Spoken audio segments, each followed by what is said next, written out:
15. On the essential imperfections of the intellect. Our self-consciousness has not space but only time as its form, and therefore we do not think in three dimensions, as we perceive, but only in one, thus in a line, without breadth or depth.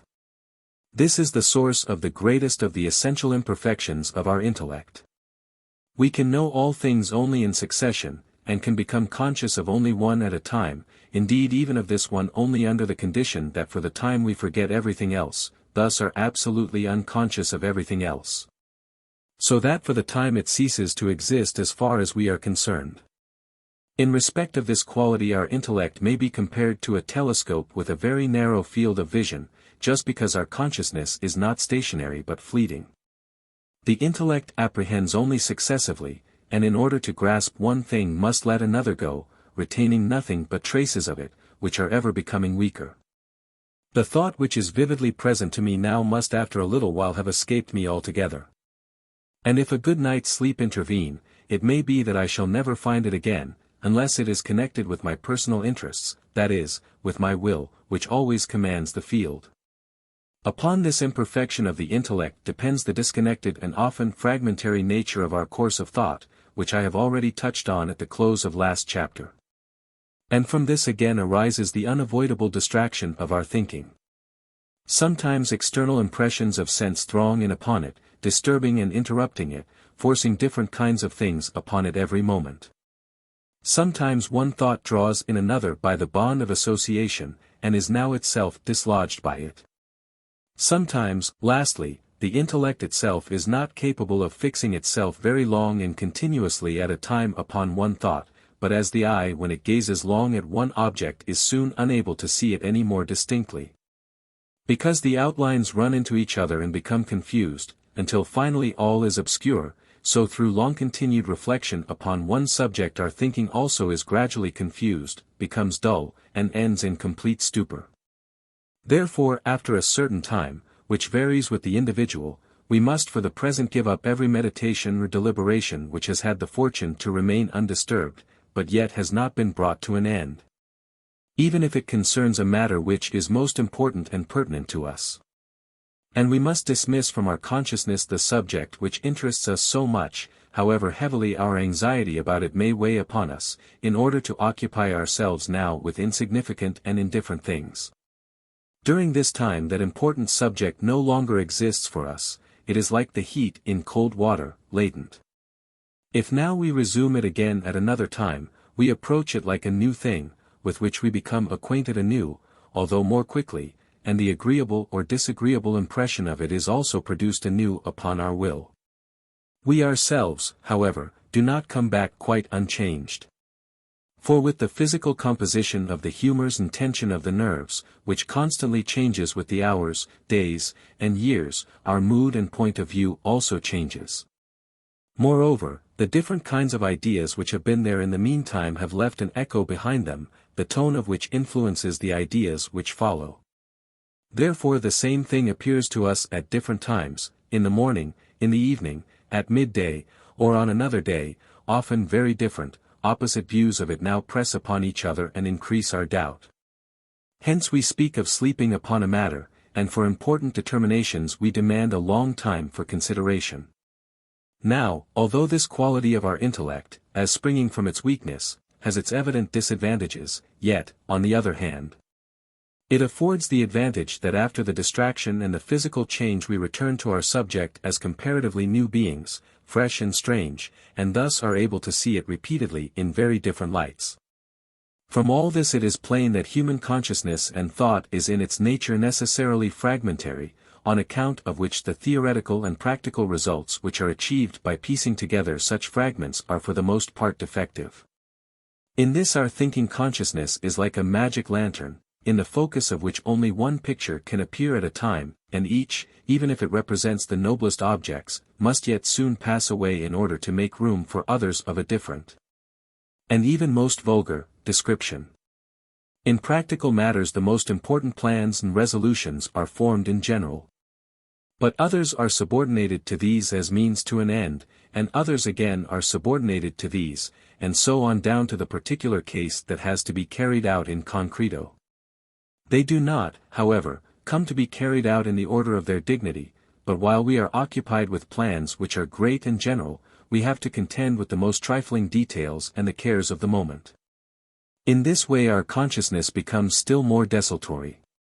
In general, theoretical occupations of the mind unfit us for practical affairs, and vice versa. In consequence of the inevitably distracted and fragmentary nature of all our thinking, which has been pointed out, and the mingling of ideas of different kinds thereby introduced, to which even the noblest human minds are subject, we really have only half a consciousness with which to grope about in the labyrinth of our life and the obscurity of our investigations. Bright moments sometimes illuminate our path like lightning. But what is to be expected of heads of which even the wisest is every night the scene of the strangest and most senseless dreams, and which has to take up its meditations again on awakening from these? Clearly a consciousness which is subject to such great limitations is little suited for solving the riddle of the world. And such an endeavor would necessarily appear strange and pitiful to a being of a higher order whose intellect had not time as its form, and whose thinking had thus true completeness and unity. Indeed, it is really wonderful that we are not completely confused by the very heterogeneous mixture of ideas and fragments of thought of every kind which are constantly crossing each other in our minds, but are yet always able to see our way again and make everything agree together. Clearly there must exist a simpler thread upon which everything ranges itself together, but what is this? Memory alone is not sufficient, for it has essential limitations of which I shall speak shortly, and besides this, it is exceedingly imperfect and untrustworthy. The logical ego or even the transcendental synthetic unity of apperception are expressions and explanations which will not easily serve to make the matter comprehensible. They will rather suggest to many, "'Tis true your beard is curly, yet it will not draw you the bolt." Kant's proposition, the I think must accompany all our ideas, is insufficient, for the I is an unknown quantity, i.e., it is itself a secret. That which gives unity and connection to consciousness in that it runs through all its ideas, and is thus its substratum, its permanent supporter, cannot itself be conditioned by consciousness, therefore cannot be an idea. Rather it must be the prius of consciousness, and the root of the tree of which that is the fruit. This, I say, is the will. It alone is unchangeable and absolutely identical, and has brought forth consciousness for its own ends. Therefore it is also the will which gives it unity and holds together all its ideas and thoughts, accompanying them like a continuous harmony. Without it the intellect would no longer have the unity of consciousness, as a mirror in which now this and now that successively presents itself. Or at the most only so much as a convex mirror whose rays unite in an imaginary point behind its surface. But the will alone is that which is permanent and unchangeable in consciousness. It is the will which holds together all thoughts and ideas as means to its ends, and tinges them with the color of its own character, its mood, and its interests, commands the attention, and holds in its hand the train of motives whose influence ultimately sets memory and the association of ideas in activity. At bottom it is the will that is spoken of whenever I appears in a judgment.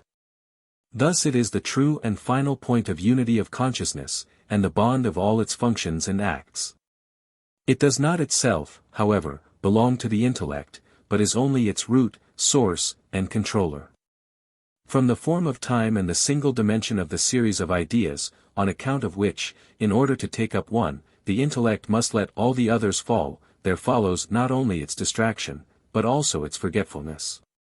Most of what it lets fall it never takes up again, especially since the taking up again is bound to the principle of sufficient reason, and thus demands an occasion which the association of thoughts and motivation have first to supply. An occasion, however, which may be the more remote and smaller in proportion as our sensibility for it is heightened by our interest in the subject. But memory, as I have already shown in the essay on the principle of sufficient reason, is not a storehouse, but merely a faculty acquired by practice of calling up ideas at pleasure, which must therefore constantly be kept in practice by use. For otherwise it will gradually be lost. Accordingly the knowledge even of the learned man exists only virtualiter as an acquired facility in calling up certain ideas. Actualiter, on the other hand, it also is confined to one idea, and is only conscious of this one at a time. Hence arises a strange contrast between what he knows potentia and what he knows actu. That is, between his knowledge and what he thinks at any moment, the former is an immense and always somewhat chaotic mass, the latter is a single distinct thought. The relation resembles that between the innumerable stars of the heavens and the limited field of vision of the telescope. It appears in a striking manner when upon some occasion he wishes to call distinctly to his remembrance some particular circumstance in his knowledge, and time and trouble are required to produce it from that chaos. Rapidity in doing this is a special gift, but is very dependent upon day and hour, therefore memory sometimes refuses us its service, even in things which at another time it has readily at hand. This consideration calls us in our studies to strive more to attain to correct insight than to increase our learning, and to lay it to heart that the quality of knowledge is more important than its quantity. The latter imparts to books only thickness, the former thoroughness and also style, for it is an intensive quantity, while the other is merely extensive. It consists in the distinctness and completeness of the conceptions, together with the purity and accuracy of the knowledge of perception which forms their foundation. Therefore the whole of knowledge in all its parts is penetrated by it, and in proportion as it is so is valuable or trifling. With a small quantity, but of good quality, one achieves more than with a very large quantity of bad quality. The most perfect and satisfactory knowledge is that of perception, but it is limited absolutely to the particular, the individual. The combination of the many and the different in one idea is only possible through the conception, that is, through the omission of the differences, therefore this is a very imperfect manner of presenting things to the mind. Certainly the particular also can be directly comprehended as a universal, if it is raised to the Platonic idea. But in this process, which I have analyzed in the third book, the intellect already passes beyond the limits of individuality, and therefore of time, moreover it is only an exception. These inner and essential imperfections of the intellect are further increased by a disturbance which, to a certain extent, is external to it. But yet is unceasing, the influence exerted by the will upon all its operations whenever it is in any way concerned in their result. Every passion, indeed every inclination and aversion, tinges the objects of knowledge with its color. Of most common occurrence is the falsifying of knowledge which is brought about by wishes and hopes, for they picture to us the scarcely possible as probable and well nigh certain. And make us almost incapable of comprehending what is opposed to it. Fear acts in a similar way. And every preconceived opinion, every partiality, and, as has been said, every interest, every emotion and inclination of the will, acts in an analogous manner. To all these imperfections of the intellect we have finally to add this, that it grows old with the brain, that is, like all physiological functions, it loses its energy in later years, whereby all its imperfections are then much increased. The defective nature of the intellect here set forth will not, however, surprise us if we look back at its origin and destiny as established by me in the second book. Nature has produced it for the service of an individual will. Therefore it is only designed to know things so far as they afford the motives of such a will, but not to fathom them or comprehend their true being. Human intellect is only a higher gradation of the intellect of the brutes. And as this is entirely confined to the present, our intellect also bears strong traces of this limitation, therefore our memory and recollection is something very imperfect. How little of all that we have done, experienced, learnt, or read, can we recall? And even this little for the most part only laboriously and imperfectly. For the same reasons is it so very difficult for us to keep ourselves free from the impressions of the present. Unconsciousness is the original and natural condition of all things, and therefore also the basis from which, in particular species of beings, consciousness results as their highest efflorescence. Wherefore even then unconsciousness always continues to predominate. Accordingly most existences are without consciousness, but yet they act according to the laws of their nature, i.e., of their will. Plants have at most a very weak analogue of consciousness, the lowest species of animals only the dawn of it. But even after it has ascended through the whole series of animals to man and his reason, the unconsciousness of plants, from which it started, still remains the foundation, and may be traced in the necessity for sleep. And also in all those essential and great imperfections, here set forth, of every intellect produced through physiological functions. And of another intellect we have no conception. The imperfections here proved to be essential to the intellect are constantly increased, however, in particular cases, by non-essential imperfections. The intellect is never in every respect what it possibly might be. The perfections possible to it are so opposed that they exclude each other. Therefore no man can be at once Plato and Aristotle, or Shakespeare and Newton, or Kant and Goethe. The imperfections of the intellect, on the contrary, consort very well together, therefore in reality it for the most part remains far below what it might be. Its functions depend upon so very many conditions, which we can only comprehend as anatomical and physiological, in the phenomenon in which alone they are given us, that a decidedly excelling intellect, even in one respect alone, is among the rarest of natural phenomena. Therefore the productions of such an intellect are preserved through thousands of years, indeed every relic of such a highly favored individual becomes a most valuable treasure. From such an intellect down to that which approaches imbecility the gradations are innumerable. And primarily, in conformity with these gradations, the mental horizon of each of us varies very much from the mere comprehension of the present, which even the brute has, to that which also embraces the next hour, the day, even the morrow, the week, the year, the life, the century, the 1,000 years, up to that of the consciousness which is almost always present, even though obscurely dawning, the horizon of the infinite. And whose thoughts therefore assume a character in keeping with this.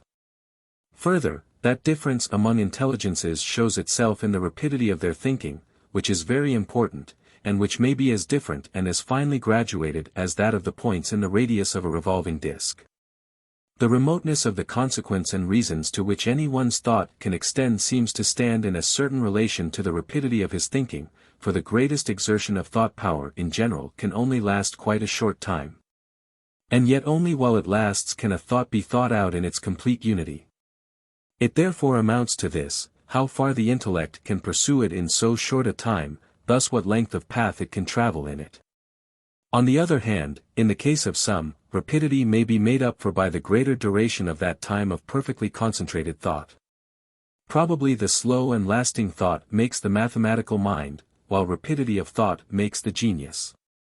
The latter is a flight, the former a sure advance upon firm ground, step by step. Yet even in the sciences, whenever it is no longer a question of mere quantities, but of understanding the nature of phenomena, this last kind of thinking is inadequate. This is shown, for example, by Newton's theory of color, and later by Bichat's nonsense about color rings, which yet agrees with the whole atomistic method of treating light among the French, with its molécules de lumière. And in general with their fixed idea of reducing everything in nature to mere mechanical effects. Lastly, the great individual diversity of intelligence we are speaking about shows itself excellently in the degrees of the clearness of understanding, and accordingly in the distinctness of the whole thinking. To one man that is to understand which to another is only in some degree to observe, the one is already done and at the goal while the other is only at the beginning, to the one that is the solution which to the other is only the problem. This depends on the quality of thought and knowledge, which was already referred to above. As in rooms the degree of light varies, so does it in minds. We can detect this quality of the whole thought as soon as we have read only a few pages of an author. For in doing so we have been obliged to understand both with his understanding and in his sense. And therefore before we know all that he has thought we see already how he thinks, what is the formal nature, the texture of his thinking, which remains the same in everything about which he thinks. And whose expression is the train of thought and the style. In this we feel at once the pace, the flexibleness and lightness, even indeed the soaring power of his mind, or, on the contrary, its dullness, formality, lameness and leaden quality. For, as language is the expression of the mind of a nation, style is the more immediate expression of the mind of an author than even his physiognomy. We throw a book aside when we observe that in it we enter an obscurer region than our own, unless we have to learn from it mere facts, not thoughts. Apart from mere facts, only that author will afford us profit whose understanding is keener and clearer than our own, who forwards our thinking instead of hindering it. Like the dull mind that will force us to keep pace with the toad-like course of its thought. Thus that author with whose mind it gives us sensible relief and assistance sometimes to think, by whom we feel ourselves born where we could not have gone alone. Goethe once said to me that if he read a page of Kant he felt as if he entered a brightly lighted room. Inferior minds are so not merely because they are distorted, and therefore judge falsely, but primarily through the indistinctness of their whole thinking, which may be compared to seeing through a bad telescope. When all the outlines appear indistinct and as if obliterated, and the different objects run into each other. The weak understanding of such minds shrinks from the demand for distinctness of conceptions, and therefore they do not themselves make this claim upon it, but put up with haziness. And to satisfy themselves with this they gladly have recourse to words, especially such as denote indefinite, very abstract, unusual conceptions which are hard to explain. Such, for example, as infinite and finite, sensible and supersensible, the idea of being, ideas of the reason, the absolute, the idea of the good, the divine, moral freedom, power of spontaneous generation, the absolute idea, subject-object, and the like of these they confidently fling about, imagine they really express thoughts, and expect everyone to be content with them. For the highest summit of wisdom which they can see is to have at command such ready-made words for every possible question. This immense satisfaction in words is thoroughly characteristic of inferior minds. It depends simply upon their incapacity for distinct conceptions, whenever these must rise above the most trivial and simple relations. Hence upon the weakness and indolence of their intellect, and indeed upon the secret consciousness of this, which in the case of scholars is bound up with the early learnt and hard necessity of passing themselves off as thinking beings. To meet which demand in all cases they keep such a suitable store of ready-made words. It must really be amusing to see a professor of philosophy of this kind in the chair, who bona fide delivers such a juggle of words destitute of thoughts, quite sincerely, under the delusion that they are really thoughts. And in front of him the students, who just as bona fide, i.e. under the same delusion, listen attentively and take notes, while yet in reality neither the one nor the other goes beyond the words, but rather these words themselves, together with the audible scratching of pens, are the only realities in the whole matter. This peculiar satisfaction in words has more than anything else to do with the perpetuation of errors. For, relying on the words and phrases received from his predecessors, each one confidently passes over obscurities and problems, and thus these are propagated through centuries from book to book. And the thinking man, especially in youth, is in doubt whether it may be that he is incapable of understanding it, or that there is really nothing here to understand.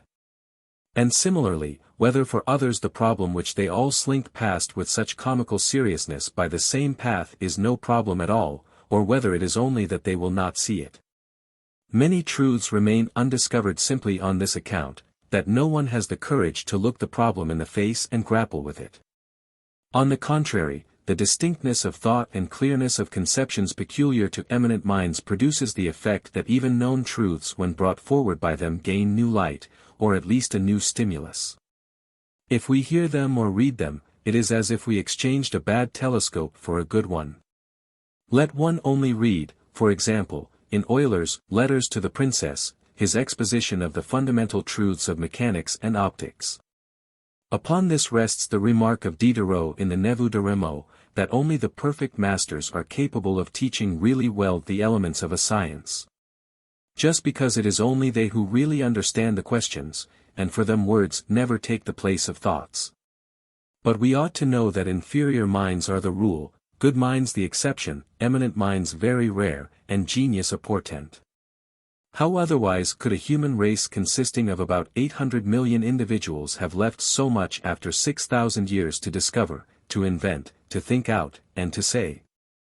The intellect is calculated for the support of the individual alone, and as a rule it is only barely sufficient even for this. But nature has wisely been very sparing of conferring a larger measure.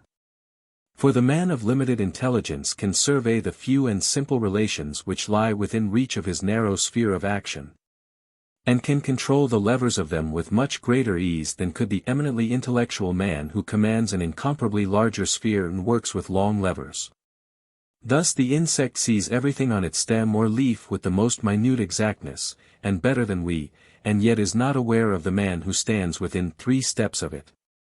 This is the reason of the slyness of half-witted persons, and the ground of the paradox, Ilya un mystère dans l'esprit de gens que n'ont pas.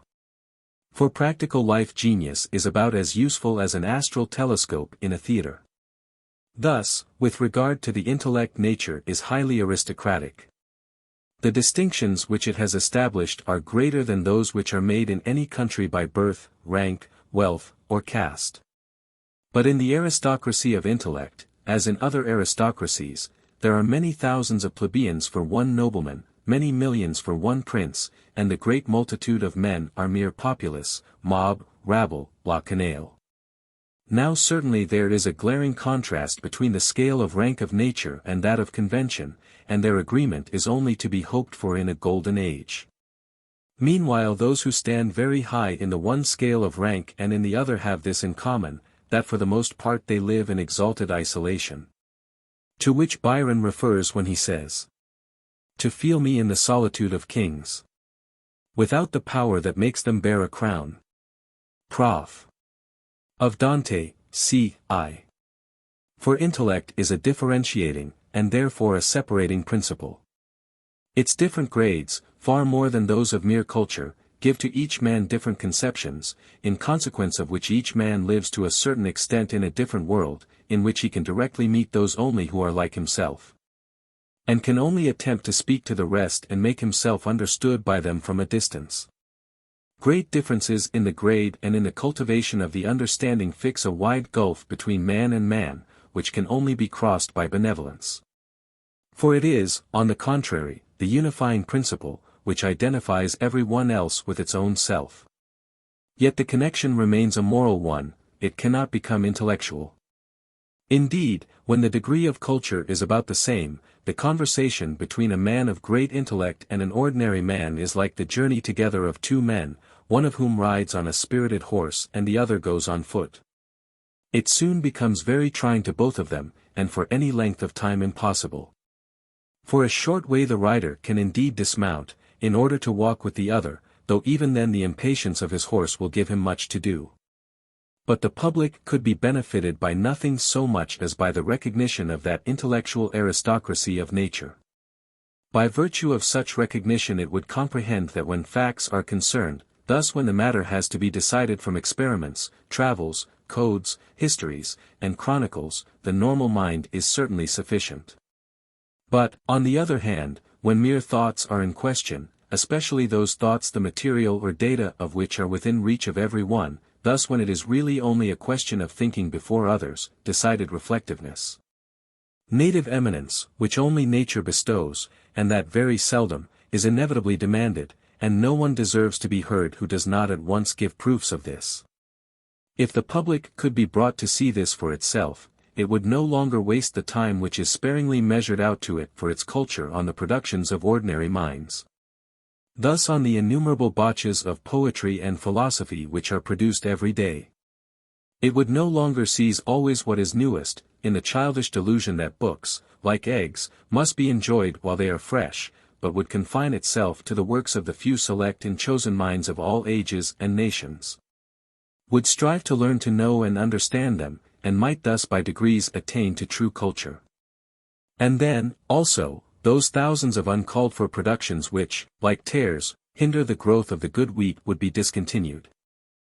16. On the practical use of reason and on Stoicism. This chapter is connected with section 16 of the first volume.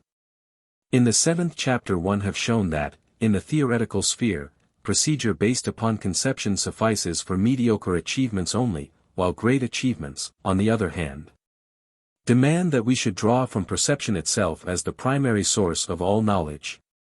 In the practical sphere, however, the converse is the case. Here determination by what is perceived is the way of the brutes, but is unworthy of man, who has conceptions to guide his conduct, and is thus emancipated from the power of what is actually perceptibly present, to which the brute is unconditionally given over.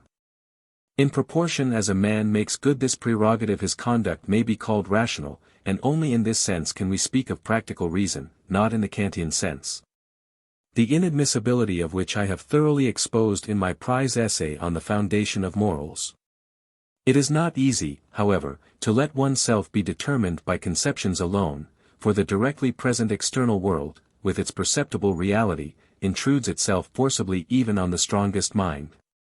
But it is just in conquering this impression, in destroying its illusion, that the human spirit shows its worth and greatness. Thus if incitements to lust and pleasure leave it unaffected, if the threats and fury of enraged enemies do not shake it, if the entreaties of erring friends do not make its purpose waver, and the delusive forms with which preconcerted plots surround it leave it unmoved, if the scorn of fools and of the vulgar herd does not disturb it nor trouble it as to its own worth, then it seems to stand under the influence of a spirit world, visible to it alone, and this is the world of conceptions, before which that perceptibly present world which lies open to all dissolves like a phantom. But, on the other hand, what gives to the external world and visible reality their great power over the mind is their nearness and directness. As the magnetic needle, which is kept in its position by the combined action of widely distributed forces of nature embracing the whole earth, can yet be perturbed and set in violent oscillation by a small piece of iron. If only it comes quite close to it, so even a great mind can sometimes be disconcerted and perturbed by trifling events and insignificant men, if only they affect it very closely. And the deliberate purpose can be for the moment shaken by a trivial but immediately present counter-motive. For the influence of the motives is subject to a law which is directly opposed to the law according to which weights act on a balance, and in consequence of it a very small motive, which, however, lies very near to us, can outweigh one which in itself is much stronger, but which only affects us from a distance. But it is this quality of the mind, by reason of which it allows itself to be determined in accordance with this law, and does not withdraw itself from it by the strength of actual practical reason, which the ancients denoted by animi impotentia, which really signifies ratio regendi voluntatis impotens. Every emotion, animi perturbatio, simply arises from the fact that an idea which affects our will comes so excessively near to us that it conceals everything else from us, and we can no longer see anything but it. So that for the moment we become incapable of taking account of things of another kind. It would be a valuable safeguard against this if we were to bring ourselves to regard the present, by the assistance of imagination, as if it were past, and should thus accustom our apperception to the epistolary style of the Romans. Yet conversely we are very well able to regard what is long past as so vividly present that old emotions which have long been asleep are thereby reawakened in their full strength. Thus also no one would be irritated or disconcerted by a misfortune, a disappointment, if reason always kept present to him what man really is, the most needy of creatures, daily and hourly abandoned to innumerable misfortunes, great and small. Tau omicron delta epsilon iota lambda omicron tau alpha tau omicron nu zeta omega omicron nu, who has therefore to live in constant care and fear. Herodotus already says, pi alpha nu epsilon sigma tau iota alpha nu theta rho omega pi omicron sigma upsilon mu phi omicron rho alpha, homo totus est calamitas. The application of reason to practice primarily accomplishes this. It reconstructs what is one-sided and defective in knowledge of mere perception, and makes use of the contrasts or oppositions which it presents, to correct each other, so that thus the objectively true result is arrived at. For example, if we look simply at the bad action of a man we will condemn him. On the other hand, if we consider merely the need that moved him to it, we will compassionate him. Reason, by means of its conceptions, weighs the two, and leads to the conclusion that he must be restrained, restricted, and curbed by a proportionate punishment. I am again reminded here of Seneca's saying, si vis tibi omnia subjacere, te subjus rationi. Since, however, as was shown in the fourth book, the nature of suffering is positive, and that of pleasure negative, he who takes abstract or rational knowledge as the rule of his conduct, and therefore constantly reflects on its consequences and on the future, will very frequently have to practice sustain et abstain, for in order to obtain the life that is most free from pain he generally sacrifices its keenest joys and pleasures. Mindful of Aristotle's, Phi-rho omicron nu iota mu omicron tau omicron alpha lambda upsilon pi omicron nu delta iota omega kappa epsilon iota, omicron upsilon tau omicron delta upsilon, quat dolor vacat, non quat suave est, persequitur vir prudens. Therefore with him the future constantly borrows from the present, instead of the present borrowing from the future, as is the case with a frivolous fool, who thus becomes impoverished and finally bankrupt. In the case of the former reason must, for the most part, assume the role of a churlish mentor, and unceasingly call for renunciations, without being able to promise anything in return, except a fairly painless existence. This rests on the fact that reason, by means of its conceptions, surveys the whole of life, whose outcome, in the happiest conceivable case, can be no other than what we have said. When this striving after a painless existence, so far as it might be attainable by the application of and strict adherence to rational reflection and acquired knowledge of the true nature of life, was carried out with the greatest consistency and to the utmost extreme, it produced cynicism, from which Stoicism afterwards proceeded. I wish briefly here to bring this out more fully for the sake of establishing more firmly the concluding exposition of our first book. All ancient moral systems, with the single exception of that of Plato, were guides to a happy life. Accordingly in them the end of virtue was entirely in this life, not beyond death. For to them it is only the right path to a truly happy life, and on this account the wise choose it. Hence arise those lengthy debates chiefly preserved for us by Cicero, those keen and constantly renewed investigations, whether virtue quite alone and in itself is really sufficient for a happy life, or whether this further requires some external condition.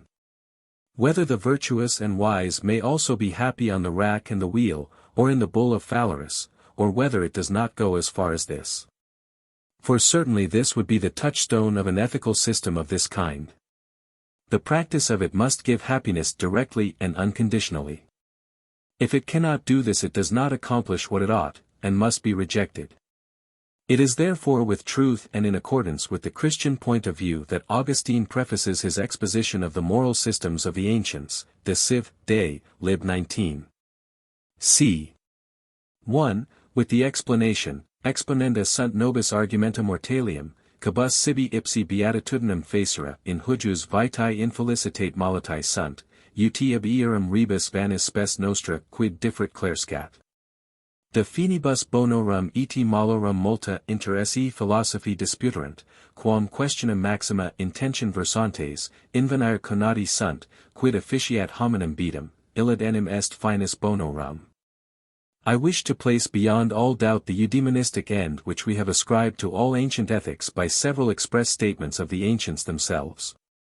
Aristotle says in the Deth Magna, I.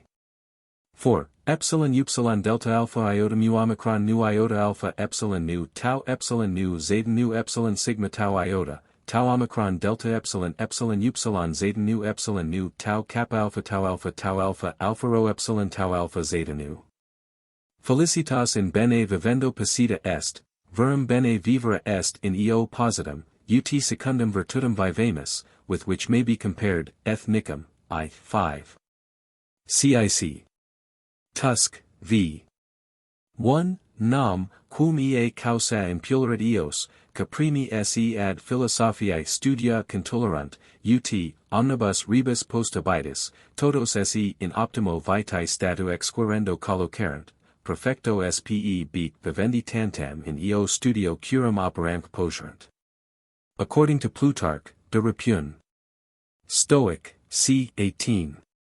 Chrysippus said, tau omicron kappa alpha kappa iota alpha nu zeta nu tau kappa omicron delta alpha iota mu omicron nu omega zeta nu tau alpha upsilon tau omicron nu epsilon sigma tau iota.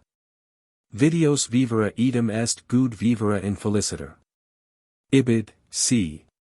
26. Phi-rho omicron nu eta sigma iota omicron upsilon chi tau epsilon rho omicron nu epsilon sigma tau iota tau eta epsilon upsilon delta alpha iota mu omicron nu iota alpha kappa theta alpha upsilon tau omicron, alpha lambda epsilon upsilon delta alpha iota mu omicron nu iota alpha.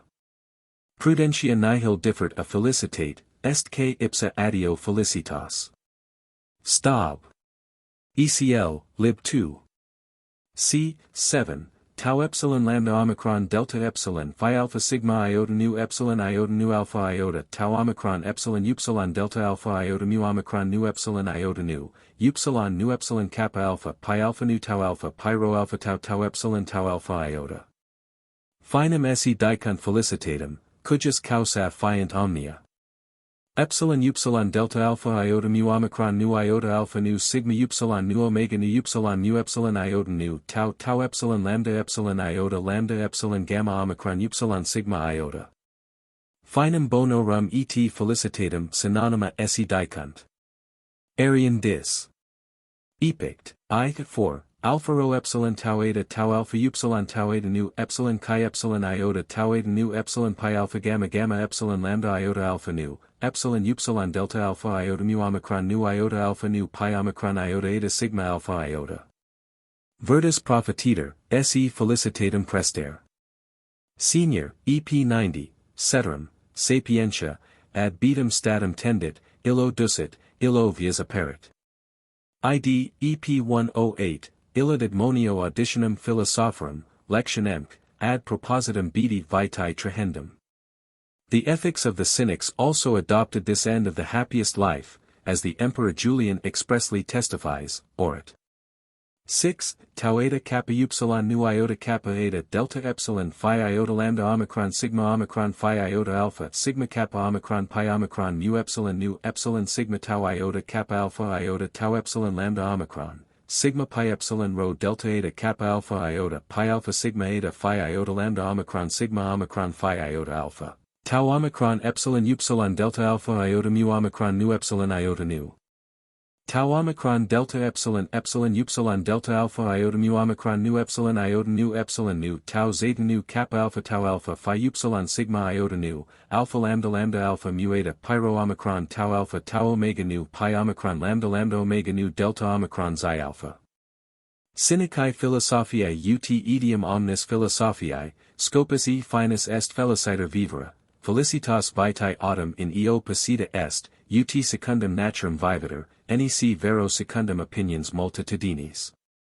Only the Cynics followed quite a peculiar path to this end, a path directly opposed to the ordinary one, the path of extreme privation.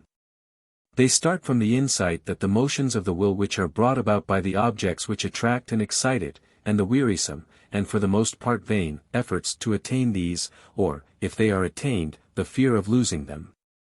And finally the loss itself, produce far greater pain than the want of all these objects ever can. Therefore, in order to attain to the life that is most free from pain, they chose the path of the extremest destitution, and fled from all pleasures as snares through which one was afterwards handed over to pain. But after this they could boldly scorn happiness and its caprices. This is the spirit of cynicism. Seneca distinctly expresses it in the 8th chapter, De tranquillitate animi, cogitandum est, quanto levier dolor sit, non habera, quam perdere, eti intelligimus paupertati eo minorem tormentorum, quo minorem damnorum esse moderiam. Then, tolerabilius est, faciliusque, non acquirir, quam omittere. Diogenes efficit, ne quid sibi erapi possit, ca esse fortuitus omnibus exert. Videtur mihi dixis, age tuum negotium, fortuna, nihil apud Diogenum jam tuum est. The parallel passage to this last sentence is the quotation of Stobaeus, ECL. 2, 7, delta iota omicron gamma epsilon nu eta epsilon phi eta nu omicron mu iota zeta epsilon iota nu rho alpha nu tau eta nu tau upsilon chi eta nu epsilon nu omicron rho omega sigma alpha nu alpha upsilon tau omicron nu kappa alpha iota lambda epsilon gamma omicron upsilon sigma alpha nu tau omicron nu delta nu alpha mu alpha iota beta alpha lambda epsilon iota nu kappa nu alpha lambda sigma eta tau eta rho alpha. Diogenes credere esse dixit, videre fortunam, ipsum intuentum, ac dicentum, aut hunc non patui tetigis canum rabiosum. The same spirit of cynicism is also shown in the epitaph on Diogenes, in Suedas, under the word phi iota lambda iota sigma kappa omicron, and in Diogenes Laertius, 6. 2.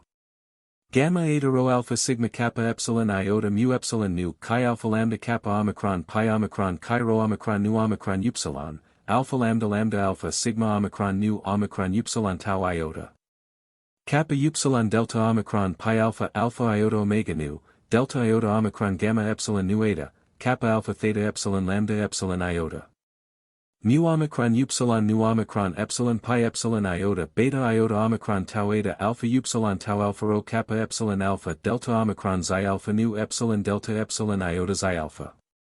Theta nu eta tau omicron iota, kappa alpha iota zeta omega eta omicron iota mu omicron nu epsilon lambda alpha phi rho omicron tau alpha tau eta nu. Era cadem absumit tempus, sed tempori numquam. Interatura tua est gloria, Diogenes. Quandaquidem ad vitam miseris mortalibus equum. Monstrata est facilis, te duce, et ampla via. Accordingly, the fundamental thought of cynicism is that life in its simplest and nakedest form, with the hardships that belong to it by nature, is the most endurable, and is therefore to be chosen. For every assistance, convenience, gratification, and pleasure by means of which men seek to make life more agreeable only brings with it new and greater ills than originally belonged to it. Therefore we may regard the following sentence as the expression of the kernel of the doctrine of cynicism: delta iota omicron gamma epsilon nu eta epsilon beta omicron pi omicron lambda lambda alpha kappa iota lambda epsilon gamma omega nu, tau omicron nu tau omega nu alpha nu theta omega pi omega nu beta iota omicron nu rho alpha delta iota omicron nu pi omicron tau omega nu theta epsilon omega nu delta omicron sigma theta alpha iota. Alpha pi omicron kappa rho upsilon phi theta alpha iota delta epsilon alpha upsilon tau omicron nu zeta eta tau omicron upsilon nu tau omega nu mu epsilon lambda iota pi eta kappa alpha iota mu upsilon rho alpha iota tau alpha rho alpha pi lambda eta sigma iota alpha. Diogenes clamabat Cepius, hominum vitam facilum a dies dari, verum occultari illum querentibus melita siberia, unguenta eti his similia. Deog, Lert, 6. 2. And further, delta epsilon omicron nu, alpha nu tau iota tau omega nu alpha chi rho eta sigma tau omega nu pi omicron nu omega nu, tau omicron upsilon kappa alpha phi upsilon sigma iota nu lambda omicron mu epsilon nu omicron upsilon, zeta nu epsilon upsilon delta alpha iota mu omicron nu omega. Pi alpha rho alpha tau eta nu omicron iota alpha nu kappa omicron delta alpha iota mu omicron upsilon sigma iota. Tau omicron nu alpha upsilon tau omicron nu chi alpha rho alpha kappa tau eta rho alpha tau omicron upsilon beta iota omicron upsilon lambda epsilon gamma omega nu delta iota epsilon xi alpha gamma epsilon iota nu pi epsilon rho kappa alpha iota rho alpha kappa lambda eta. Mu eta delta epsilon nu epsilon lambda epsilon upsilon theta eta rho iota alpha pi rho omicron kappa rho iota nu omega nu. Quum igiter, repudiatus inutilibus laboribus, naturals in sequi, ac vivere bit debimus, per summum dementiam infelicis summus. Eandem vitae formum, quam Hercules, esse vivere affirmans, nihil libertati preferens. Ibid. Therefore the old, genuine cynics, Antisthenes, Diogenes, Crates, and their disciples had once for all renounced every possession, all conveniences and pleasures, in order to escape forever from the troubles and cares, the dependence and the pains, which are inevitably bound up with them and are not counterbalanced by them. Through the bare satisfaction of the most pressing wants and the renunciation of everything superfluous they thought they would come off best. Accordingly they contented themselves with what in Athens or Corinth was to be had almost for nothing, such as lupins, water, an old threadbare cloak, a wallet and a staff. They begged occasionally, as far as was necessary to supply such wants, but they never worked. Yet they accepted absolutely nothing that exceeded the wants referred to above. Independence in the widest sense was their aim. They occupied their time in resting, going about, talking with all men, and much mocking, laughing, and joking. Their characteristic was carelessness and great cheerfulness. Since now in this manner of life they had no aims of their own, no purposes or ends to pursue, thus were lifted above the sphere of human action, and at the same time always enjoyed complete leisure, they were admirably fitted, as men of proved strength of mind, to be the advisers and admonishers of the rest. Therefore Apuleius says, Florid, for crates, ut lar familiaris apud homines sui tatus cultus est. Nulla domus ei unquam clausa erat, nec erat patris familias tam absconditum secretum, quin eo tempestive crates intervenerit, litium omnium et gergerum inter propinquos disceptator et arbiter. Thus in this, as in so many other respects, they show a great likeness to the mendicant friars of modern times, that is, to the better and more genuine among them, whose ideal may be seen in the Capucine Cristoforo in Manzoni's famous romance. Yet this resemblance lies only in the effects, not in the cause. They agree in the result, but the fundamental thought of the two is quite different. With the friars, as with the sannyasis, who are akin to them, it is an aim which transcends life. But with the cynics it is only the conviction that it is easier to reduce their wishes and their wants to the minimum, than to attain to the maximum in their satisfaction, which indeed is impossible. For with their satisfaction the wishes and wants grow ad infinitum. Therefore, in order to reach the goal of all ancient ethics, the greatest happiness possible in this life, they took the path of renunciation as the shortest and easiest. Theta epsilon nu kappa alpha iota tau omicron nu kappa upsilon nu iota sigma mu omicron nu epsilon iota rho eta kappa alpha sigma iota nu sigma upsilon nu tau omicron nu epsilon pi alpha rho epsilon tau eta nu delta omicron nu. Unde cynismum dixir compendiosam ad virtutum viam. Diog. Laert, 6. 9. The fundamental difference between the spirit of cynicism and that of asceticism comes out very clearly in the humility which is essential to the ascetic, but is so foreign to the cynic that, on the contrary, he is distinguished beyond everything else for pride and scorn. Sapiens uno minor est Jove, dives. Liber, honoratus, pulcher, rex denique regum. Hor. On the other hand, the view of life held by the cynics agrees in spirit with that of J. Rousseau as he expounds it in the Discours sur l'origine de l'inégalité. For he also would wish to lead us back to the crude state of nature, and regards the reduction of our wants to the minimum as the surest path to happiness. For the rest, the cynics were exclusively practical philosophers, at least no account of their theoretical philosophy is known to me. Now the Stoics proceeded from them in this way, they changed the practical into the theoretical. They held that the actual dispensing with everything that can be done without is not demanded, but that it is sufficient that we should regard possessions and pleasures constantly as dispensable, and as held in the hand of chance. For then the actual deprivation of them, if it should chance to occur, would neither be unexpected nor fall heavily. One might always have and enjoy everything. Only one must ever keep present the conviction of the worthlessness and dispensableness of these good things on the one hand, and of their uncertainty and perishableness on the other, and therefore prize them all very little. And be always ready to give them up. Nay more, he who must actually dispense with these things in order not to be moved by them, thereby shows that in his heart he holds them to be truly good things, which one must put quite out of sight if one is not to long after them. The wise man, on the other hand, knows that they are not good things at all, but rather perfectly indifferent things, alpha delta iota alpha phi omicron rho alpha, in any case pi rho omicron eta gamma mu epsilon nu alpha. Therefore if they present themselves he will accept them, but yet is always ready to let them go again, if chance, to which they belong, should demand them back, for they are tau omega nu omicron upsilon kappa epsilon phi mu iota nu. In this sense, Epictetus, Chapter 7, says that the wise man, like one who has landed from a ship, and will also let himself be comforted by a wife or a child, but yet will always be ready, whenever the captain calls, to let them go again.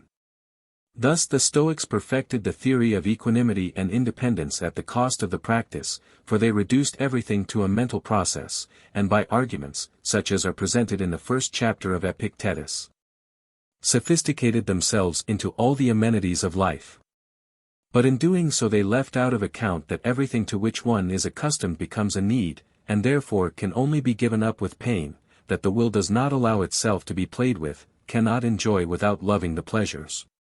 That a dog does not remain indifferent if one draws a piece of meat through its mouth, and neither does a wise man if he is hungry, and that there is no middle path between desiring and renouncing. But they believed that they satisfied their principles if, sitting at a luxurious Roman table, they left no dish untasted, yet at the same time protested that they were each and all of them mere pyro omicron eta gamma mu epsilon nu alpha, not alpha gamma alpha theta alpha. Or in plain English, if they eat, drank, and were merry, yet gave no thanks to God for it all, but rather made fastidious faces, and persisted in boldly asserting that they gained nothing whatever from the whole feast.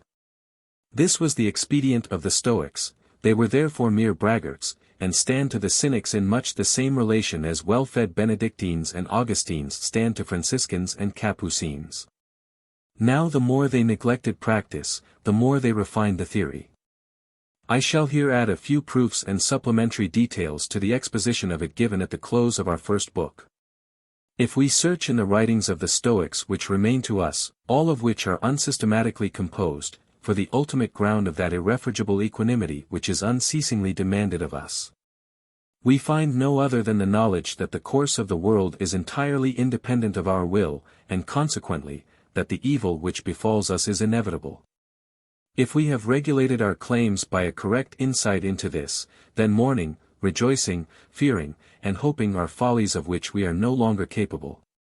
Further, especially in the commentaries of Arrian, it is surreptitiously assumed that all that is omicron upsilon kappa epsilon phi mu iota nu, i.e., does not depend upon us, is at once also omicron upsilon pyro omicron mu alpha, i.e., does not concern us.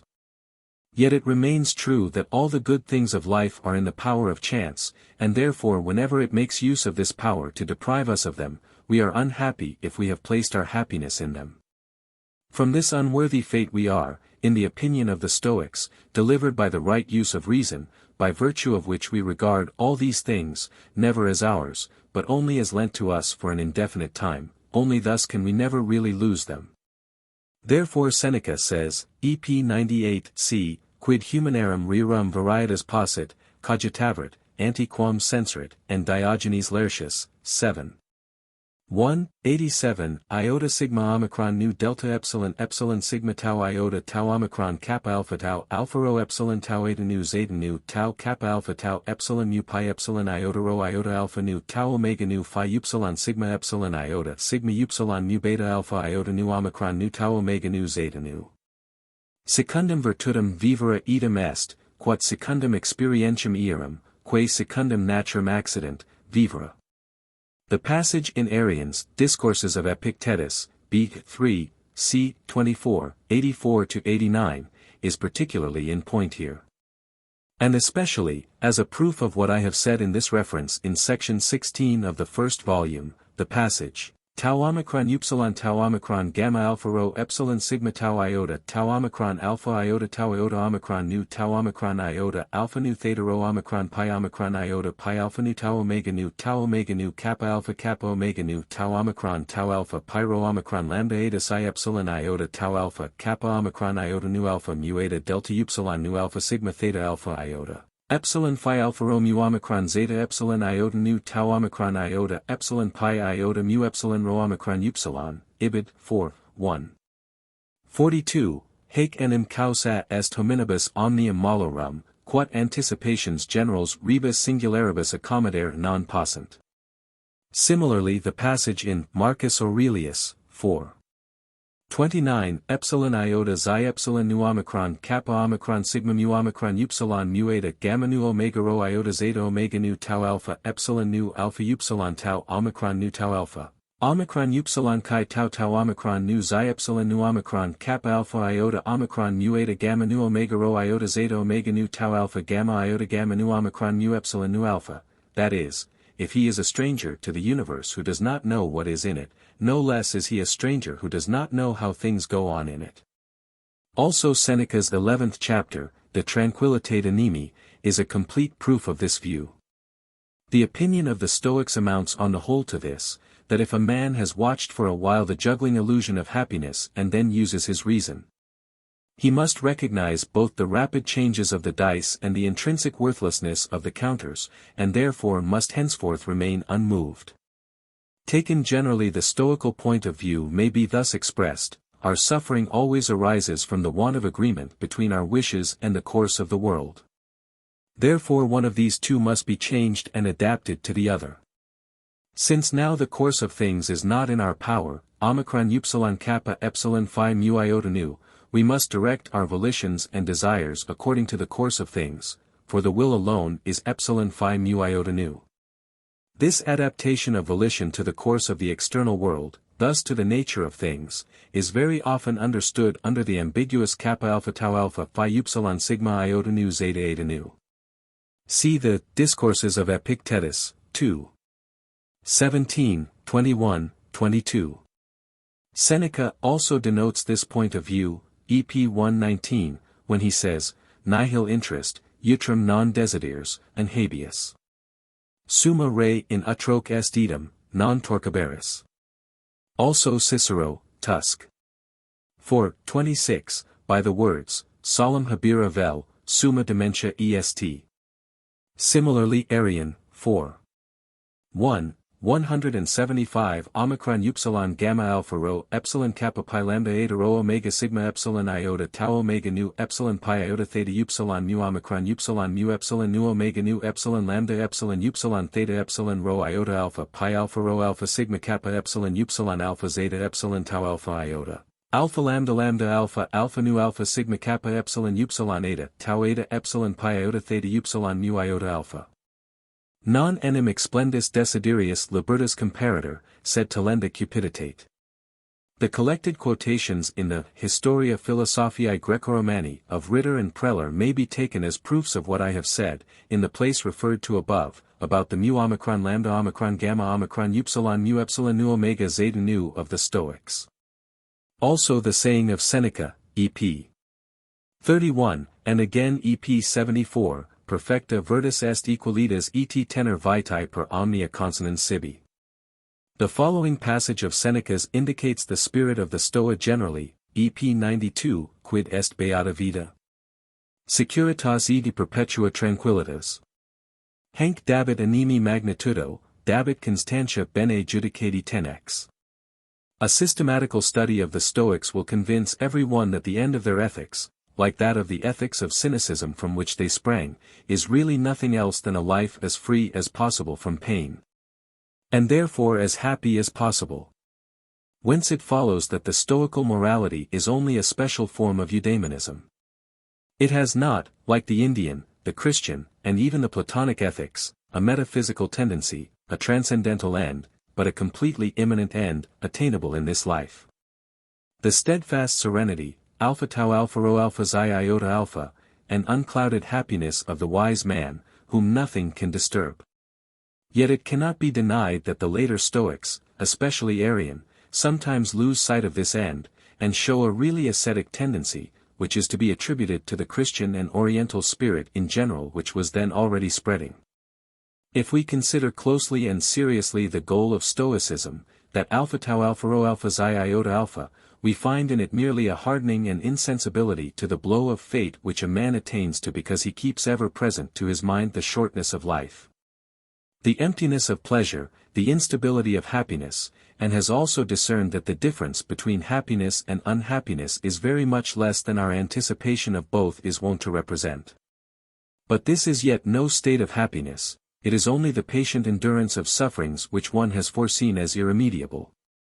Yet magnanimity and worth consist in this, that one should bear silently and patiently what is irremediable, in melancholy peace, remaining always the same, while others pass from rejoicing to despair and from despair to rejoicing. Accordingly one may also conceive of Stoicism as a spiritual hygiene, in accordance with which, just as one hardens the body against the influences of wind and weather, against fatigue and exertion, one has also to harden one's mind against misfortune, danger, loss, injustice, malice, perfidy, arrogance, and the folly of men. I remark further, that the kappa alpha theta gamma kappa omicron nu tau alpha of the Stoics, which Cicero translates officia, signify as nearly as possible Obligenheiten, or that which it befits the occasion to do, English, incumbencies. Italian, quel che tocca a me di fare, o di lasciare, thus what it behoves a reasonable man to do. Cf. Diog. Lert, XXXVII. 109. Finally, the pantheism of the Stoics, though absolutely inconsistent with many an exhortation of Arian, is most distinctly expressed by Seneca, Quid est Deus? Mens universi. Quid est Deus? Quod vides totum, e quod non vides totum. Sic dima magnitudo sua illi redditor, qua nihil magis excogitari potest, si solus est omnia, opus sum iti extra, iti intra tenet. Quaest. Natur. 1, Prefatio 12. 17, On Man's Need of Metaphysics. This chapter is connected with section 15 of the first volume. With the exception of man, no being wonders at its own existence, but it is to them all so much a matter of course that they do not observe it. The wisdom of nature speaks out of the peaceful glance of the brutes, for in them the will and the intellect are not yet so widely separated that they can be astonished at each other when they meet again. Thus here the whole phenomenon is still firmly attached to the stem of nature from which it has come, and is partaker of the unconscious omniscience of the Great Mother. Only after the inner being of nature, the will to live in its objectification, has ascended, vigorous and cheerful, through the two series of unconscious existences, and then through the long and broad series of animals. Does it attain at last to reflection for the first time on the entrance of reason, thus in man. Then it marvels at its own works, and asks itself what it itself is. Its wonder however is the more serious, as it here stands for the first time consciously in the presence of death, and besides the finiteness of all existence, the vanity of all effort forces itself more or less upon it. With this reflection and this wonder there arises therefore for man alone, the need for a metaphysic. He is accordingly an animal metaphysicum. At the beginning of his consciousness certainly he also accepts himself as a matter of course. This does not last long however, but very early, with the first dawn of reflection, that wonder already appears, which is some day to become the mother of metaphysics. In agreement with this Aristotle also says at the beginning of his Metaphysics, Delta iota alpha gamma alpha rho tau omicron theta alpha upsilon mu alpha zeta epsilon iota nu omicron alpha nu theta rho omega pi omicron iota kappa alpha iota nu upsilon nu kappa alpha iota tau omicron pi rho omega tau omicron nu eta rho xi alpha nu tau omicron phi iota lambda omicron sigma omicron phi epsilon iota nu. Propter admirationem enim ite nunc et primo inseparant homines philosopheri.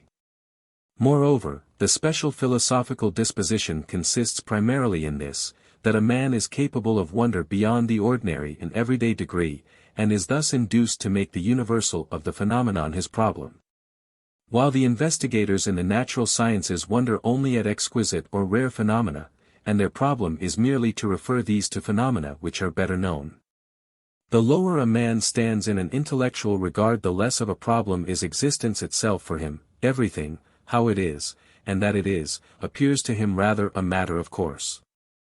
This rests upon the fact that his intellect still remains perfectly true to its original destiny of being serviceable to the will as the medium of motives, and therefore is closely bound up with the world and nature, as an integral part of them.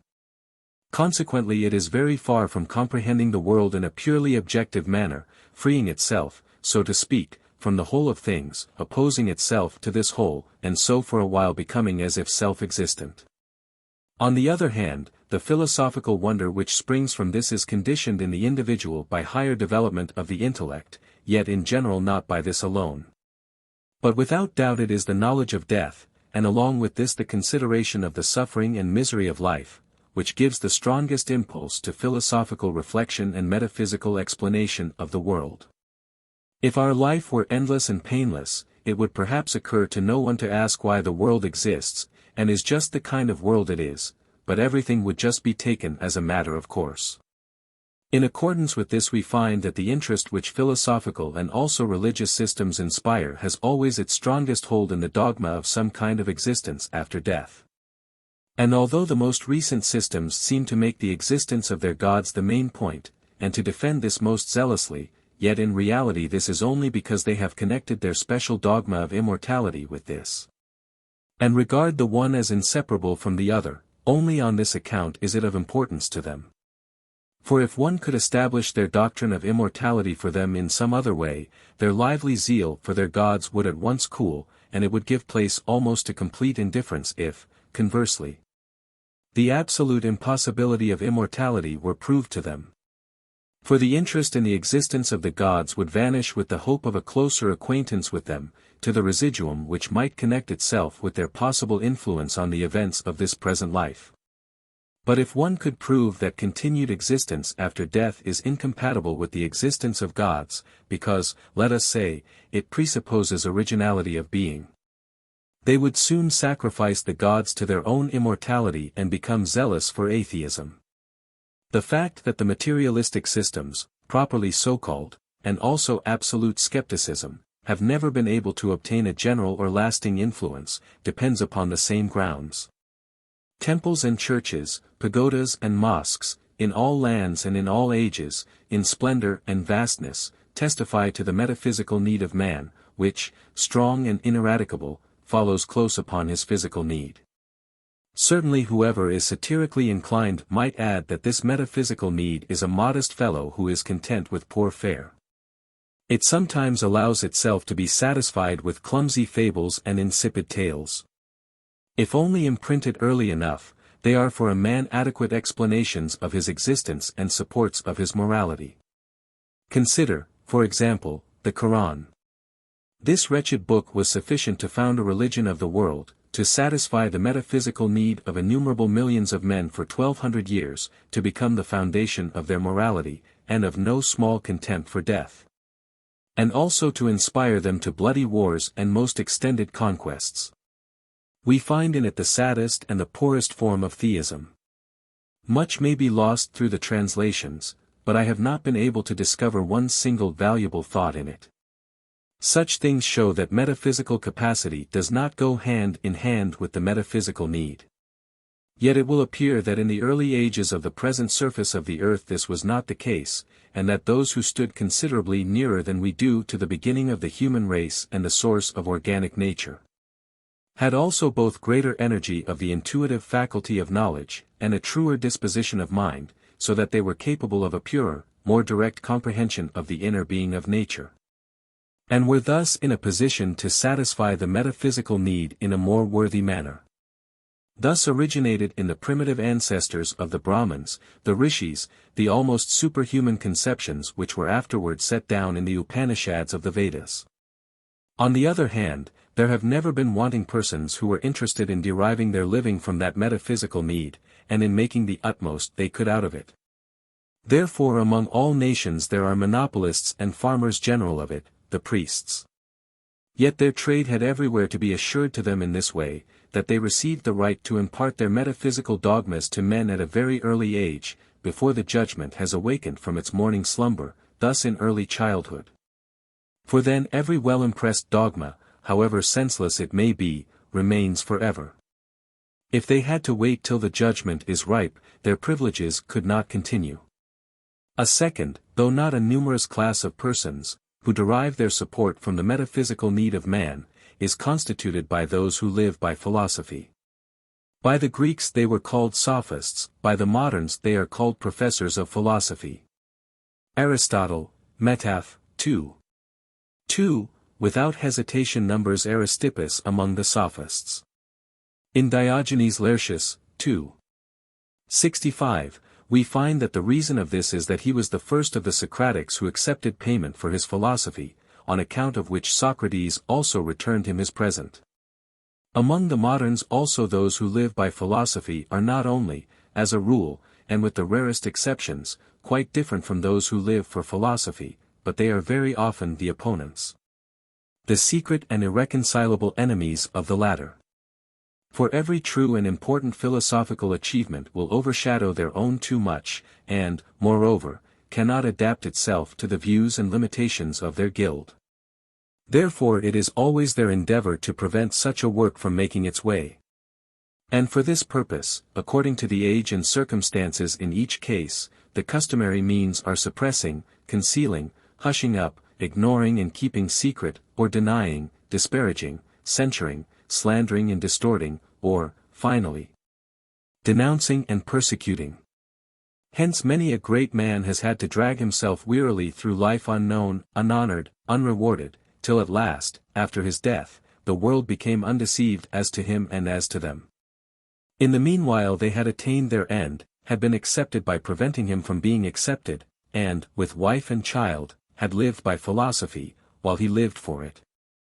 But if he is dead, then the thing is reversed. The new generation of the former class, which always exists, now becomes heir to his achievements, cuts them down to its own measure, and now lives by him. That Kant could yet live both by and for philosophy depended on the rare circumstance that, for the first time since Divus Antoninus and Divus Julianus, a philosopher sat on the throne. Only under such auspices could the Critique of Pure Reason have seen the light. Scarcely was the king dead than we see that Kant also, seized with fear, because he belonged to the guild, modified, expurgated, and spoiled his masterpiece in the second edition, and yet was soon in danger of losing his place. So that Camp invited him to come to him, in Brunswick, and live with him as the instructor of his family, Ring, and Sichten aus Kant's Leben, page 68. University philosophy is, as a rule, mere juggling. Its real aim is to impart to the students, in the deepest ground of their thought, that tendency of mind which the ministry that appoints to the professorships regards as consistent with its views. The ministry may also be perfectly right in this from a statesman's point of view. Only the result of it is that such philosophy of the chair is a nervus alienis mobile lignum, and cannot be regarded as serious philosophy, but as the mere jest of it. Moreover, it is at any rate just that such inspection or guidance should extend only to the philosophy of the chair, and not to the real philosophy that is in earnest. For if anything in the world is worth wishing for, so well worth wishing for that even the ignorant and dull herd in its more reflective moments would prize it more than silver and gold, it is that a ray of light should fall on the obscurity of our being. And that we should gain some explanation of our mysterious existence, in which nothing is clear but its misery and its vanity. But even if this is in itself attainable, it is made impossible by imposed and compulsory solutions. We shall now subject to a general consideration the different ways of satisfying this strong metaphysical need. By metaphysics I understand all knowledge that pretends to transcend the possibility of experience, thus to transcend nature or the given phenomenal appearance of things, in order to give an explanation of that by which, in some sense or other, this experience or nature is conditioned. Or, to speak in popular language, of that which is behind nature, and makes it possible. But the great original diversity in the power of understanding, besides the cultivation of it, which demands much leisure, makes so great a difference between men, that as soon as a people has emerged from the state of savages, no one metaphysic can serve for them all. Therefore among civilized nations we find throughout two different kinds of metaphysics, which are distinguished by the fact that the one has its evidence in itself, the other outside itself. Since the metaphysical systems of the first kind require reflection, culture, and leisure for the recognition of their evidence, they can be accessible only to a very small number of men. And, moreover, they can only arise and maintain their existence in the case of advanced civilization. On the other hand, the systems of the second kind exclusively are for the great majority of men who are not capable of thinking, but only of believing, and who are not accessible to reasons, but only to authority. These systems may therefore be called metaphysics of the people, after the analogy of poetry of the people, and also wisdom of the people, by which is understood Proverbs.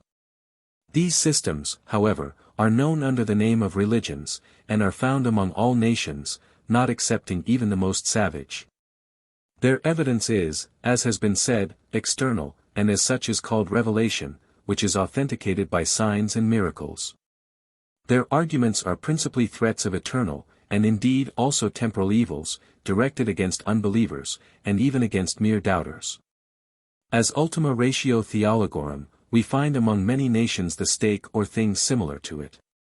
If they seek a different authentication, or if they make use of other arguments, they already make the transition into the systems of the first kind, and may degenerate into a mixture of the two, which brings more danger than advantage. For their invaluable prerogative of being imparted to children gives them the surest guarantee of the permanent possession of the mind, for thereby their dogmas grow into a kind of second inborn intellect, like the twig upon the grafted tree. While, on the other hand, the systems of the first kind only appeal to grown-up people, and in them always find a system of the second kind already in possession of their convictions. Both kinds of metaphysics, whose difference may be briefly expressed by the words reason, conviction and faith, have this in common, that every one of their particular systems stands in a hostile relation to all the others of its kind. Between those of the first kind war is waged only with word and pen, between those of the second with fire and sword as well. Several of the latter owe their propagation in part to this last kind of polemic, and all have by degrees divided the earth between them. And indeed with such decided authority that the peoples of the earth are distinguished and separated more according to them than according to nationality or government. They alone reign, each in its own province. The systems of the first kind, on the contrary, are at the most tolerated, and even this only because, on account of the small number of their adherents. They are for the most part not considered worth the trouble of combating with fire and sword, although, where it seemed necessary, these also have been employed against them with effect. Besides, they occur only in a sporadic form. Yet in general they have only been endured in a tamed and subjugated condition, for the system of the second kind which prevailed in the country ordered them to conform their teaching more or less closely to its own. Sometimes it not only subjugated them, but even employed their services and used them as a support, which is however a dangerous experiment. For these systems of the first kind, since they are deprived of power, believe they may advance themselves by craft. And never entirely lay aside a secret ill will which at times comes unexpectedly into prominence and inflicts injuries which are hard to heal.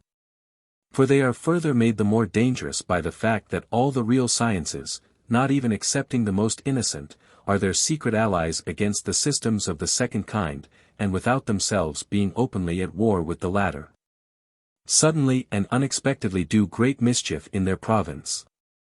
Besides, the attempt which is aimed at by the enlistment referred to of the services of the systems of the first kind by the second, the attempt to add an inner authentication to a system whose original authentication was external, is in its nature perilous.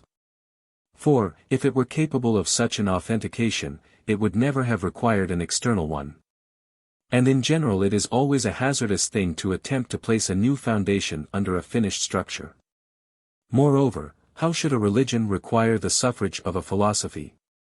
It has everything upon its side: revelation, tradition, miracles, prophecies, the protection of the government, the highest rank, as is due to the truth, the consent and reverence of all, 1,000 temples in which it is proclaimed and practiced, bands of sworn priests, and, what is more than all, the invaluable privilege of being allowed to imprint its doctrines on the mind at the tender age of childhood, whereby they became almost like innate ideas.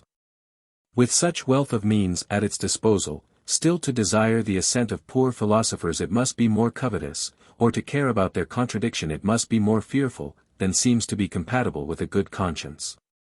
To the distinction established above between metaphysics of the first and of the second kind, we have yet to add the following: a system of the first kind, thus a philosophy, makes the claim, and has therefore the obligation, in everything that it says, sensu stricto et proprio, to be true, for it appeals to thought and conviction.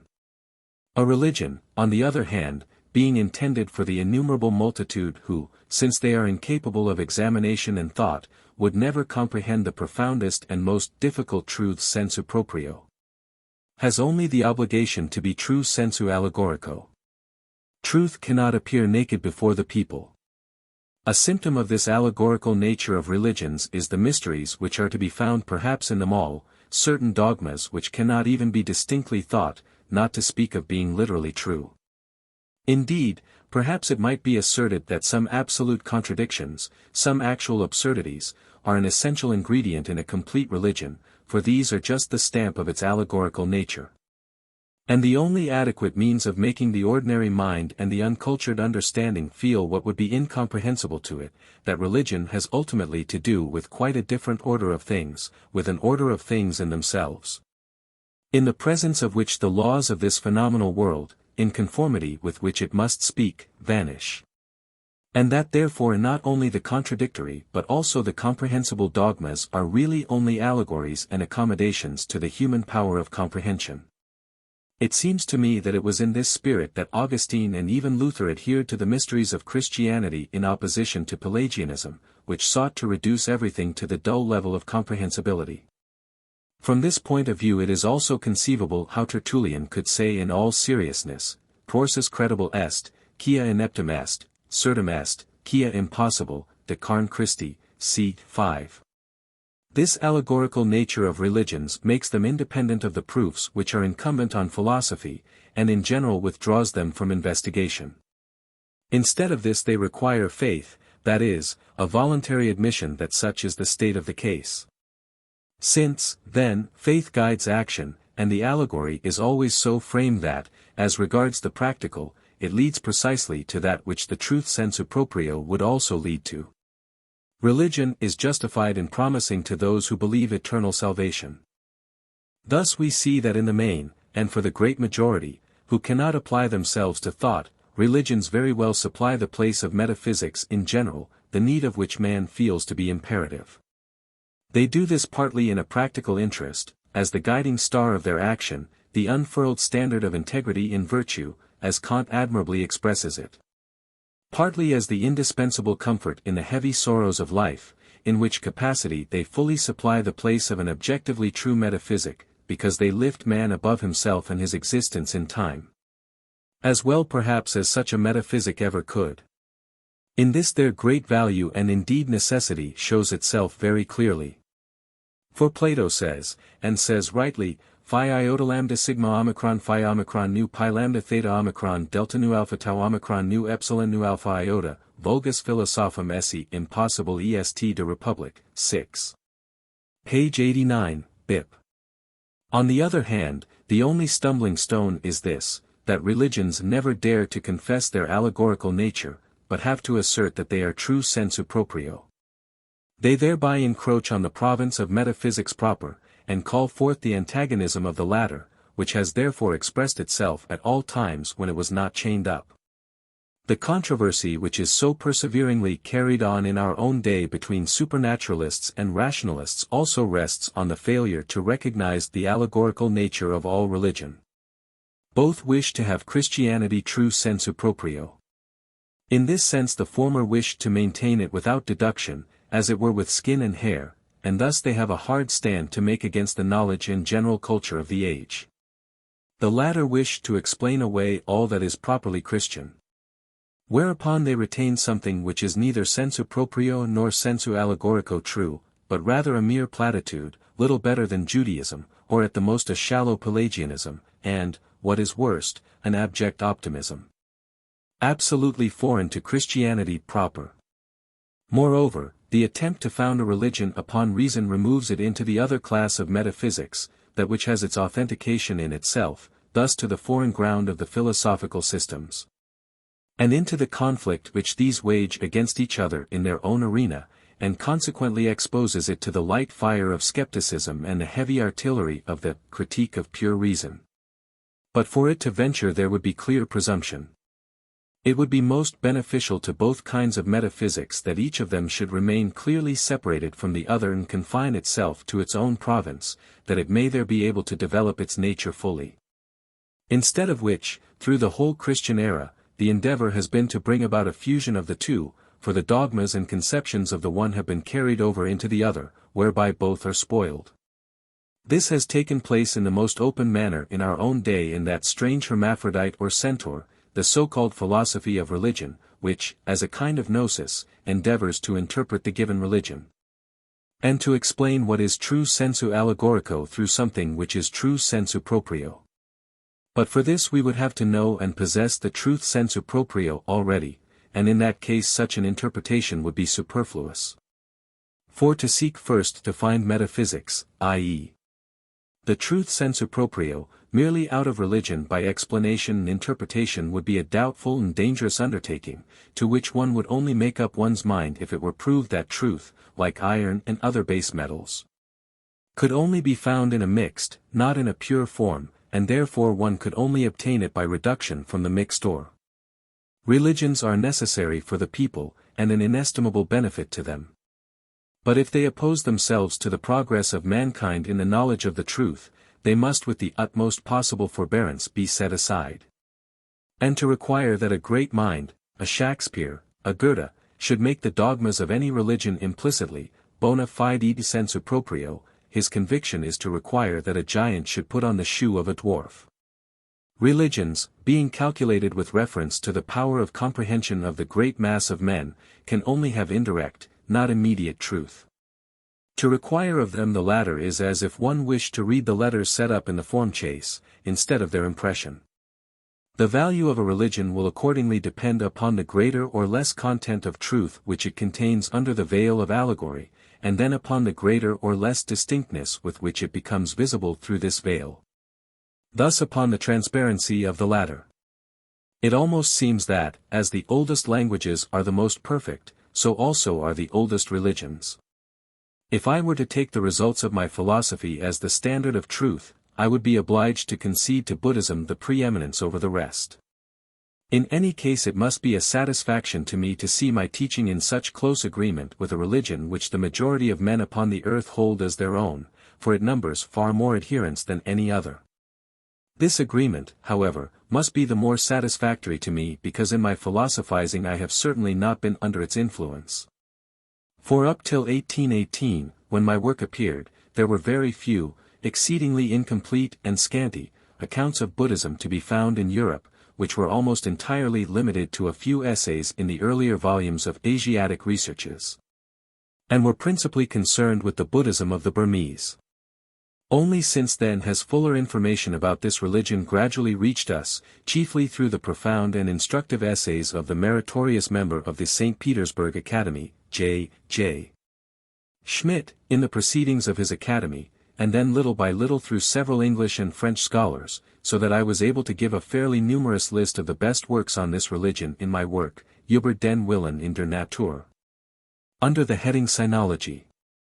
Unfortunately Soma Korosi, that persevering Hungarian, who, in order to study the language and sacred writings of Buddhism, spent many years in Tibet, and for the most part in Buddhist monasteries, was carried off by death just as he was beginning to work out for us the results of his researches.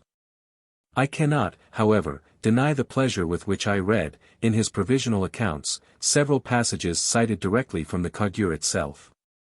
For example, the following conversation of the dying Buddha with Brahma, who is doing him homage. There is a description of their conversation on the subject of creation, by whom was the world made? Sakya asks several questions of Brahma, whether was it he who made or produced such and such things, and endowed or blessed them with such and such virtues or properties? Whether was it he who caused the several revolutions in the destruction and regeneration of the world? He denies that he had ever done anything to that effect. At last he himself asks Sakya how the world was made, by whom? Here are attributed all changes in the world to the moral works of the animal beings, and it is stated that in the world all is illusion, there is no reality in the things, all is empty. Brahma, being instructed in his doctrine, becomes his follower, Asiatic Researches, Volume 20. Page 434. I cannot place, as is always done, the fundamental difference of all religions in the question whether they are monotheistic, polytheistic, pantheistic, or atheistic, but only in the question whether they are optimistic or pessimistic, that is, whether they present the existence of the world as justified by itself, and therefore praise and value it, or regard it as something that can only be conceived as the consequence of our guilt, and therefore properly ought not to be.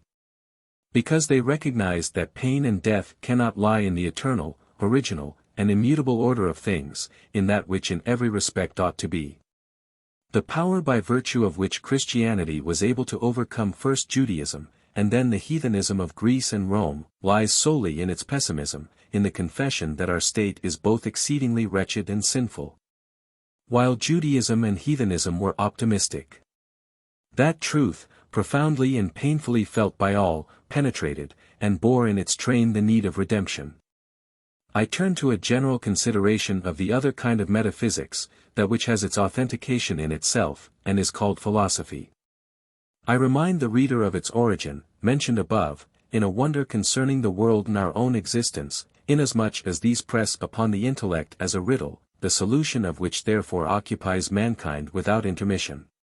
Here, then, I wish first of all to draw attention to the fact that this could not be the case if, in Spinoza's sense, which in our own day has so often been brought forward again under modern forms and expositions as pantheism, the world were an absolute substance, and therefore an absolutely necessary existence. For this means that it exists with so great a necessity that beside it every other necessity comprehensible to our understanding as such must appear as an accident. It would then be something which comprehended in itself not only all actual but also all possible existence, so that, as Spinoza indeed declares, its possibility and its actuality would be absolutely one. Its non-being would therefore be impossibility itself, thus it would be something the non-being or other being of which must be completely inconceivable, and which could therefore just as little be thought away as, for example, space or time. And since, further, we ourselves would be parts, modes, attributes, or accidents of such an absolute substance, which would be the only thing that, in any sense, could ever or anywhere exist, our and its existence, together with its properties, would necessarily be very far from presenting itself to us as remarkable, problematical, and indeed as an unfathomable and ever-disquieting riddle, but, on the contrary, would be far more self-evident than that 2 and 2 make 4. For we would necessarily be incapable of thinking anything else than that the world is, as it is, and therefore we would necessarily be as little conscious of its existence as such, i.e., as a problem for reflection, as we are of the incredibly fast motion of our planet. All this, however, is absolutely not the case. Only to the brutes who are without thought, does the world and existence appear as a matter of course.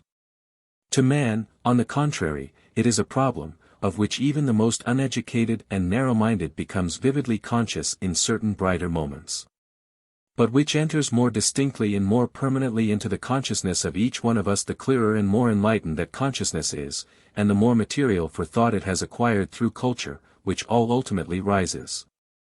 In minds that are naturally adapted for philosophizing, to Plato's theta alpha upsilon mu alpha zeta epsilon iota nu, mu alpha lambda alpha phi iota lambda omicron sigma omicron phi iota kappa omicron nu pi alpha theta omicron, mirari, bald philosophicus affectus, that is, to that wonder which comprehends in its whole magnitude that problem which unceasingly occupies the nobler portion of mankind in every age and in every land, and gives it no rest.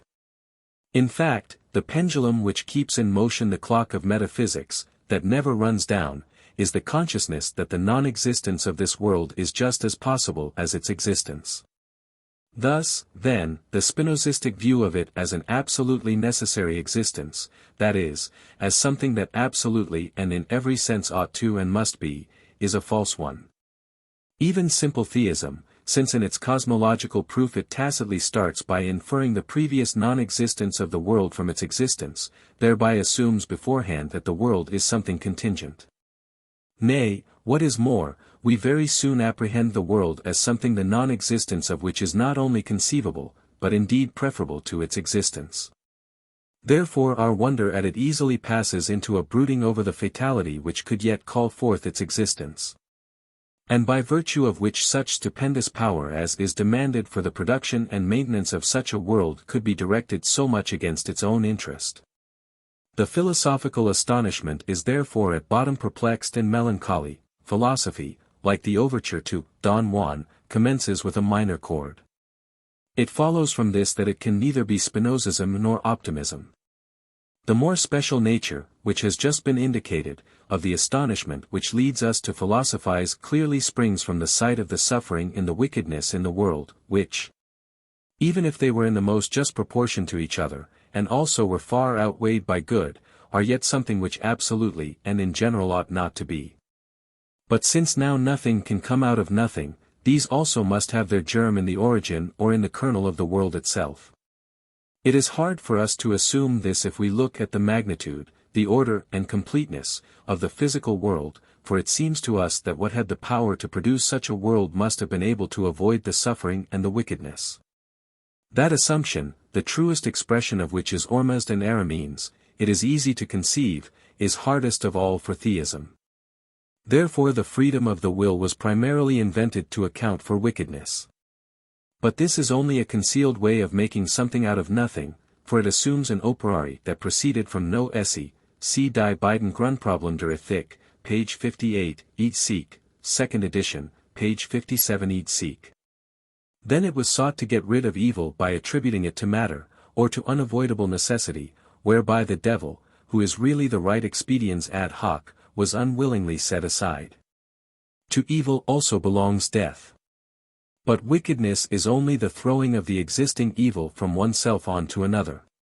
Thus, as was said above, it is wickedness, evil, and death that qualify and intensify the philosophical astonishment.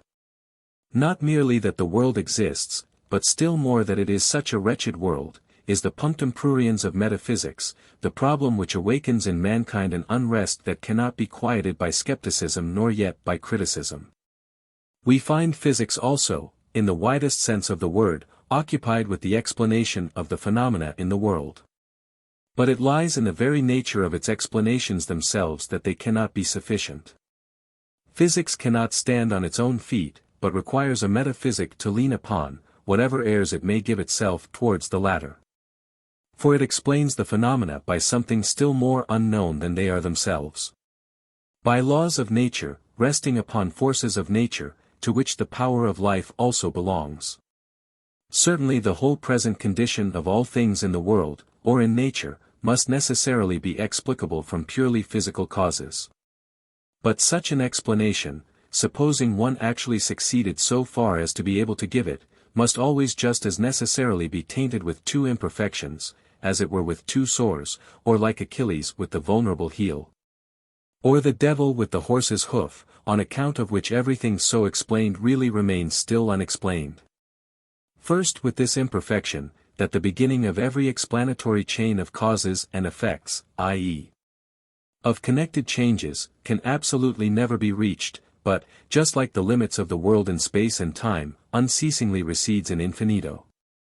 Secondly with this, that the whole of the efficient causes out of which everything is explained constantly rest upon something which is completely inexplicable.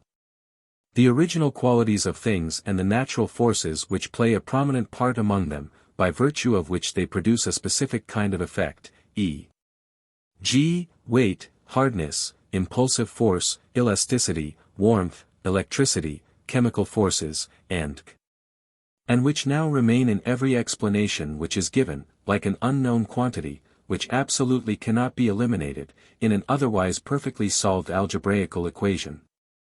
Accordingly there is no fragment of clay, however little worth, that is not entirely composed of inexplicable qualities. Thus these two inevitable defects in every purely physical, i.e. causal, explanation show that such an explanation can only be relative, and that its whole method and nature cannot be the only one, the ultimate and thus the sufficient one, i.e.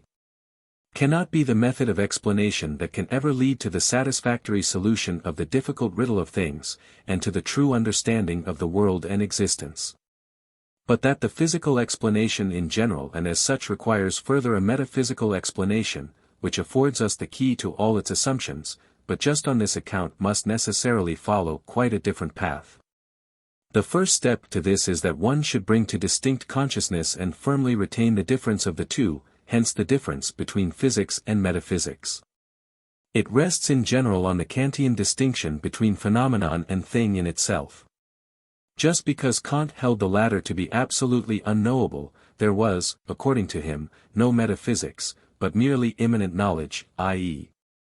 physics, which throughout can speak only of phenomena, and also a critique of the reason which strives after metaphysics.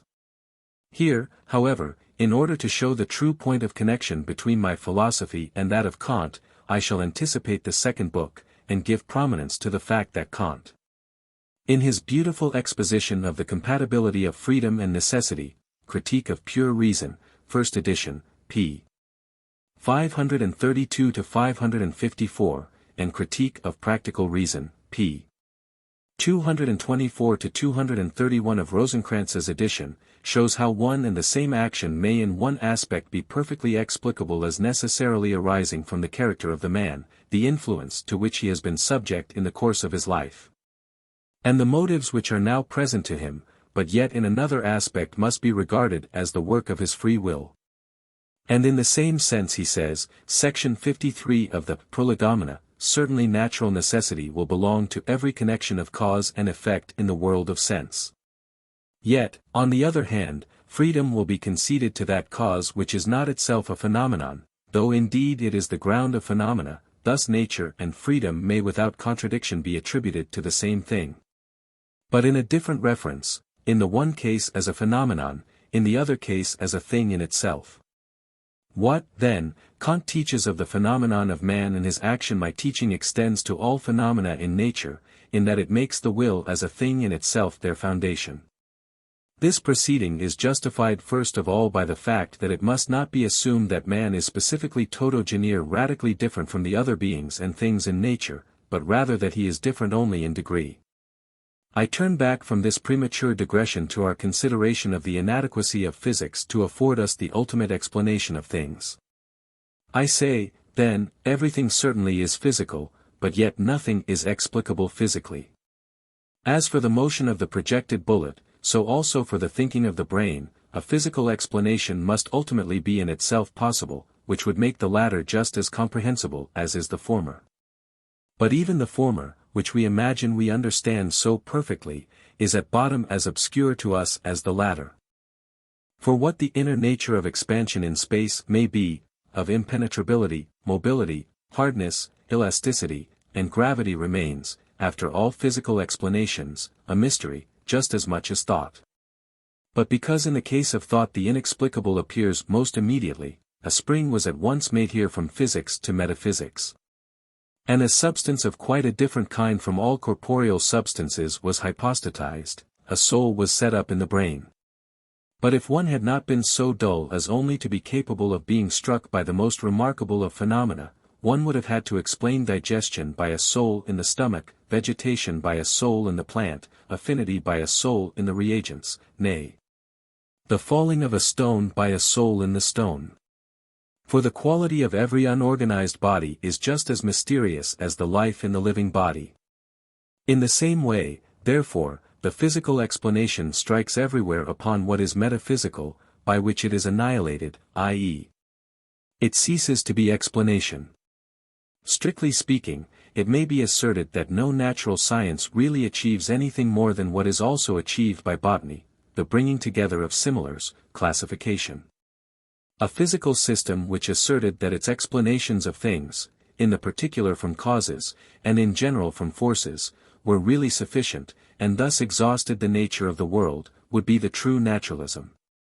From Leucippus, Democritus, and Epicurus down to the Système de la Nature, and further, to Delamarck, Cabanis, and to the materialism that has again been warmed up in the last few years, we can trace the persistent attempt to set up a system of physics without metaphysics, that is, a system which would make the phenomenon the thing in itself. But all their explanations seek to conceal from the explainers themselves and from others that they simply assume the principal matter without more ado. They endeavor to show that all phenomena, even those of mind, are physical. And they are right.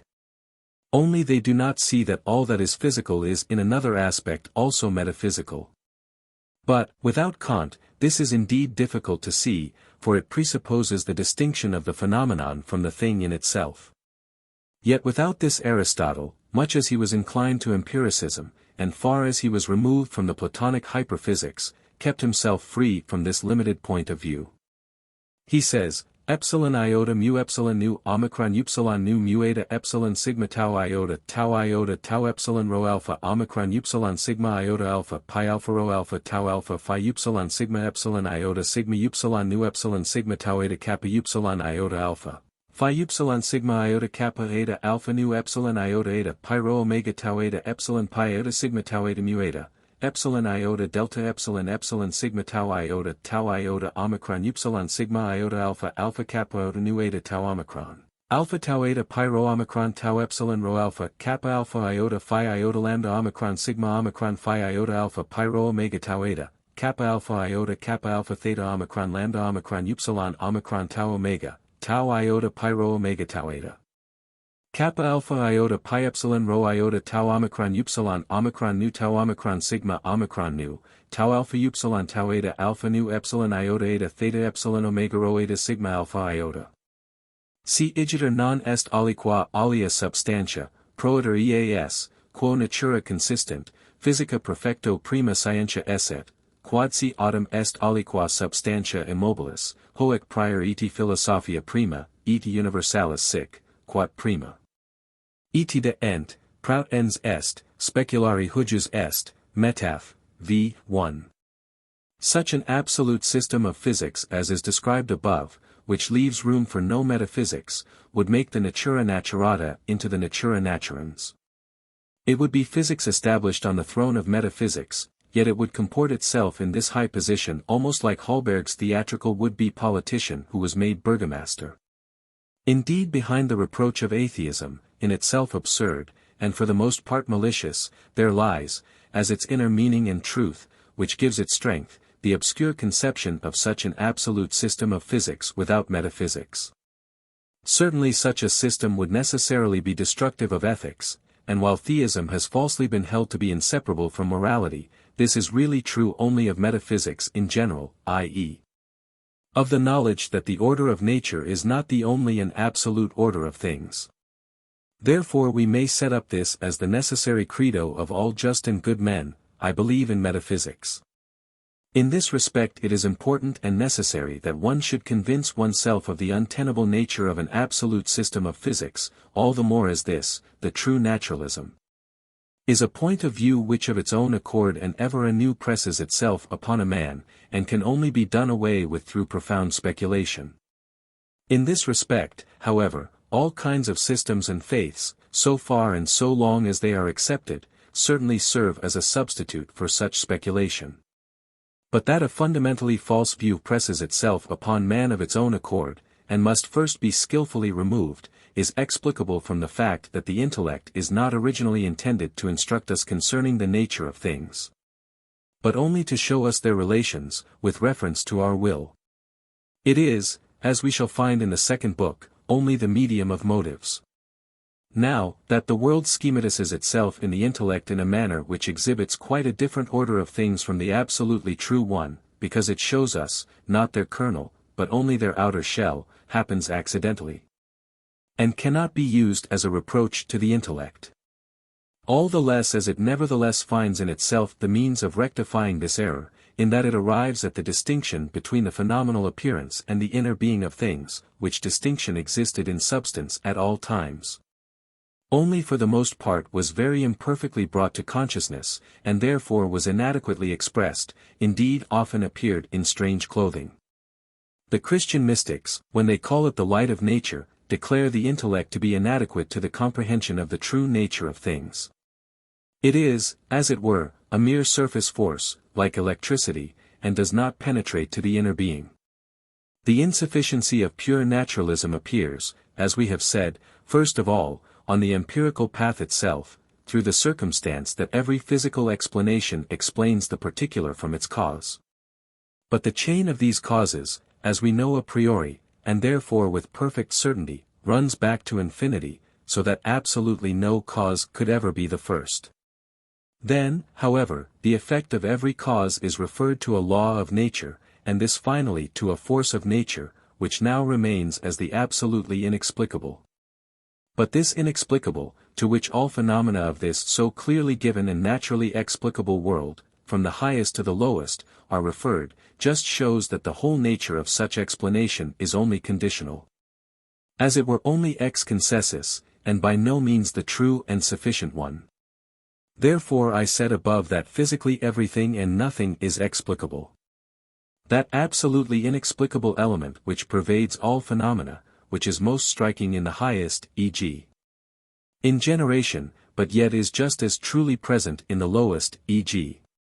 in mechanical phenomena, points to an entirely different kind of order of things lying at the foundation of the physical order, which is just what Kant calls the order of things in themselves, and which is the goal of metaphysics. But, secondly, the insufficiency of pure naturalism comes out clearly from that fundamental philosophical truth, which we have fully considered in the first half of this book, and which is also the theme of the Critique of Pure Reason. The truth that every object, both as regards its objective existence in general and as regards the manner, forms, of this existence, is throughout conditioned by the knowing subject, hence is merely a phenomenon, not a thing in itself. This is explained in section 7 of the first volume, and it is there shown that nothing can be more clumsy than that, after the manner of all materialists. One should blindly take the objective as simply given in order to derive everything from it without paying any regard to the subjective, through which, however, nay, in which alone the former exists. Samples of this procedure are most readily afforded us by the fashionable materialism of our own day, which has thereby become a philosophy well suited for barbers' and apothecaries' apprentices. For it, in its innocence, matter, assumed without reflection as absolutely real, is the thing in self, and the one capacity of a thing in itself is impulsive force, for all other qualities can only be manifestations of this. With naturalism, then, or the purely physical way of looking at things, we shall never attain our end, it is like a sum that never comes out. Causal series without beginning or end, fundamental forces which are inscrutable, endless space, beginningless time, infinite divisibility of matter, and all this further conditioned by a knowing brain, in which alone it exists just like a dream, and without which it vanishes, constitute the labyrinth in which naturalism leads us ceaselessly round. The height to which in our time the natural sciences have risen in this respect entirely throws into the shade all previous centuries, and is a summit which mankind reaches for the first time. But however great are the advances which physics, understood in the wide sense of the ancients, may make, not the smallest step towards metaphysics is thereby taken, just as a plane can never obtain cubical content by being indefinitely extended. For all such advances will only perfect our knowledge of the phenomenon, while metaphysics strives to pass beyond the phenomenal appearance itself, to that which so appears. And if indeed it had the assistance of an entire and complete experience, it would, as regards the main point, be in no way advantaged by it. Nay, even if one wandered through all the planets and fixed stars, one would thereby have made no step in metaphysics. It is rather the case that the greatest advances of physics will make the need of metaphysics ever more felt. For it is just the corrected, extended, and more thorough knowledge of nature which, on the one hand, always undermines and ultimately overthrows the metaphysical assumptions which till then have prevailed, but, on the other hand, presents the problem of metaphysics itself more distinctly, more correctly, and more fully, and separates it more clearly from all that is merely physical. Moreover, the more perfectly and accurately known nature of the particular thing more pressingly demands the explanation of the whole and the general, which, the more correctly, thoroughly, and completely it is known empirically, only presents itself as the more mysterious. Certainly the individual, simple investigator of nature, in a special branch of physics, does not at once become clearly conscious of all this. He rather sleeps contentedly by the side of his chosen maid, in the house of Odysseus, banishing all thoughts of Penelope, cf. ch. 12 at the end. Hence we see at the present day the husk of nature investigated in its minutest details, the intestines of intestinal worms and the vermin of vermin known to a nicety. But if some one comes, as, for example, I do, and speaks of the kernel of nature, they will not listen, they even think it has nothing to do with the matter, and go on sifting their husks. One finds oneself tempted to call that overmicroscopical and micrological investigator of nature the cot-queen of nature. But those persons who believe that crucibles and retorts are the true and only source of all wisdom are in their own way just as perverse as were formerly their antipodes the scholastics. As the latter, absolutely confined to their abstract conceptions, use these as their weapons, neither knowing nor investigating anything outside them, so the former, absolutely confined to their empiricism, allow nothing to be true except what their eyes behold, and believe they can thus arrive at the ultimate ground of things, not discerning that between the phenomenon and that which manifests itself in it, the thing in itself, there is a deep gulf. A radical difference, which can only be cleared up by the knowledge and accurate delimitation of the subjective element of the phenomenon. and the insight that the ultimate and most important conclusions concerning the nature of things can only be drawn from self-consciousness. Yet without all this one cannot advance a step beyond what is directly given to the senses, thus can get no further than to the problem. Yet, on the other hand, it is to be observed that the most perfect possible knowledge of nature is the corrected statement of the problem of metaphysics. Therefore no one ought to venture upon this without having first acquired a knowledge of all the branches of natural science, which, though general, shall be thorough, clear, and connected. For the problem must precede its solution. Then, however, the investigator must turn his glance inward. For the intellectual and ethical phenomena are more important than the physical, in the same proportion as, for example, animal magnetism is a far more important phenomenon than mineral magnetism. The last fundamental secret man carries within himself, and this is accessible to him in the most immediate manner, therefore it is only here that he can hope to find the key to the riddle of the world and gain a clue to the nature of all things. The special province of metaphysics thus certainly lies in what has been called mental philosophy. The ranks of living creatures thou dost lead before me, teaching me to know my brothers. In air and water and the silent wood. Then to the cave secure thou leadest me. Then show'st me mine own self, and in my breast the deep, mysterious miracles unfold. 111. Finally, then, as regards the source or the foundation of metaphysical knowledge, I have already declared myself above to be opposed to the assumption, which is even repeated by Kant, that it must lie in mere conceptions. In no knowledge can conceptions be what is first, for they are always derived from some perception. What has led, however, to that assumption is probably the example of mathematics. Mathematics can leave perception altogether, and, as is especially the case in algebra, trigonometry, and analysis, can operate with purely abstract conceptions, nay, with conceptions which are represented only by signs instead of words.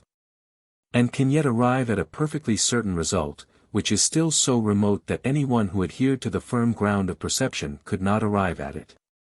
But the possibility of this depends, as Kant has clearly shown, on the fact that the conceptions of mathematics are derived from the most certain and definite of all perceptions, from the a priori and yet intuitively known relations of quantity. And can therefore be constantly realized again and controlled by these, either arithmetically, by performing the calculations which are merely indicated by those signs, or geometrically. By means of what Kant calls the construction of the conceptions. This advantage, on the other hand, is not possessed by the conceptions out of which it was believed metaphysics could be built up. Such, for example, as essence, being, substance, perfection, necessity, reality, finite, infinite, absolute, ground, end. For such conceptions are by no means original, as fallen from heaven, or innate. But they also, like all conceptions, are derived from perceptions, and as, unlike the conceptions of mathematics, they do not contain the mere form of perception, but more, empirical perceptions must lie at their foundation. Thus nothing can be drawn from them which the empirical perceptions did not also contain, that is, nothing which was not a matter of experience, and which, since these conceptions are very wide abstractions, we would receive with much greater certainty at first hand from experience. For from conceptions nothing more can ever be drawn than the perceptions from which they are derived contain. If we desire pure conceptions, i.e., such as have no empirical source, the only ones that can be produced are those which concern space and time, i.e., the merely formal part of perception, consequently only the mathematical conceptions, or at most also the conception of causality, which indeed does not originate in experience, but yet only comes into consciousness by means of it, first in sense perception. Therefore experience indeed is only possible by means of it, but it also is only valid in the sphere of experience, on which account Kant has shown that it only serves to communicate the connection of experience, and not to transcend it. That thus it admits only of physical application, not of metaphysical. Certainly only its a priori origin can give apodictic certainty to any knowledge. But this limits it to the mere form of experience in general, for it shows that it is conditioned by the subjective nature of the intellect. Such knowledge, then, far from taking us beyond experience, gives only one part of experience itself, the formal part, which belongs to it throughout, and therefore is universal, consequently mere form without content. Since now metaphysics can least of all be confined to this, it must have also empirical sources of knowledge, therefore that preconceived idea of a metaphysic to be found purely a priori is necessarily vain. It is really a petitio principii of Kant's, which he expresses most distinctly in section 1 of the Prolegomena, that metaphysics must not draw its fundamental conceptions and principles from experience. In this it is assumed beforehand that only what we knew before all experience can extend beyond all possible experience. Supported by this, Kant then comes and shows that all such knowledge is nothing more than the form of the intellect for the purpose of experience, and consequently can never lead beyond experience. From which he then rightly deduces the impossibility of all metaphysics. But does it not rather seem utterly perverse that in order to discover the secret of experience, i.e., of the world which alone lies before us, we should look quite away from it, ignore its content, and take and use for its material only the empty forms of which we are conscious a priori? Is it not rather in keeping with the matter that the science of experience in general, and as such, should also be drawn from experience? Its problem itself is given it empirically. Why should not the solution of it call in the assistance of experience? Is it not senseless that he who speaks of the nature of things should not look at things themselves, but should confine himself to certain abstract conceptions? The task of metaphysics is certainly not the observation of particular experiences, but yet it is the correct explanation of experience as a whole. Its foundation must therefore, at any rate, be of an empirical nature. Indeed, the a priori nature of a part of human knowledge will be apprehended by it as a given fact, from which it will infer the subjective origin of the same. Only because the consciousness of its a priori nature accompanies it is it called by Kant transcendental as distinguished from transcendent, which signifies passing beyond all possibility of experience, and has its opposite in immanent, i.e., remaining within the limits of experience. I gladly recall the original meaning of this expression introduced by Kant, with which, as also with that of the categories, and many others, the apes of philosophy carry on their game at the present day. Now, besides this, the source of the knowledge of metaphysics is not outer experience alone, but also inner. Indeed, what is most peculiar to it, that by which the decisive step which alone can solve the great question becomes possible for it, consists, as I have fully and thoroughly proved in Über den Willen in der Natur, under the heading Physische Astronomy, in this, that at the right place it combines outer experience with inner, and uses the latter as a key to the former. The origin of metaphysics in empirical sources of knowledge, which is here set forth, and which cannot fairly be denied, deprives it certainly of that kind of apodictic certainty which is only possible through knowledge a priori. This remains the possession of logic and mathematics, sciences, however, which really only teach what every one knows already, though not distinctly. At most the primary elements of natural science may also be deduced from knowledge a priori.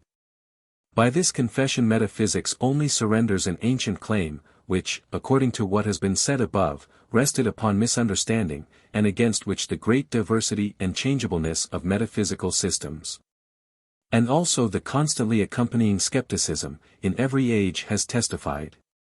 Yet against the possibility of metaphysics in general this changeableness cannot be urged, for the same thing affects just as much all branches of natural science, chemistry, physics, geology, zoology, and even history has not remained exempt from it. But when once, as far as the limits of human intellect allow, a true system of metaphysics shall have been found, the unchangeableness of a science which is known a priori will yet belong to it. For its foundation can only be experience in general, and not the particular and special experiences by which, on the other hand, the natural sciences are constantly modified and new material is always being provided for history. For experience as a whole and in general will never change its character for a new one. The next question is, how can a science drawn from experience pass beyond it and so merit the name of metaphysics? It cannot do so perhaps in the same way as we find a fourth number from three proportionate ones, or a triangle from two sides and an angle. This was the way of the pre-Kantian dogmatism, which, according to certain laws known to us a priori, sought to reason from the given to the not given, from the consequent to the reason. Thus from experience to that which could not possibly be given in any experience. Kant proved the impossibility of a metaphysic upon this path, in that he showed that although these laws were not drawn from experience, they were only valid for experience. He therefore rightly taught that in such a way we cannot transcend the possibility of all experience. But there are other paths to metaphysics. The whole of experience is like a cryptograph, and philosophy the deciphering of it, the correctness of which is proved by the connection appearing everywhere. If this whole is only profoundly enough comprehended, and the inner experience is connected with the outer, it must be capable of being interpreted, explained from itself. Since Kant has irrefutably proved to us that experience in general proceeds from two elements, the forms of knowledge and the inner nature of things, and that these two may be distinguished in experience from each other. As that of which we are conscious a priori and that which is added a posteriori, it is possible, at least in general, to say, what in the given experience, which is primarily merely phenomenal, belongs to the form of this phenomenon, conditioned by the intellect, and what, after deducting this, remains over for the thing in itself. And although no one can discern the thing in itself through the veil of the forms of perception, on the other hand every one carries it in himself, indeed is it himself. Therefore in self-consciousness it must be in some way accessible to him, even though only conditionally. Thus the bridge by which metaphysics passes beyond experience is nothing else than that analysis of experience into phenomenon and thing in itself in which I have placed Kant's greatest merit. For it contains the proof of a kernel of the phenomenon different from the phenomenon itself. This can indeed never be entirely separated from the phenomenon and regarded in itself as an ens extramundinum, but is always known only in its relations to and connections with the phenomenon itself. But the interpretation and explanation of the latter, in relation to the former, which is its inner kernel, is capable of affording us information with regard to it which does not otherwise come into consciousness. In this sense, then, metaphysics goes beyond the phenomenon, i.e. nature, to that which is concealed in or behind it, tau omicron mu epsilon tau alpha tau omicron phi upsilon sigma iota kappa omicron nu, always regarding it, however, merely as that which manifests itself in the phenomenon, not as independent of all phenomenal appearance. It therefore remains immanent, and does not become transcendent. For it never disengages itself entirely from experience, but remains merely its interpretation and explanation, since it never speaks of the thing in itself otherwise than in its relation to the phenomenon. This at least is the sense in which I, with reference throughout to the limitations of human knowledge proved by Kant, have attempted to solve the problem of metaphysics. Therefore his prolegomena to future metaphysics will be valid and suitable for mine also. Accordingly it never really goes beyond experience, but only discloses the true understanding of the world which lies before it in experience. It is neither, according to the definition of metaphysics which even Kant repeats, a science of mere conceptions, nor is it a system of deductions from a priori principles, the uselessness of which for the end of metaphysics has been shown by Kant. But it is rational knowledge, drawn from perception of the external actual world and the information which the most intimate fact of self-consciousness affords us concerning it, deposited in distinct conceptions. It is accordingly the science of experience, but its subject and its source is not particular experiences, but the totality of all experience. I completely accept Kant's doctrine that the world of experience is merely phenomenal, and that the a priori knowledge is valid only in relation to phenomena. But I add that just as phenomenal appearance, it is the manifestation of that which appears, and with him I call this the thing in itself. This must therefore express its nature and character in the world of experience, and consequently it must be possible to interpret these from this world, and indeed from the matter, not the mere form, of experience.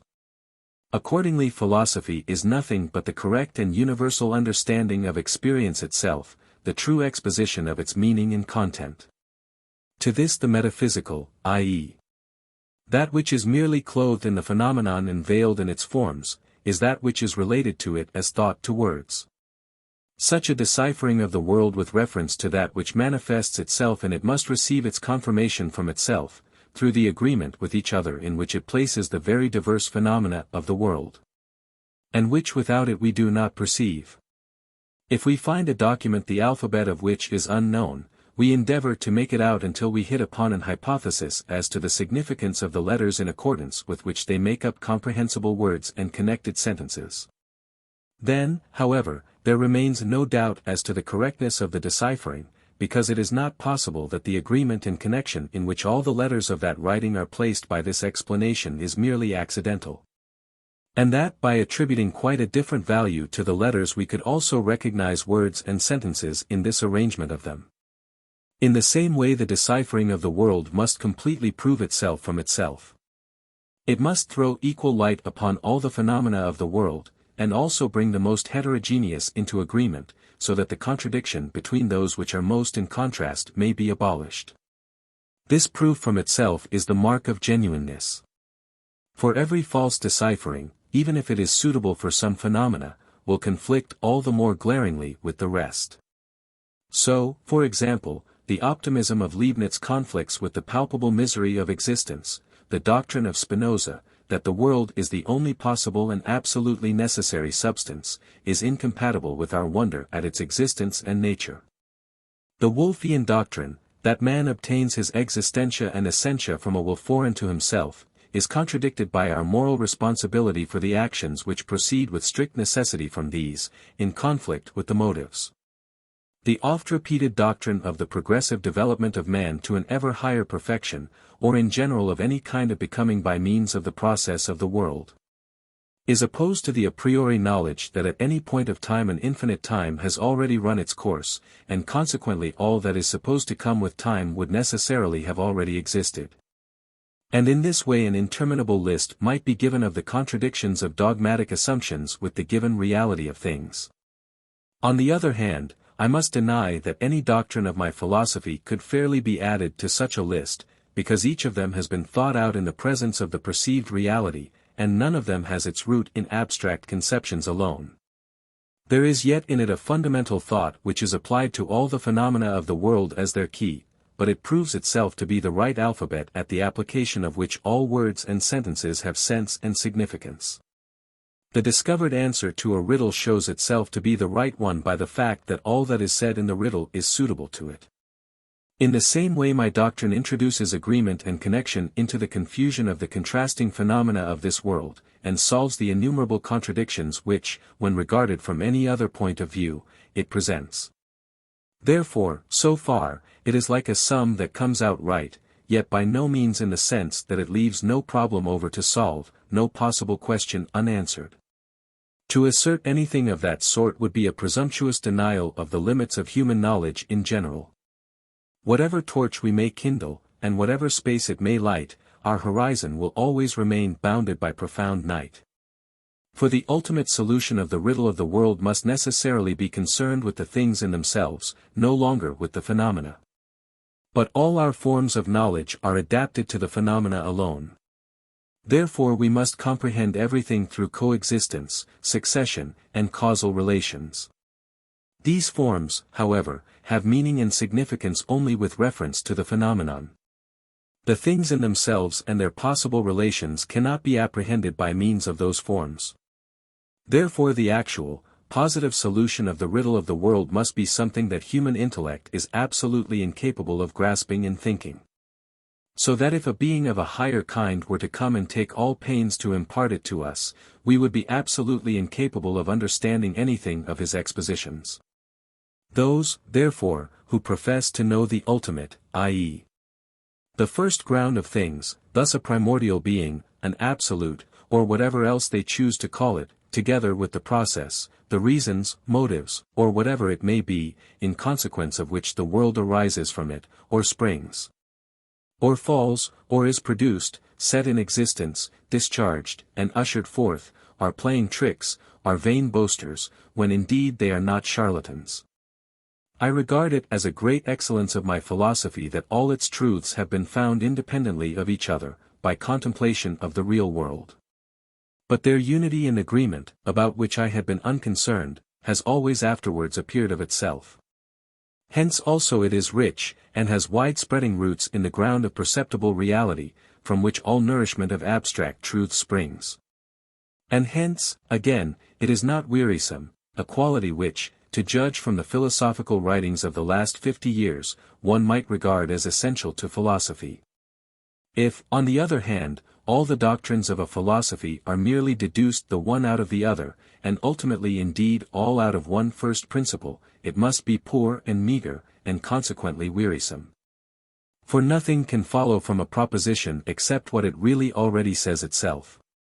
Moreover, in this case everything depends upon the correctness of one proposition, and by a single mistake in the deduction the truth of the whole would be endangered. Still less security is given by the systems which start from an intellectual intuition, i.e., a kind of ecstasy or clairvoyance. All knowledge so obtained must be rejected as subjective, individual, and consequently problematical. Even if it actually existed it would not be communicable, for only the normal knowledge of the brain is communicable, if it is abstract, through conceptions and words, if purely perceptible or concrete, through works of art. If, as so often happens, metaphysics is reproached with having made so little progress, it ought also to be considered that no other science has grown up like it under constant oppression. None has been so hampered and hindered from without as it has always been by the religion of every land, which, everywhere in possession of a monopoly of metaphysical knowledge, regards metaphysics as a weed growing beside it.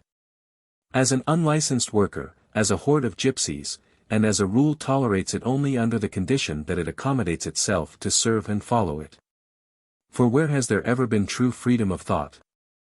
It has been vaunted sufficiently. But whenever it wishes to go further than perhaps to differ about the subordinate dogmas of the religion of the country, a holy shudder seizes the prophets of tolerance, and they say, not a step further. What progress of metaphysics was possible under such oppression? Nay, this constraint which the privileged metaphysics exercises is not confined to the communication of thoughts, but extends to thinking itself, for its dogmas are so firmly imprinted in the tender, plastic, trustful, and thoughtless age of childhood, with studied solemnity and serious airs, that from that time forward they grow with the brain, and almost assume the nature of innate thoughts, which some philosophers have therefore really held them to be. And still more have pretended to do so. Yet nothing can so firmly resist the comprehension of even the problem of metaphysics as a previous solution of it intruded upon and early implanted in the mind. For the necessary starting point for all genuine philosophy is the deep feeling of the Socratic, this one thing I know, that I know nothing. The ancients were in this respect in a better position than we are, for their national religions certainly limited somewhat the imparting of thoughts. But they did not interfere with the freedom of thought itself, because they were not formally and solemnly impressed upon children, and in general were not taken so seriously. Therefore in metaphysics the ancients are still our teachers. Whenever metaphysics is reproached with its small progress, and with not having yet reached its goal in spite of such sustained efforts, one ought further to consider that in the meanwhile it has constantly performed the invaluable service of limiting the boundless claims of the privileged metaphysics, and yet at the same time combating naturalism and materialism proper, which are called forth by it as an inevitable reaction. Consider to what a pitch the arrogance of the priesthood of every religion would rise if the belief in their doctrines was as firm and blind as they really wish. Look back also at the wars, disturbances, rebellions, and revolutions in Europe from the 8th to the 18th century. How few will be found that have not had as their essence, or their pretext, some controversy about beliefs, thus a metaphysical problem, which became the occasion of exciting nations against each other. Yet is that whole 1,000 years a continual slaughter, now on the battlefield, now on the scaffold, now in the streets, in metaphysical interests. I wish I had an authentic list of all crimes which Christianity has really prevented, and all good deeds it has really performed, that I might be able to place them in the other scale of the balance. Lastly, as regards the obligations of metaphysics, it has only one, for it is one which endures no other beside it, the obligation to be true. If one would impose other obligations upon it besides this, such as to be spiritualistic, optimistic, monotheistic, or even only to be moral, one cannot know beforehand whether this would not interfere with the fulfillment of that first obligation, without which all its other achievements must clearly be worthless. A given philosophy has accordingly no other standard of its value than that of truth. For the rest, philosophy is essentially world wisdom, its problem is the world. It has to do with this alone, and leaves the gods in peace, expects, however, in return, to be left in peace by them. Supplements to the second book. Folget falscher Spur. Denkt nicht, wofür Zen. Ist nicht der Kern der Natur. Menschen im Hirn. Goethe. 18. On the possibility of knowing the thing in itself. This chapter is connected with section 18 of the first volume. In 1836 I already published, under the title Über den Willen in der Natur, 2nd edition, 1854, 3rd ed. 1867, the most essential supplement to this book, which contains the most peculiar and important step in my philosophy, the transition from the phenomenon to the thing in itself, which Kant gave up as impossible. It would be a great mistake to regard the foreign conclusions with which I have there connected my expositions as the real material and subject of that work, which, though small as regards its extent, is of weighty import. These conclusions are rather the mere occasion starting from which I have there expounded that fundamental truth of my philosophy with so much greater clearness than anywhere else, and brought it down to the empirical knowledge of nature. And indeed this is done most exhaustively and stringently under the heading, Physische Astronomy, so that I dare not hope ever to find a more correct or accurate expression of that core of my philosophy than is given there.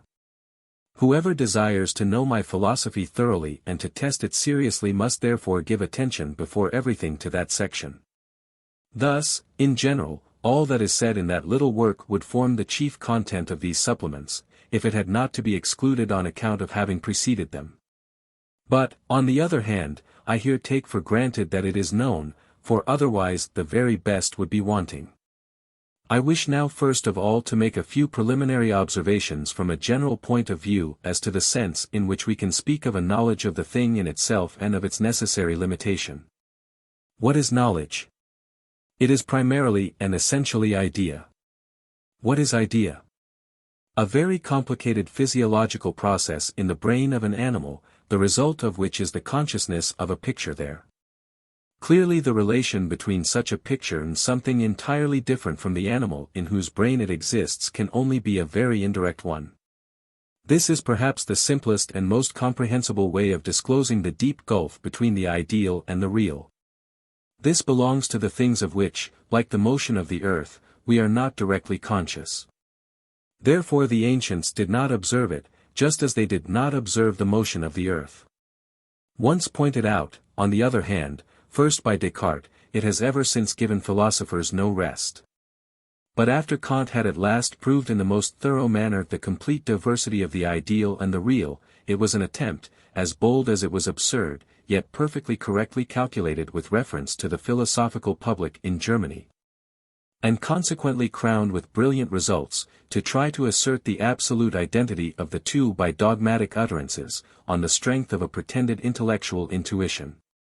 In truth, on the contrary, a subjective and an objective existence, a being for self and a being for others, a consciousness of one's own self, and a consciousness of other things, is given us directly.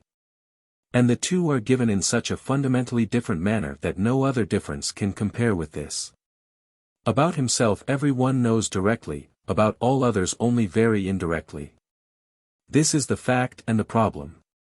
Whether, on the other hand, through further processes in the interior of a brain, general conceptions, universalia, are abstracted from the perceptible ideas or images that have arisen within it, for the assistance of further combinations, whereby knowledge becomes rational, and is now called thinking, this is here no longer the essential question, but is of subordinate significance. For all such conceptions receive their content only from the perceptible idea, which is therefore primary knowledge, and has consequently alone to be taken account of in an investigation of the relation between the ideal and the real. It therefore shows entire ignorance of the problem, or at least it is very inept, to wish to define that relation as that between being and thinking.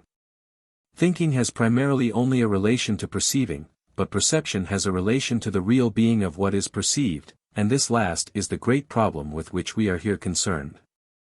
Empirical being, on the other hand, as it lies before us, is nothing else than simply being given in perception. But the relation of the latter to thinking is no riddle, for the conceptions, thus the immediate materials of thought, are obviously abstracted from perception, which no reasonable man can doubt. It may be said in passing that one can see how important the choice of expressions in philosophy is from the fact that that inept expression condemned above, and the misunderstanding which arose from it, became the foundation of the whole Hegelian pseudo-philosophy, which has occupied the German public for 25 years. If, however, it should be said, the perception is itself the knowledge of the thing in itself, for it is the effect of that which is outside of us, and as this acts, so it is, its action is just its being. To this we reply, 1. That the law of causality, as has been sufficiently proved, is of subjective origin, as well as the sensation from which the perception arises. 2. That at any rate time and space, in which the object presents itself, are of subjective origin. 3. That if the being of the object consists simply in its action, this means that it consists merely in the changes which it brings about in others, therefore itself and in itself it is nothing at all. Only of matter is it true, as I have said in the text, and worked out in the essay on the principle of sufficient reason, at the end of section 21, that its being consists in its action, that it is through and through only causality. Thus is itself causality objectively regarded. Hence, however, it is also nothing in itself. Lambda eta tau omicron alpha lambda eta theta iota nu omicron nu psi epsilon upsilon delta omicron, materia mendacium verax, but as an ingredient in the perceived object, is a mere abstraction, which for itself alone can be given in no experience. It will be fully considered later on in a chapter of its own. But the perceived object must be something in itself, and not merely something for others. For otherwise it would be altogether merely idea, and we would have an absolute idealism, which would ultimately become theoretical egoism, with which all reality disappears and the world becomes a mere subjective phantasm. If, however, without further question, we stop altogether at the world as idea, then certainly it is all one whether I explain objects as ideas in my head or as phenomena exhibiting themselves in time and space. For time and space themselves exist only in my head. In this sense, then, an identity of the ideal and the real might always be affirmed, only, after Kant, this would not be saying anything new. Besides this, however, the nature of things and of the phenomenal world would clearly not be thereby exhausted, but with it we would always remain still upon the ideal side. The real side must be something toto-genere different from the world as idea. It must be that which things are in themselves, and it is this entire diversity between the ideal and the real which Kant has proved in the most thorough manner. Locke had denied to the senses the knowledge of things as they are in themselves. But Kant denied this also to the perceiving understanding, under which name I here comprehend what he calls the pure sensibility, and, as it is given a priori, the law of causality which brings about the empirical perception.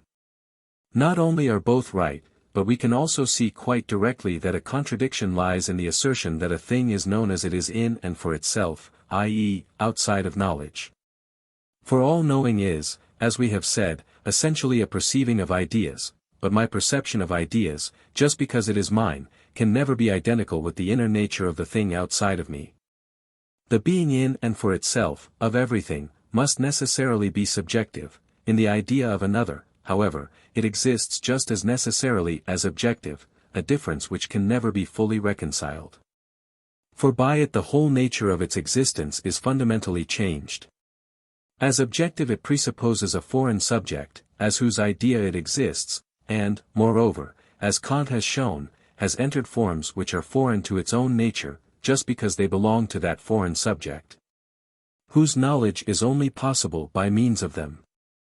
If I, absorbed in this reflection, perceive, let us say lifeless bodies, of easily surveyed magnitude and regular, comprehensible form, and now attempt to conceive this spatial existence, in its three dimensions, as their being in itself. Consequently as the existence which to the things is subjective, the impossibility of the thing is at once apparent to me, for I can never think those objective forms as the being which to the things is subjective. Rather I become directly conscious that what I there perceive is only a picture produced in my brain, and existing only for me as the knowing subject, which cannot constitute the ultimate, and therefore subjective being in and for itself of even these lifeless bodies. But, on the other hand, I must not assume that even these lifeless bodies exist only in my idea, but, since they have inscrutable qualities, and, by virtue of these, activity, I must concede to them a being in itself of some kind. But this very inscrutableness of the properties, while, on the one hand, it certainly points to something which exists independently of our knowledge, gives also, on the other hand, the empirical proof that our knowledge, because it consists simply in framing ideas by means of subjective forms, affords us always mere phenomena, not the true being of things.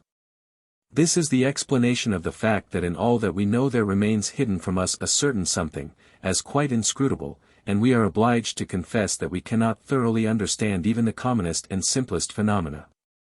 For it is not merely the highest productions of nature, living creatures, or the complicated phenomena of the unorganized world that remain inscrutable to us, but even every rock crystal, every iron pyrite, by reason of its crystallographical, optical, chemical, and electrical properties, is to the searching consideration and investigation an abyss of incomprehensibilities and mysteries. This could not be the case if we knew things as they are in themselves. For then at least the simpler phenomena, the path to whose qualities was not barred for us by ignorance, would necessarily be thoroughly comprehensible to us, and their whole being and nature would be able to pass over into our knowledge. Thus it lies not in the defectiveness of our acquaintance with things, but in the nature of knowledge itself. For if our perception, and consequently the whole empirical comprehension of the things that present themselves to us, is already essentially and in the main determined by our faculty of knowledge, and conditioned by its forms and functions, it cannot but be that things exhibit themselves in a manner which is quite different from their own inner nature, and therefore appear as in a mask, which allows us merely to assume what is concealed beneath it, but never to know it. Hence, then, it gleams through as an inscrutable mystery, and never can the nature of anything entire and without reserve pass over into knowledge, but much less can any real thing be construed a priori, like a mathematical problem. Thus the empirical inscrutableness of all natural things is a proof a posteriori of the ideality and merely phenomenal actuality of their empirical existence. According to all this, upon the path of objective knowledge, hence starting from the idea, one will never get beyond the idea, i.e., the phenomenon. One will thus remain at the outside of things, and will never be able to penetrate to their inner nature and investigate what they are in themselves, i.e., for themselves. So far I agree with Kant. But, as the counterpart of this truth, I have given prominence to this other truth, that we are not merely the knowing subject, but, in another aspect, we ourselves also belong to the inner nature that is to be known. We ourselves are the thing in itself. That therefore a way from within stands open for us to that inner nature belonging to things themselves, to which we cannot penetrate from without, as it were a subterranean passage, a secret alliance, which, as if by treachery, places us at once within the fortress which it was impossible to take by assault from without. The thing in itself can, as such, only come into consciousness quite directly, in this way, that it is itself conscious of itself. To wish to know it objectively is to desire something contradictory. Everything objective is idea, therefore appearance, mere phenomenon of the brain. Kant's chief result may in substance be thus concisely stated: all conceptions which have not at their foundation a perception in space and time, sensuous intuition, that is to say then, which have not been drawn from such a perception, are absolutely empty, i.e., give no knowledge. But since now perception can afford us only phenomena, not things in themselves, we have also absolutely no knowledge of things in themselves. I grant this of everything, with the single exception of the knowledge which each of us has of his own willing. This is neither a perception, for all perception is spatial, nor is it empty, rather it is more real than any other. Further, it is not a priori, like merely formal knowledge, but entirely a posteriori. Hence also we cannot anticipate it in the particular case, but are hereby often convicted of error concerning ourselves. In fact, our willing is the one opportunity which we have of understanding from within any event which exhibits itself without, consequently the one thing which is known to us immediately, and not, like all the rest, merely given in the idea. Here, then, lies the datum which alone is able to become the key to everything else, or, as I have said, the single narrow door to the truth.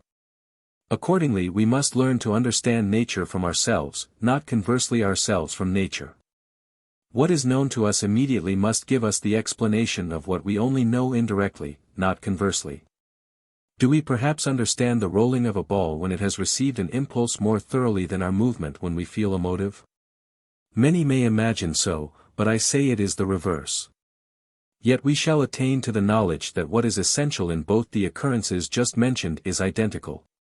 Although identical in the same way as the lowest audible note of harmony is the same as the note of the same name 10 octaves higher. Meanwhile it should be carefully observed, and I have always kept it in mind, that even the inward experience which we have of our own will by no means affords us an exhaustive and adequate knowledge of the thing in itself. This would be the case if it were entirely an immediate experience. But it is effected in this way: the will, with and by means of the corporization, provides itself also with an intellect, for the sake of its relations to the external world. And through this now knows itself as will in self-consciousness, the necessary counterpart of the external world. This knowledge therefore of the thing in itself is not fully adequate. First of all, it is bound to the form of the idea, it is apprehension, and as such falls asunder into subject and object. For even in self-consciousness the I is not absolutely simple, but consists of a knower, the intellect, and a known, the will. The former is not known, and the latter does not know, though both unite in the consciousness of an I. But just on this account that I is not thoroughly intimate with itself, as it were transparent, but is opaque, and therefore remains a riddle to itself. Thus even in inner knowledge there also exists a difference between the true being of its object and the apprehension of it in the knowing subject. Yet inner knowledge is free from two forms which belong to outer knowledge, the form of space and the form of causality, which is the means of affecting all sense perception. On the other hand, there still remains the form of time, and that of being known and knowing in general. Accordingly in this inner knowledge the thing in itself has indeed in great measure thrown off its veil, but still does not yet appear quite naked. In consequence of the form of time which still adheres to it, every one knows his will only in its successive acts, and not as a whole, in and for itself, therefore no one knows his character a priori. But only learns it through experience and always incompletely. But yet the apprehension, in which we know the affections and acts of our own will, is far more immediate than any other. It is the point at which the thing in itself most directly enters the phenomenon and is most closely examined by the knowing subject, therefore the event thus intimately known is alone fitted to become the interpreter of all others. For in every emergence of an act of will from the obscure depths of our inner being into the knowing consciousness a direct transition occurs of the thing in itself, which lies outside time, into the phenomenal world. Accordingly the act of will is indeed only the closest and most distinct manifestation of the thing in itself. Yet it follows from this that if all other manifestations or phenomena could be known by us as directly and inwardly, we would be obliged to assert them to be that which the will is in us. Thus in this sense I teach that the inner nature of everything is will, and I call will the thing in itself. Kant's doctrine of the unknowableness of the thing in itself is hereby modified to this extent, that the thing in itself is only not absolutely and from the very foundation knowable, that yet by far the most immediate of its phenomena. Which by this immediateness is toto genere distinguished from all the rest, represents it for us. And accordingly we have to refer the whole world of phenomena to that one in which the thing in itself appears in the very thinnest of veils, and only still remains phenomenon in so far as my intellect, which alone is capable of knowledge, remains ever distinguished from me as the willing subject, and moreover does not even in inner perfection put off the form of knowledge of time. Accordingly, even after this last and furthest step, the question may still be raised, what that will, which exhibits itself in the world and as the world, ultimately and absolutely is in itself. I.e., What it is, regarded altogether apart from the fact that it exhibits itself as will, or in general appears, i.e., in general is known. This question can never be answered, because, as we have said, becoming known is itself the contradictory of being in itself, and everything that is known is as such only phenomenal. But the possibility of this question shows that the thing in itself, which we know most directly in the will, may have, entirely outside all possible phenomenal appearance, ways of existing, determinations, qualities, which are absolutely unknowable and incomprehensible to us, and which remain as the nature of the thing in itself, when, as is explained in the fourth book, it has voluntarily abrogated itself as will, and has therefore retired altogether from the phenomenon, and for our knowledge, i.e., as regards the world of phenomena, has passed into empty nothingness. If the will were simply and absolutely the thing in itself, this nothing would also be absolute, instead of which it expressly presents itself to us there as only relative. I now proceed to supplement with a few considerations pertinent to the subject the exposition given both in our second book and in the work Über den Willen in der Natur. Of the doctrine that what makes itself known to us in the most immediate knowledge as will is also that which objectifies itself at different grades in all the phenomena of this world. And I shall begin by citing a number of psychological facts which prove that first of all in our own consciousness the will always appears as primary and fundamental, and throughout asserts its superiority to the intellect, which, on the other hand, always presents itself as secondary, subordinate, and conditioned. This proof is the more necessary as all philosophers before me, from the first to the last, place the true being or the kernel of man in the knowing consciousness, and accordingly have conceived and explained the I, or, in the case of many of them, its transcendental hypostasis called soul, as primarily and essentially knowing, nay, thinking, and only in consequence of this, secondarily and derivatively, as willing. This ancient and universal radical error, this enormous pyro omega tau omicron nu psi epsilon upsilon delta omicron and fundamental sigma tau epsilon rho omicron nu pyro omicron tau epsilon rho omicron nu, must before everything be set aside, and instead of it the true state of the case must be brought to perfectly distinct consciousness. Since, however, this is done here for the first time, after thousands of years of philosophizing, some fullness of statement will be appropriate. The remarkable phenomenon, that in this most essential point all philosophers have erred, nay, have exactly reversed the truth, might, especially in the case of those of the Christian era, be partly explicable from the fact that they all had the intention of presenting man as distinguished as widely as possible from the brutes, yet at the same time obscurely felt that the difference between them lies in the intellect, not in the will. Whence there arose unconsciously within them an inclination to make the intellect the essential and principal thing, and even to explain volition as a mere function of the intellect. Hence also the conception of a soul is not only inadmissible, because it is a transcendent hypostasis, as is proved by the Critique of Pure Reason, but it becomes the source of irremediable errors. Because in its simple substance, it establishes beforehand an indivisible unity of knowledge and will, the separation of which is just the path to the truth.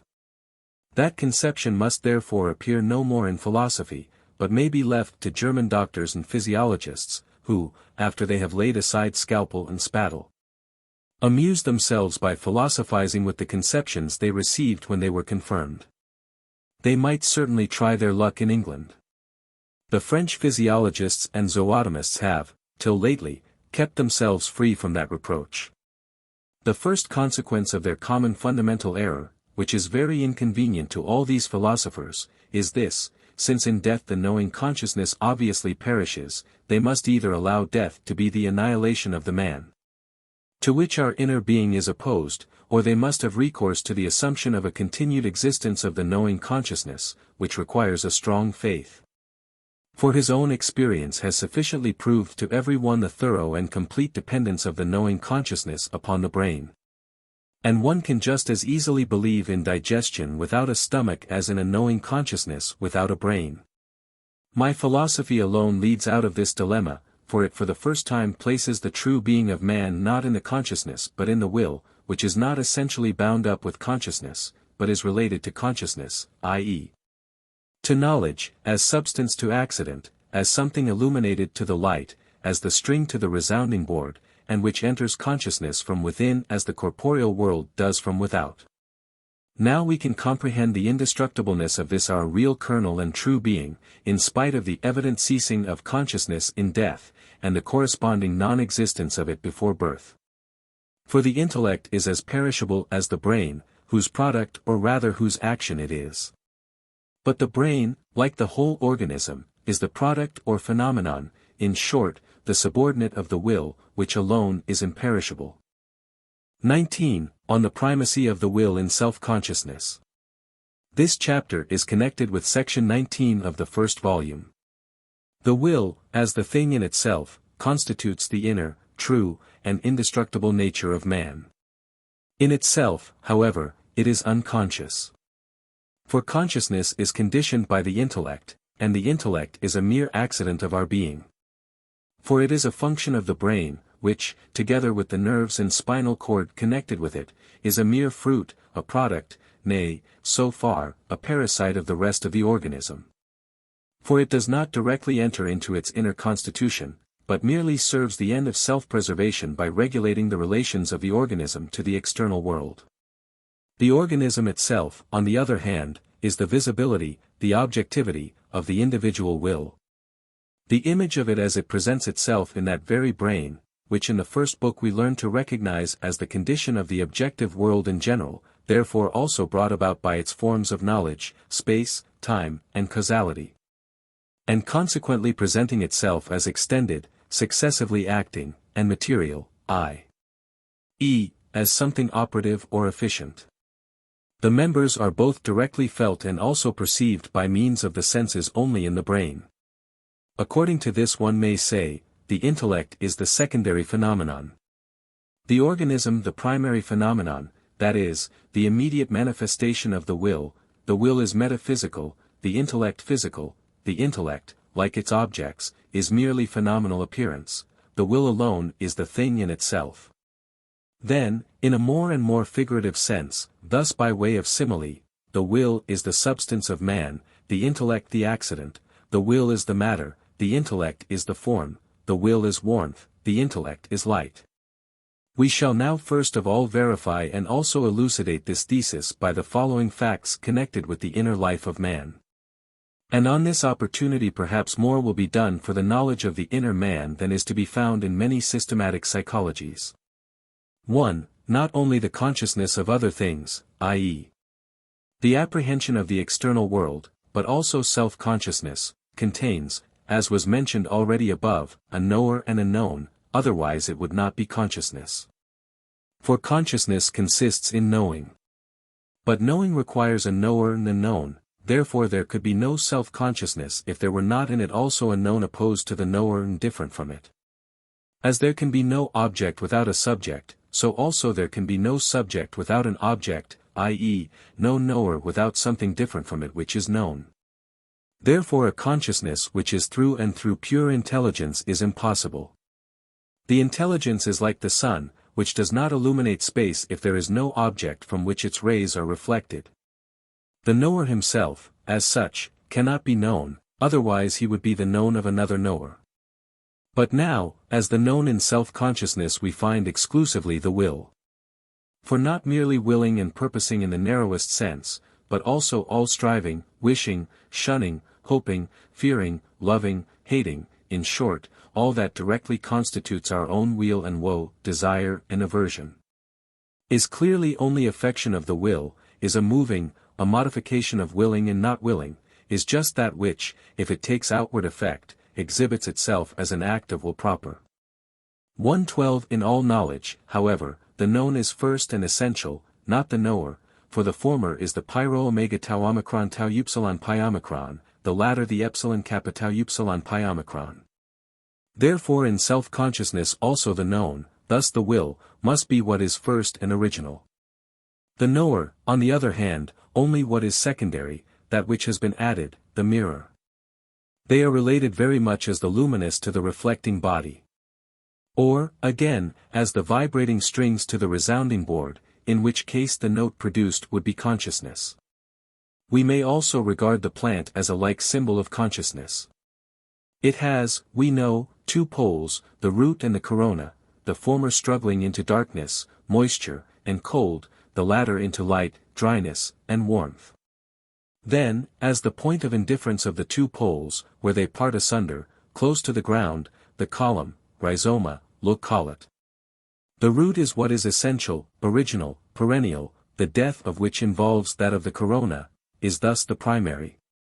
The corona, on the other hand, is the ostensible, but it has sprung from something else, and it passes away without the root dying, it is thus secondary. The root represents the will, the corona the intellect, and the point of indifference of the two, the column, would be the I, which, as their common termination, belongs to both. This I is the pro tempore identical subject of knowing and willing, whose identity I called in my very first essay, on the principle of sufficient reason, and in my first philosophical wonder, the miracle kappa alpha tau epsilon xi omicron chi eta nu.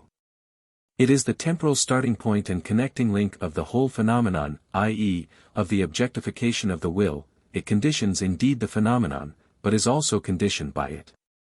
This comparison may even be carried to the individual nature of men. As a large corona commonly springs only from a large root, so the greatest intellectual capabilities are only found in connection with a vehement and passionate will.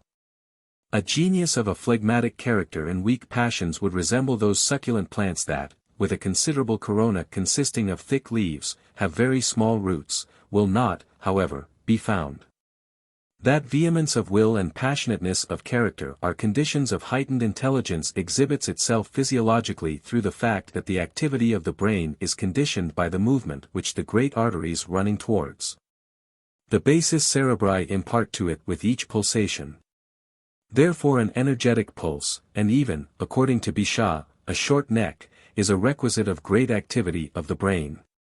But the opposite of the above certainly occurs, vehement desires, passionate, violent character, along with weak intellect, i.e., a small brain of bad conformation in a thick skull.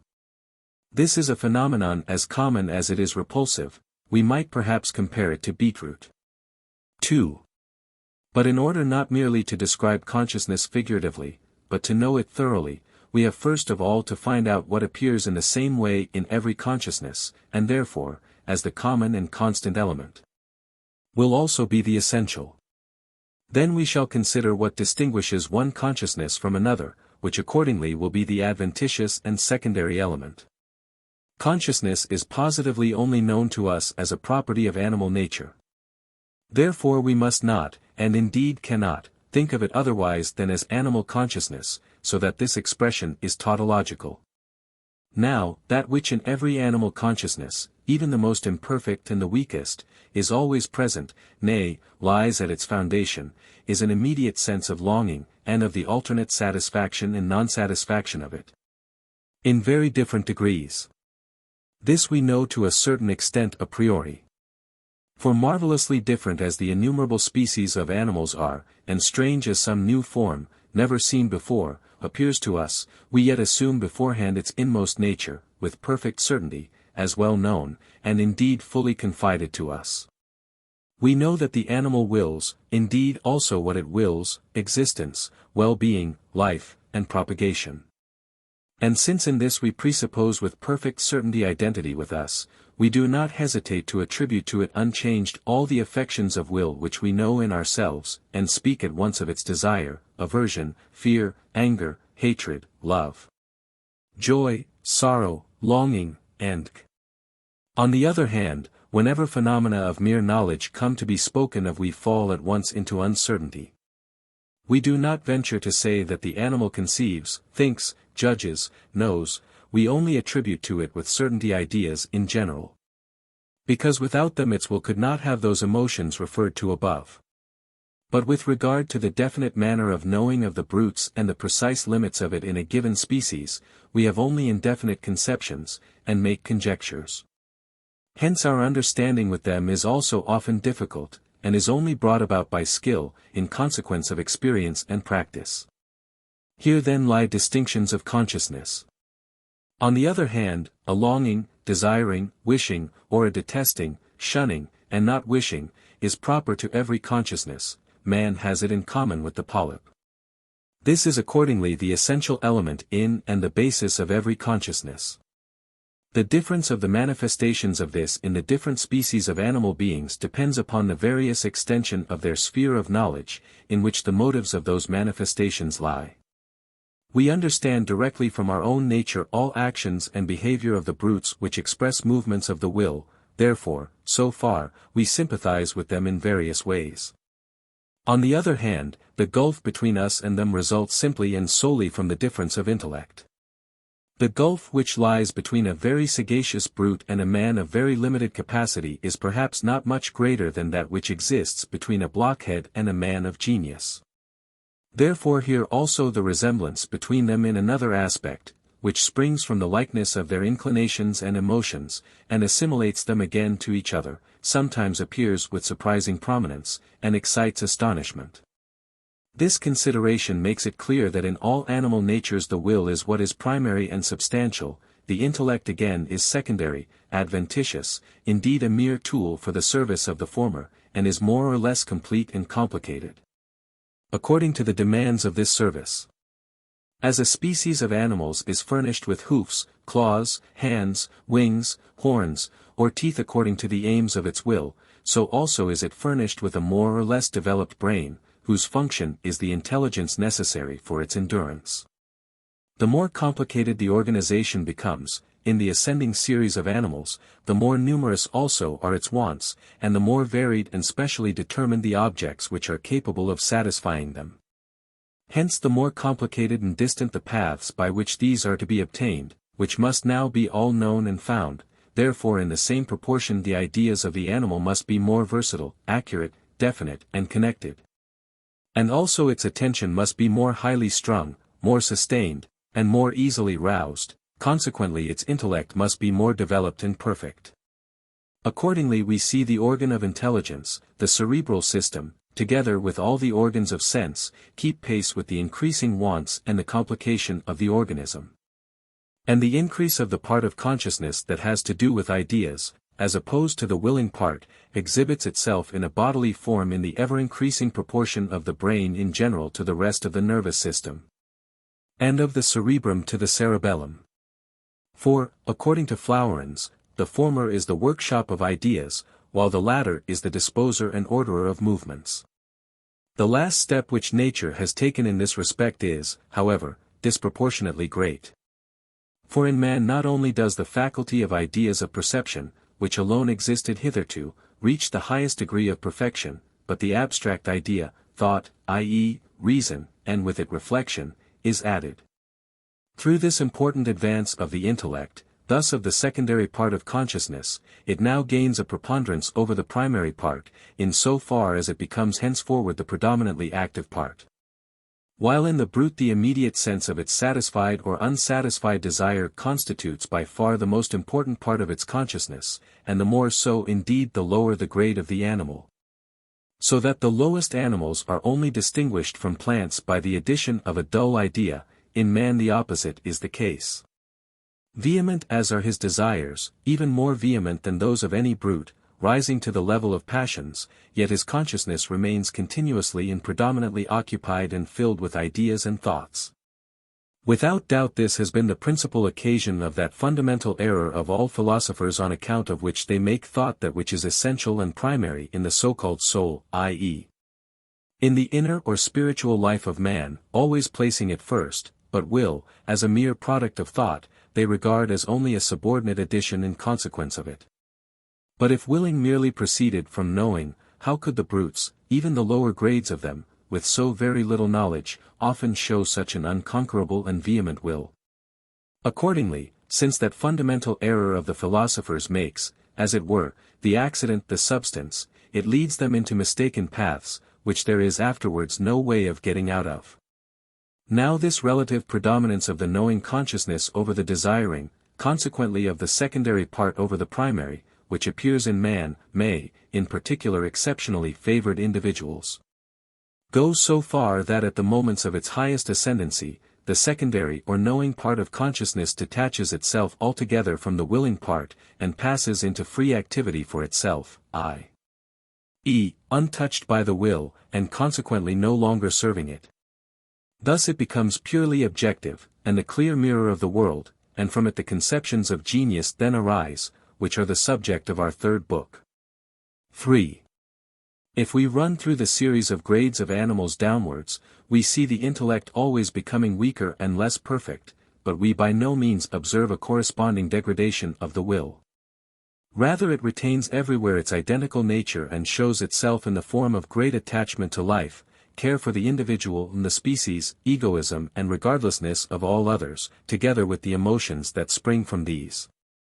Even in the smallest insect the will is present, complete and entire, it wills what it wills as decidedly and completely as the man.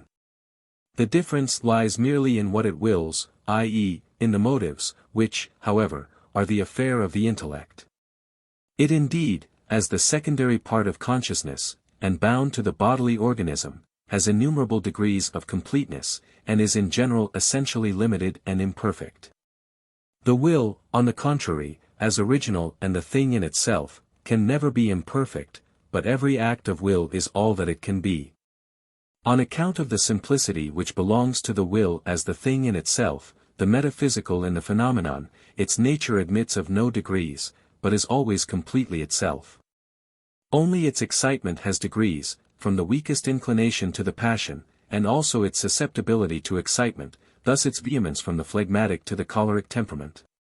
The intellect, on the other hand, has not merely degrees of excitement, from sleepiness to being in the vein, and inspiration, but also degrees of its nature, of the completeness of this, which accordingly rises gradually from the lowest animals, which can only obscurely apprehend, up to man, and here again from the fool to the genius. The will alone is everywhere completely itself. For its function is of the utmost simplicity, it consists in willing and not willing, which goes on with the greatest ease, without effort, and requires no practice. Knowing, on the contrary, has multifarious functions, and never takes place entirely without effort, which is required to fix the attention and to make clear the object, and at a higher stage is certainly needed for thinking and deliberation.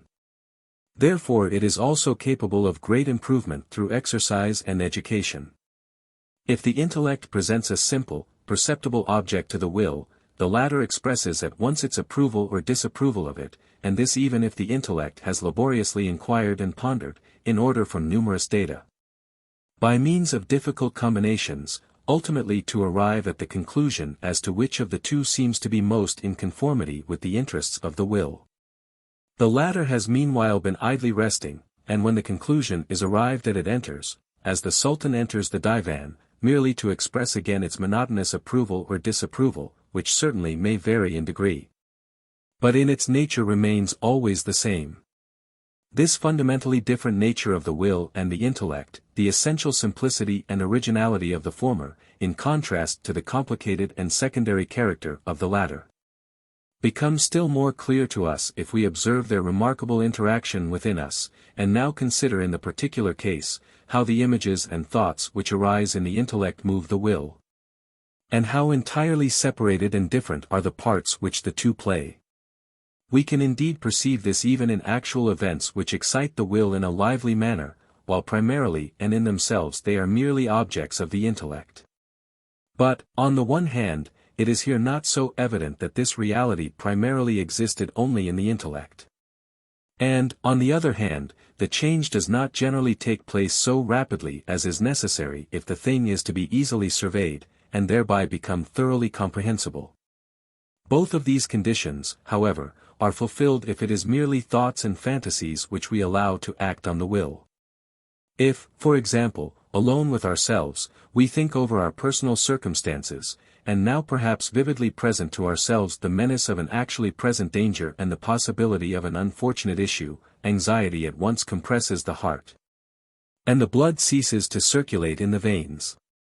But if then the intellect passes to the possibility of an opposite issue, and lets the imagination picture the long-hoped-for happiness thereby attained, all the pulses quicken at once with joy and the heart feels light as a feather, till the intellect awakes from its dream.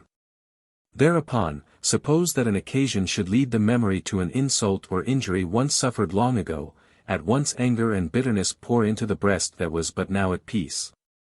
But then arises, called up by accident, the image of a long-lost love, with which the whole romance and its magic scenes is connected, then that anger will at once give place to profound longing and sadness.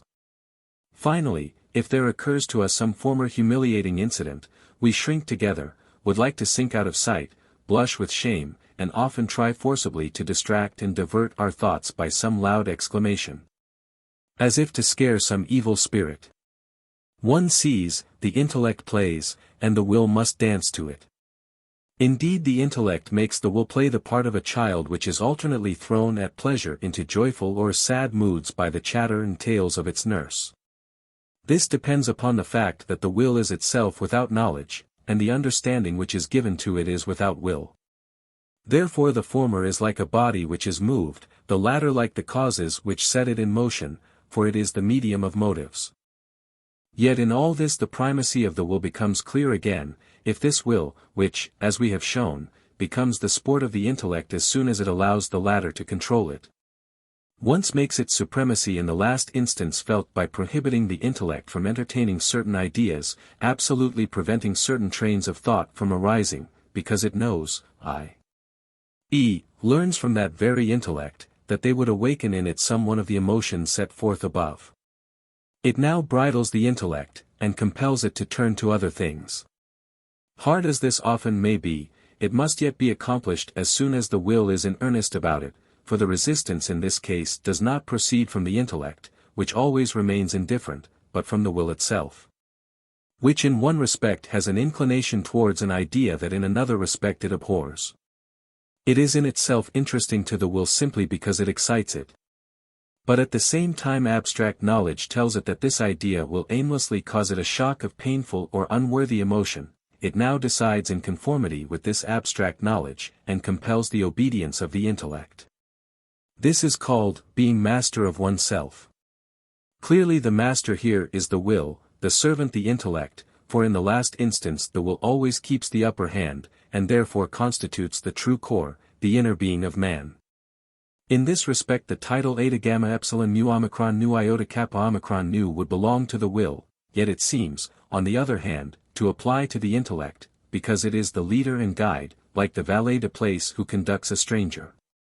In truth, however, the happiest figure of the relation of the two is the strong blind man who carries on his shoulders the lame man who can see. The relation of the will to the intellect here explained may also be further recognized in the fact that the intellect is originally entirely a stranger to the purposes of the will. It supplies the motives to the will, but it only learns afterwards, completely a posteriori, how they have affected it, as one who makes a chemical experiment applies the reagents and awaits the result. Indeed, the intellect remains so completely excluded from the real decisions and secret purposes of its own will that sometimes it can only learn them like those of a stranger, by spying upon them and surprising them, and must catch the will in the act of expressing itself in order to get at its real intentions. For example, I have conceived a plan, about which, however, I have still some scruple, but the feasibleness of which, as regards its possibility, is completely uncertain, for it depends upon external and still undecided circumstances. It would therefore certainly be unnecessary to come to a decision about it at present, and so for the time I leave the matter as it is. Now in such a case I often do not know how firmly I am already attached to that plan in secret, and how much, in spite of the scruple, I wish to carry it out, that is, my intellect does not know. But now only let me receive news that it is practicable, at once there rises within me a jubilant, irresistible gladness, that passes through my whole being and takes permanent possession of it, to my own astonishment. For now my intellect learns for the first time how firmly my will had laid hold of that plan, and how thoroughly the plan suited it, while the intellect had regarded it as entirely problematical, and had with difficulty been able to overcome that scruple. Or in another case, I have entered eagerly into a contract which I believe to be very much in accordance with my wishes. But as the matter progresses the disadvantages and burdens of it are felt, and I begin to suspect that I even repent of what I so eagerly pursued. Yet I rid myself of this feeling by assuring myself that even if I were not bound I would follow the same course. Now, however, the contract is unexpectedly broken by the other side, and I perceive with astonishment that this happens to my great satisfaction and relief. Often we don't know what we wish or what we fear. We may entertain a wish for years without even confessing it to ourselves, or even allowing it to come to clear consciousness, for the intellect must know nothing about it, because the good opinion which we have of ourselves might thereby suffer. But if it is fulfilled, we learn from our joy, not without shame, that we have wished this. For example, the death of a near relation whose heir we are. And sometimes we do not know what we really fear, because we lack the courage to bring it to distinct consciousness.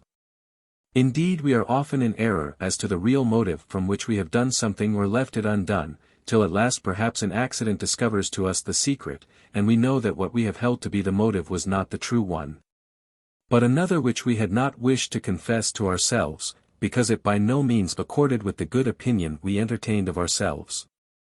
For example, we refrain from doing something on purely moral grounds, as we believe, but afterwards we discover that we were only restrained by fear, for as soon as all danger is removed we do it. In particular cases this may go so far that a man does not even guess the true motive of his action, nay, does not believe himself capable of being influenced by such a motive, and yet it is the true motive of his action. We may remark in passing that in all this we have a confirmation and explanation of the rule of La Rochefoucauld, l'amour propre est plus habile que le plus habile du monde. Nay, even a commentary on the Delphic gamma nu omega theta iota sigma alpha upsilon tau omicron nu and its difficulty. If now, on the contrary, as all philosophers imagine, the intellect constituted our true nature and the purposes of the will were a mere result of knowledge, then only the motive from which we imagined that we acted would be decisive of our moral worth. In analogy with the fact that the intention, not the result, is in this respect decisive. But really then the distinction between imagined and true motive would be impossible.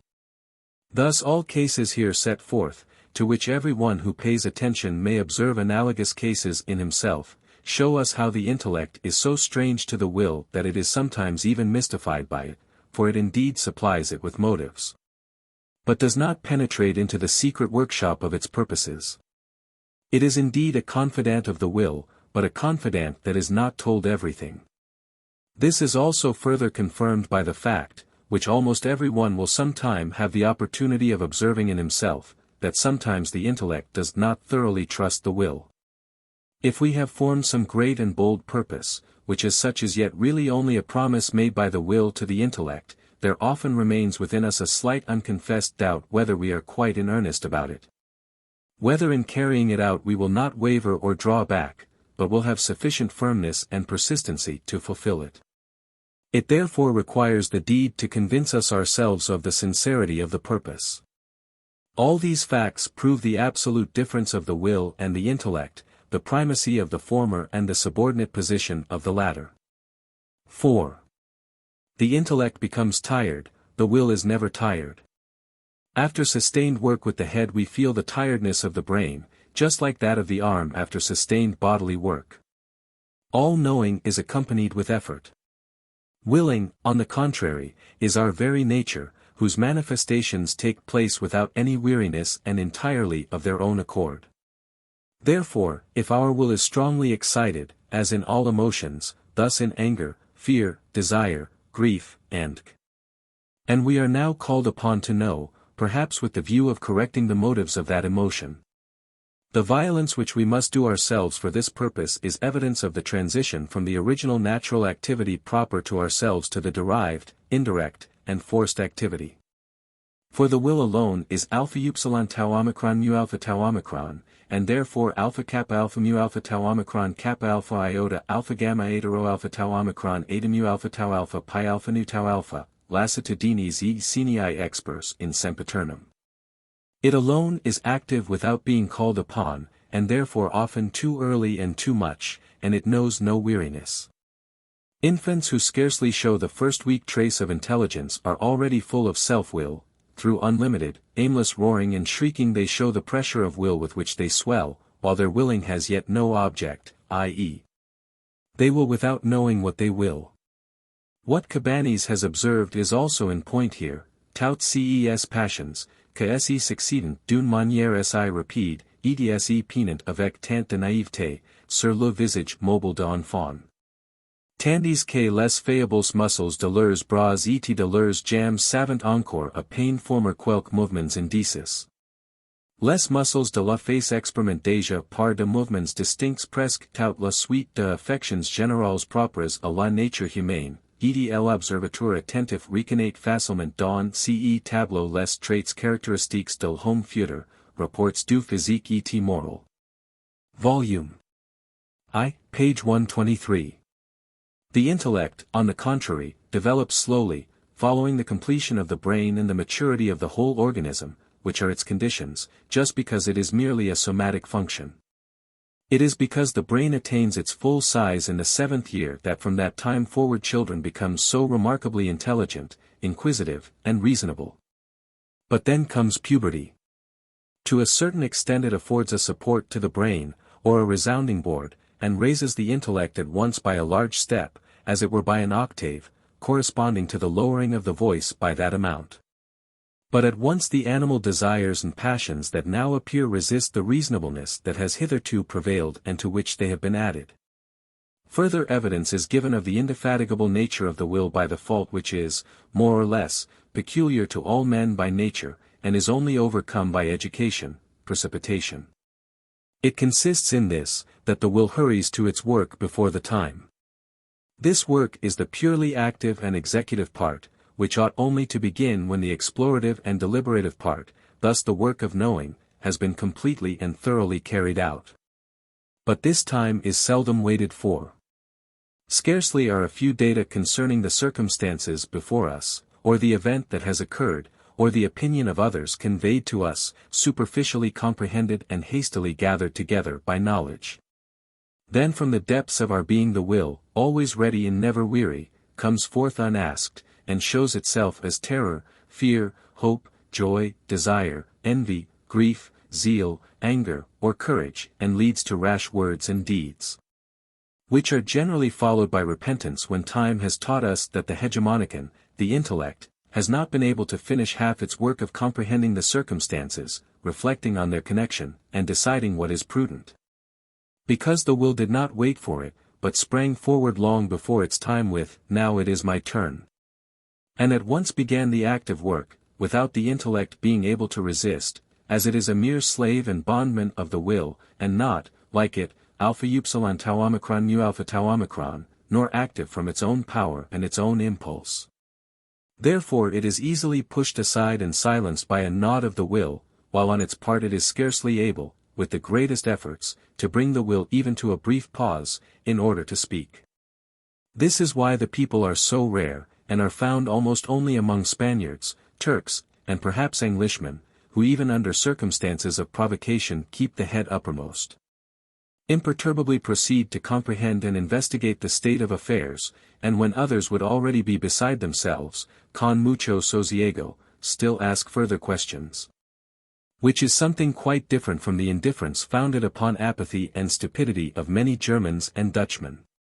Iffland used to give an excellent representation of this admirable quality, as hetman of the Cossacks, in Benjowski, when the conspirators have enticed him into their tent and hold a rifle to his head, with the warning that they will fire it if he utters a cry. Iffland blew into the mouth of the rifle to try whether it was loaded.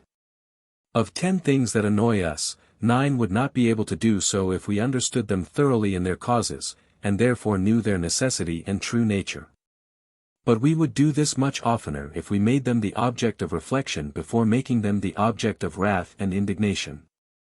For what bridle and bit are to an unmanageable horse the intellect is for the will in man. By this bridle it must be controlled by means of instruction, exhortation, culture, and for in itself it is as wild and impetuous an impulse as the force that appears in the descending waterfall, nay, as we know, it is at bottom identical with this. In the height of anger, in intoxication, in despair, it has taken the bit between its teeth, has run away, and follows its original nature. In the mania sine delirio it has lost bridle and bit altogether, and shows now most distinctly its original nature, and that the intellect is as different from it as the bridle from the horse. In this condition it may also be compared to a clock which, when a certain screw is taken away, runs down without stopping. Thus this consideration also shows us the will as that which is original, and therefore metaphysical. The intellect, on the other hand, as something subordinate and physical. For as such the latter is, like everything physical, subject to vis inertia, consequently only active if it is set a-going by something else, the will, which rules it, manages it, rouses it to effort, in short. Imparts to it the activity which does not originally reside in it. Therefore it willingly rests whenever it is permitted to do so, often declares itself lazy and disinclined to activity. Through continued effort it becomes weary to the point of complete stupefaction, is exhausted, like the voltaic pile, through repeated shocks. Hence all continuous mental work demands pauses and rest, otherwise stupidity and incapacity ensue, at first of course only temporarily. But if this rest is persistently denied to the intellect it will become excessively and continuously fatigued, and the consequence is a permanent deterioration of it, which in an old man may pass into complete incapacity, into childishness, imbecility, and madness. It is not to be attributed to age in and for itself, but to long-continued tyrannical overexertion of the intellect or brain, if this misfortune appears in the last years of life. This is the explanation of the fact that Swift became mad, Kant became childish, Walter Scott, and also Wordsworth, Southey, and many minorum gentium, became dull and incapable. Goethe remained to the end clear, strong, and active-minded, because he, who was always a man of the world and a courtier, never carried on his mental occupations with self-compulsion. The same holds good of Wieland and of Keble, who lived to the age of 91, and also of Voltaire. Now all this proves how very subordinate and physical and what a mere tool the intellect is. Just on this account it requires, during almost a third part of its lifetime, the entire suspension of its activity in sleep, i.e. the rest of the brain, of which it is the mere function, and which therefore just as truly precedes it as the stomach precedes digestion, or as a body precedes its impulsion, and with which in old age it flags and decays. The will, on the contrary, as the thing in itself, is never lazy, is absolutely untiring, its activity is its essence, it never ceases willing, and when, during deep sleep, it is forsaken of the intellect, and therefore cannot act outwardly in accordance with motives, it is active as the vital force, cares the more uninterruptedly for the inner economy of the organism. And as vis naturae medicatrix sets in order again the irregularities that have crept into it. For it is not, like the intellect, a function of the body, but the body is its function, therefore it is, ordine rerum, prior to the body, as its metaphysical substratum, as the in itself of its phenomenal appearance. It shares its unwearying nature, for the time that life lasts, with the heart, that primum mobile of the organism, which has therefore become its symbol and synonym. Moreover, it does not disappear in the old man, but still continues to will what it has willed, and indeed becomes firmer, more inflexible, than it was in youth, more implacable, self-willed, and unmanageable. Because the intellect has become less susceptible, therefore in old age the man can perhaps only be matched by taking advantage of the weakness of his intellect. Moreover, the prevailing weakness and imperfection of the intellect, as it is shown in the want of judgment, narrow-mindedness, perversity, and folly of the great majority of men, would be quite inexplicable if the intellect were not subordinate, adventitious, and merely instrumental, but the immediate and original nature of the so-called soul, or in general of the inner man, as all philosophers have hitherto assumed it to be. For how could the original nature in its immediate and peculiar function so constantly err and fail? The truly original in human consciousness, the willing, always goes on with perfect success, every being wills unceasingly, capably, and decidedly. To regard the immorality in the will as an imperfection of it would be a fundamentally false point of view. For morality has rather a source which really lies above nature, and therefore its utterances are in contradiction with it. Therefore morality is in direct opposition to the natural will, which in itself is completely egoistic. Indeed the pursuit of the path of morality leads to the abolition of the will. On this subject I refer to our fourth book and to my prize essay, Über das Fundament der Moral. 5. That the will is what is real and essential in man, and the intellect only subordinate, conditioned, and produced. is also to be seen in the fact that the latter can carry on its function with perfect purity and correctness only so long as the will is silent and pauses. On the other hand, the function of the intellect is disturbed by every observable excitement of the will, and its result is falsified by the intermixture of the latter. But the converse does not hold, that the intellect should in the same way be a hindrance to the will. Thus the moon cannot shine when the sun is in the heavens, but when the moon is in the heavens it does not prevent the sun from shining. A great fright often deprives us of our senses to such an extent that we are petrified, or else do the most absurd things, for example, when fire has broken out run right into the flames. Anger makes us no longer know what we do, still less what we say. Zeal, therefore called blind, makes us incapable of weighing the arguments of others, or even of seeking out and setting in order our own. Joy makes us inconsiderate, reckless, and foolhardy, and desire acts almost in the same way. Fear prevents us from seeing and laying hold of the resources that are still present, and often lie close beside us. Therefore for overcoming sudden dangers, and also for fighting with opponents and enemies, the most essential qualifications are coolness and presence of mind. The former consists in the silence of the will so that the intellect can act. The latter in the undisturbed activity of the intellect under the pressure of events acting on the will. Therefore the former is the condition of the latter, and the two are nearly related. They are seldom to be found, and always only in a limited degree.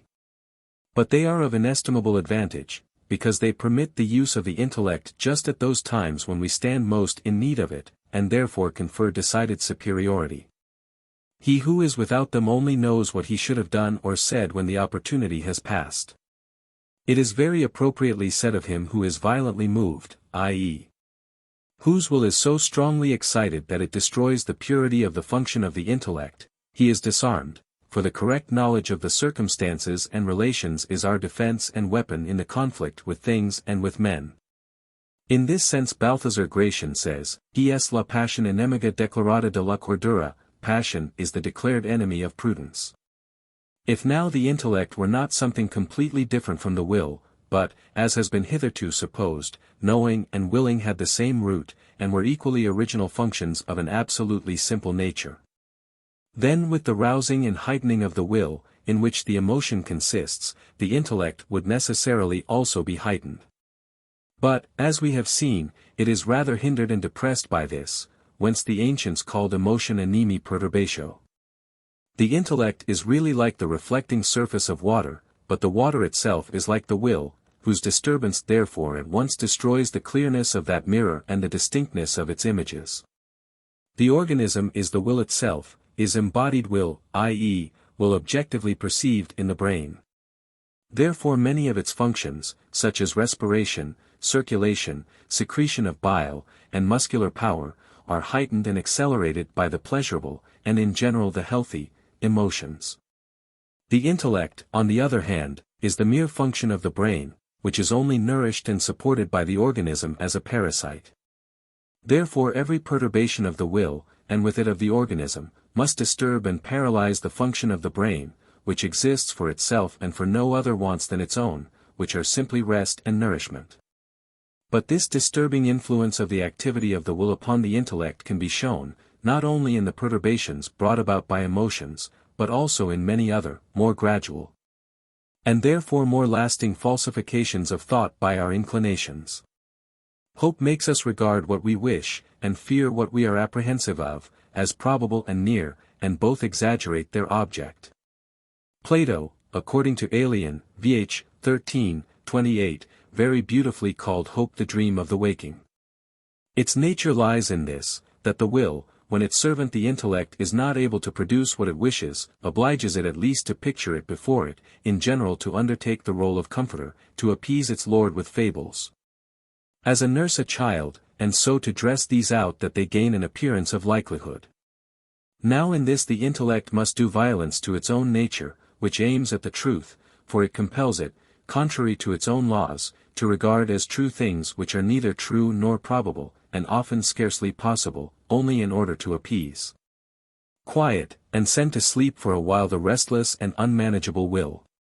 Here we see clearly who is master and who is servant. Many may well have observed that if a matter which is of importance to them may turn out in several different ways, and they have brought all of these into one disjunctive judgment which in their opinion is complete. The actual result is yet quite another, and one wholly unexpected by them, but perhaps they will not have considered this, that this result was then almost always the one which was unfavorable to them. The explanation of this is, that while their intellect intended to survey the possibilities completely, the worst of all remained quite invisible to it. Because the will, as it were, covered it with its hand, that is, it so mastered the intellect that it was quite incapable of glancing at the worst case of all, although, since it actually came to pass, this was also the most probable case. Yet in very melancholy dispositions, or in those that have become prudent through experience like this, the process is reversed, for here apprehension plays the part which was formerly played by hope. The first appearance of danger throws them into groundless anxiety. If the intellect begins to investigate the matter, it is rejected as incompetent, nay, as a deceitful sophist, because the heart is to be believed. Whose fears are now actually allowed to pass for arguments as to the reality and greatness of the danger. So then the intellect dare make no search for good reasons on the other side, which, if left to itself, it would soon recognize, but is obliged at once to picture to them the most unfortunate issue. Even if it itself can scarcely think this issue possible. Such as we know is false, yet dread in sooth. Because the worst is ever nearest truth. Byron, Lara, c. 1. Love and hate falsify our judgment entirely. In our enemies we see nothing but faults, in our loved ones nothing but excellences, and even their faults appear to us amiable. Our interest, of whatever kind it may be, exercises a like secret power over our judgment. What is in conformity with it at once seems to us fair, just, and reasonable. What runs contrary to it presents itself to us, in perfect seriousness, as unjust and outrageous, or injudicious and absurd. Hence so many prejudices of position, profession, nationality, sect, and religion. A conceived hypothesis gives us lynx eyes for all that confirms it, and makes us blind to all that contradicts it. What is opposed to our party, our plan, our wish, our hope, we often cannot comprehend and grasp at all, while it is clear to every one else, but what is favorable to these, on the other hand, strikes our eye from afar. What the heart opposes the head will not admit.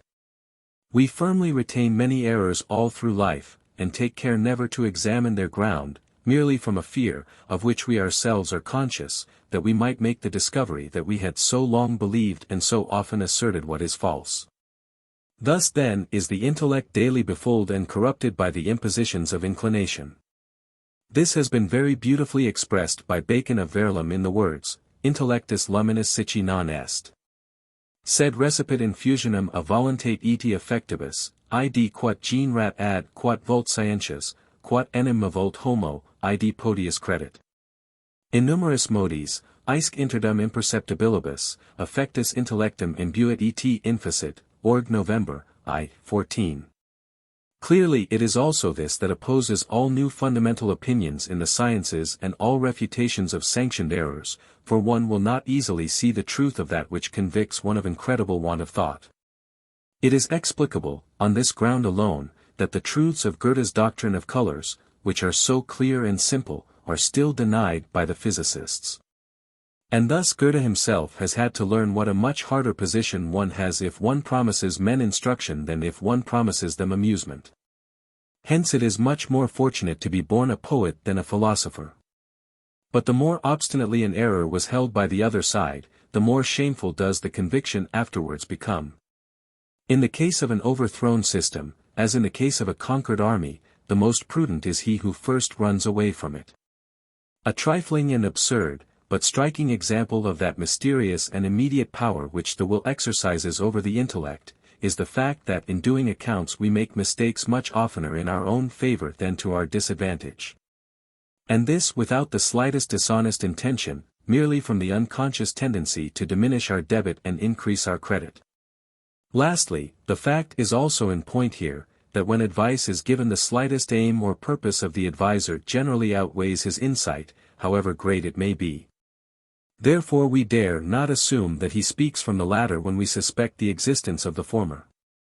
How little perfect sincerity is to be expected even from otherwise honest persons whenever their interests are in any way concerned we can gather from the fact that we so often deceive ourselves when hope bribes us, or fear befools us, or suspicion torments us, or vanity flatters us, or an hypothesis blinds us, or a small aim which is close at hand injures a greater but more distant one.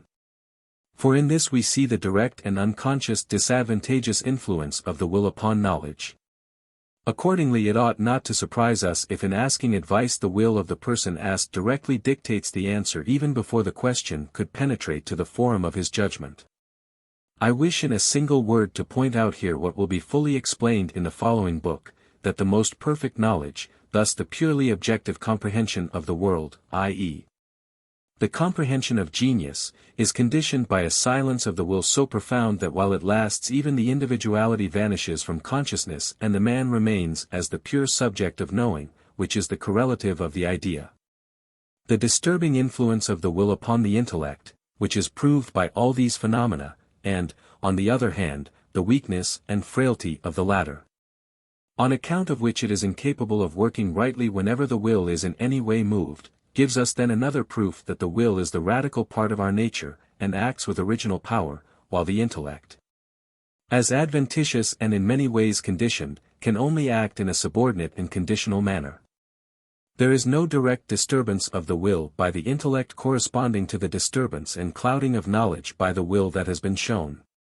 Indeed we cannot well conceive such a thing. No one will wish to construe as such the fact that motives wrongly taken up lead the will astray, for this is a fault of the intellect in its own function, which is committed quite within its own province, and the influence of which upon the will is entirely indirect.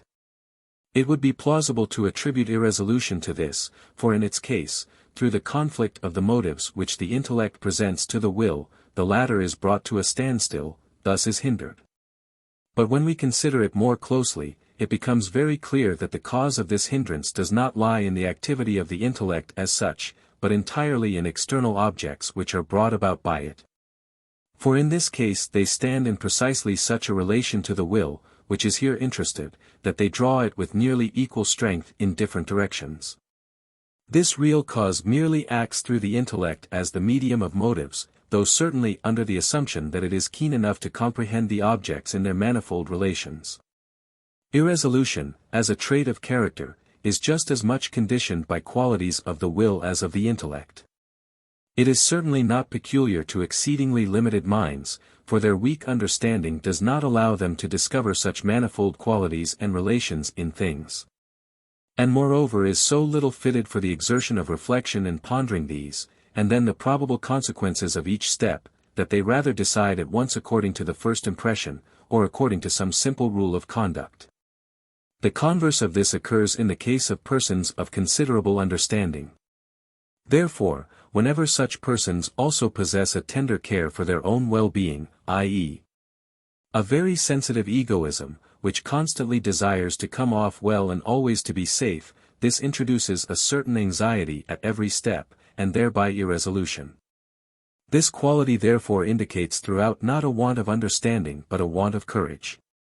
Yet very eminent minds survey the relations and their probable developments with such rapidity and certainty, that if they are only supported by some courage they thereby acquire that quick decision and resolution that fits them to play an important part in the affairs of the world, if time and circumstances afford them the opportunity.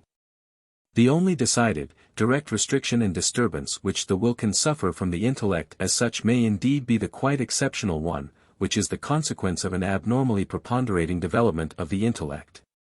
Thus of that high endowment which has been defined as genius. This is decidedly a hindrance to the energy of the character, and consequently to the power of action. Hence it is not the really great minds that make historical characters, because they are capable of bridling and ruling the mass of men in carrying out the affairs of the world. But for this persons of much less capacity of mind are qualified when they have great firmness, decision, and persistency of will, such as is quite inconsistent with very high intelligence. Accordingly, where this very high intelligence exists we actually have a case in which the intellect directly restricts the will. 6. In opposition to the hindrances and restrictions which it has been shown the intellect suffers from the will, I wish now to show, in a few examples, how, conversely, the functions of the intellect are sometimes aided and heightened by the incitement and spur of the will. So that in this also we may recognize the primary nature of the one and the secondary nature of the other, and it may become clear that the intellect stands to the will in the relation of a tool. A motive which affects us strongly, such as a yearning desire or a pressing need, sometimes raises the intellect to a degree of which we had not previously believed it capable. Difficult circumstances, which impose upon us the necessity of certain achievements, develop entirely new talents in us, the germs of which were hidden from us, and for which we did not credit ourselves with any capacity. The understanding of the stupidest man becomes keen when objects are in question that closely concern his wishes. He now observes, weighs, and distinguishes with the greatest delicacy even the smallest circumstances that have reference to his wishes or fears. This has much to do with the cunning of half-witted persons, which is often remarked with surprise. On this account Isaiah rightly says, vexatio dat intellectum, which is therefore also used as a proverb. Akin to it is the German proverb, Die Nacht ist die Mutter der Kunst, necessity is the mother of the arts. When, however, the fine arts are to be accepted, because the heart of every one of their works, that is, the conception, must proceed from a perfectly will-less, and only thereby purely objective, perception, if they are to be genuine. Even the understanding of the brutes is increased considerably by necessity, so that in cases of difficulty they accomplish things at which we are astonished. For example, they almost all calculate that it is safer not to run away when they believe they are not seen, therefore the hare lies still in the furrow of the field and lets the sportsman pass close to it. Insects, when they cannot escape, pretend to be dead, and we may obtain a fuller knowledge of this influence from the special history of the self-education of the wolf, under the spur of the great difficulty of its position in civilized Europe. It is to be found in the second letter of Leroy's excellent book, Lettres sur l'intelligence et la perfectibilité des animaux. Immediately afterwards, in the third letter, there follows the high school of the fox, which in an equally difficult position has far less physical strength. In its case, however, this is made up for by great understanding. Yet only through the constant struggle with want on the one hand and danger on the other, thus under the spur of the will, does it attain that high degree of cunning which distinguishes it especially in old age. In all these enhancements of the intellect the will plays the part of a rider who with the spur urges the horse beyond the natural measure of its strength. In the same way the memory is enhanced through the pressure of the will. Even if it is otherwise weak, it preserves perfectly what has value for the ruling passion. The lover forgets no opportunity favorable to him, the ambitious man forgets no circumstance that can forward his plans, the avaricious man never forgets the loss he has suffered, the proud man never forgets an injury to his honor. The vain man remembers every word of praise and the most trifling distinction that falls to his lot. And this also extends to the brutes. The horse stops at the inn where once long ago it was fed, dogs have an excellent memory for all occasions, times, and places that have afforded them choice morsels. And foxes for the different hiding places in which they have stored their plunder. Self-consideration affords opportunity for finer observations in this regard. Sometimes, through an interruption, it has entirely escaped me what I have just been thinking about, or even what news I have just heard. Now if the matter had in any way even the most distant personal interest, the after-feeling of the impression which it made upon the will has remained. I am still quite conscious how far it affected me agreeably or disagreeably, and also of the special manner in which this happened, whether, even in the slightest degree, it vexed me, or made me anxious, or irritated me, or depressed me, or produced the opposite of these affections. Thus the mere relation of the thing to my will is retained in the memory after the thing itself has vanished, and this often becomes the clue to lead us back to the thing itself. The sight of a man sometimes affects us in an analogous manner, for we remember merely in general that we have had something to do with him, yet without knowing where, when, or what it was, or who he is. But the sight of him still recalls pretty accurately the feeling which our dealings with him excited in us, whether it was agreeable or disagreeable, and also in what degree and in what way. Thus our memory has preserved only the response of the will, and not that which called it forth. We might call what lies at the foundation of this process the memory of the heart. It is much more intimate than that of the head. Yet at bottom the connection of the two is so far-reaching that if we reflect deeply upon the matter we will arrive at the conclusion that memory in general requires the support of a will as a connecting point. Or rather as a thread upon which the memories can range themselves, and which holds them firmly together, or that the will is, as it were, the ground to which the individual memories cleave, and without which they could not last. And that therefore in a pure intelligence, i.e., in a merely knowing and absolutely will-less being, a memory cannot well be conceived. Accordingly the improvement of the memory under the spur of the ruling passion, which has been shown above, is only the higher degree of that which takes place in all retention and recollection, for its basis and condition is always the will. Thus in all this also it becomes clear how very much more essential to us the will is than the intellect.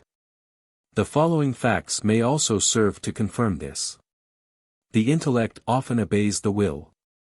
For example, if we wish to remember something, and after some effort succeed, so also if we wish now to ponder something carefully and deliberately, and in many such cases. Sometimes, again, the intellect refuses to obey the will. For example, if we try in vain to fix our minds upon something, or if we call in vain upon the memory for something that was entrusted to it. The anger of the will against the intellect on such occasions makes its relation to it and the difference of the two very plain.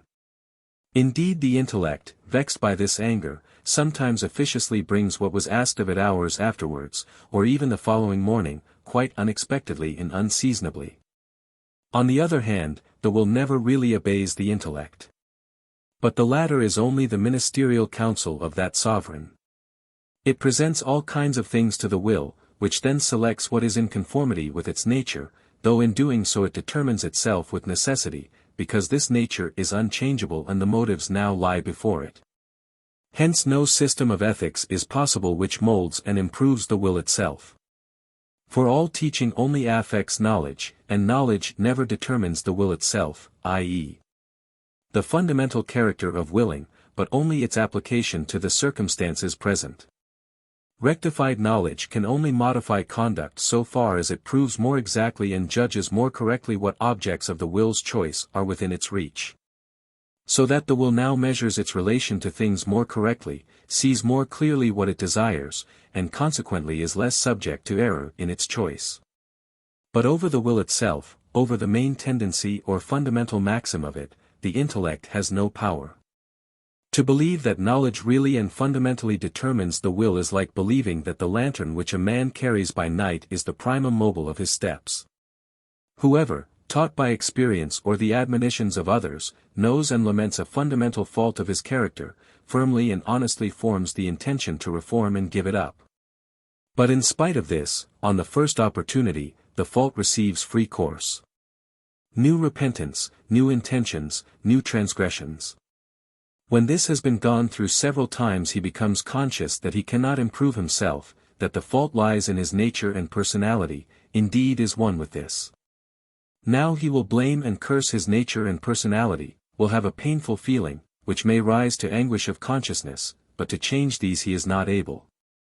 Here we see that which condemns and that which is condemned distinctly separate. We see the former as a merely theoretical faculty, picturing and presenting the praiseworthy, and therefore desirable, course of life. But the other is something real and unchangeably present, going quite a different way in spite of the former, and then again the first remaining behind with impotent lamentations over the nature of the other, with which, through this very distress, it again identifies itself. Will and intellect here separate very distinctly. But here the will shows itself as the stronger, the invincible, unchangeable, primitive, and at the same time as the essential thing in question, for the intellect deplores its errors, and finds no comfort in the correctness of the knowledge as its own function. Thus the intellect shows itself entirely secondary, as the spectator of the deeds of another, which it accompanies with impotent praise and blame, and also as determinable from without, because it learns from experience, weighs and alters its precepts.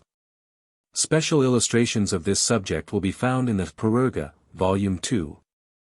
Section 118, Second Edition, Section 119. Accordingly, a comparison of our manner of thinking at different periods of our life will present a strange mixture of permanence and changeableness. On the one hand, the moral tendency of the man in his prime and the old man is still the same as was that of the boy. On the other hand, much has become so strange to him that he no longer knows himself, and wonders how he ever could have done or said this and that. In the first half of life today for the most part laughs at yesterday, indeed looks down on it with contempt. In the second half, on the contrary, it more and more looks back at it with envy. But on closer examination it will be found that the changeable element was the intellect, with its functions of insight and knowledge, which, daily appropriating new material from without, presents a constantly changing system of thought, while, besides this, it itself rises and sinks with the growth and decay of the organism. The will, on the contrary, the basis of this, thus the inclinations, passions, and emotions, the character, shows itself as what is unalterable in consciousness.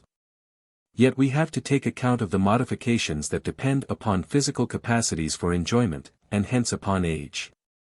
Thus, for example, the eagerness for sensuous pleasure will show itself in childhood as a love of dainties, in youth and manhood as the tendency to sensuality, and in old age again as a love of dainties.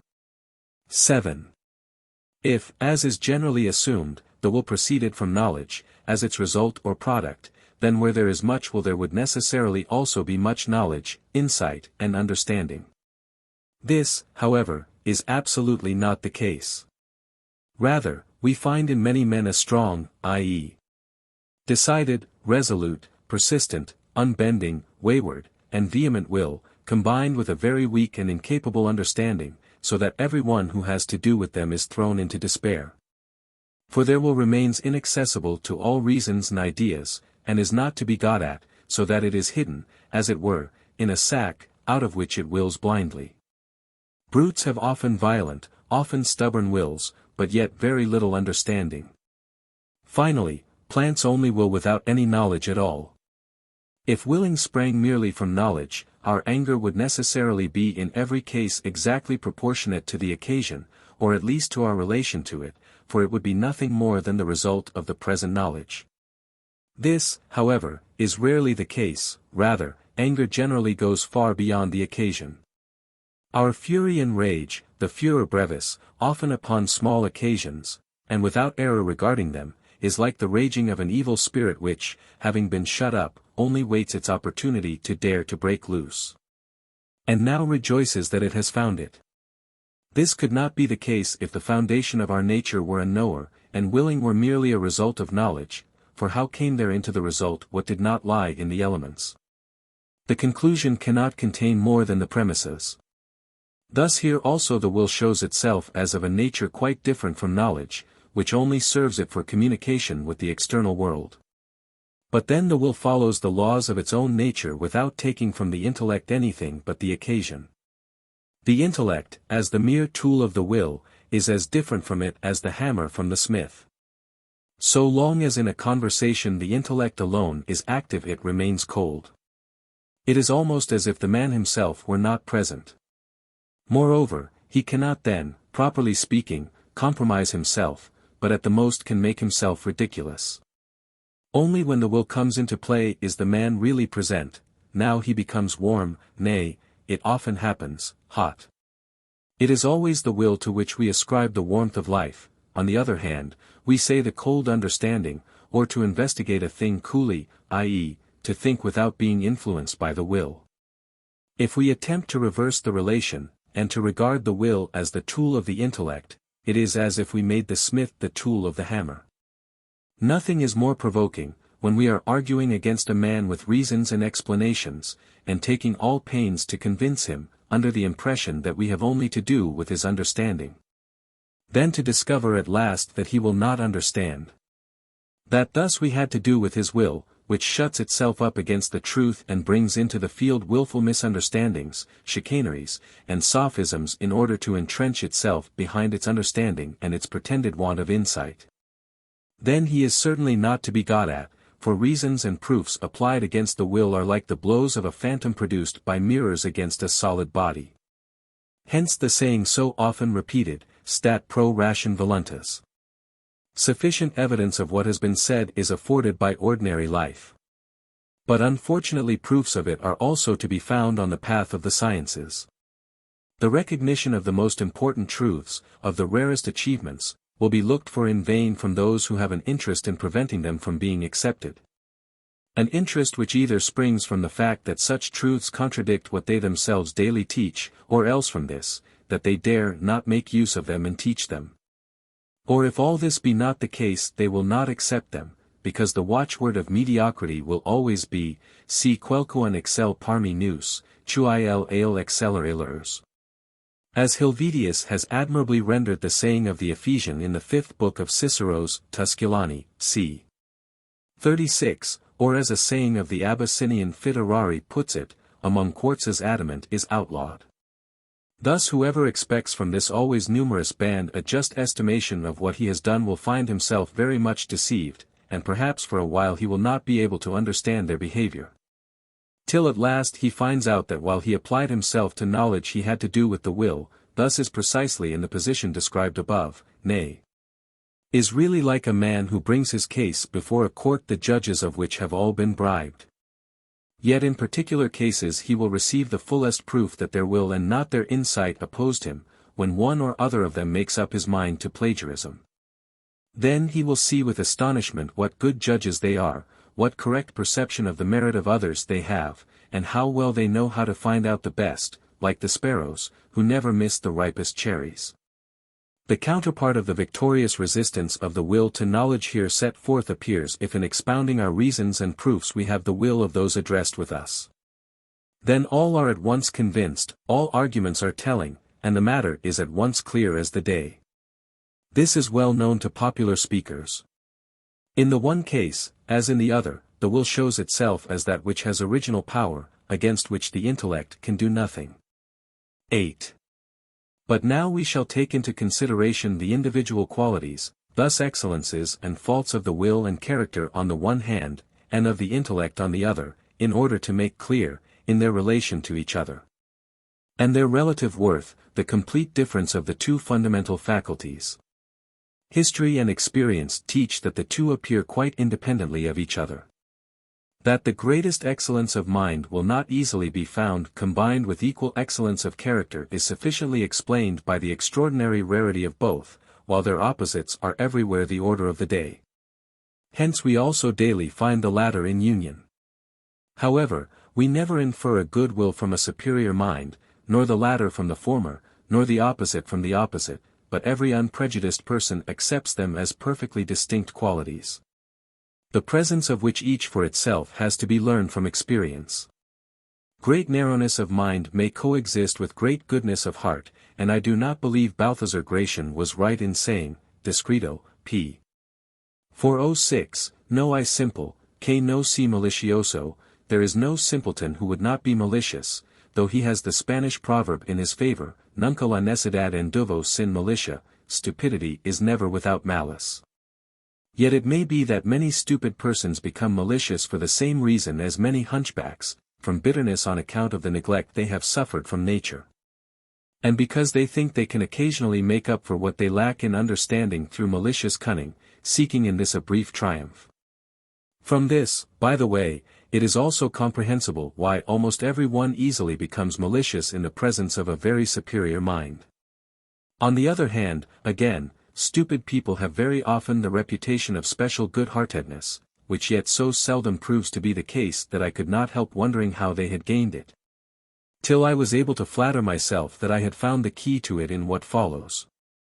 Moved by a secret inclination, every one likes best to choose for his more intimate intercourse someone to whom he is a little superior in understanding, for only in this case does he find himself at his ease, because, according to Hobbes, omnes animi voluptas, omnes alacritas in eo sita est, quatquas habit, quibuscum conferens esse, possit magnifice sentire de esse ipso, de civ. I.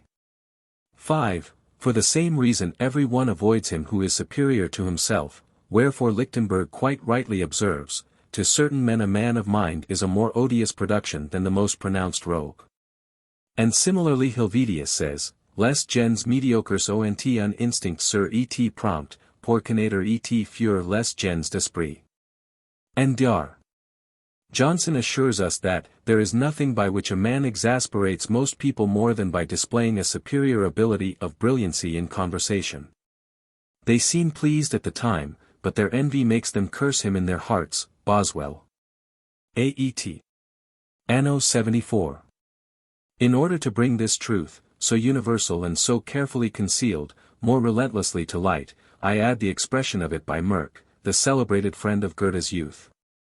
From his story, Linder, he possessed talents which were given him by nature and acquired by himself through learning.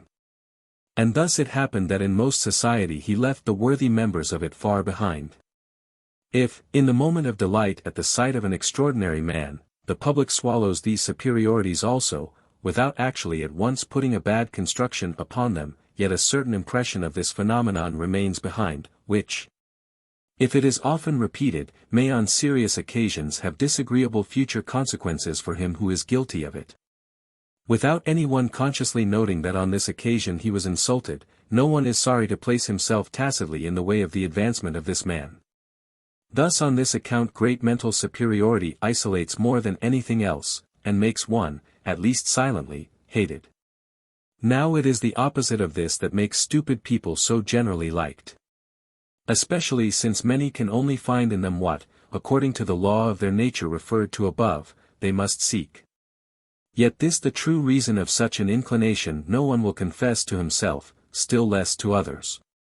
And therefore, as a plausible pretext for it, will impute to those he has selected a special goodness of heart, which, as we have said, is in reality only very rarely and accidentally found in combination with mental incapacity.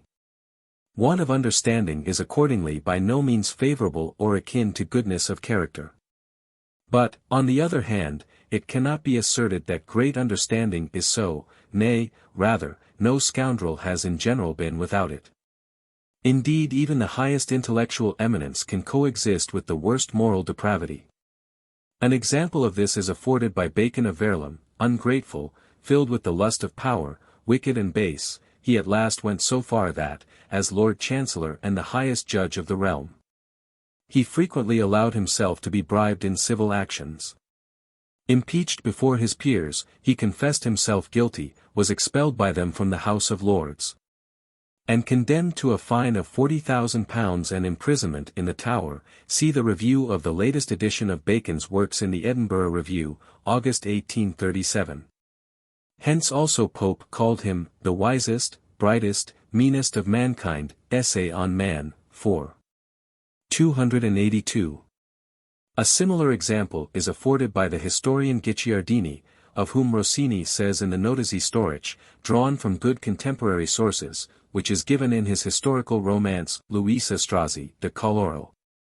Che pongono l'ingegno e il sapere al di sopra di tutte le umane qualità, questo uomo sarà rigardato come fra più grandi del suo secolo, ma da quelli, che reputano la virtù dovrà andare innanzi a tutto. Non potrà esecrarsi abbastanza la sua memoria. Esso fu il più crudel fra I cittadini a perseguitare, uccidere e confinare, and 113. If now it is said of one man, he has a good heart, though a bad head, but of another, he has a very good head, yet a bad heart, every one feels that in the first case the praise far outweighs the blame, in the other case the reverse. Answering to this, we see that if someone has done a bad deed his friends and he himself try to remove the guilt from the will to the intellect, and to give out that faults of the heart were faults of the head. Roguish tricks they will call errors, will say they were merely want of understanding, want of reflection, light-mindedness, folly. Nay, if need be, they will plead a paroxysm, momentary mental aberration, and if a heavy crime is in question, even madness, only in order to free the will from the guilt. And in the same way, we ourselves, if we have caused a misfortune or injury, will before others and ourselves willingly impeach our stultitia, simply in order to escape the reproach of malitia. In the same way, in the case of the equally unjust decision of the judge, the difference, whether he has erred or been bribed, is so infinitely great. All this sufficiently proves that the will alone is the real and essential, the kernel of the man, and the intellect is merely its tool, which may be constantly faulty without the will being concerned. The accusation of want of understanding is, at the moral judgment seat, no accusation at all, on the contrary, it even gives privileges. And so also, before the courts of the world, it is everywhere sufficient to deliver a criminal from all punishment that his guilt should be transferred from his will to his intellect, by proving either unavoidable error or mental derangement. For then it is of no more consequence than if hand or foot had slipped against the will. I have fully discussed this in the appendix, Über die intellektuelle Freiheit, to my prize essay on the freedom of the will, to which I refer to avoid repetition. Everywhere those who are responsible for any piece of work appeal, in the event of its turning out unsatisfactorily, to their good intentions, of which there was no lack. Hereby they believe that they secure the essential, that for which they are properly answerable, and their true self, the inadequacy of their faculties, on the other hand, they regard as the want of a suitable tool. If a man is stupid, we excuse him by saying that he cannot help it, but if we were to excuse a bad man on the same grounds we would be laughed at. And yet the one, like the other, is innate.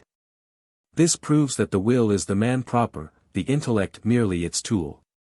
Thus it is always only our willing that is regarded as depending upon ourselves, i.e., as the expression of our true nature, and for which we are therefore made responsible. Therefore it is absurd and unjust if we are taken to task for our beliefs, thus for our knowledge, for we are obliged to regard this as something which, although it changes in us, is as little in our power as the events of the external world. And here, also, it is clear that the will alone is the inner and true nature of man. The intellect, on the contrary, with its operations, which go on as regularly as the external world, stands to the will in the relation of something external to it, a mere tool. High mental capacities have always been regarded as the gift of nature or the gods.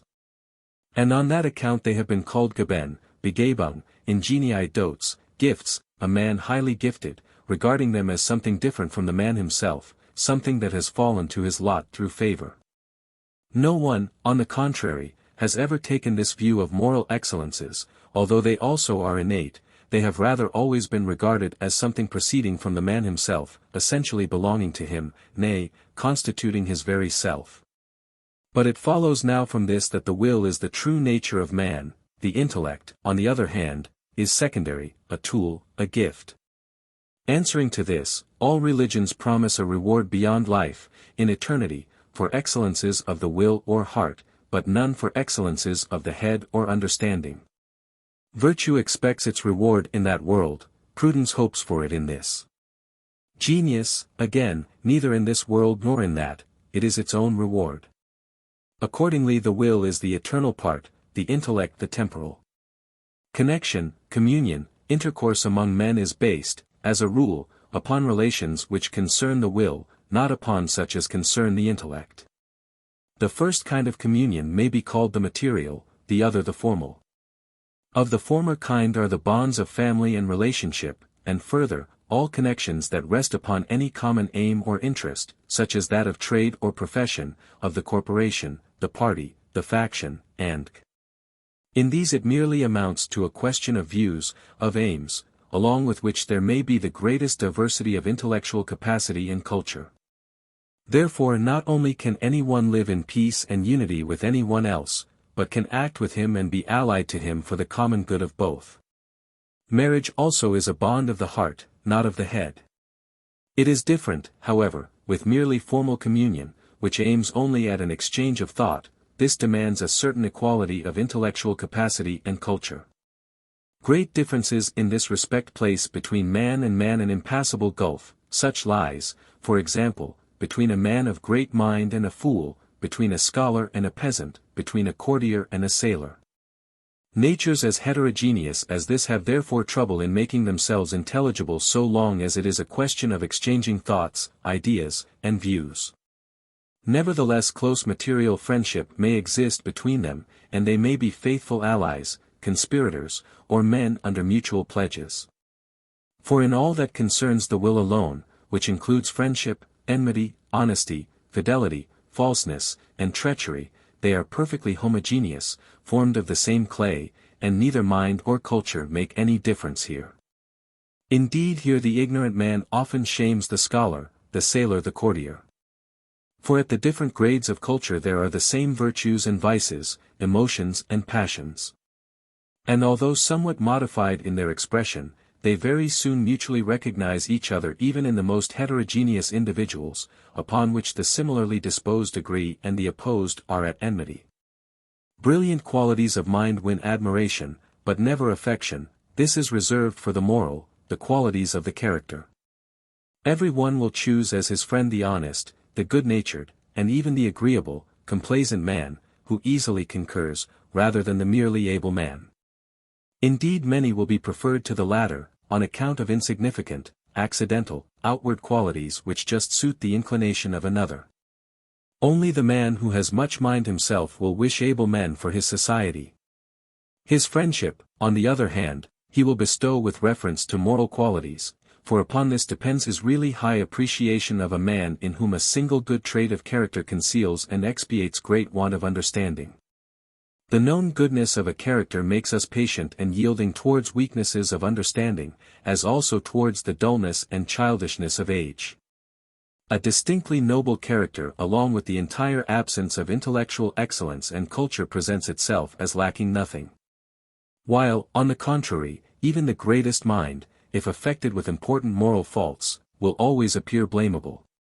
For as torches and fireworks become pale and insignificant in the presence of the sun, so intellect, nay, genius, and also beauty, are outshone and eclipsed by the goodness of the heart. When this appears in a high degree, it can make up for the want of those qualities to such an extent that one is ashamed of having missed them. Even the most limited understanding, and also grotesque ugliness, whenever extraordinary goodness of heart declares itself as accompanying them, become as it were transfigured, outshone by a beauty of a higher kind. For now a wisdom speaks out of them before which all other wisdom must be dumb. For goodness of heart is a transcendent quality, it belongs to an order of things that reaches beyond this life, and is incommensurable with any other perfection.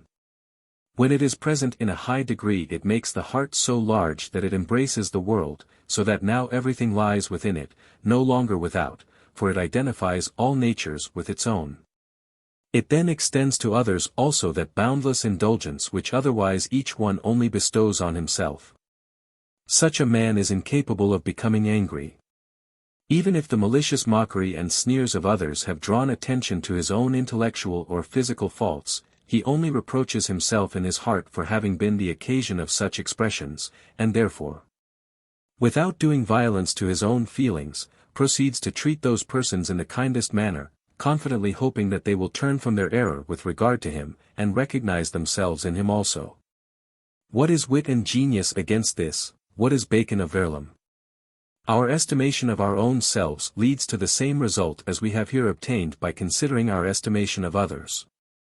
How different is the self-satisfaction which we experience in a moral regard from that which we experience in an intellectual regard.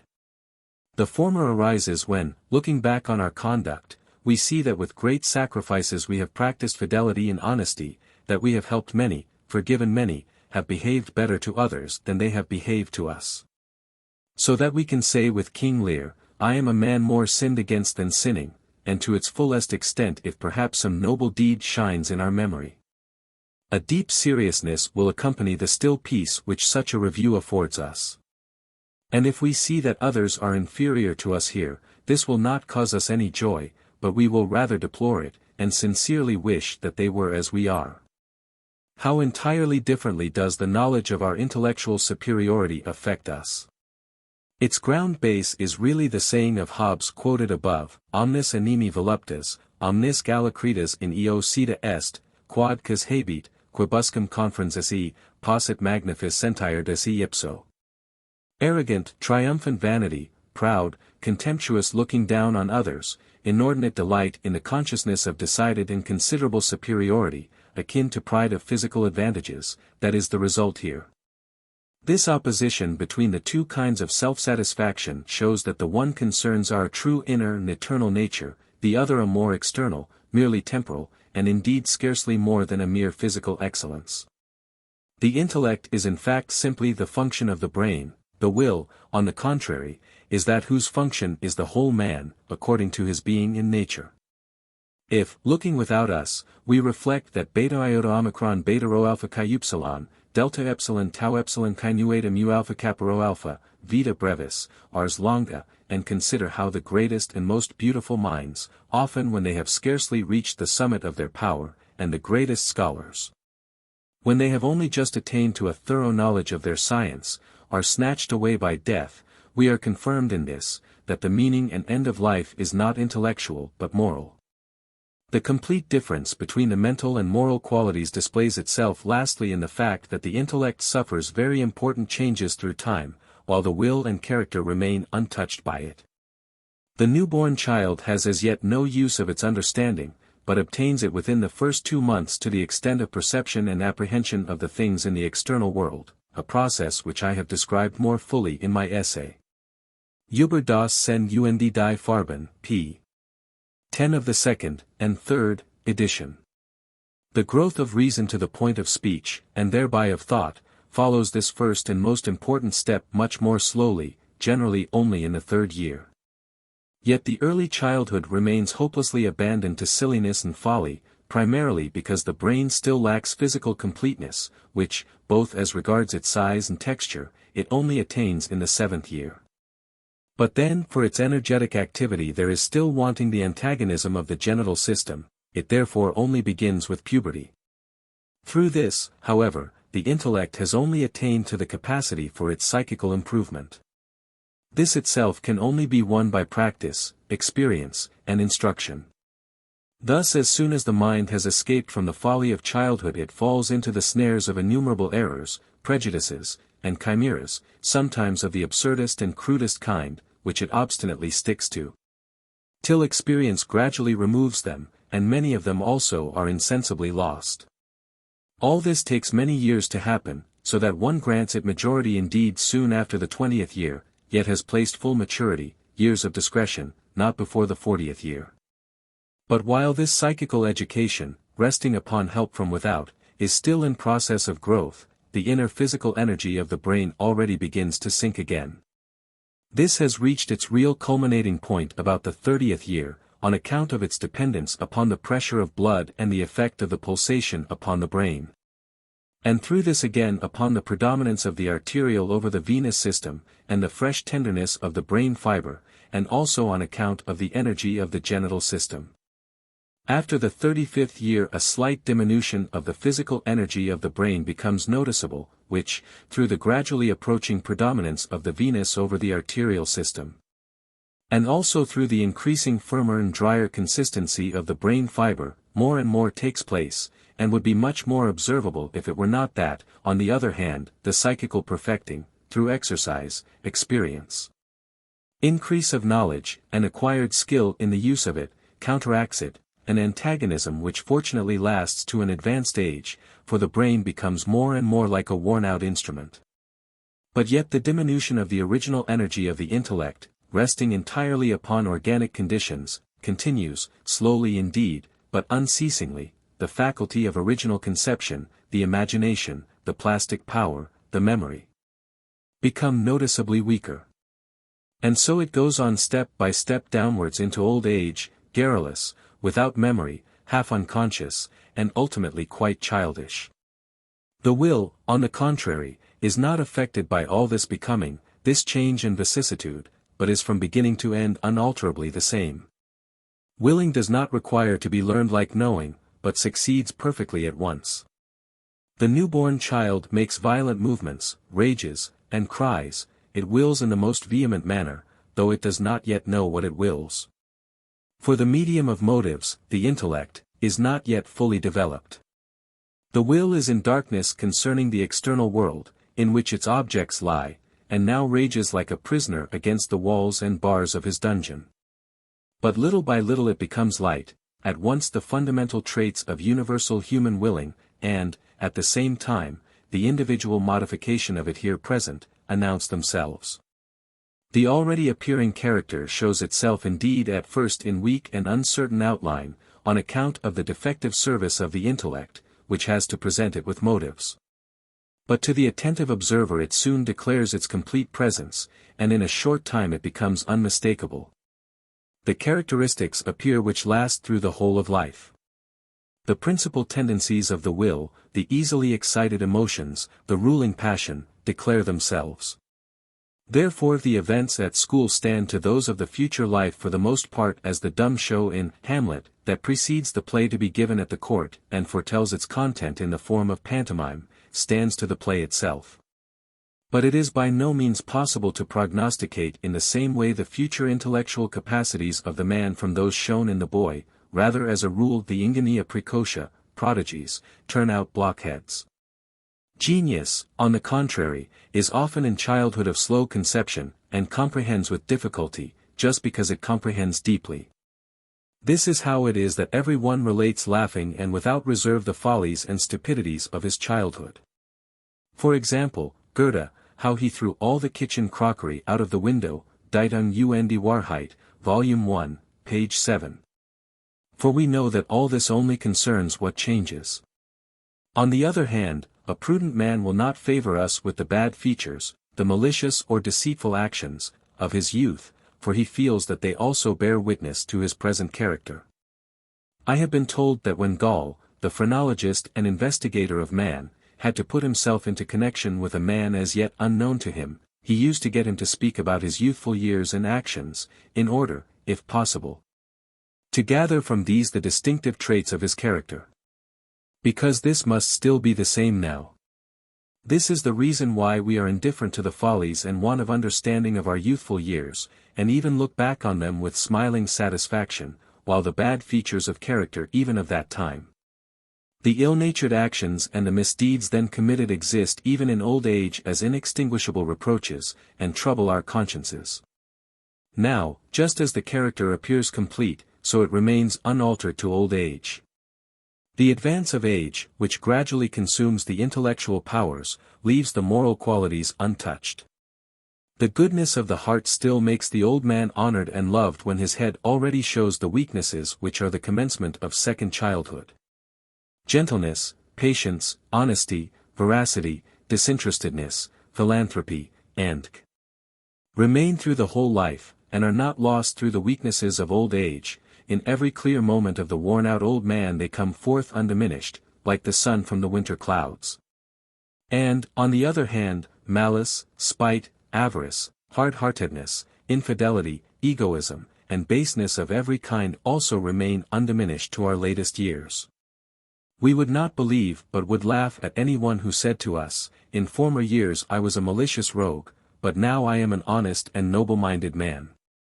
Therefore Sir Walter Scott, in the Fortunes of Nigel, has shown very beautifully, in the case of the old usurer, how burning avarice, egoism, and injustice are still in their full strength, like a poisonous plant in autumn, when the intellect has already become childish. The only alterations that take place in our inclinations are those which result directly from the decrease of our physical strength, and with it of our capacities for enjoyment.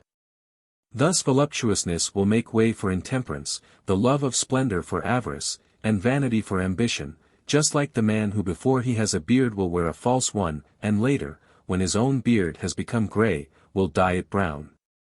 Thus while all organic forces, muscular power, the senses, the memory, wit, understanding, genius, wear themselves out, and in old age become dull, the will alone remains undecayed and unaltered. The strength and the tendency of willing remains the same. Indeed in many points the will shows itself still more decided in age, thus, in the clinging to life, which, it is well known, increases, also in the firmness and persistency with regard to what it has once embraced, in obstinacy, which is explicable from the fact that the susceptibility of the intellect for other impressions, and thereby the movement of the will by motives streaming in upon it, has diminished. Hence the implacable nature of the anger and hate of old persons. The young man's wrath is like light straw on fire, but like red-hot steel is the old man's ire. Old Ballad. From all these considerations it becomes unmistakable to the more penetrating glance that, while the intellect has to run through a long series of gradual developments, but then, like everything physical, must encounter decay. The will takes no part in this, except so far as it has to contend at first with the imperfection of its tool, the intellect, and, again, at last with its worn-out condition, but itself appears perfect and remains unchanged. Not subject to the laws of time and of becoming and passing away in it. Thus in this way it makes itself known as that which is metaphysical, not itself belonging to the phenomenal world. 9. The universally used and generally very well understood expressions heart and head have sprung from a true feeling of the fundamental distinction here in question, therefore they are also apt and significant, and occur in all languages. Nec soar nec caput habet, says Seneca of the Emperor Claudius, Ludus de mort Claudii Caesaris, c. 8. The heart, this primum mobile of the animal life, has with perfect justice been chosen as the symbol, nay, the synonym, of the will, as the primary kernel of our phenomenon, and denotes this in opposition to the intellect, which is exactly identical with the head. All that, in the widest sense, is matter of the will, as wish, passion, joy, grief, goodness, wickedness, also what we are wont to understand under gemuth, and what Homer expresses through phi iota lambda omicron nu tau omicron rho, is attributed to the heart. Accordingly we say, he has a bad heart, his heart is in the thing, it comes from his heart, it cut him to the heart, it breaks his heart bleeds, the heart leaps for joy, who can see the heart of man? It is heart-rending, heart-crushing, heart-breaking, heart-inspiring, heart-touching, he is good-hearted, hard-hearted, heartless, stout-hearted, faint-hearted, and quite specially, however, love affairs are called affairs of the heart, affairs de cœur. Because the sexual impulse is the focus of the will, and the selection with reference to it constitutes the chief concern of natural, human volition, the ground of which I shall show in a full chapter supplementary to the fourth book. Byron in Don Juan, c. 11. v. 34, is satirical about love being to women an affair of the head instead of an affair of the heart. On the other hand, the head denotes everything that is matter of knowledge. Hence a man of head, a good head, a fine head, a bad head, to lose one's head, to keep one's head uppermost, and heart and head signifies the whole man. But the head is always the second, the derived. For it is not the center but the highest efflorescence of the body. When a hero dies his heart is embalmed, not his brain. On the other hand, we like to preserve the skull of the poet, the artist, and the philosopher. So Raphael's skull was preserved in the Accademia ds. Lucca at Rome, though it has lately been proved not to be genuine. In Stockholm in 1820 the skull of Descartes was sold by auction. 114. A true feeling of the real relation between will, intellect, and life is also expressed in the Latin language. The intellect is mens, nu omicron upsilon, the will again is animus, which comes from anima, and this from alpha nu epsilon mu omega nu. Anima is the life itself, the breath, psi upsilon chi eta, but animus is the living principle, and also the will, the subject of inclinations, intentions, passions, emotions, hence also est mihi animus, fert animus, for I have a desire to, also animi causa, and it is the Greek theta upsilon mu omicron, the German gemuth, thus the heart but not the head. Animi perturbatio is an emotion, mentis perturbatio would signify insanity. The predicate immortalis is attributed to animus, not to mens. All this is the rule gathered from the great majority of passages, though in the case of conceptions so nearly related it cannot but be that the words are sometimes interchanged. Under psi upsilon chi eta the Greeks appear primarily and originally to have understood the vital force, the living principle, whereby at once arose the dim sense that it must be something metaphysical, which consequently would not be reached by death. Among other proofs of this are the investigations of the relation between nu omicron upsilon and psi upsilon chi eta preserved by Stobaeus, ECL, Lib. c. 51, section 7, 8. 10. Upon what depends the identity of the person? Not upon the matter of the body. It is different after a few years.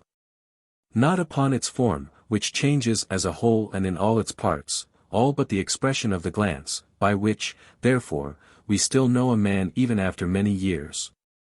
Which proves that in spite of all changes time produces in him, something in him remains quite untouched by it. It is just this by which we recognize him even after the longest intervals of time, and find the former man entire. It is the same with ourselves, for, however old we become, we yet feel within that we are entirely the same as we were when we were young, nay, when we were still children. This, which unaltered always remains quite the same, and does not grow old along with us, is really the kernel of our nature, which does not lie in time. It is assumed that the identity of the person rests upon that of consciousness. But by this is understood merely the connected recollection of the course of life, hence it is not sufficient. We certainly know something more of our life than of a novel we have formerly read, yet only very little. The principal events, the interesting scenes, have impressed themselves upon us. In the remainder 1,000 events are forgotten for one that has been retained. The older we become, the more do things pass by us without leaving any trace. Great age, illness, injury of the brain, madness, may deprive us of memory altogether, but the identity of the person is not thereby lost. It rests upon the identical will and the unalterable character of the person. It is it also which makes the expression of the glance unchangeable. In the heart is the man, not in the head. It is true that, in consequence of our relation to the external world, we are accustomed to regard as our real self the subject of knowledge, the knowing eye, which wearies in the evening, vanishes in sleep, and in the morning shines brighter with renewed strength. This is, however, the mere function of the brain, and not our own self. Our true self, the kernel of our nature, is what is behind that, and really knows nothing but willing and not willing, being content and not content, with all the modifications of this, which are called feelings, emotions, and passions. This is that which produces the other, does not sleep with it when it sleeps, and in the same way when it sinks in death remains uninjured. Everything, on the contrary, that belongs to knowledge is exposed to oblivion. Even actions of moral significance can sometimes, after years, be only imperfectly recalled, and we no longer know accurately and in detail how we acted on a critical occasion. But the character itself, to which the actions only testify, cannot be forgotten by us. It is now still quite the same as then. The will itself, alone and for itself, is permanent, for it alone is unchangeable, indestructible, not growing old, not physical, but metaphysical, not belonging to the phenomenal appearance, but to that itself which so appears. How the identity of consciousness also, so far as it goes, depends upon it I have shown above in chapter 15, so I need not dwell upon it further here. 11. Aristotle says in passing, in his book on the comparison of the desirable, to live well is better than to live, beta epsilon lambda tau iota omicron nu tau omicron upsilon zeta nu tau omicron epsilon upsilon zeta nu, top. 3, 2. From this we might infer, by double contraposition, not to live is better than to live badly. This is also evident to the intellect, yet the great majority live very badly rather than not at all. This clinging to life cannot therefore have its ground in the object of life, since life, as was shown in the fourth book, is really a constant suffering, or at the least, as will be shown further on in the 28th chapter, a business which does not cover its expenses. Thus that clinging to life can only be founded in the subject of it. But it is not founded in the intellect, it is no result of reflection, and in general is not a matter of choice. But this willing of life is something that is taken for granted, it is a prius of the intellect itself. We ourselves are the will to live, and therefore we must live, well or ill. Only from the fact that this clinging to a life which is so little worth to them is entirely a priori and not a posteriori can we explain the excessive fear of death that dwells in every living thing. Which Rochefoucauld has expressed in his last reflection, with rare frankness and naivete, and upon which the effect of all tragedies and heroic actions ultimately rest, for it would be lost if we prized life only according to its objective worth. Upon this inexpressible horror mortis is also founded the favorite principle of all ordinary minds, that whosoever takes his own life must be mad. Yet not less the astonishment, mingled with a certain admiration, which this action always excites even in thinking minds. Because it is so opposed to the nature of all living beings that in a certain sense we are forced to admire him who is able to perform it. For suicide proceeds from a purpose of the intellect, but our will to live is a prius of the intellect. Thus this consideration also, which will be fully discussed in chapter 28, confirms the primacy of the will in self-consciousness. 12. On the other hand, nothing proves more clearly the secondary, dependent, conditioned nature of the intellect than its periodical intermittence. In deep sleep all knowing and forming of ideas ceases. But the kernel of our nature, the metaphysical part of it which the organic functions necessarily presuppose as their prima mobile, must never pause if life is not to cease, and, moreover, as something metaphysical and therefore incorporeal. It requires no rest. Therefore the philosophers who set up a soul as this metaphysical kernel, i.e., an originally and essentially knowing being, see themselves forced to the assertion that this soul is quite untiring in its perceiving and knowing, therefore continues these even in deep sleep. Only that we have no recollection of this when we awake. The falseness of this assertion, however, was easy to see whenever one had rejected that soul in consequence of Kant's teaching. For sleep and waking prove to the unprejudiced mind in the clearest manner that knowing is a secondary function and conditioned by the organism, just like any other. Only the heart is untiring, because its beating and the circulation of the blood are not directly conditioned by nerves, but are just the original manifestation of the will. Also all other physiological functions governed merely by ganglionic nerves, which have only a very indirect and distant connection with the brain, are carried on during sleep, although the secretions take place more slowly. The beating of the heart itself, on account of its dependence upon respiration, which is conditioned by the cerebral system, medulla oblongata, becomes with it a little slower. The stomach is perhaps most active in sleep, which is to be attributed to its special consensus with the now resting brain, which occasions mutual disturbances. The brain alone, and with it knowing, pauses entirely in deep sleep. For it is merely the minister of foreign affairs, as the ganglion system is the minister of the interior. The brain, with its function of knowing, is only a vidette established by the will for its external ends, which, up in the watchtower of the head, looks round through the windows of the senses and marks where mischief threatens and where advantages are to be looked for, and in accordance with whose report the will decides. This vidette, like every one engaged on active service, is then in a condition of strain and effort, and therefore it is glad when, after its watch is completed, it is again withdrawn, as every watch gladly retires from its post. This withdrawal is going to sleep, which is therefore so sweet and agreeable, and to which we are so glad to yield. On the other hand, being roused from sleep is unwelcome, because it recalls the vidette suddenly to its post. One generally feels also after the beneficent systole the reappearance of the difficult diastole, the reseparation of the intellect from the will. A so-called soul, which was originally and radically a knowing being, would, on the contrary, necessarily feel on awaking like a fish put back into water. In sleep, when merely the vegetative life is carried on, the will works only according to its original and essential nature, undisturbed from without, with no diminution of its power through the activity of the brain and the exertion of knowing, which is the heaviest organic function, yet for the organism merely a means, not an end. Therefore, in sleep the whole power of the will is directed to the maintenance and, where it is necessary, the improvement of the organism. Hence all healing, all favorable crises, take place in sleep. For the vis naturae medicatrix has free play only when it is delivered from the burden of the function of knowledge. The embryo which has still to form the body therefore sleeps continuously, and the newborn child the greater part of its time. In this sense Burdach, Physiology, Volume 3. Page 484, quite rightly declares sleep to be the original state.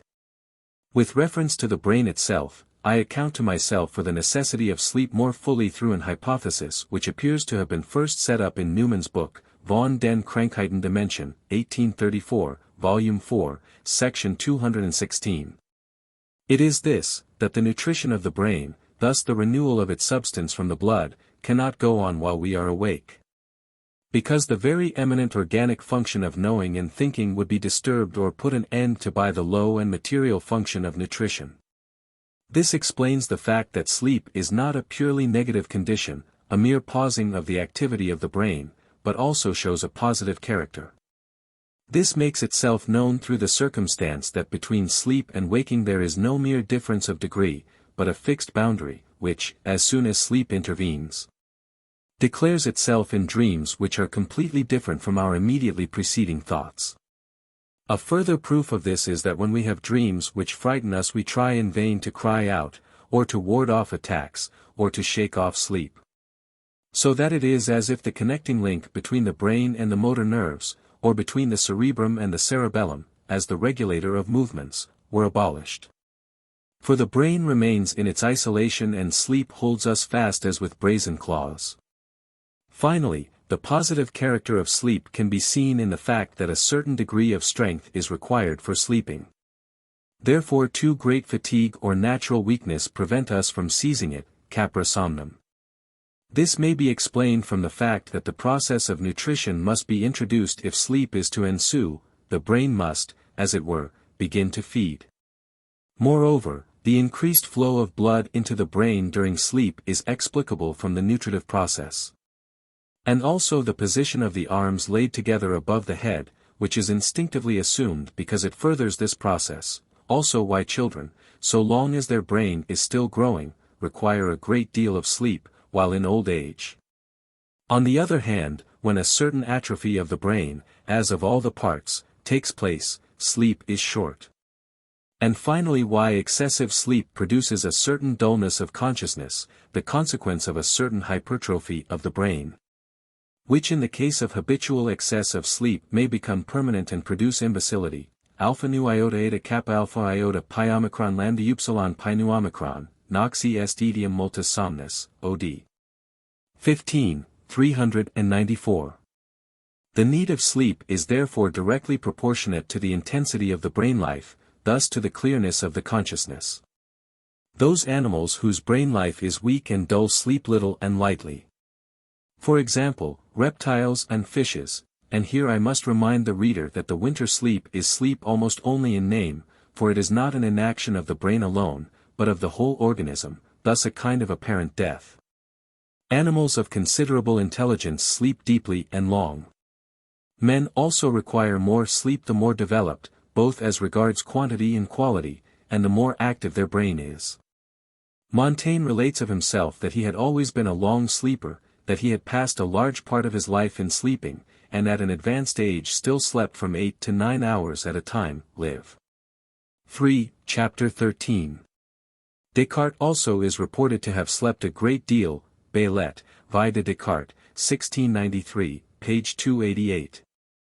Kant allowed himself 7 hours for sleep, but it was so hard for him to do with this that he ordered his servant to force him against his will, and without listening to his remonstrances, to get up at the set time. Jachman, Immanuel Kant, p. 162, for the more completely awake a man is, i.e., the clearer and more lively his consciousness, the greater for him is the necessity of sleep, thus the deeper and longer he sleeps. Accordingly much thinking or hard brain work increases the need of sleep. That sustained muscular exertion also makes us sleepy is to be explained from the fact that in this the brain continuously, by means of the medulla oblongata, the spinal marrow, and the motor nerves, imparts the stimulus to the muscles which affects their irritability, and in this way it exhausts its strength. The fatigue which we observe in the arms and legs has accordingly its real seat in the brain, just as the pain which these parts feel is really experienced in the brain, for it is connected with the motor nerves, as with the nerves of sense.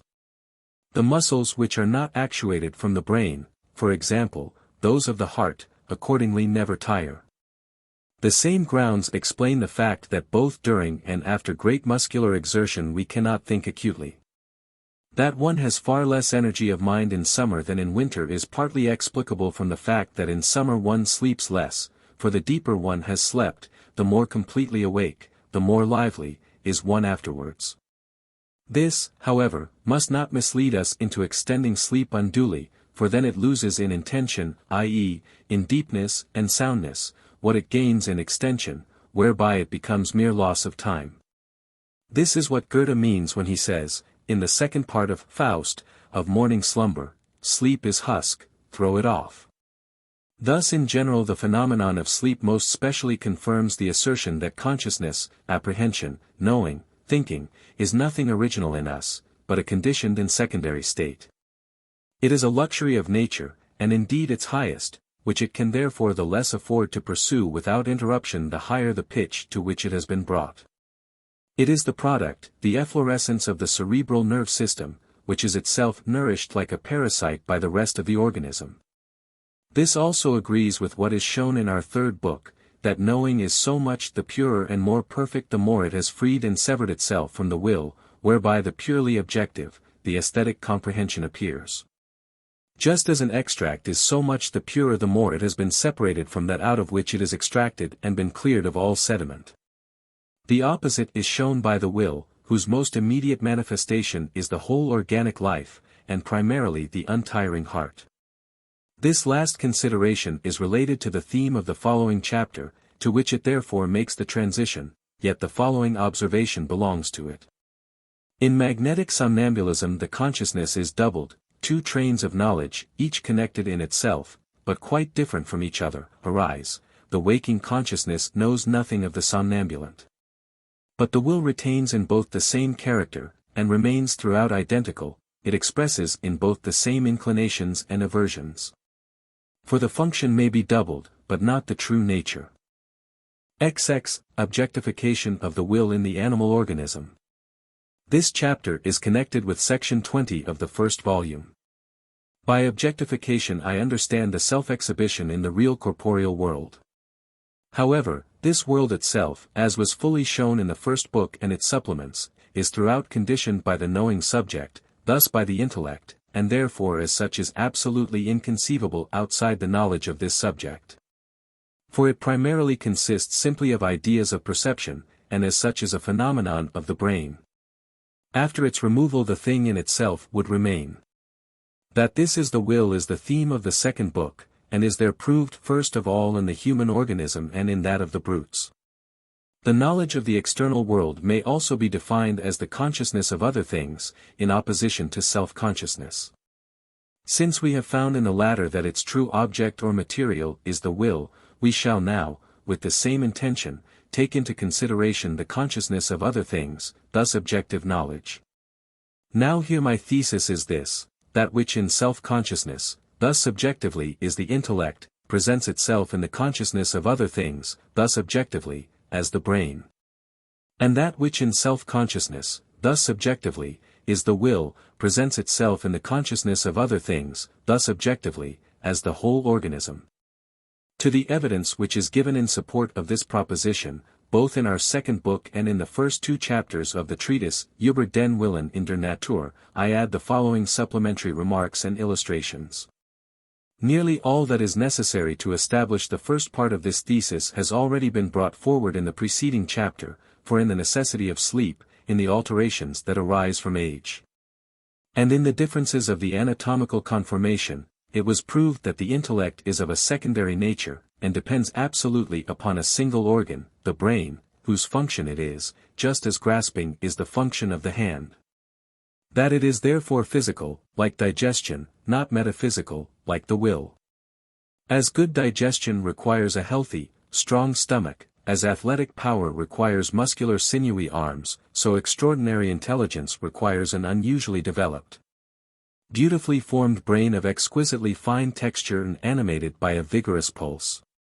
The nature of the will, on the contrary, is dependent upon no organ, and can be prognosticated from none. The greatest error in Gall's phrenology is that he assigns organs of the brain for moral qualities also. Injuries to the head, with loss of brain substance, affect the intellect as a rule very disadvantageously. They result in complete or partial imbecility or forgetfulness of language, permanent or temporary. Yet sometimes only of one language out of several which were known, also in the loss of other knowledge possessed, and on the other hand, we never read that after a misfortune of this kind the character has undergone a change, that the man has perhaps become morally worse or better, or has lost certain inclinations or passions, or assumed new ones, never. For the will has not its seat in the brain, and moreover, as that which is metaphysical, it is the prius of the brain, as of the whole body, and therefore cannot be altered by injuries of the brain. According to an experiment made by Spallanzani and repeated by Voltaire, 115, a snail that has had its head cut off remains alive, and after some weeks a new head grows on, together with horns, with this consciousness and ideas again appear. While till then the snail had only given evidence of blind will through unregulated movements. Thus here also we find the will as the substance which is permanent, the intellect, on the contrary, conditioned by its organ, as the changing accident. It may be defined as the regulator of the will. It was perhaps Tiedemann who first compared the cerebral nervous system to a parasite, Tiedemann und Treveran's Journal for Physiology, BD, I, section 62. The comparison is happy. For the brain, together with the spinal cord and nerves which depend upon it, is, as it were, implanted in the organism, and is nourished by it without on its part directly contributing anything to the support of the economy of the organism. Therefore there can be life without a brain, as in the case of brainless abortions, and also in the case of tortoises, which live for 3 weeks after their heads have been cut off. Only the medulla oblongata, as the organ of respiration, must be spared. Indeed a hen whose whole brain flowerings had cut away lived for 10 months and grew. Even in the case of men the destruction of the brain does not produce death directly, but only through the medium of the lungs, and then of the heart, Bichat, Sur la vie et la mort, Part 2, Art. 2, Section 1. On the other hand, the brain controls the relations to the external world, this alone is its office, and hereby it discharges its debt to the organism which nourishes it, since its existence is conditioned by the external relations. Accordingly the brain alone of all the parts requires sleep, because its activity is completely distinct from its support. The former only consumes both strength and substance, the latter is performed by the rest of the organism as the nurse of the brain, thus because its activity contributes nothing to its continued existence it becomes exhausted. And only when it pauses in sleep does its nourishment go on unhindered. The second part of our thesis, stated above, will require a fuller exposition even after all that I have said about it in the writings referred to. I have shown above, in chapter 18, that the thing in itself, which must lie at the foundation of every phenomenon, and therefore of our own phenomenal existence also, throws off in self-consciousness one of its phenomenal forms, space. And only retains the other, time. On this account it presents itself here more immediately than anywhere else, and we claim it as will, according to its most undisguised manifestation.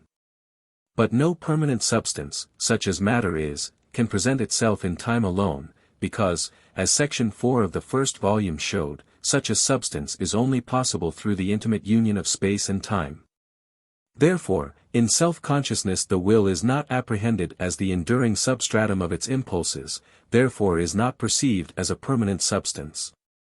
But only its individual acts, such as purposes, wishes, and emotions, are known successively and during the time they last, directly, yet not perceptibly. The knowledge of the will in self-consciousness is accordingly not a perception of it, but a perfectly direct becoming aware of its successive impulses. On the other hand, for the knowledge which is directed outwardly, brought about by the senses and perfected in the understanding, which, besides time, has also space for its form, which too it connects in the closest manner by means of the function of the understanding, causality, whereby it really becomes perception, this knowledge presents to itself perceptibly what in inner immediate apprehension was conceived as will.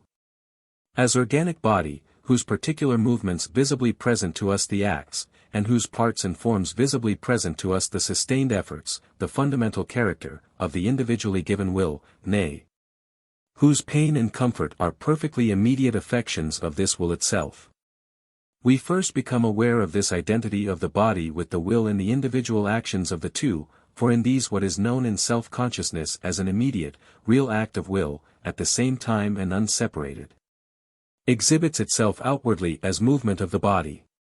And every one beholds the purposes of his will, which are instantaneously brought about by motives which just as instantaneously appear at once as faithfully copied in as many actions of his body as his body itself is copied in his shadow. And from this, for the unprejudiced man, the knowledge arises in the simplest manner that his body is merely the outward manifestation of his will, i.e., the way in which his will exhibits itself in his perceiving intellect, or his will itself under the form of the idea. Only if we forcibly deprive ourselves of this primary and simple information can we for a short time marvel at the process of our own bodily action as a miracle, which then rests on the fact that between the act of will and the action of the body there is really no causal connection, for they are directly identical. And their apparent difference only arises from the circumstance that here what is one and the same is apprehended in two different modes of knowledge, the outer and the inner. Actual willing is, in fact, inseparable from doing, and in the strictest sense only that is an act of will which the deed sets its seal to. Mere resolves of the will, on the contrary, till they are carried out, are only intentions, and are therefore matter of the intellect alone. As such they have their place merely in the brain, and are nothing more than completed calculations of the relative strength of the different opposing motives. They have, therefore, certainly great probability, but no infallibility. They may turn out false, not only through alteration of the circumstances, but also from the fact that the estimation of the effect of the respective motives upon the will itself was erroneous, which then shows itself. For the deed is untrue to the purpose, therefore before it is carried out no resolve is certain. The will itself, then, is operative only in real action, hence in muscular action, and consequently in irritability. Thus the will proper objectifies itself in this. The cerebrum is the place of motives, where, through these, the will becomes choice, i.e., becomes more definitely determined by motives. These motives are ideas, which, on the occasion of external stimuli of the organs of sense, arise by means of the functions of the brain, and are also worked up into conceptions, and then into resolves. When it comes to the real act of will, these motives, the workshop of which is the cerebrum, act through the medium of the cerebellum upon the spinal cord and the motor nerves which proceed from it, which then act upon the muscles. Yet merely as stimuli of their irritability. For galvanic, chemical, and even mechanical stimuli can effect the same contraction which the motor nerve calls forth. Thus what was motive in the brain acts, when it reaches the muscle through the nerves, as mere stimulus. Sensibility in itself is quite unable to contract a muscle. This can only be done by the muscle itself, and its capacity for doing so is called irritability, i.e., susceptibility to stimuli. It is exclusively a property of the muscle, as sensibility is exclusively a property of the nerve. The latter indeed gives the muscle the occasion for its contraction, but it is by no means it that, in some mechanical way, draws the muscle together. But this happens simply and solely on account of the irritability, which is a power of the muscle itself. Apprehended from without, this is a qualitas occulta, and only self-consciousness reveals it as the will. In the causal chain here briefly set forth, from the effect of the motive lying outside us to the contraction of the muscle, the will does not in some way come in as the last link of the chain. But it is the metaphysical substratum of the irritability of the muscle, thus it plays here precisely the same part which in a physical or chemical chain of causes is played by the mysterious forces of nature which lie at the foundation of the process, forces which as such are not themselves involved as links in the causal chain, but impart to all the links of it the capacity to act, as I have fully shown in section 26 of the first volume. Therefore we would ascribe the contraction of the muscle also to a similar mysterious force of nature, if it were not that this contraction is disclosed to us by an entirely different source of knowledge, self-consciousness as will.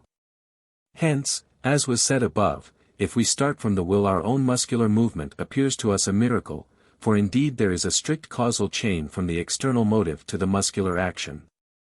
But the will itself is not included as a link in it, but, as the metaphysical substratum of the possibility of an action upon the muscle through brain and nerve, lies at the foundation of the present muscular action also. Therefore the latter is not properly its effect but its manifestation.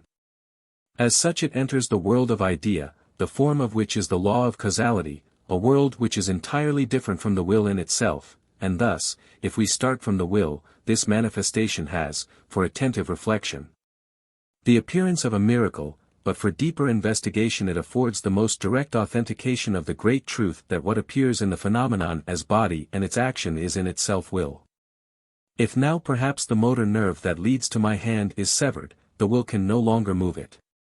This, however, is not because the hand has ceased to be, like every part of my body, the objectivity, the mere visibility, of my will, or in other words, that the irritability has vanished, but because the effect of the motive, in consequence of which alone I can move my hand, cannot reach it and act on its muscles as a stimulus, for the line of connection between it and the brain is broken. Thus really my will is, in this part, only deprived of the effect of the motive. The will objectifies itself directly, in irritability, not in sensibility. In order to prevent all misunderstandings about this important point, especially such as proceed from physiology pursued in a purely empirical manner, I shall explain the whole process somewhat more thoroughly. My doctrine asserts that the whole body is the will itself, exhibiting itself in the perception of the brain, consequently, having entered into its forms of knowledge. From this it follows that the will is everywhere equally present in the whole body, as is also demonstrably the case, for the organic functions are its work no less than the animal. But how, then, can we reconcile it with this, that the voluntary actions, those most undeniable expressions of the will, clearly originate in the brain, and thus only through the spinal cord reach the nerve fibers, which finally set the limbs in motion, and the paralysis or severing of which therefore prevents the possibility of voluntary movement? This would lead one to think that the will, like the intellect, has its seat only in the brain, and, like it, is a mere function of the brain. Yet this is not the case, but the whole body is and remains the exhibition of the will in perception, thus the will itself objectively perceived by means of the functions of the brain. That process, however, in the case of the acts of will, depends upon the fact that the will, which, according to my doctrine, expresses itself in every phenomenon of nature, even in vegetable and inorganic phenomena, appears in the bodies of men and animals as a conscious will. A consciousness, however, is essentially a unity, and therefore always requires a central point of unity.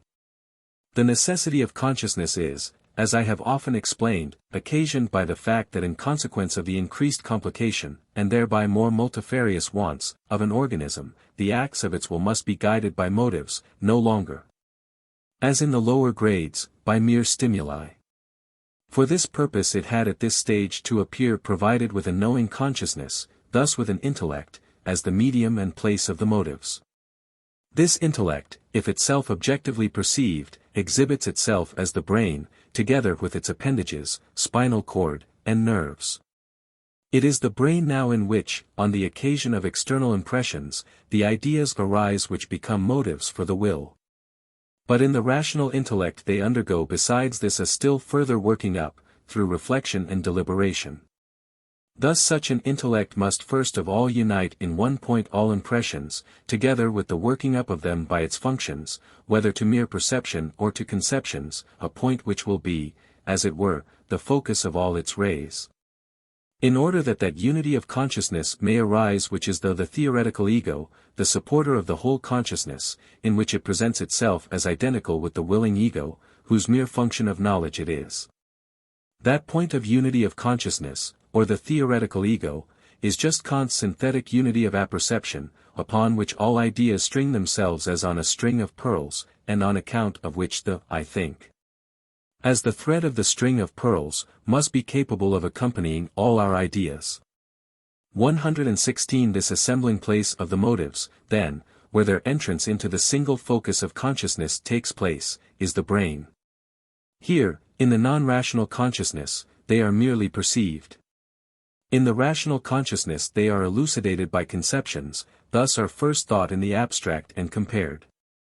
Upon which the will chooses, in accordance with its individual and immutable character, and so the purpose results which now, by means of the cerebellum, the spinal cord, and the nerves, sets the outward limbs in motion. For although the will is quite directly present in these, inasmuch as they are merely its manifestation, yet when it has to move according to motives, or indeed according to reflection, It requires such an apparatus for the apprehension and working up of ideas into such motives, in conformity with which its acts here appear as resolves, just as the nourishment of the blood with chyle requires a stomach and intestines, in which this is prepared, and then as such is poured into the blood through the ductus thoracicus, which here plays the part which the spinal cord plays in the former case. The matter may be most simply and generally comprehended thus: the will is immediately present as irritability in all the muscular fibers of the whole body, as a continual striving after activity in general. Now if this striving is to realize itself, thus to manifest itself as movement, this movement must as such have some direction, but this direction must be determined by something, i.e., it requires a guide, and this is the nervous system. For to the mere irritability, as it lies in the muscular fibers and in itself is pure will, all directions are alike, thus it determines itself in no direction, but behaves like a body which is equally drawn in all directions, it remains at rest. Since the activity of the nerves comes in as motive, in the case of reflex movements as a stimulus, the striving force, i.e., the irritability, receives a definite direction, and now produces the movements. Yet those external acts of will which require no motives, and thus also no working up of mere stimuli into ideas in the brain, from which motives arise, but which follow immediately upon stimuli, for the most part inward stimuli, are the reflex movements, starting only from the spinal cord, as, for example, spasms and cramp, in which the will acts without the brain taking part. In an analogous manner the will carries on the organic life, also by nerve stimulus, which does not proceed from the brain. Thus the will appears in every muscle as irritability, and is consequently of itself in a position to contract them, yet only in general. In order that some definite contraction should take place at a given moment, there is required here, as everywhere, a cause, which in this case must be a stimulus. This is everywhere given by the nerve which goes into the muscle. If this nerve is in connection with the brain, then the contraction is a conscious act of will, i.e., takes place in accordance with motives, which, in consequence of external impressions, have arisen as ideas in the brain. If the nerve is not in connection with the brain, but with the sympathicus maximus, then the contraction is involuntary and unconscious, an act connected with the maintenance of the organic life. And the nerve stimulus which causes it is occasioned by inward impressions. For example, by the pressure upon the stomach of the food received, or of the chyme upon the intestines, or of the inflowing blood upon the walls of the heart, in accordance with which the act is digestion, or motus peristalticus, or beating of the heart, and.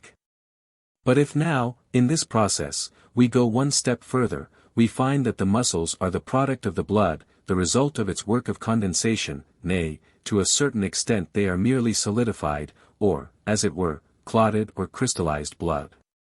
For they have taken up into themselves, almost unaltered, its fibrin, cruor, and its coloring matter, Berdacke's Physiology, B.D. v. section 686. But the force which forms the muscle out of the blood must not be assumed to be different from that which afterwards moves it as irritability, upon nerve stimulus, which the brain supplies. In which case it then presents itself in self-consciousness as that which we call will.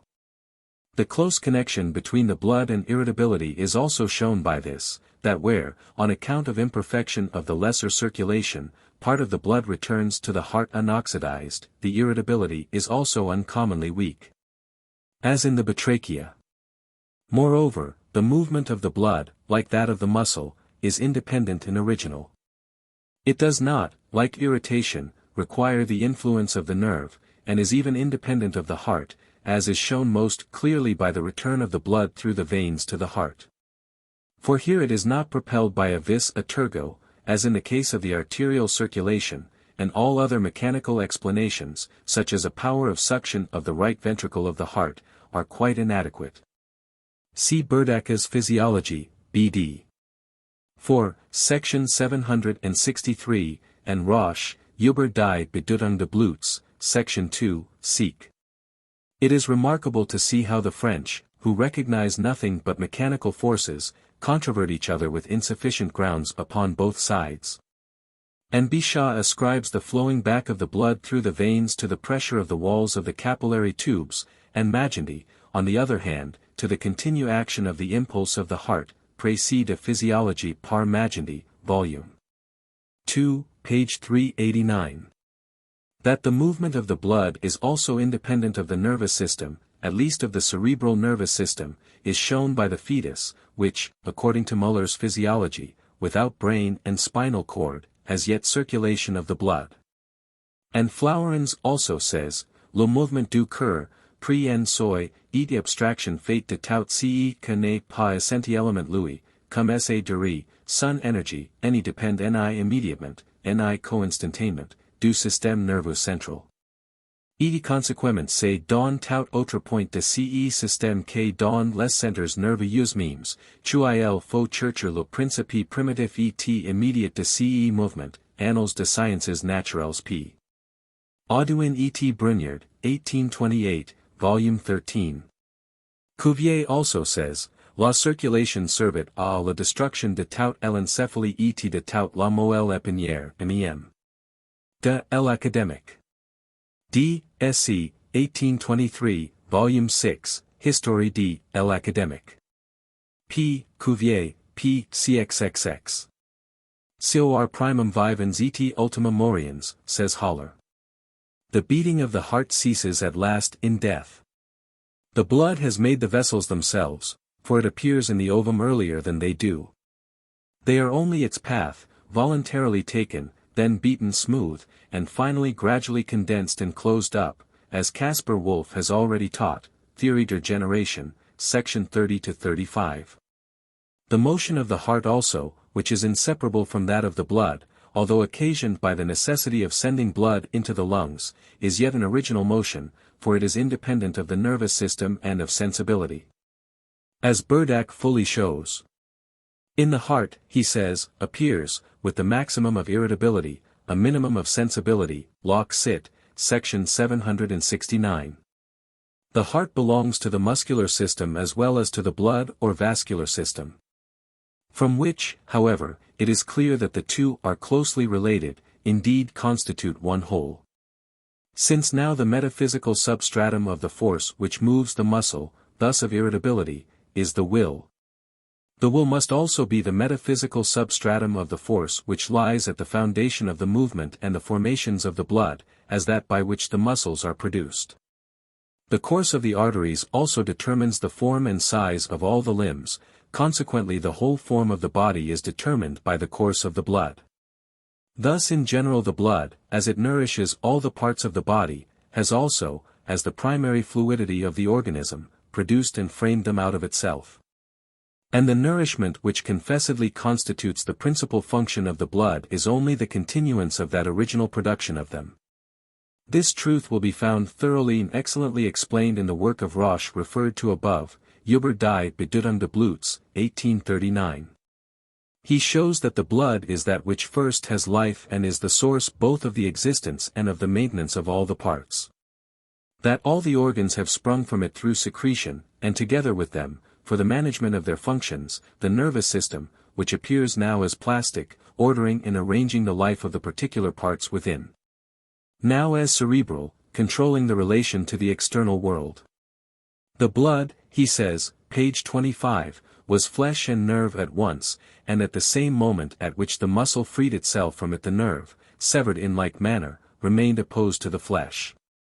Here it is a matter of course that the blood, before those solid parts have been secreted from it, has also a somewhat different character from afterwards. It is then, as Roche defines it, the chaotic, animated, slimy, primitive fluid, as it were an organic emulsion, in which all subsequent parts are implicite contained. Moreover, it has not the red color quite at the beginning. This disposes of the objection which might be drawn from the fact that the brain and the spinal cord begin to form before the circulation of the blood is visible or the heart appears.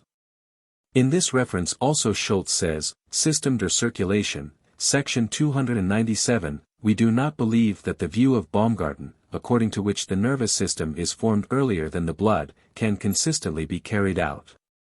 For Baumgarten reckons the appearance of the blood only from the formation of the corpuscles, while in the embryo and in the series of animals blood appears much earlier in the form of a pure plasma. The blood of invertebrate animals never assumes the red color, but we do not therefore, with Aristotle, deny that they have any. It is well worthy of note that, according to the account of Justinus Kerner, XXXII Somnambulan, section 78, a somnambulist of a very high degree of clairvoyance, says, "I am as deep in myself as ever a man can be led. The force of my mortal life seems to me to have its source in the blood, whereby, through the circulation in the veins, it communicates itself, by means of the nerves, to the whole body, and to the brain, which is the noblest part of the body, and above the blood itself. From all this it follows that the will objectifies itself most immediately in the blood as that which originally makes and forms the organism, perfects it by growth, and afterwards constantly maintains it, both by the regular renewal of all the parts and by the extraordinary restoration of any part that may have been injured. The first productions of the blood are its own vessels, and then the muscles, in the irritability of which the will makes itself known to self-consciousness. But with this also the heart, which is at once vessel and muscle, and therefore is the true center and primum mobile of the whole life. But for the individual life and subsistence in the external world the will now requires two assistant systems, one to govern and order its inner and outer activity, and another for the constant renewal of the mass of the blood. Thus a controller and a sustainer. It therefore makes for itself the nervous and the intestinal systems. Thus the functions animals and the functions naturales associate themselves in a subsidiary manner with the functions vitales, which are the most original and essential. In the nervous system, accordingly, the will only objectifies itself in an indirect and secondary way. For this system appears as a mere auxiliary organ, as a contrivance by means of which the will attains to a knowledge of those occasions, internal and external, upon which, in conformity with its aims, it must express itself. The internal occasions are received by the plastic nervous system, thus by the sympathetic nerve, this cerebrum abdominal, as mere stimuli, and the will thereupon reacts on the spot without the brain being conscious.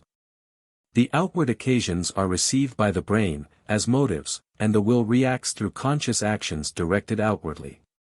Therefore the whole nervous system constitutes, as it were, the antennae of the will, which it stretches towards within and without. The nerves of the brain and spinal cord separate at their roots into sensory and motory nerves. The sensory nerves receive the knowledge from without, which now accumulates in the thronging brain, and is there worked up into ideas, which arise primarily as motives. But the motory nerves bring back, like couriers, the result of the brain function to the muscle, upon which it acts as a stimulus, and the irritability of which is the immediate manifestation of the will. Presumably the plastic nerves also divide into sensory and motory, although on a subordinate scale. The part which the ganglia play in the organism we must think of as that of a diminutive brain, and thus the one throws light upon the other. The ganglia lie wherever the organic functions of the vegetative system require care. It is as if there the will was not able by its direct and simple action to carry out its aims, but required guidance, and consequently control. Just as when in some business a man's own memory is not sufficient, and he must constantly take notes of what he does.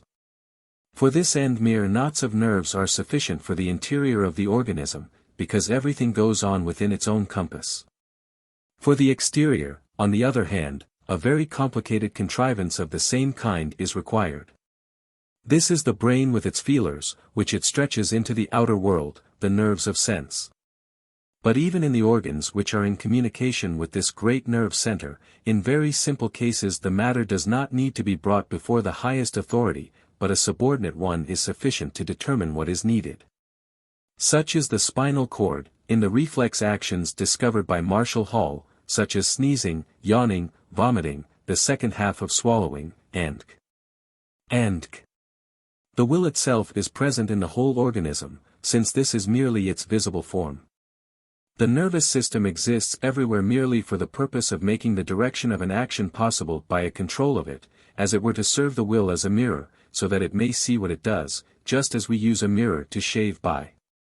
Hence small sensoria arise within us for special, and consequently simple, functions, the ganglia.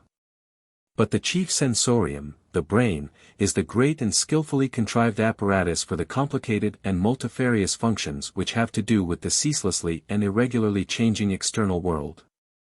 Wherever in the organism the nerve threads run together in a ganglion, there, to a certain extent, an animal exists for itself and shut off, which by means of the ganglion has a kind of weak knowledge, the sphere of which is, however, limited to the part from which these nerves directly come. But what actuates these parts to such quasi-knowledge is clearly the will, indeed we are utterly unable to conceive it otherwise. Upon this depends the vita propria of each part, and also in the case of insects, which, instead of a spinal cord, have a double string of nerves, with ganglia at regular intervals. The capacity of each part to continue alive for days after being severed from the head and the rest of the trunk. And finally also the actions which in the last instance do not receive their motives from the brain, i.e., instinct and natural mechanical skill. Marshall Hall, whose discovery of the reflex movements I have mentioned above, has given us in this the theory of involuntary movements. Some of these are normal or physiological. Such are the closing of the places of ingress to and egress from the body, thus of the sphincters vesicae et ani, proceeding from the nerves of the spinal cord. The closing of the eyelids in sleep, from the fifth pair of nerves, of the larynx, from n vagus, if food passes over it or carbonic acid tries to enter. Also swallowing, from the pharynx, yawning and sneezing, respiration, entirely in sleep and partly when awake, and, lastly, the erection, ejaculation, as also conception, and many more. Some, again, are abnormal and pathological. Such are stammering, hiccuping, vomiting, also cramps and convulsions of every kind, especially in epilepsy, tetanus, in hydrophobia, and otherwise. Finally, the convulsive movements produced by galvanic or other stimuli, and which take place without feeling or consciousness in paralyzed limbs, i.e., in limbs which are out of connection with the brain, also the convulsions of beheaded animals, and, lastly, all movements and actions of children born without brains. All cramps are a rebellion of the nerves of the limbs against the sovereignty of the brain.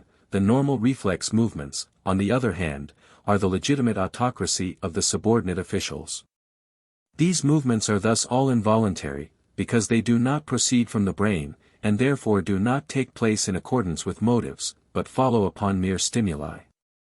The stimuli which occasion them extend only to the spinal cord or the medulla oblongata, and from there the reaction directly takes place which affects the movement. The spinal cord has the same relation to these involuntary movements as the brain has to motive and action, and what the sentient and voluntary nerve is for the latter the incident and motor nerve is for the former. That yet, in the one as in the other, that which really moves is the will is brought all the more clearly to light because the involuntarily moved muscles are for the most part the same which, under other circumstances, are moved from the brain in the voluntary actions, in which their prima mobile is intimately known to us through self-consciousness as the will. Marshall Hall's excellent book, On the Diseases of the Nervous System, is peculiarly fitted to bring out clearly the difference between volition and will, and to confirm the truth of my fundamental doctrine. For the sake of illustrating all that has been said, let us now call to mind that case of the origination of an organism which is most accessible to our observation. Who makes the chicken and the egg? Some power and skill coming from without, and penetrating through the shell? Oh no! The chicken makes itself, and the force which carries out and perfects this work, which is complicated, well calculated, and designed beyond all expression, breaks through the shell as soon as it is ready. And now performs the outward actions of the chicken, under the name of will. It cannot do both at once. Previously occupied with the perfecting of the organism, it had no care for without. But after it has completed the former, the latter appears, under the guidance of the brain and its feelers, the senses, as a tool prepared beforehand for this end, the service of which only begins when it grows up in self-consciousness as intellect. Which is the lantern to the steps of the will, its gamma epsilon mu omicron nu iota kappa omicron nu, and also the supporter of the objective external world, however limited the horizon of this may be in the consciousness of a hen. But what the hen is now able to do in the external world, through the medium of this organ, is, as accomplished by means of something secondary, infinitely less important than what it did in its original form, for it made itself. We became acquainted above with the cerebral nervous system as an assistant organ of the will, in which it therefore objectifies itself in a secondary manner. As thus the cerebral system, although not directly coming within the sphere of the life functions of the organism, but only governing its relations to the outer world, has yet the organism as its basis, and is nourished by it in return for its services. And as thus the cerebral or animal life is to be regarded as the production of the organic life, the brain and its function, knowledge, thus the intellect, belong indirectly and in a subordinate manner to the manifestation of the will. The will objectifies itself also in it, as will to apprehend the external world, thus as will to know.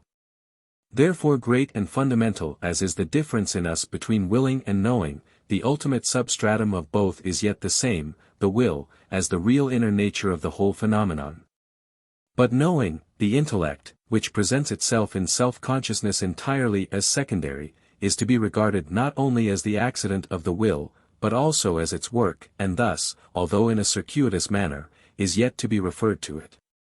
As the intellect presents itself physiologically as the function of an organ of the body, metaphysically it is to be regarded as a work of the will, whose objectification or visible appearance is the whole body.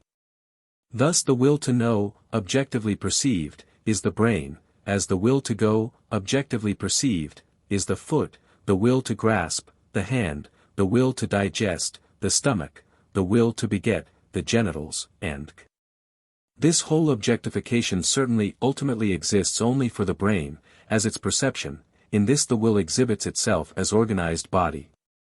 But so far as the brain knows, it is itself not known, but is the knower, the subject of all knowledge.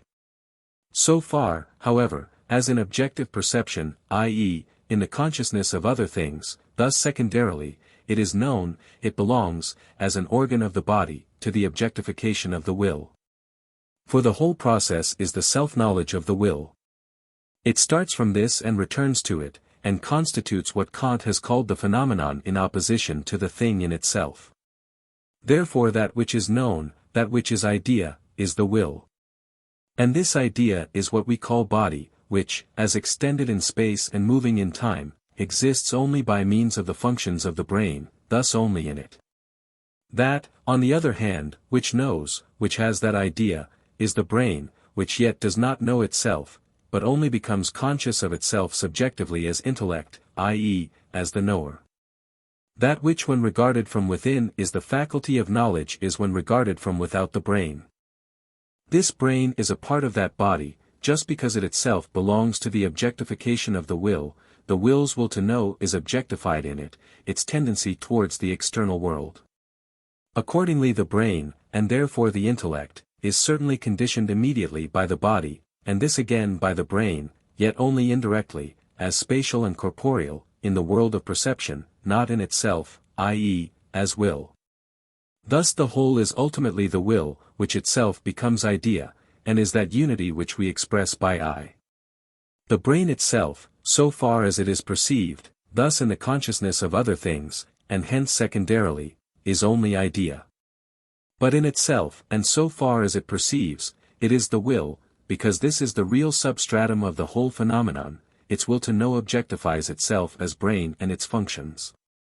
We may take the voltaic pile as an illustration, certainly imperfect, but yet to some extent throwing light upon the nature of the human phenomenon, as we here regard it. The metals, together with the fluid, are the body. The chemical action, as the basis of the whole effect, is the will, and the electric current resulting from it, which produces shock and spark, is the intellect. But omni simile claudicat. Quite recently the physiatrica point of view has at last prevailed in pathology. According to it diseases are themselves a curative process of nature, which it introduces to remove, by overcoming its causes, a disorder which in some way has got into the organism. Thus in the decisive battle, the crisis, it is either victorious and attains its end, or else is defeated. This view only gains its full rationality from our standpoint, which shows the will in the vital force, that here appears as vis naturo medicatrix, the will which lies at the foundation of all organic functions in a healthy condition, but now, when disorder has entered, threatening its whole work, assumes dictatorial power in order to subdue the rebellious forces by quite extraordinary measures and entirely abnormal operations, the disease, and bring everything back to the right track. On the other hand, that the will itself is sick, as Brandes repeatedly expresses himself in his book, Über die Anwendung der Kult, which I have quoted in the first part of my essay, Über den Willen in der Natur, is a gross misunderstanding. When I weigh this, and at the same time observe that in his earlier book, Über die Lebenskraft, of 1795, Brandes betrayed no suspicion that this force is in itself the will, but, on the contrary, says there. Page 13, it is impossible that the vital force can be that which we only know through our consciousness, for most movements take place without our consciousness. The assertion that this, of which the only characteristic known to us is consciousness, also affects the body without consciousness is at the least quite arbitrary and unproved.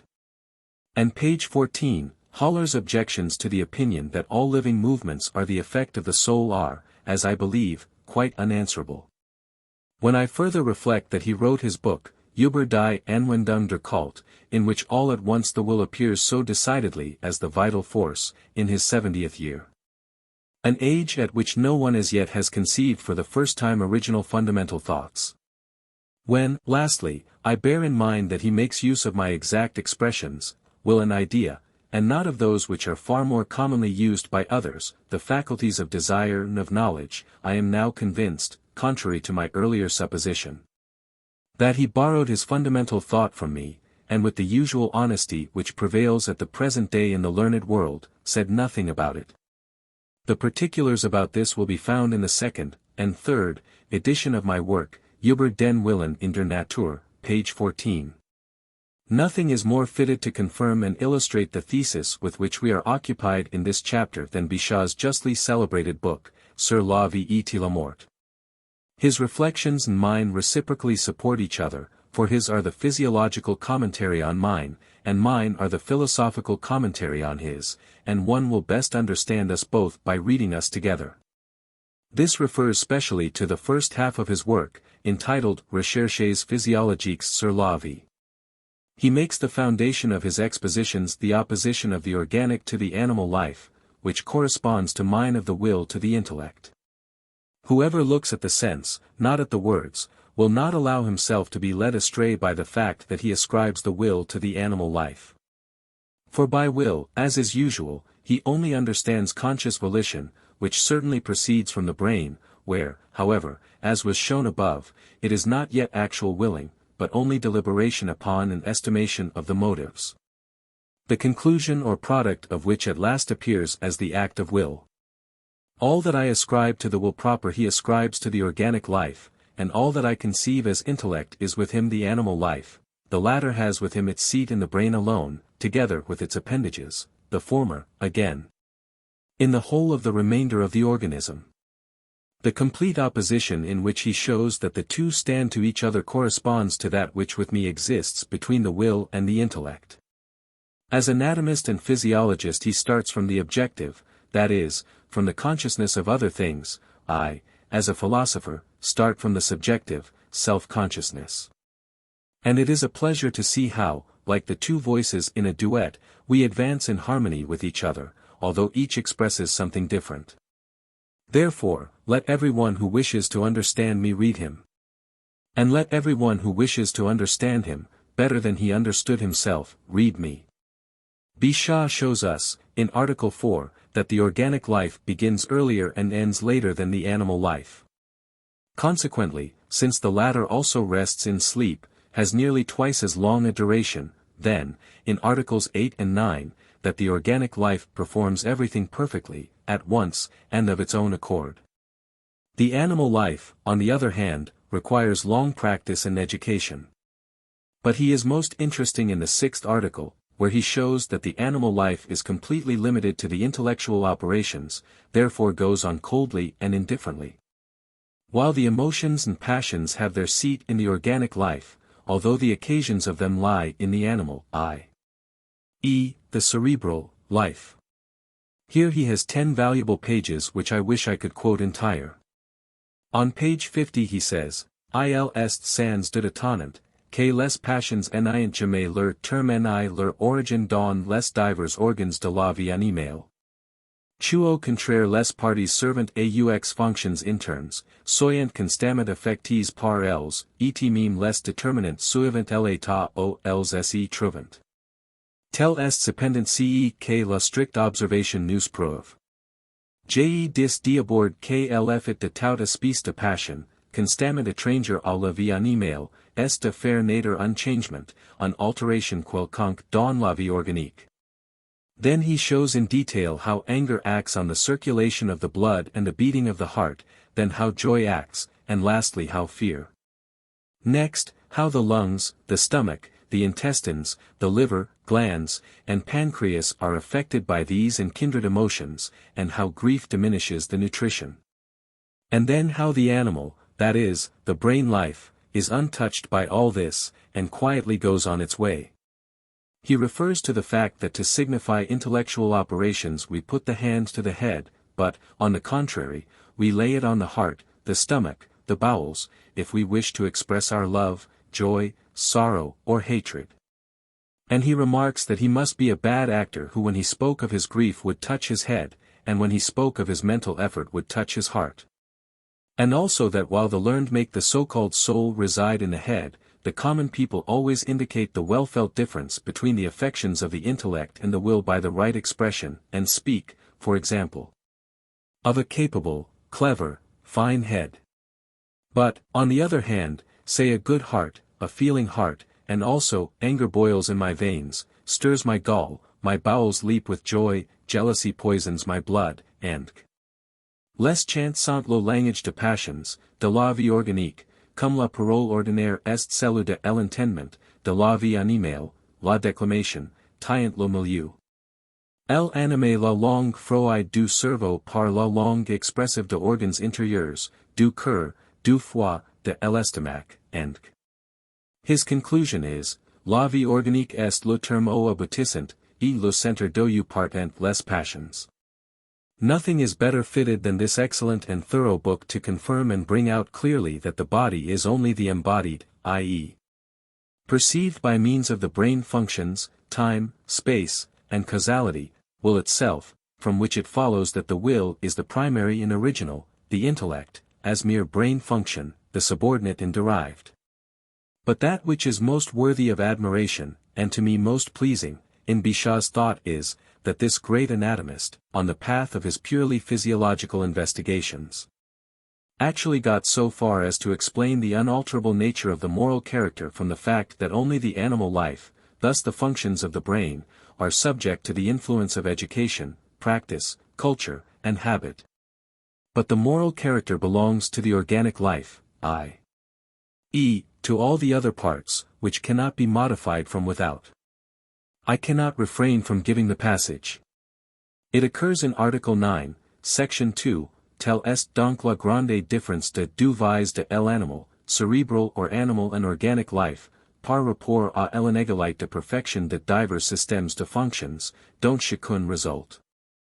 Savoir, que dans la prédominance ou l'infériorité d'un système relativement aux autres, tient presque toujours à l'activité ou à l'inertie plus grande de ce système, à l'habitude d'agir ou de n'y pas agir. Que dans l'autre, au contraire, cette prédominance ou cette infériorité sont immédiatement liées à la texture de organes, et jamais à leur éducation. Voilà pourquoi le temperament physique et le caractère moral n'y sont point susceptibles de changer par l'éducation, que modifie si prodigieusement les actes de la vie animale, car, comme nous l'avons vu, tout doit appartenant à la vie organique. Le caractère est, si pousse exprimer ainsi, la physionomie de passions. Le temperament est celle de fonctions internes, or les ainsi que les autres étant toujours les mêmes, ayant en direction que l'habitude et l'exercice n'y dérangent jamais. Il est manifeste que le temperament et le caractère doivent être aussi soustraits à l'empire de l'éducation. Elle peut moderer l'influence du second, perfectionner c'est le jugement et la réflexion, pour rendre leur empire supérieur au sien, fortifier la vie animale afin qu'elle résiste aux impulsions de l'organique. Mais vouloir par el de nature le caractère, adusser ou exalter les passions dont il est l'expression habituelle, agrandir ou resserrer leur sphère. C'est une entreprise analogue à celle d'une médecine qui essaierait d'élever ou d'abaisser de quelques degrés, et pour toute la vie, la force de contraction ordinaire au cœur d'un l'état de santé. De précipiter ou de ralentir habituellement le mouvement naturel et exerters, et que est nécessaire à leur action, etc. Nous observerions aussi médecine, que la circulation, la respiration, etc., any sont point sous le domaine de la volonté, volition, qu'elles any peuvent être modifiées par le homme, sans passer à l'état maladif, etc.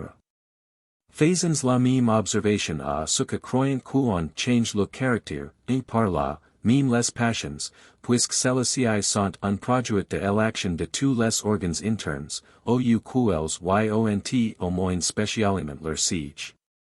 The reader who is familiar with my philosophy may imagine how great was my joy when I discovered, as it were, the proof of my own convictions in those which were arrived at upon an entirely different field, by this extraordinary man. So early taken from the world. A special authentication of the truth that the organism is merely the visibility of the will is also afforded us by the fact that if dogs, cats, domestic cocks, and indeed other animals, bite when violently angry, the wounds become mortal.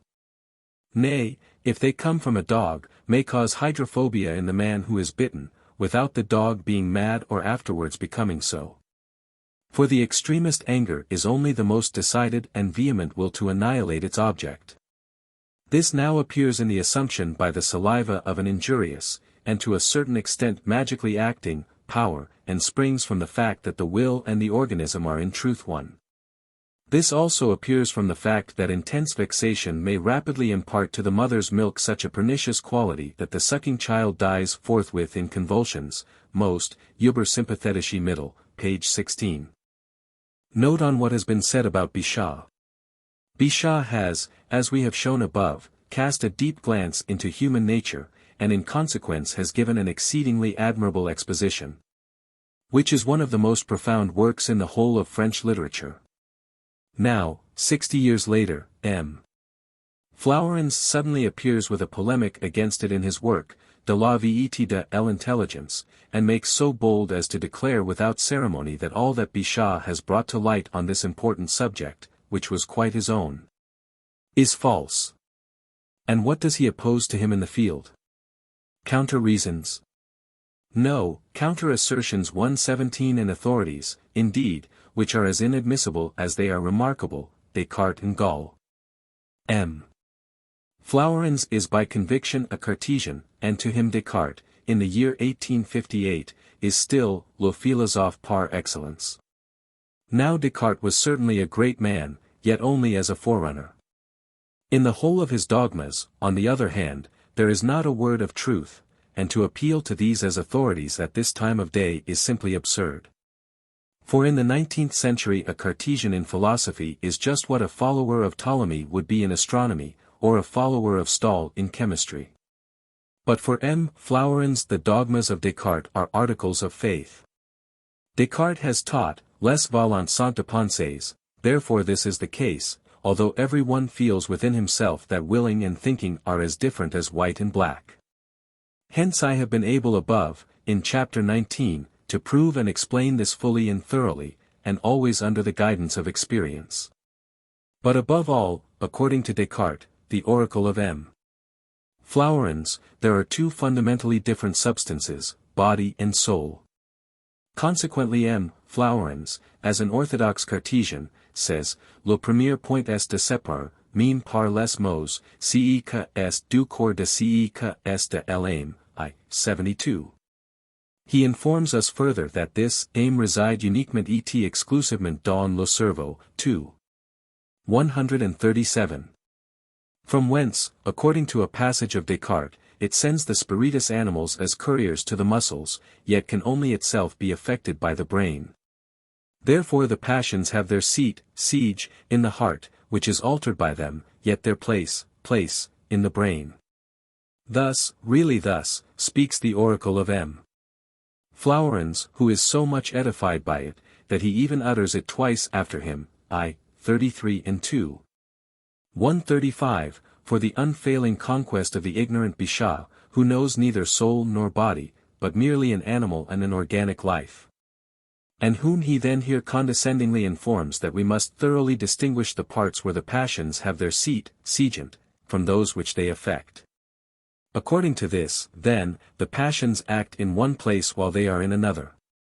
Corporeal things are wont to act only where they are, but with an immaterial soul the case may be different.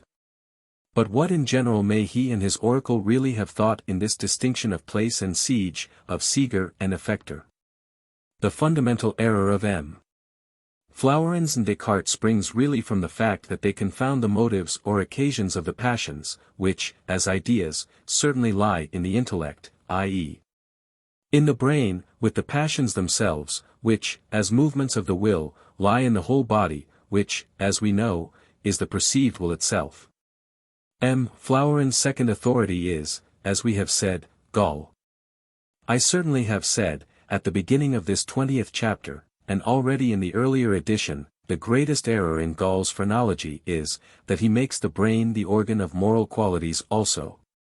But what I censure and reject is precisely what M. Flourens praises and admires, for he bears in his heart the doctrine of Descartes, les valants sont de pensées.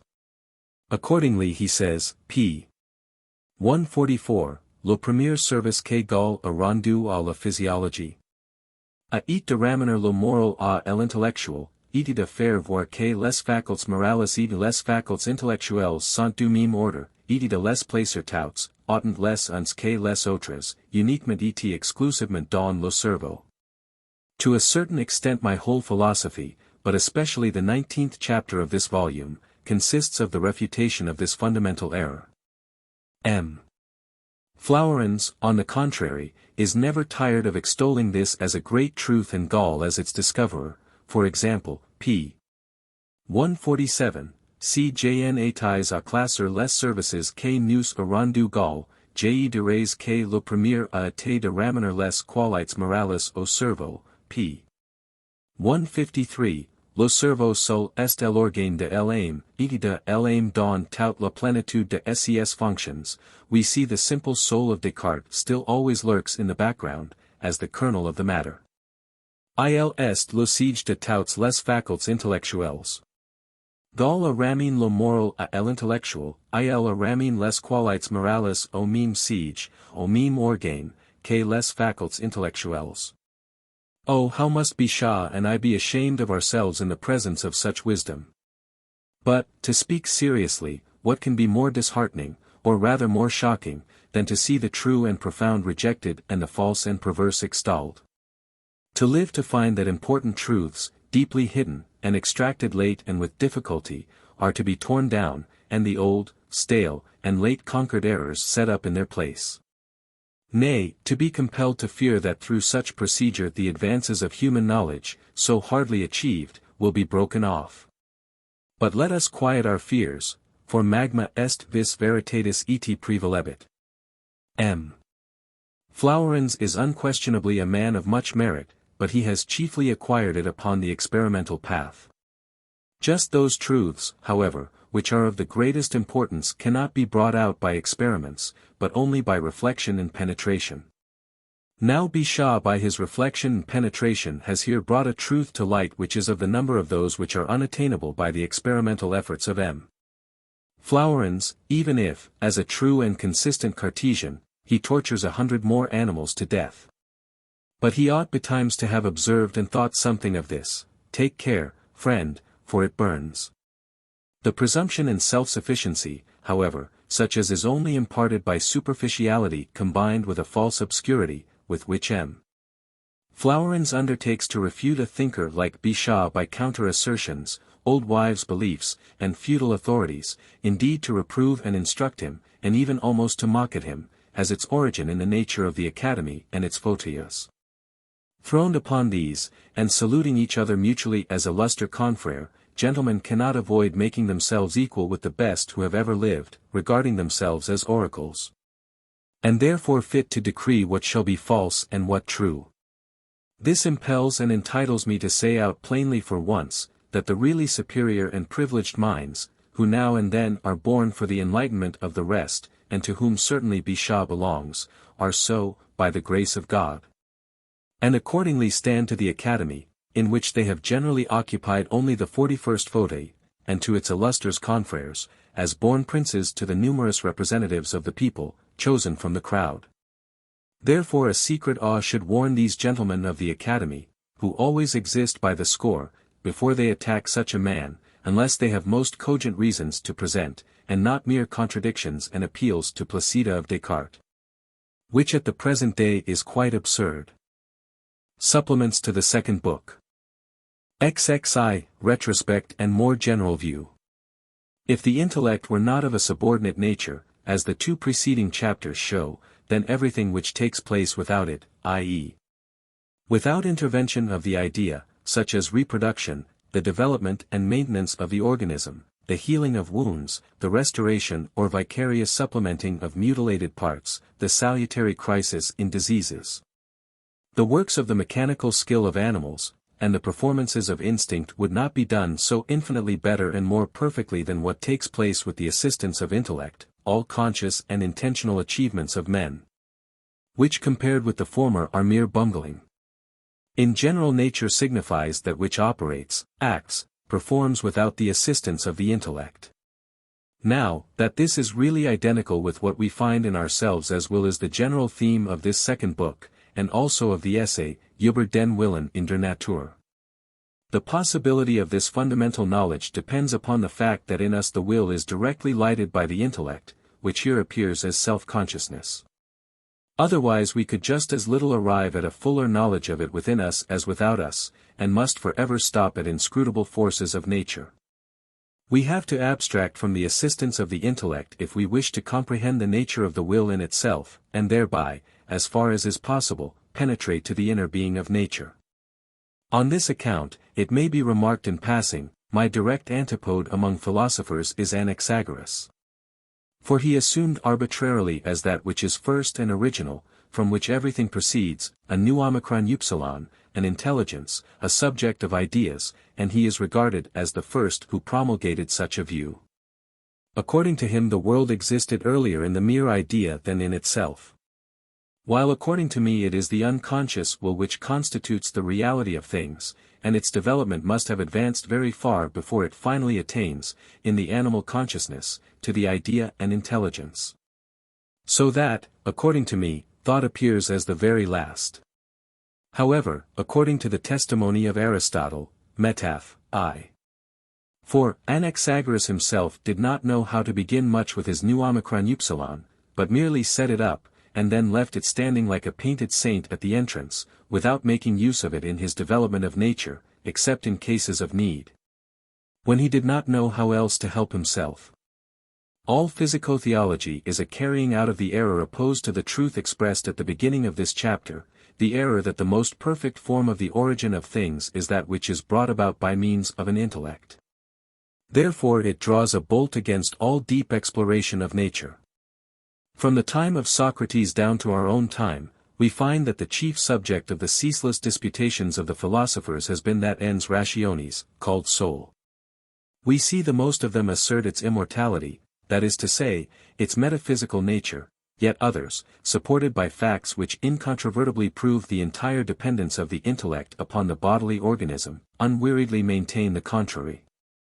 That soul is by all and before everything taken as absolutely simple, for precisely from this its metaphysical nature, its immateriality and immortality were proved, although these by no means necessarily follow from it. For although we can only conceive the destruction of a formed body through breaking up of it into its parts, it does not follow from this that the destruction of a simple existence, of which besides we have no conception, may not be possible in some other way, perhaps by gradually vanishing. I, on the contrary, start by doing away with the presupposed simplicity of our subjectively conscious nature, or the ego, inasmuch as I show that the manifestations from which it was deduced have two very different sources. And that in any case the intellect is physically conditioned, the function of a material organ, therefore dependent upon it, and without it is just as impossible as the grasp without the hand. That accordingly it belongs to the mere phenomenon, and thus shares the fate of this, that the will, on the contrary, is bound to no special organ, but is everywhere present, is everywhere that which moves and forms. And therefore is that which conditions the whole organism. That, in fact, it constitutes the metaphysical substratum of the whole phenomenon, consequently is not, like the intellect, a posterius of it, but its prius, and the phenomenon depends upon it, not it upon the phenomenon. But the body is reduced indeed to a mere idea, for it is only the manner in which the will exhibits itself in the perception of the intellect or brain.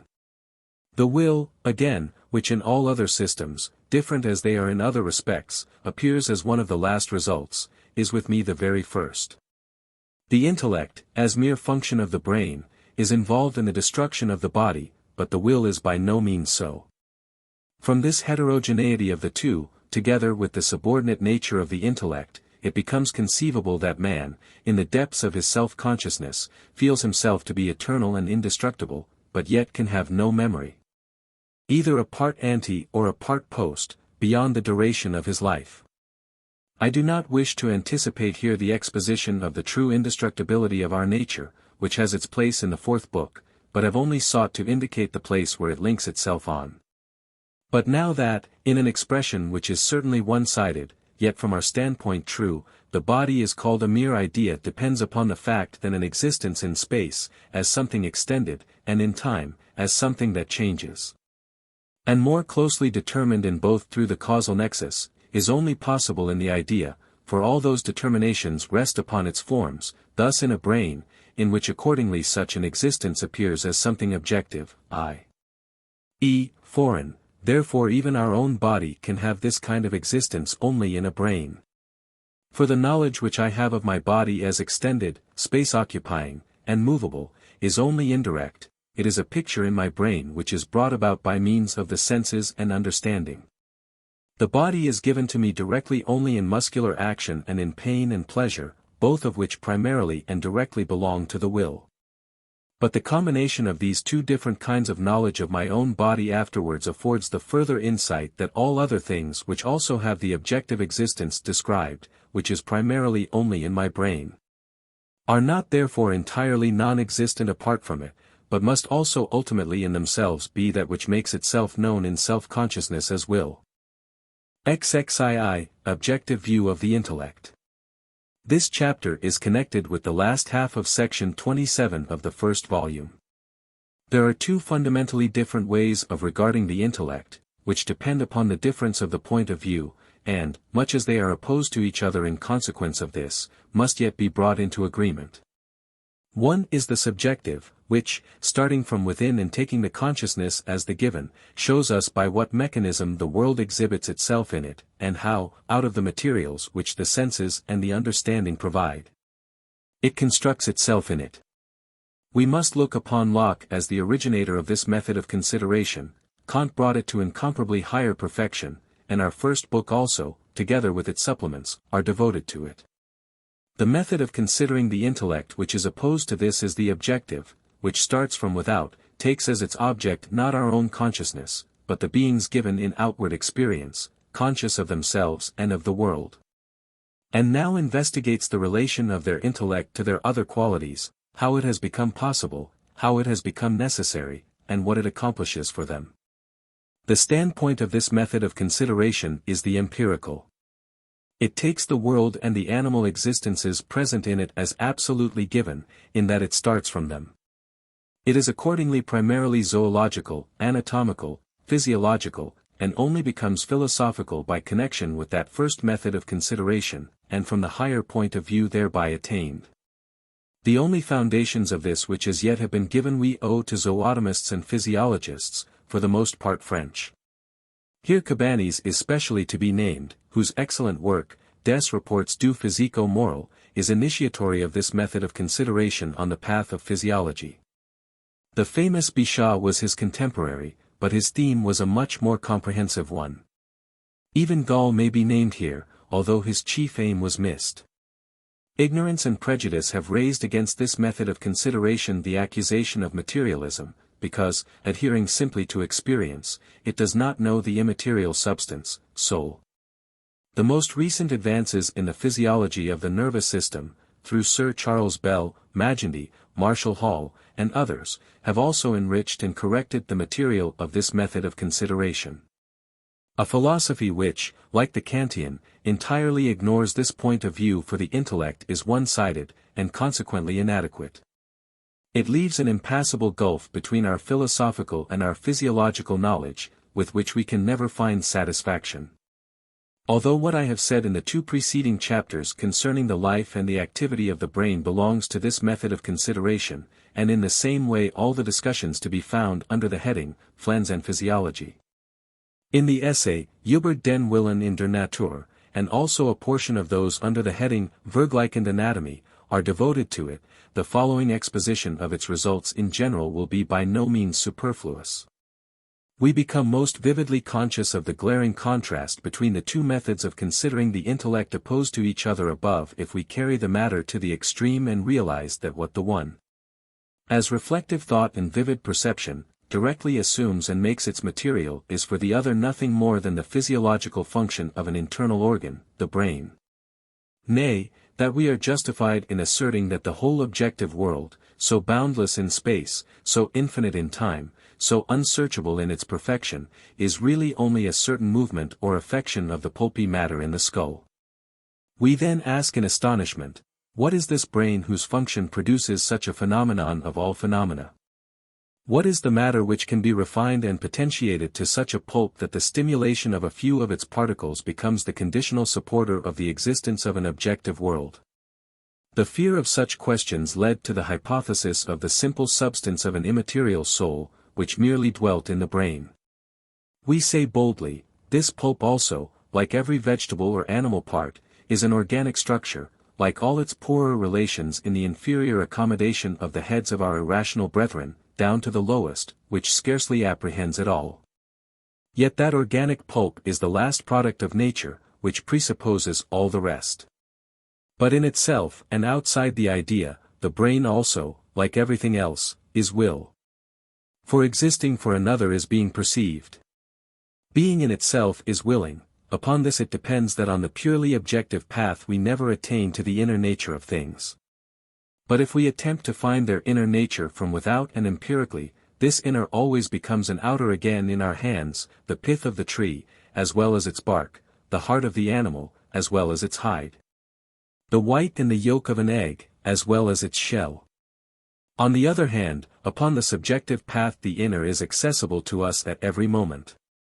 For we find it as the will primarily in ourselves, and must, by the clue of the analogy with our own nature, be able to solve that of others, in that we attain to the insight that a being in itself independent of being known, i.e., of exhibiting itself in an intellect, is only conceivable as willing. If now, in the objective comprehension of the intellect, we go back as far as we possibly can, we shall find that the necessity or the need of knowledge in general arises from the multiplicity and the separate existence of beings. Thus from individuation. For suppose there only existed a single being, such a being would have no need of knowledge, because nothing would exist which was different from it, and whose existence it would therefore have to take up into itself indirectly through knowledge, i.e., image and concept. It would itself already be all in all, and therefore there would remain nothing for it to know, i.e., nothing foreign that could be apprehended as object. In the case of a multiplicity of beings, on the other hand, every individual finds itself in a condition of isolation from all the rest, and hence arises the necessity of knowledge. The nervous system, by means of which the animal individual primarily becomes conscious of itself, is bounded by a skin. Yet in the brain that has attained to intellect it passes beyond this limit by means of its form of knowledge, causality, and thus there arises for it perception as a consciousness of other things, as an image of beings in space and time, which change in accordance with causality. In this sense it would be more correct to say, only the different is known by the different, than as Empedocles said, only the like is known by the like, which was a very indefinite and ambiguous proposition. Although points of view may certainly also be conceived from which it is true. As, for instance, we may observe in passing that of Helvetius when he says so beautifully and happily, Il n'y a que l'esprit que sent l'esprit, se un cord que any fremit tue el unison. Which corresponds with Xenophon's sigma omicron phi omicron nu epsilon iota nu alpha iota delta epsilon iota tau omicron nu epsilon pi iota gamma nu omega sigma omicron nu epsilon nu omicron nu tau omicron nu sigma omicron phi omicron nu, sapientem esse opertet eum, que sapientem agniturus sit, and is a great sorrow. But now, again, from the other side we know that multiplicity of similars only becomes possible through time and space, thus through the forms of our knowledge. Space first arises in that the knowing subject sees externally. It is the manner in which the subject comprehends something as different from itself. But we also saw knowledge in general conditioned by multiplicity and difference. Thus knowledge and multiplicity, or individuation, stand and fall together, for they reciprocally condition each other. Hence it must be inferred that, beyond the phenomenon in the true being of all things, to which time and space, and consequently also multiplicity, must be foreign, there can also be no knowledge. Buddhism defines this as prajna paramitha, i.e. that which is beyond all knowledge. J. Schmidt, on the Mahayana and prajna paramitha. A knowledge of things in themselves, in the strictest sense of the word, would accordingly be already impossible from the fact that where the thing in itself begins knowledge ceases, and all knowledge is essentially concerned only with phenomena. For it springs from a limitation, by which it is made necessary, in order to extend the limits. For the objective consideration the brain is the efflorescence of the organism. Therefore only where the latter has attained its highest perfection and complexity does the brain appear in its greatest development. But in the preceding chapter we have recognized the organism as the objectification of the will. Therefore the brain also, as a part of it, must belong to this objectification. Further, from the fact that the organism is only the visibility of the will, thus in itself is the will, I have deduced that every affection of the organism at once and directly affects the will, i.e., is felt as agreeable or painful. Yet, with the heightening of sensibility, in the higher development of the nervous system, the possibility arises that in the nobler, i.e. the objective, organs of sense, sight and hearing, the exquisitely delicate affections proper to them are perceived without in themselves and directly affecting the will, that is, without being either painful or agreeable. And that therefore they appear in consciousness as indifferent, merely perceived, sensations. But in the brain this heightening of sensibility reaches such a high degree that upon received impressions of sense a reaction even takes place, which does not proceed directly from the will, but is primarily a spontaneity of the function of understanding, which makes the transition from the directly perceived sensation of the senses to its cause.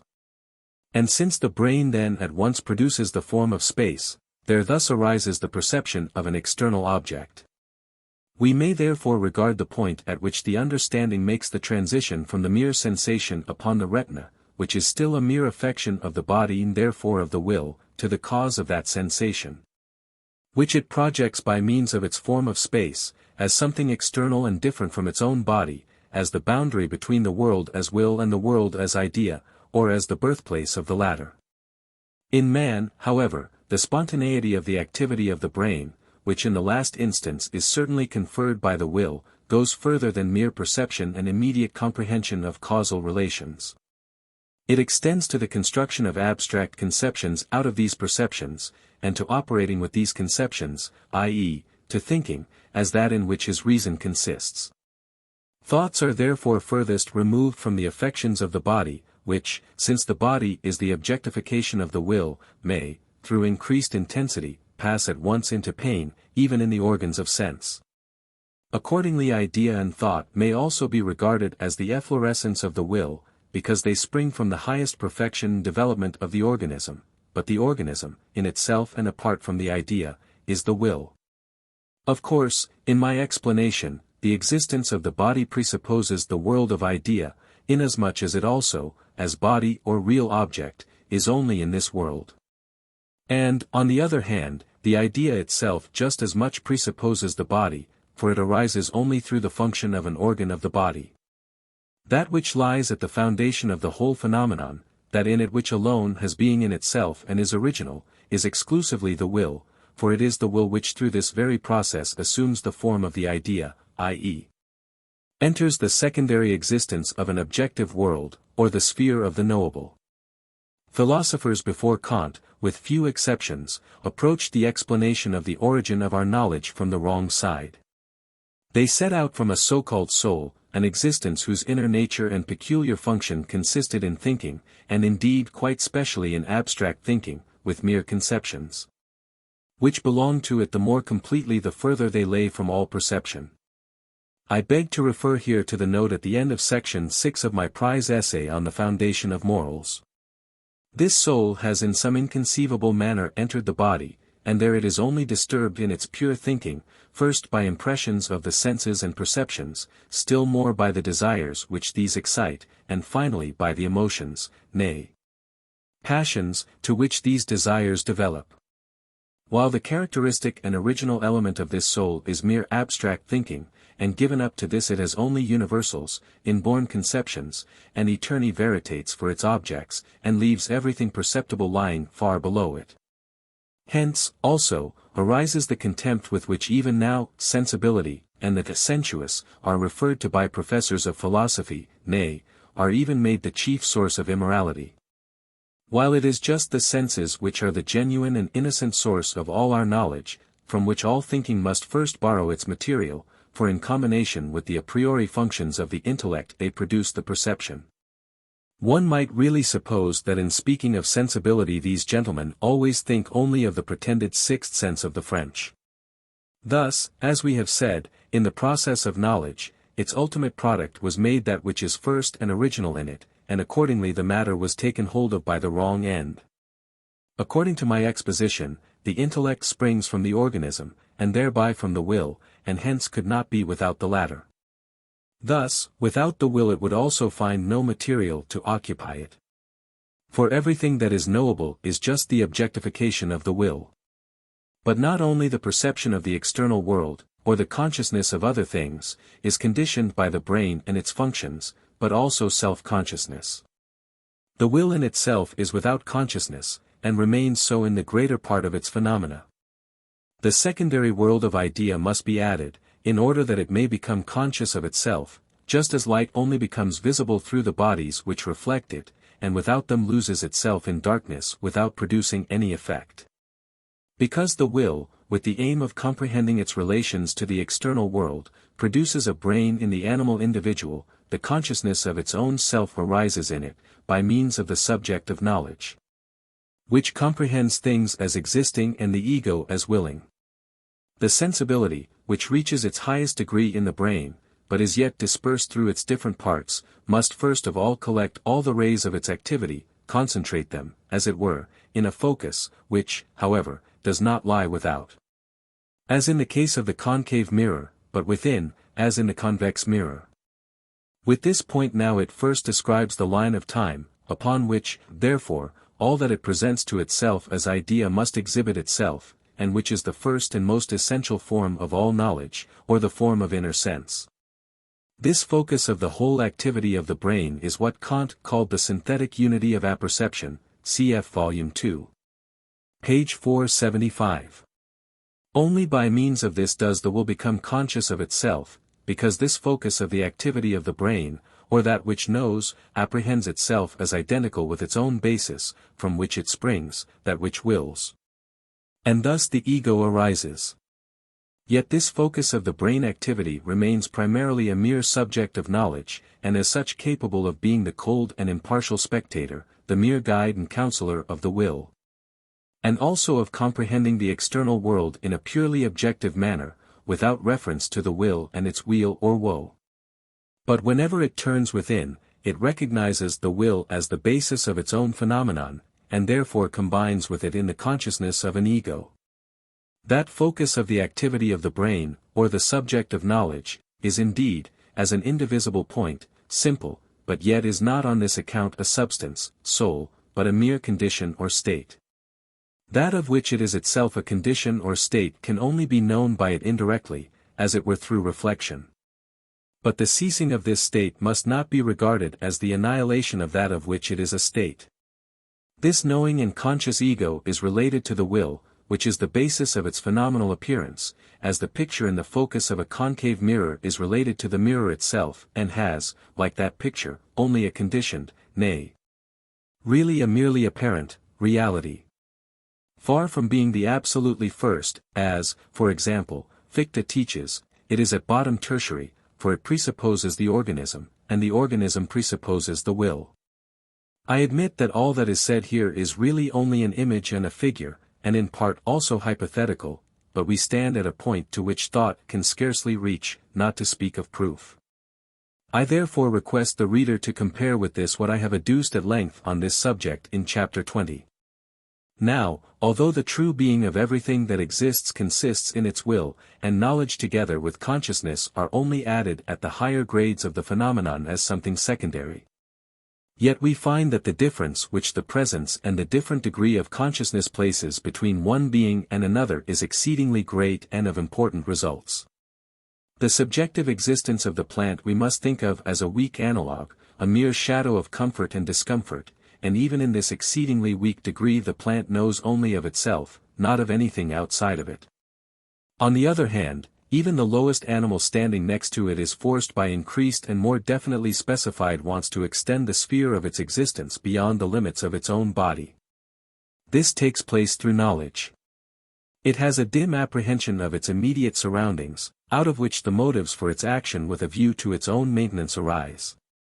Thus accordingly the medium of motives appears, and this is, the world existing objectively in time and space, the world as idea, however weak, obscure, and dimly dawning this first and lowest example of it may be. But it imprints itself ever more and more distinctly, ever wider and deeper, in proportion as in the ascending scale of animal organizations the brain is ever more perfectly produced. This progress in the development of the brain, thus of the intellect, and of the clearness of the idea, at each of these ever higher grades is, however, brought about by the constantly increasing more complicated wants of this phenomenon of the will. This must always first afford the occasion for it, for without necessity nature, i.e., the will which objectifies itself in it, produces nothing, least of all the hardest of its productions, a more perfect brain, in consequence of its lex parsimoniae, natura nihil agit frustra eti nihil facit supervicanium. It has provided every animal with the organs which are necessary for its sustenance and the weapons necessary for its conflict, as I have shown at length in my work, Über den Willen in der Natur, under the heading, Vergleichende Anatomy. According to this measure, therefore, it imparts to each the most important of those organs concerned with what is without, the brain, with its function the intellect. The more complicated, through higher development, its organization became, the more multifarious and specially determined did its wants also become. And consequently the more difficult and the more dependent upon opportunity was the provision of what would satisfy them. Thus there was needed here a wider range of sight, a more accurate comprehension, a more correct distinction of things in the external world, in all their circumstances and relations. Accordingly we see the faculty of forming ideas, and its organs, brain, nerves, and special senses, appear ever more perfect the higher we advance in the scale of animals. And in proportion as the cerebral system develops, the external world appears ever more distinct, many-sided, and complete in consciousness. The comprehension of it now demands ever more attention, and ultimately in such a degree that sometimes its relation to the will must momentarily be lost sight of in order that it may take place more purely and correctly. Quite definitely this first appears in the case of man. With him alone does a pure separation of knowing and willing take place.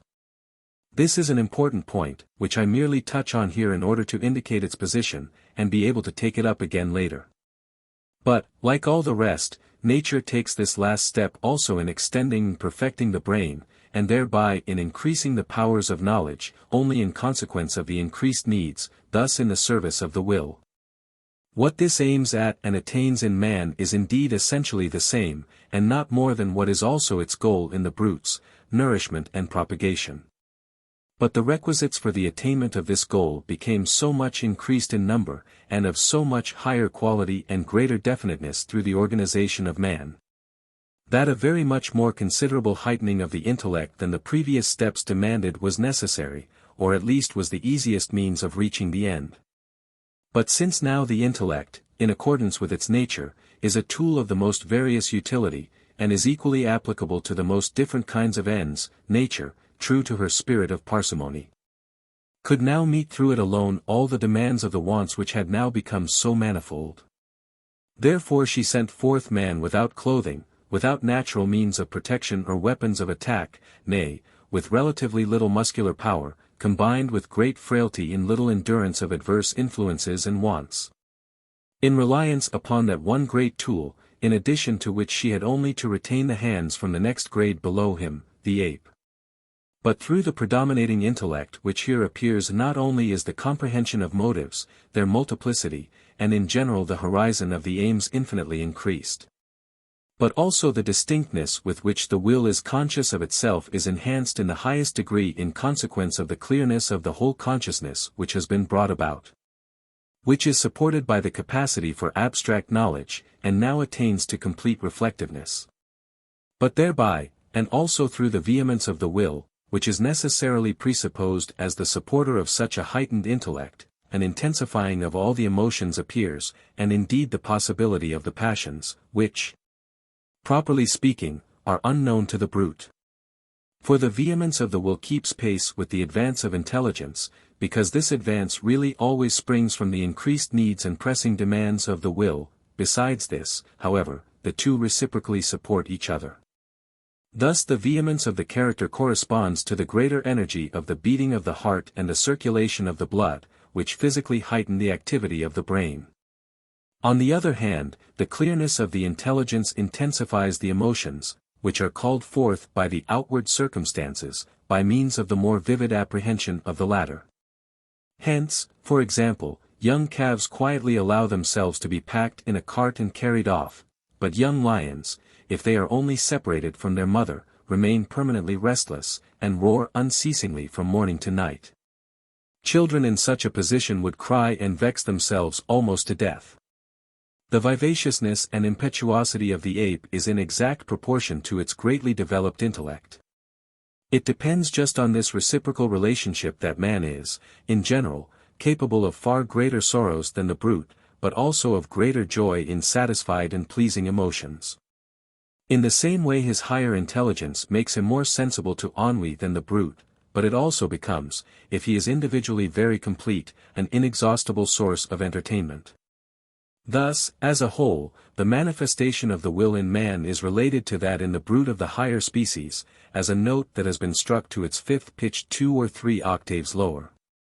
But between the different kinds of brutes also the differences of intellect, and thereby of consciousness, are great and endlessly graduated.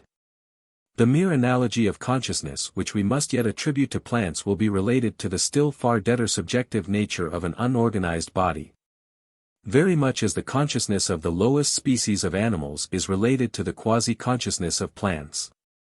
We may present to our imagination the innumerable gradations in the degree of consciousness under the figure of the different velocity of points which are unequally distant from the center of a revolving sphere. But the most correct, and indeed, as our third book teaches, the natural figure of that gradation is afforded us by the scale in its whole compass from the lowest audible note to the highest. It is, however, the grade of consciousness which determines the grade of existence of a being. For every immediate existence is subjective, the objective existence is in the consciousness of another, thus only for this other, consequently quite indirect. Through the grade of consciousness beings are as different as through the will they are alike, for the will is what is common to them all. But what we have now considered between the plant and the animal, and then between the different species of animals, occurs also between man and man. Here also that which is secondary, the intellect, by means of the clearness of consciousness and distinctness of knowledge which depends upon it, constitutes a fundamental and immeasurably great difference in the whole manner of the existence, and thereby in the grade of it. The higher the consciousness has risen, the more distinct and connected are the thoughts, the clearer the perceptions, the more intense the sensations. Through it everything gains more depth, emotion, sadness, joy, and sorrow. Commonplace blockheads are not even capable of real joy, they live on in dull insensibility. While to one man his consciousness only presents his own existence, together with the motives which must be apprehended for the purpose of sustaining and enlivening it, in a bare comprehension of the external world. It is to another a camera obscura in which the macrocosm exhibits itself. He feels that he holds a little world brooding in his brain, that it begins to work and to live, that he fain would give it forth. The difference of the whole manner of existence which the extremes of the gradation of intellectual capacity establish between man and man is so great that between a king and a day laborer seems small in comparison. And here also, as in the case of the species of animals, a connection between the vehemence of the will and the height of the intellect can be shown. Genius is conditioned by a passionate temperament, and a phlegmatic genius is inconceivable. It seems as if an exceptionally vehement, thus a violently longing, will must be present if nature is to give an abnormally heightened intellect as corresponding to it. While the merely physical account of this points to the greater energy with which the arteries of the head move the brain and increase its turgescence. Certainly, however, the quantity, quality, and form of the brain itself is the other and incomparably more rare condition of genius. On the other hand, phlegmatic persons are as a rule of very moderate mental power. And thus the northern, cold-blooded, and phlegmatic nations are in general noticeably inferior in mind to the southern vivacious and passionate peoples. Although, as Bacon 118 has most pertinently remarked, if once a man of a northern nation is highly gifted by nature, he can then reach a grade which no southern ever attains to. It is accordingly as perverse as it is common to take the great minds of different nations as the standard for comparing their mental powers, for that is just attempting to prove the rule by the exceptions. It is rather the great majority of each nation that one has to consider, for one swallow does not make a summer. We have further to remark here that very passionateness which is a condition of genius, bound up with its vivid apprehension of things, produces in practical life, where the will comes into play. And especially in the case of sudden occurrences, so great an excitement of the emotions that it disturbs and confuses the intellect. While the phlegmatic man in such a case still retains the full use of his mental faculties, though they are much more limited, and then accomplishes much more with them than the greatest genius can achieve. Accordingly, a passionate temperament is favorable to the original quality of the intellect, but a phlegmatic temperament to its use. Therefore genius proper is only for theoretical achievements, for which it can choose and await its time, which will just be the time at which the will is entirely at rest, and no waves disturb the clear mirror of the comprehension of the world. On the other hand, genius is ill-adapted and unserviceable for practical life, and is therefore for the most part unfortunate. Goethe's Tasso is written from this point of view. As now genius proper depends upon the absolute strength of the intellect, which must be purchased by a correspondingly excessive vehemence of disposition, so, on the other hand, the great preeminence in practical life that makes generals and statesmen depends upon the relative strength of the intellect, thus upon the highest degree of it that can be attained without too great excitability of the emotions, and too great vehemence of character, and that therefore can hold its own even in the storm. Great firmness of will and constancy of mind, together with a capable and fine understanding, are here sufficient. And whatever goes beyond this acts detrimentally, for too great a development of the intelligence directly impedes firmness of character and resolution of will. Hence this kind of eminence is not so abnormal, and is 100 times less rare than the former kind. And accordingly we see great generals and great ministers appear in every age, whenever the merely external conditions are favorable to their efficiency. Great poets and philosophers, on the other hand, leave centuries waiting for them. And yet humanity may be contented even with this rare appearance of them, for their works remain, and do not exist only for the present, like the achievements of those other men. It is also quite in keeping with the law of the parsimony of nature referred to above that it bestows great eminence of mind in general upon very few, and genius only as the rarest of all exceptions, while it equips the great mass of the human race with no more mental power than is required for the maintenance of the individual and the species. For the great, and through their very satisfaction, constantly increasing needs of the human race make it necessary that the great majority of men should pass their lives in occupations of a coarsely physical and entirely mechanical description. And what would be the use to them of an active mind, a glowing imagination, a subtle understanding, and a profoundly penetrating intellect? These would only make them useless and unhappy. Therefore nature has thus gone about the most costly of all her productions in the least extravagant manner. In order not to judge unfairly, one ought also to settle definitely one's expectations of the mental achievements of men generally from this point of view, and to regard, for example, even learned men. Since as a rule they have become so only by the force of outward circumstances, primarily as men whom nature really intended to be tillers of the soil. Indeed, even professors of philosophy ought to be estimated according to this standard, and then their achievements will be found to come up to all fair expectations. It is worth noticing that in the South, where the necessities of life press less severely upon the human race, and more leisure is allowed, the mental faculties even of the multitude also become more active and finer. It is physiologically noteworthy that the preponderance of the mass of the brain over that of the spinal cord and the nerves, which, according to Sommering's acute discovery, affords the true and closest measure of the degree of intelligence both of species of brutes and of individual men, at the same time increases the direct power of moving, the agility of the limbs. Because, through the great inequality of the relation, the dependence of all motor nerves upon the brain becomes more decided. And besides this, the cerebellum, which is the primary controller of movements, shares the qualitative perfection of the cerebrum. Thus through both all voluntary movements gain greater facility, rapidity, and manageableness. And by the concentration of the starting point of all activity that arises, which Lichtenberg praises in Garrick, that he appeared to be present in all the muscles of his body. Hence clumsiness in the movement of the body indicates clumsiness in the movement of the thoughts, and will be regarded as a sign of stupidity both in individuals and nations, as much as sleepiness of the countenance and vacancy of the glance. Another symptom of the physiological state of the case referred to is the fact that many persons are obliged at once to stand still whenever their conversation with anyone who is walking with them begins to gain some connection.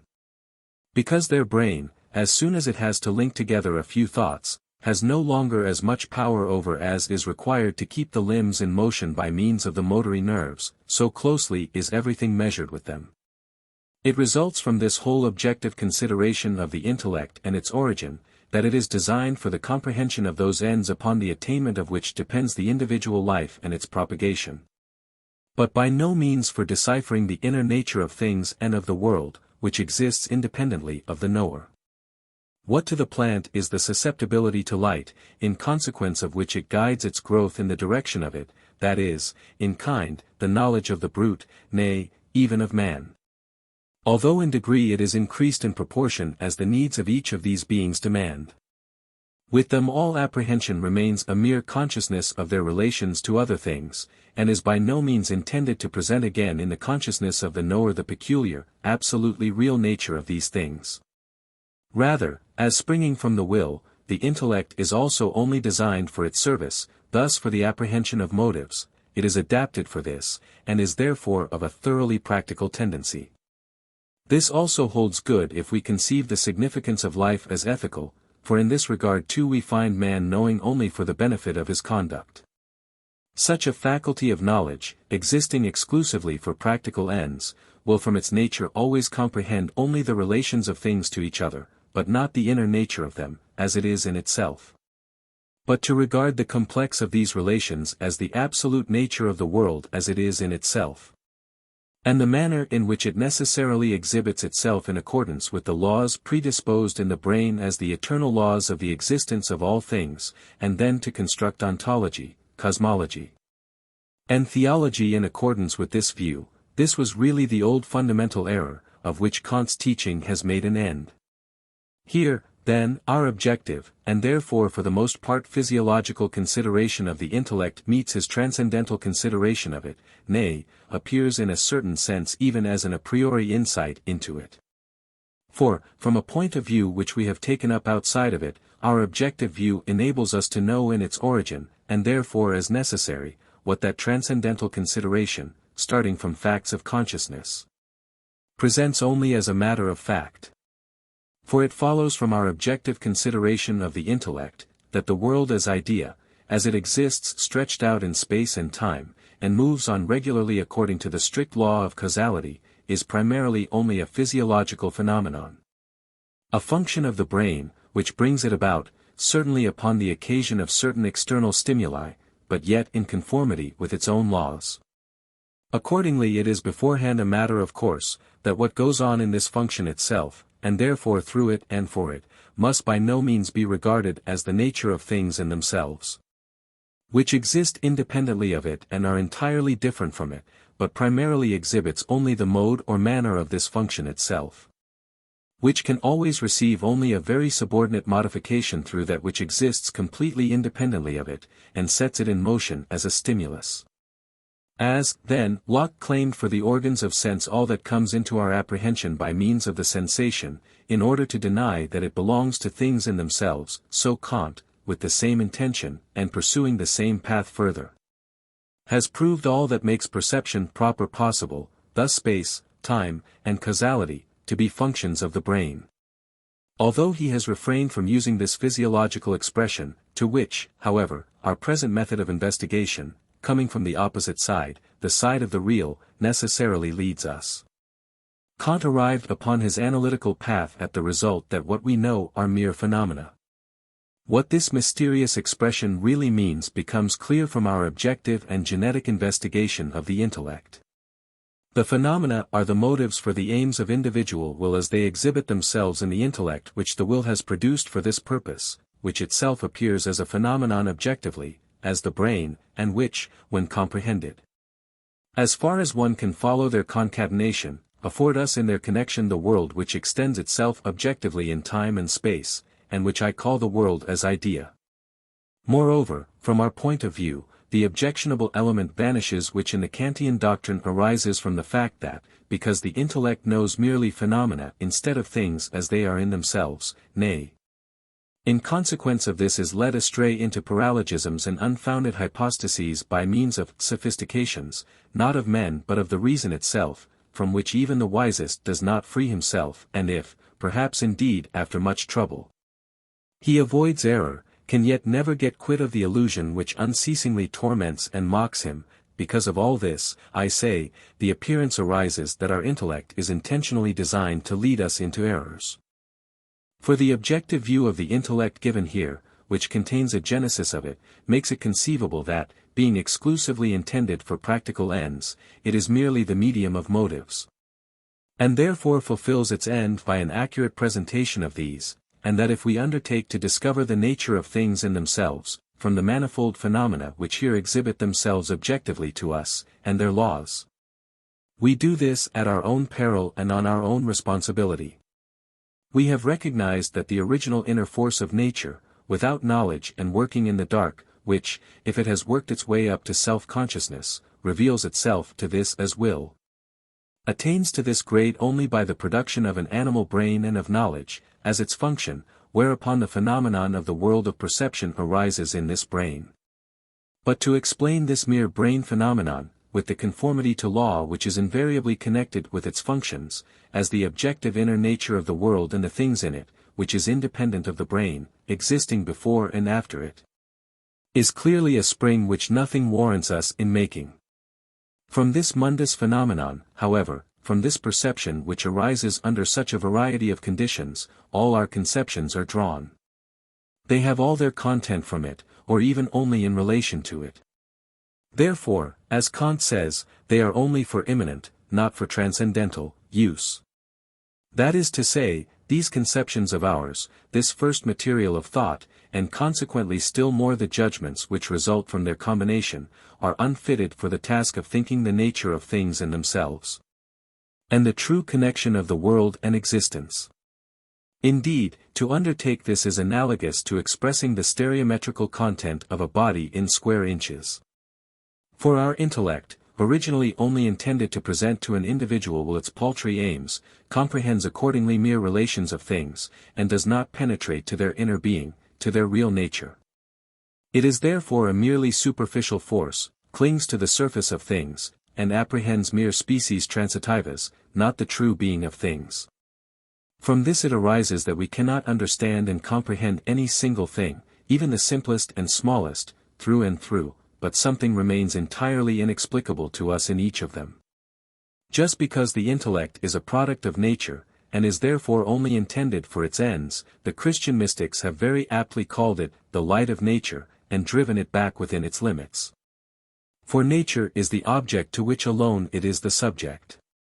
The thought from which the critique of pure reason has sprung really lies already at the foundation of this expression. That we cannot comprehend the world on the direct path, i.e., through the uncritical, direct application of the intellect and its data, but when we reflect upon it become ever more deeply involved in insoluble mysteries, points to the fact that the intellect, thus knowledge itself, is secondary. A mere product, brought about by the development of the inner being of the world, which consequently till then preceded it. And it at last appeared as a breaking through to the light out of the obscure depths of the unconscious striving, the nature of which exhibits itself as will to the self-consciousness which now at once arises. That which preceded knowledge as its condition, whereby it first became possible, thus its own basis, cannot be directly comprehended by it, as the eye cannot see itself. It is rather the relations of one existence to another, exhibiting themselves upon the surface of things, which alone are its affair, and are so only by means of the apparatus of the intellect, its forms, space, time, and causality. Just because the world has made itself without the assistance of knowledge, its whole being does not enter into knowledge, but knowledge presupposes the existence of the world, on which account the origin of the world does not lie within its sphere.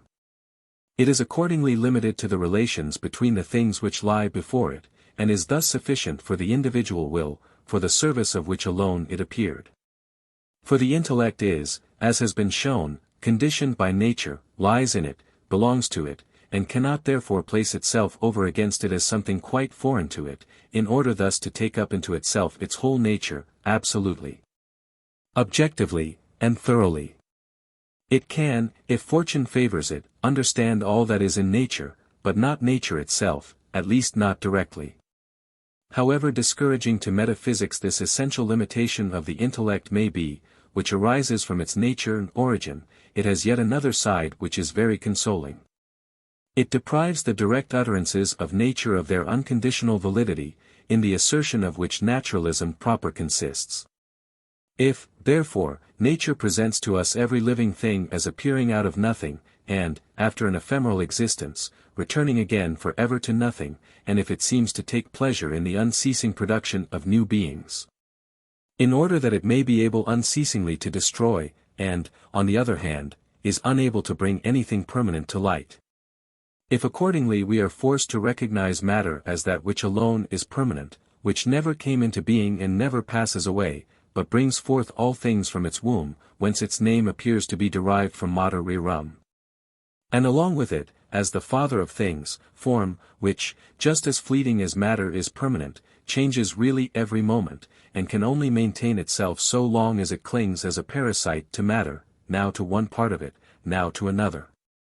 But when once it entirely loses hold, disappears, as is shown by the Polytheria and the Ichthyosaurians, we must indeed recognize this as the direct and genuine utterance of nature, but on account of the origin of the intellect explained above, and the nature of it which results from this origin, we cannot ascribe to this utterance an unconditional truth, but rather only an entirely conditional truth, which Kant has appropriately indicated as such by calling it the phenomenon in opposition to the thing in itself.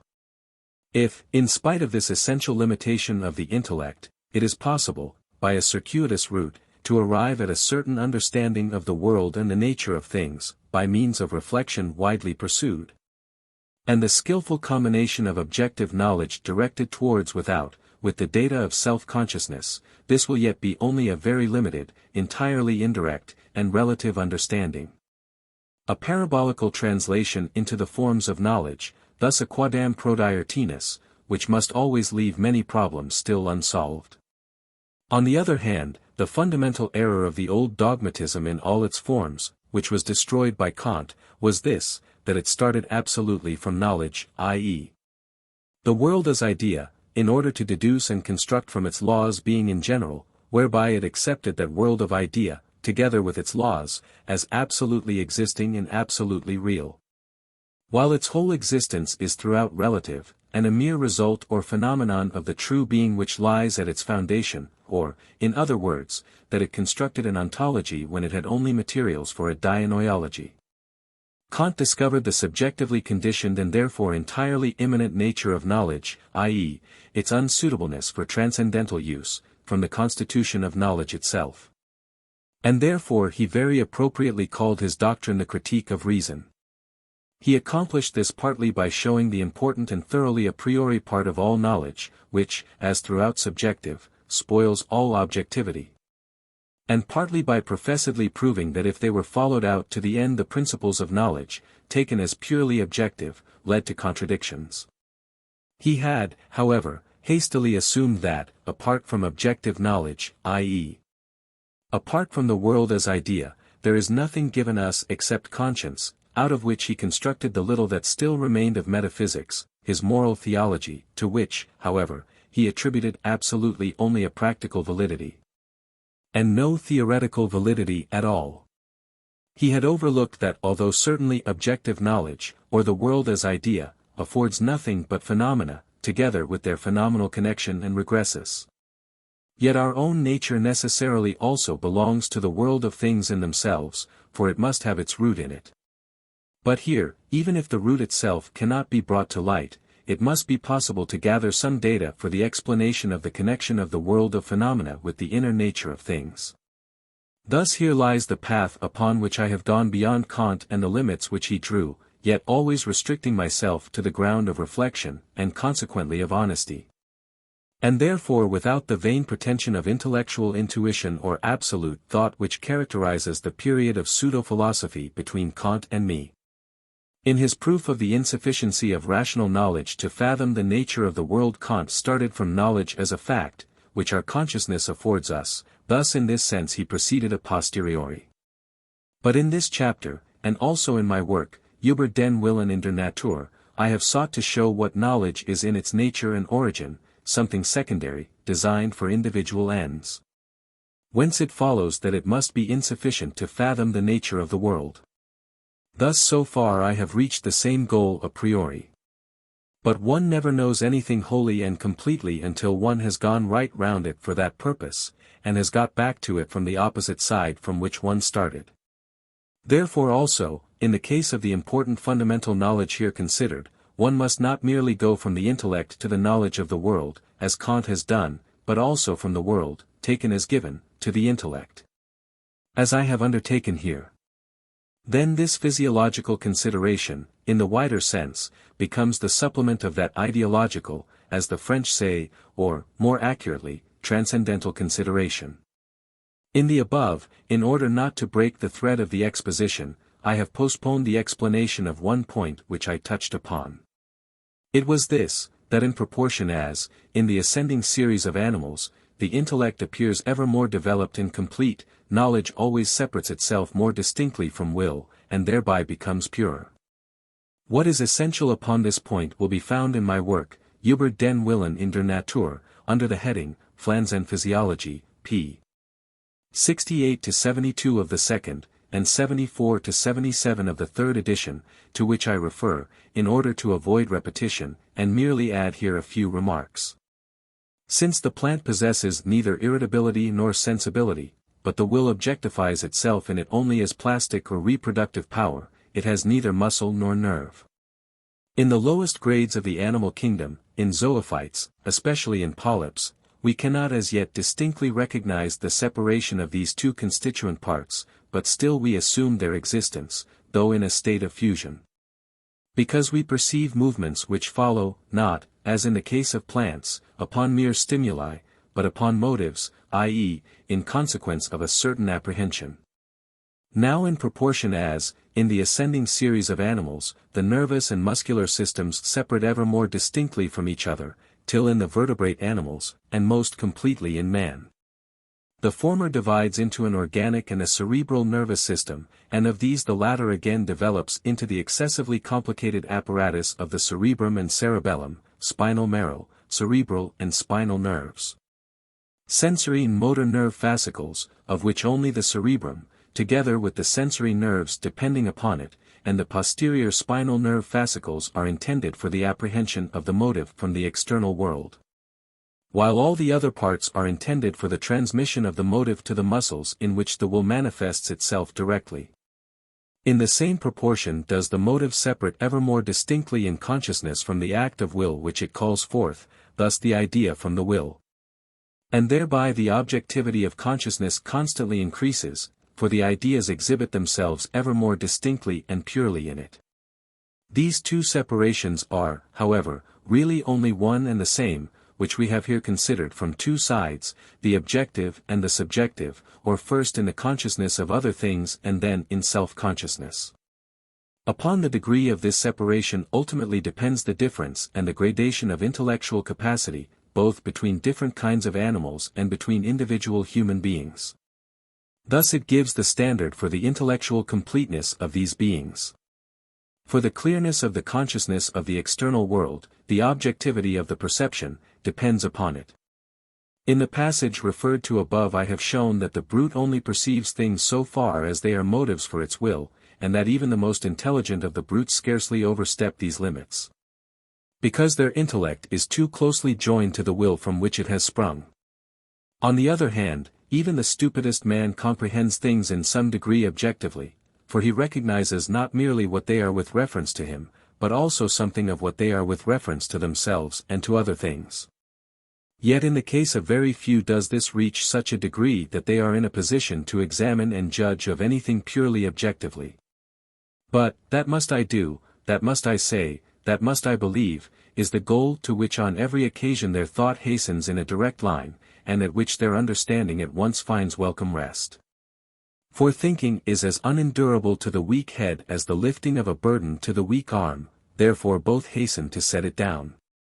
The objectivity of knowledge, and primarily of perceptive knowledge, has innumerable grades, which depend upon the energy of the intellect and its separation from the will, and the highest of which is genius, in which the comprehension of the external world becomes so pure and objective that to it even more reveals itself directly in the individual thing than the individual thing itself, namely, the nature of its whole species, i.e., its Platonic idea, which is brought about by the fact that in this case the will entirely vanishes from consciousness. Here is the point at which the present investigation, starting from physiological grounds, connects itself with the subject of our third book, the Metaphysics of the Beautiful, where aesthetic comprehension proper, which, in a high degree, is peculiar to genius alone, is fully considered as the condition of pure, i.e., perfectly will-less, and on that account completely objective knowledge. According to what has been said, the rise of intelligence, from the obscurest animal consciousness up to that of man, is a progressive loosening of the intellect from the will, which appears complete, although only as an exception, in the genius. Therefore genius may be defined as the highest grade of the objectivity of knowledge. The condition of this, which so seldom occurs, is a decidedly larger measure of intelligence than is required for the service of the will, which constitutes its basis. It is accordingly this free surplus which first really properly comes to know the world, i.e., comprehends it perfectly objectively, and now paints pictures, composes poems, and thinks in accordance with this comprehension. XXII, on the objectification of the will in unconscious nature. This chapter is connected with section 23 of the first volume. That the will which we find within us does not proceed, as philosophy has hitherto assumed, first from knowledge, and indeed is a mere modification of it, thus something secondary, derived, and, like knowledge itself, conditioned by the brain. But that it is the prius of knowledge, the kernel of our nature, and that original force itself which forms and sustains the animal body, in that it carries out both its unconscious and its conscious functions. This is the first step in the fundamental knowledge of my metaphysics. Paradoxical as it even now seems to many that the will in itself is without knowledge, yet the scholastics in some way already recognized and confessed it, for July. Cause. Vaninus, that well-known sacrifice to fanaticism and priestly fury, who was thoroughly versed in their philosophy, says in his Amphitheatro, page 181, voluntas potentia coica est, ex scholasticorum opinion.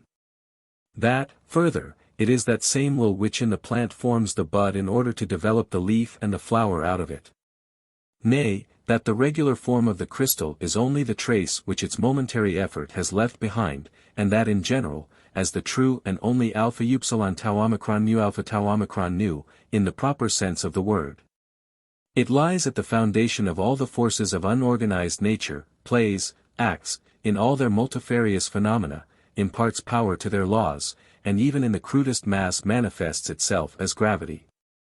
This insight is the second step in that fundamental knowledge, and is brought about by further reflection. But it would be the grossest misunderstanding to suppose that this is a mere question of a word to denote an unknown quantity. It is rather the most real of all real knowledge which is here expressed in language. For it is the tracing back of that which is quite inaccessible to our immediate knowledge, and therefore in its essence foreign and unknown to us, which we denote by the words force of nature. To that which is known to us most accurately and intimately, but which is yet only accessible to us in our own being indirectly, and must therefore be carried over from this to other phenomena. It is the insight that what is inward and original in all the changes and movements of bodies, however various they may be, is in its nature identical. That yet we have only one opportunity of getting to know it more closely and directly, and that is in the movements of our own body. In consequence of this knowledge we must call it will. It is the insight that that which acts and strives in nature, and exhibits itself in ever more perfect phenomena, when it has worked itself up so far that the light of knowledge falls directly upon it, i.e., when it has attained to the state of self-consciousness, exists as that will, which is what is most intimately known to us, and therefore cannot be further explained by anything else, but rather affords the explanation of all other things. It is accordingly the thing in itself so far as this can ever be reached by knowledge. Consequently it is that which must express itself in some way in everything in the world, for it is the inner nature of the world and the kernel of all phenomena. As my essay, Über den Willen in der Natur, specially refers to the subject of this chapter, and also adduces the evidence of unprejudiced empiricists in favor of this important point of my doctrine. I have only to add now to what is said there a few supplementary remarks, which are therefore strung together in a somewhat fragmentary manner. First, then, with reference to plant life, I draw attention to the remarkable first 2 chapters of Aristotle's work upon plants.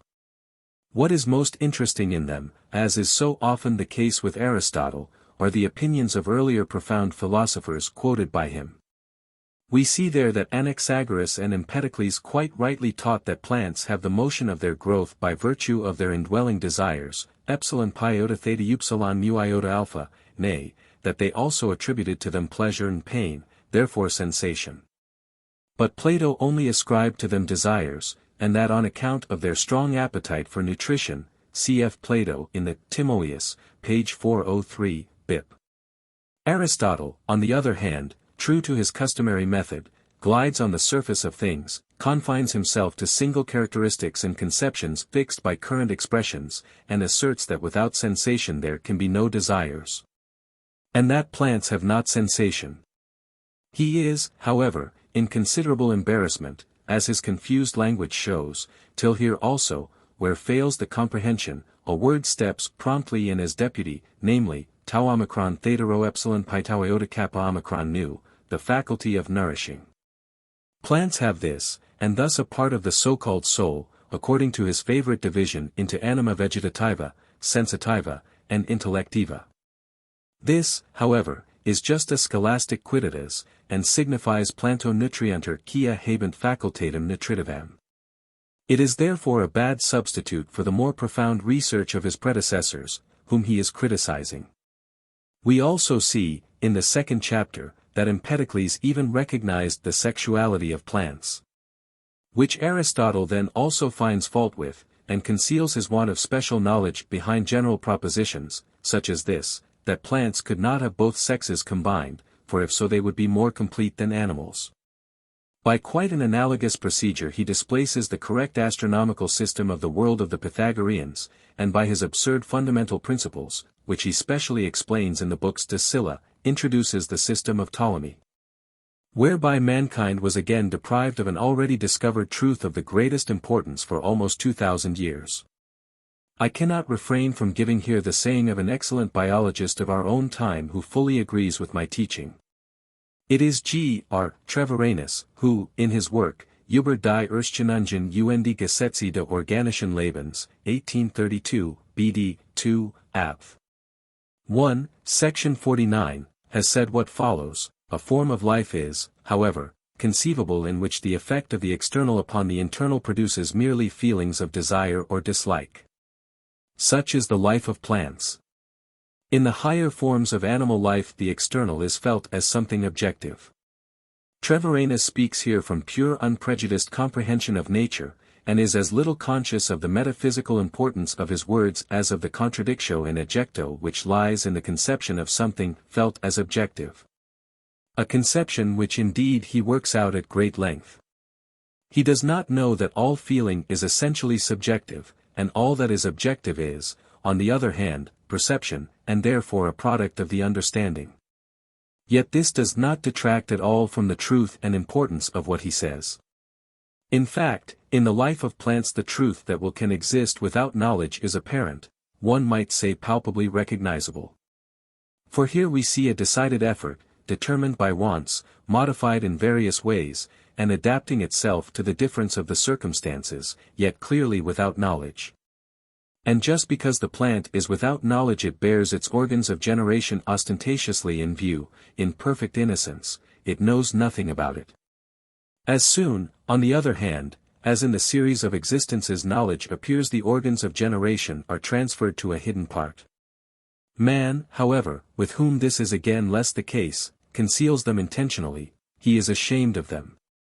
Primarily, then, the vital force is identical with the will, but so also are all other forces of nature, though this is less apparent. If, therefore, we find the recognition of a desire, i.e., of a will, as the basis of plant life, expressed at all times, with more or less distinctness of conception, on the other hand, the reference of the forces of unorganized nature to the same foundation is rarer in proportion as their remoteness from our own nature is greater. In fact, the boundary between the organized and the unorganized is the most sharply drawn in the whole of nature, and perhaps the only one that admits of no transgressions, so that natura non facit saltus seems to suffer an exception here. Although certain crystallizations display an external form resembling the vegetable, yet even between the smallest lichen, the lowest fungus, and everything unorganized there remains a fundamental and essential difference. In the unorganized body that which is essential and permanent, thus that upon which its identity and integrity rests, is the material, the matter; what is unessential and changing is, on the other hand, the form. With the organized body the case is exactly reversed, for its life, i.e., its existence as an organized being, simply consists in the constant change of the material, while the form remains permanent. Its being and its identity thus lies in the form alone.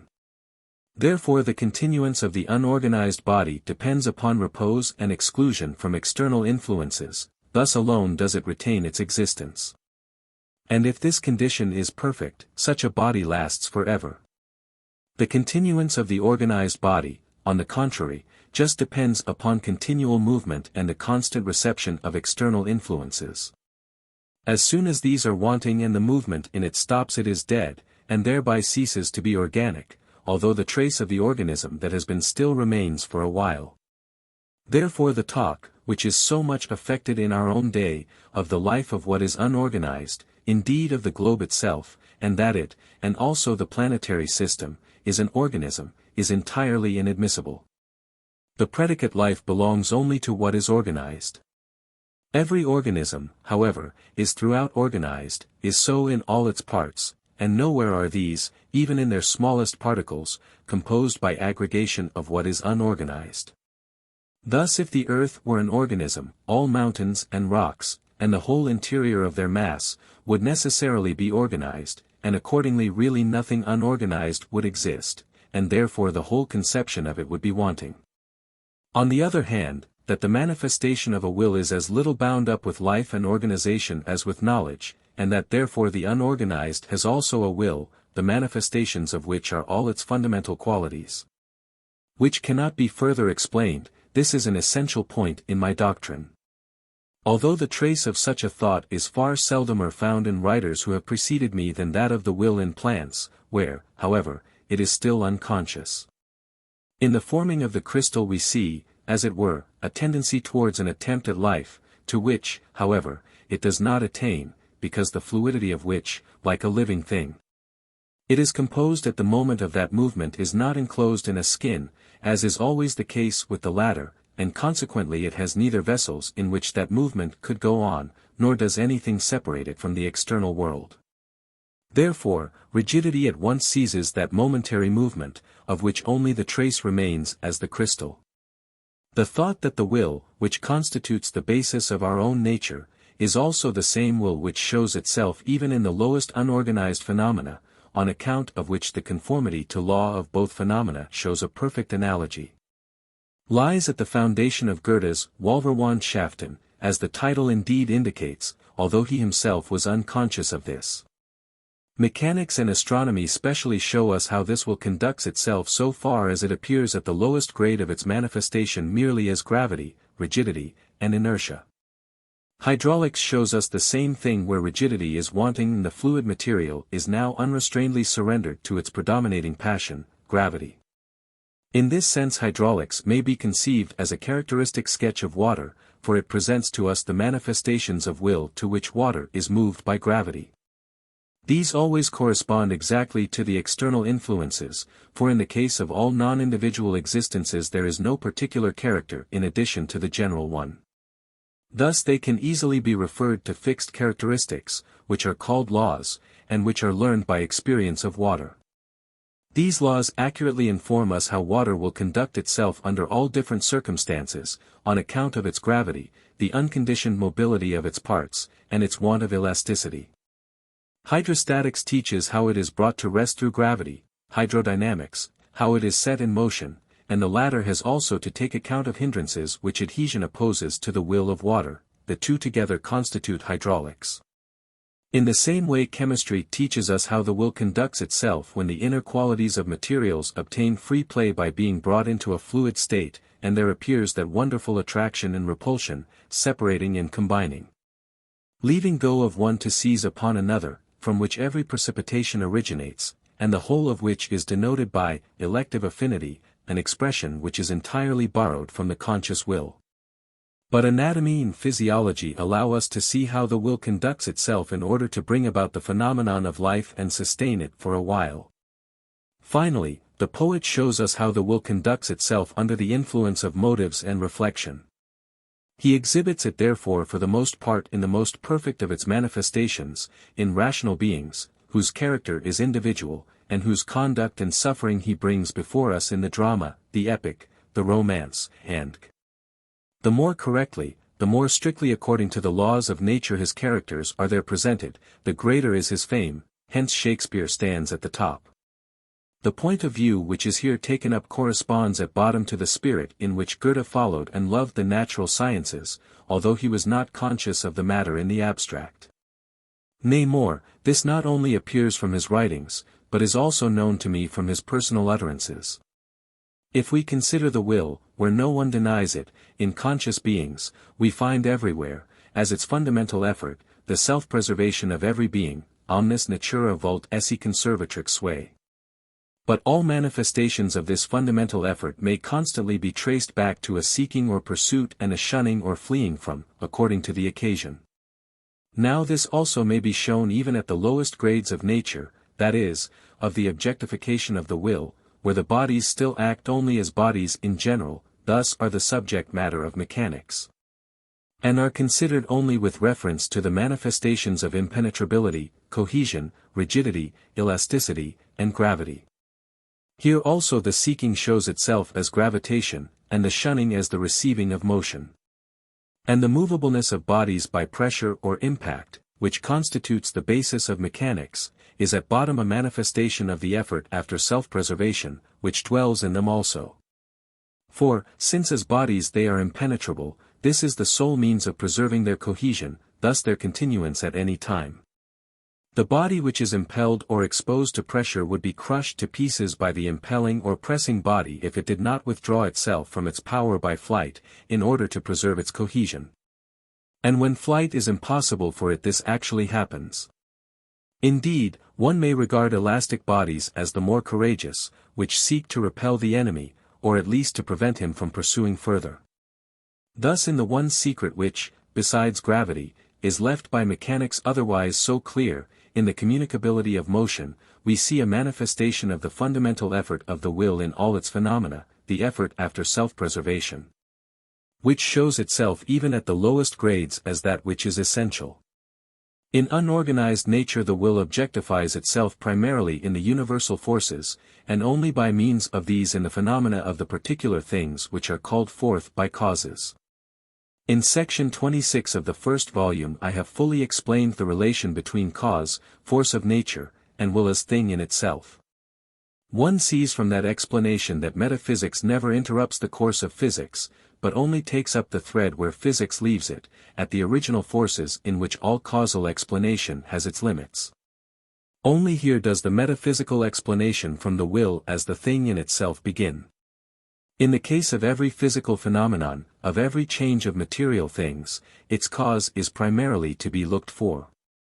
And this cause is just such a particular change which has appeared immediately before it. Then, however, the original force of nature is to be sought by virtue of which this cause was capable of acting. And first of all the will is to be recognized as the inner nature of this force in opposition to its manifestation. Yet the will shows itself just as directly in the fall of a stone as in the action of the man.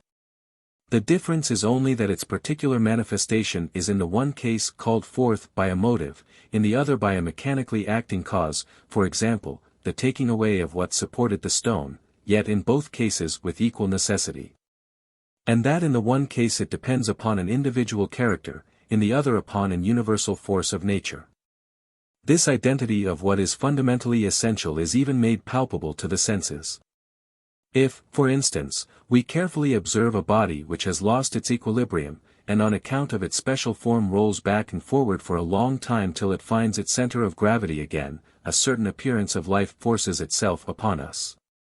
And we directly feel that something analogous to the foundation of life is also active here.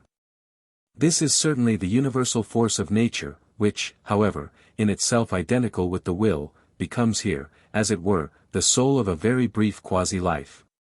Thus what is identical in the two extremes of the manifestation of the will makes itself faintly known here even to direct perception, in that this raises a feeling in us that here also something entirely original, such as we only know in the acts of our own will, directly succeeded in manifesting itself.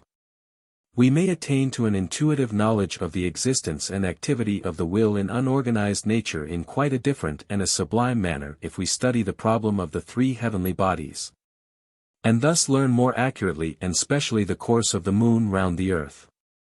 By the different combinations which the constant change of the position of these three heavenly bodies towards each other introduces, the course of the moon is now accelerated, now retarded, now it approaches the earth, and again recedes from it. And this again takes place differently in the perihelion of the earth from in its aphelion, all of which together introduces such irregularity into the moon's course that it really obtains a capricious appearance. For, indeed, Kepler's third law is no longer constantly valid, but in equal times it describes unequal areas. The consideration of this course is a small and separate chapter of celestial mechanics, which is distinguished in a sublime manner from terrestrial mechanics by the absence of all impact and pressure. Thus of the vis a tergo which appears to us so intelligible, and indeed of the actually completed case, for besides vis inertio it knows no other moving and directing force, except only gravitation. That longing for union which proceeds from the very inner nature of bodies. If now we construct for ourselves in imagination the working of this given case in detail, we recognize distinctly and directly in the moving force here that which is given to us in self-consciousness as will. For the alterations in the course of the earth and the moon, according as one of them is by its position more or less exposed to the influence of the sun, are evidently analogous to the influence of newly appearing motives upon our wills, and to the modifications of our action which result. The following is an illustrative example of another kind. Liebig, Chemie in Anwendung auf Agrikultur, p. 501, says, if we bring moist copper into air which contains carbonic acid, the affinity of the metal for the oxygen of the air will be increased by the contact with this acid to such a degree that the two will combine with each other. Its surface will be coated with green carbonic oxide of copper. But now two bodies which have the capacity of combining, the moment they meet assume opposite electrical conditions. Therefore if we touch the copper with iron, by producing a special electrical state, the capacity of the copper to enter into combination with the oxygen is destroyed, even under the above conditions it remains bright. The fact is well known and of technical use. I quote it in order to say that here the will of the copper, laid claim to and occupied by the electrical opposition to iron, leaves unused the opportunity which presents itself for its chemical affinity for oxygen and carbonic acid. Accordingly it conducts itself exactly as the will in a man who omits an action which he would otherwise feel himself moved to in order to perform another to which a stronger motive urges him. I have shown in the first volume that the forces of nature lie outside the chain of causes and effects, because they constitute their accompanying condition, their metaphysical foundation. And therefore prove themselves to be eternal and omnipresent, i.e., independent of time and space. Even in the uncontested truth that what is essential to a cause as such consists in this, that it will produce the same effect at any future time as it does now. It is already involved that something lies in the cause which is independent of the course of time, i.e., is outside of all time. This is the force of nature which manifests itself in it. One can even convince oneself to a certain extent empirically and as a matter of fact of the ideality of this form of our perception by fixing one's eyes upon the powerlessness of time as opposed to natural forces. If, for example, a rotatory motion is imparted to a planet by some external cause, if no new cause enters to stop it, this motion will endure forever. This could not be so if time were something in itself and had an objective, real existence. For then it would necessarily also produce some effect. Thus we see here, on the one hand, the forces of nature, which manifest themselves in that rotation, and, if it is once begun, carry it on forever without becoming weary or dying out, prove themselves to be eternal or timeless. And consequently absolutely real and existing in themselves. And, on the other hand, time is something which consists only in the manner in which we apprehend that phenomenon, since it exerts no power and no influence upon the phenomenon itself, for what does not act is not. We have a natural inclination whenever it is possible to explain every natural phenomenon mechanically. Doubtless because mechanics calls in the assistance of the fewest original, and hence inexplicable, forces, and, on the other hand, contains much that can be known a priori, and therefore depends upon the forms of our own intellect, which as such carries with it the highest degree of comprehensibility and clearness. However, in the metaphysical first principles of natural science, Kant has referred mechanical activity itself to a dynamical activity. On the other hand, the application of mechanical explanatory hypotheses, beyond what is demonstrably mechanical, to which, for example, acoustics also belongs, is entirely unjustified. And I will never believe that even the simplest chemical combination or the difference of the three states of aggregation will ever admit of mechanical explanation, much less the properties of light, of heat, and electricity. These will always admit only of a dynamical explanation, i.e., one which explains the phenomenon from original forces which are entirely different from those of impact, pressure, weight, and are therefore of a higher kind, i.e., are more distinct objectifications of that will which obtains visible form in all things. I am of opinion that light is neither an emanation nor a vibration. Both views are akin to that which explains transparency from pores and the evident falseness of which is proved by the fact that light is subject to no mechanical laws. In order to obtain direct conviction of this one only requires to watch the effects of a storm of wind, which bends, upsets, and scatters everything, but during which a ray of light shooting down from a break in the clouds is entirely undisturbed and steadier than a rock. So that with great directness it imparts to us the knowledge that it belongs to another order of things than the mechanical, it stands there unmoved like a ghost. Those constructions of light from molecules and atoms which have originated with the French are indeed a revolting absurdity. An article by Ampere, who is otherwise so acute, upon light and heat, which is to be found in the April number of the Annales de Chimie et Physique of 1835, may be considered as a flagrant expression of this. And indeed of the whole of atomism in general. There the solid, the fluid, and the elastic consist of the same atoms, and all differences arise solely from their aggregation. Nay, it is said that space indeed is infinitely divisible, but not matter. Because, if the division has been carried as far as the atoms, the further division must fall in the spaces between the atoms. Light and heat, then, are here vibrations of the atoms. And sound, on the other hand, is a vibration of the molecules composed of the atoms. In truth, however, these atoms are a fixed idea of the French savants, and therefore they just speak of them as if they had seen them. Otherwise one would necessarily marvel that such a matter-of-fact nation as the French can hold so firmly to a completely transcendent hypothesis, which is quite beyond the possibility of experience, and confidently build upon it up to the sky. This is just a consequence of the backward state of the metaphysics they shun so much, which is poorly represented by M. Cousin, who, with all good will, is shallow and very scantily endowed with judgment. At bottom they are still Lockeans, owing to the earlier influence of Condillac. Therefore for them the thing in itself is really matter, from the fundamental properties of which, such as impenetrability, form, hardness, and the other primary qualities, everything in the world must be ultimately explicable. They will not let themselves be talked out of this, and their tacit assumption is that matter can only be moved by mechanical forces. In Germany Kant's teaching has prevented the continuance of the absurdities of the atomistic and purely mechanical physics for any length of time. Although at the present moment these views prevail here also, which is a consequence of the shallowness, crudeness, and folly introduced by Hegel. However, it cannot be denied that not only the evidently porous nature of natural bodies, but also two special doctrines of modern physics, apparently render assistance to the atomic nuisance. These are, Hauss's crystallography, which traces every crystal back to its kernel form, which is an ultimate form, though only relatively indivisible. And Berzelius's doctrine of chemical atoms, which are yet mere expressions for combining proportions, thus only arithmetical quantities, and at bottom nothing more than counters. On the other hand, Kant's thesis in the second antinomy in defense of atoms, which is certainly only set up for dialectical purposes, is a mere sophism, as I have proved in my criticism of his philosophy.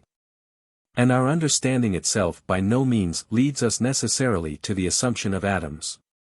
For just as little as I am obliged to think that the slow but constant and uniform motion of a body before my eyes is composed of innumerable motions which are absolutely quick, but broken and interrupted by just as many absolutely short moments of rest, but, on the contrary, know very well that the stone that has been thrown flies more slowly than the projected bullet, yet never pauses for an instant on the way.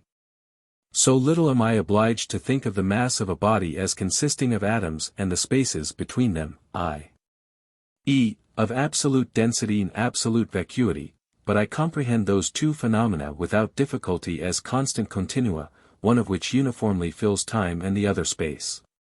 But just as the one motion may yet be quicker than another, i.e., in an equal time can pass through more space, so also one body may have a greater specific gravity than another, i.e., in equal space may contain more matter. In both cases the difference depends upon the intensity of the acting force. For Kant, following Priestley, has quite correctly reduced matter to forces. But even if the analogy here set up should not be admitted as valid, and it should be insisted upon that the difference of specific gravity can only have its ground in porosity, even this assumption would always lead, not to atoms, but only to a perfectly dense matter, unequally distributed among different bodies. A matter which would certainly be no longer compressible, when no pores ran through it, but yet, like the space which it fills, would always remain infinitely divisible. For the fact that it would have no pores by no means involves that no possible force could do away with the continuity of its spatial parts. For to say that everywhere this is only possible by extending the already existing intervals is a purely arbitrary assertion. The assumption of atoms rests upon the two phenomena which have been touched upon, the difference of the specific gravity of bodies and that of their compressibility, for both are conveniently explained by the assumption of atoms. But then both must also always be present in like measure, which is by no means the case. For example, water has a far lower specific gravity than all metals properly so called. It must thus have fewer atoms and greater interstices between them, and consequently be very compressible, but it is almost entirely incompressible. The defense of atoms might be conducted in this way. One may start from porosity and say something of this sort: all bodies have pores, and therefore so also have all parts of a body. Now if this were carried out to infinity, there would ultimately be nothing left of a body but pores. The refutation would be that what remained over would certainly have to be assumed as without pores, and so far as absolutely dense, yet not on that account as consisting of absolutely indivisible particles, atoms. Accordingly it would certainly be absolutely incompressible, but not absolutely indivisible. It would therefore be necessary that it should be asserted that the division of a body is only possible by penetrating into its pores. Which, however, is entirely unproved. If, however, this is assumed, then we certainly have atoms, i.e. absolutely indivisible bodies, thus bodies of such strong cohesion of their spatial parts that no possible power can separate them, but then one may just as well assume such bodies to be large as small, and an atom might be as big as an ox. If it only would resist all possible attacks upon it. Imagine two bodies of very different kinds, entirely freed from all pores by compression, as by means of hammering, or by pulverization, would their specific gravity then be the same? This would be the criterion of dynamics. XVIII. On matter. Matter has already been spoken of in the 4th chapter of the supplements to the first book, when we were considering the part of our knowledge of which we are conscious a priori. But it could only be considered there from a one-sided point of view, because we were then concerned merely with its relation to the forms of our intellect, and not to the thing in itself. And therefore we investigated it only from the subjective side, i.e., so far as it is an idea, and not from the objective side, i.e., with regard to what it may be in itself. In the first respect, our conclusion was that it is objective activity in general, yet conceived without fuller determination. Therefore it takes the place of causality in the table of our a priori knowledge which is given there. For what is material is that which acts, the actual, in general, and regarded apart from the specific nature of its action. Hence also matter, merely as such, is not an object of perception, but only of thought, and thus is really an abstraction. It only comes into perception in connection with form and quality, as a body, i.e., as a fully determined kind of activity. It is only by abstracting from this fuller determination that we think of matter as such, i.e., separated from form and quality. Consequently under matter we think of acting absolutely and in general, thus of activity in the abstract. The more fully determined acting we then conceive as the accident of matter, but only by means of this does matter become perceptible, i.e., present itself as a body and an object of experience. Pure matter, on the other hand, which, as I have shown in the criticism of the Kantian philosophy, alone constitutes the true and admissible content of the conception of substance, is causality itself, thought objectively, consequently as in space. And therefore filling it. Accordingly the whole being of matter consists in acting. Only thus does it occupy space and last in time. It is through and through pure causality. Therefore wherever there is action there is matter, and the material is the active in general. But causality itself is the form of our understanding, for it is known to us a priori, as well as time and space. Thus matter also, so far and up to this point, belongs to the formal part of our knowledge, and is consequently that form of the understanding, causality itself, bound up with space and time, hence objectified, i.e., conceived as that which fills space. The fuller explanation of this doctrine will be found in the second edition of the Essay on the Principle of Sufficient Reason, page 77, third edition, page 82.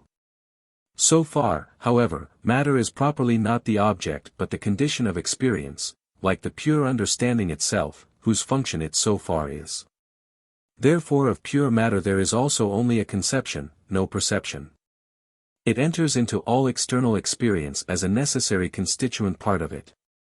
Yet it cannot be given in any experience, but is only thought, and thought indeed as that which is absolutely inert, inactive, formless, and without qualities, and which is yet the supporter of all forms, qualities, and effects. Accordingly, of all fleeting phenomena, thus of all manifestations of natural forces and all living beings, matter is the permanent substratum which is necessarily produced by the forms of our intellect in which the world as idea exhibits itself. As such, and as having sprung from the forms of the intellect, it is entirely indifferent to those phenomena themselves, i.e., it is just as ready to be the supporter of this force of nature as of that, whenever, under the guidance of causality, the necessary conditions appear, while it itself, just because its existence is really only formal, i.e., is founded in the intellect, must be thought as that which under all that change is absolutely permanent, thus with regard to time is without beginning and without end. This is why we cannot give up the thought that anything may be made out of anything, for example, gold out of lead. For this would only require that we should find out and bring about the intermediate states which matter, in itself indifferent, would have to pass through upon that path. For a priori we can never see why the same matter which is now the supporter of the quality lead could not some time become the supporter of the quality gold. Matter, as that which is only thought a priori, is distinguished from the a priori intuitions or perceptions proper by the fact that we can also think it entirely away, space and time, on the contrary, never. But this only shows that we can present to ourselves space and time in imagination without matter. For the matter which has once been placed in them, and accordingly thought as existing, we can never again absolutely think away, i.e., imagine it as vanished and annihilated, but are always forced to think of it merely as transferred to another space.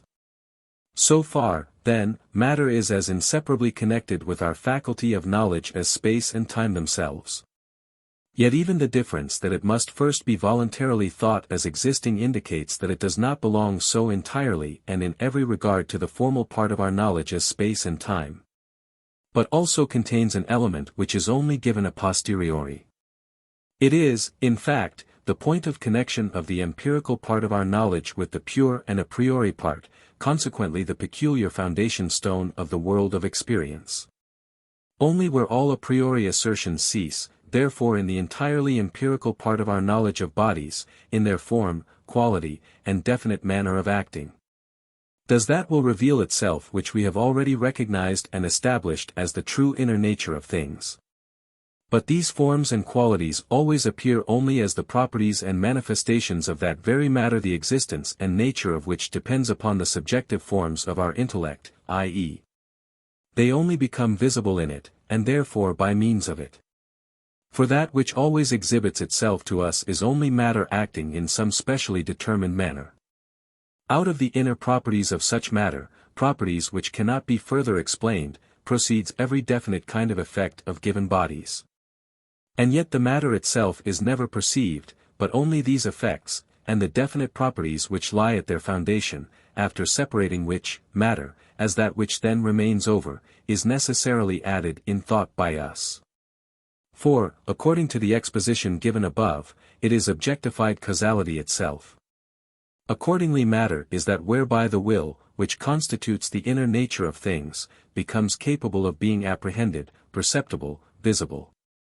In this sense, then, matter is simply the visibility of the will, or the bond between the world as will and the world as idea.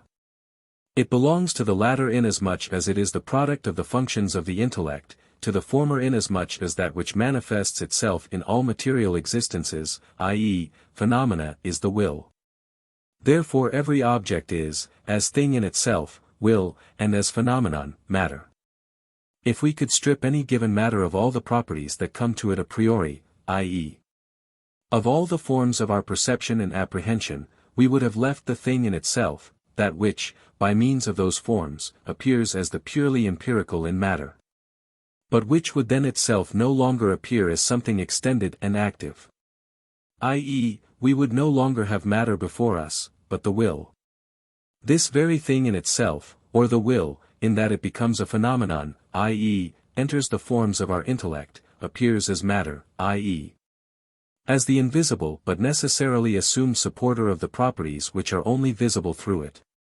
In this sense, then, matter is the visibility of the will. Consequently Plotinus and Giordano Bruno were right, not only in their sense but also in ours, when they made the paradoxical assertion already referred to in Chapter 4, matter itself is not extended, consequently it is incorporeal. For space, which is our form of perception, imparts extension to matter, and corporeal existence consists in acting, which depends upon causality, and consequently upon the form of our understanding. On the other hand, every definite property, thus everything empirical in matter, even gravity, depends upon that which only becomes visible by means of matter, the thing in itself, the will. Gravity is yet the lowest of all grades of the objectification of the will, therefore it appears in all matter without exception, thus is inseparable from matter in general. Yet, just because it is a manifestation of the will, it belongs to knowledge a posteriori, not to knowledge a priori. Therefore we can always picture to ourselves matter without weight, but not without extension, repulsive force, and stability, for then it would be without impenetrability, and consequently would not occupy space, i.e., it would be without the power of acting, but the nature of matter as such just consists in acting, i.e., in causality in general, and causality depends upon the a priori form of our understanding, and therefore cannot be thought away.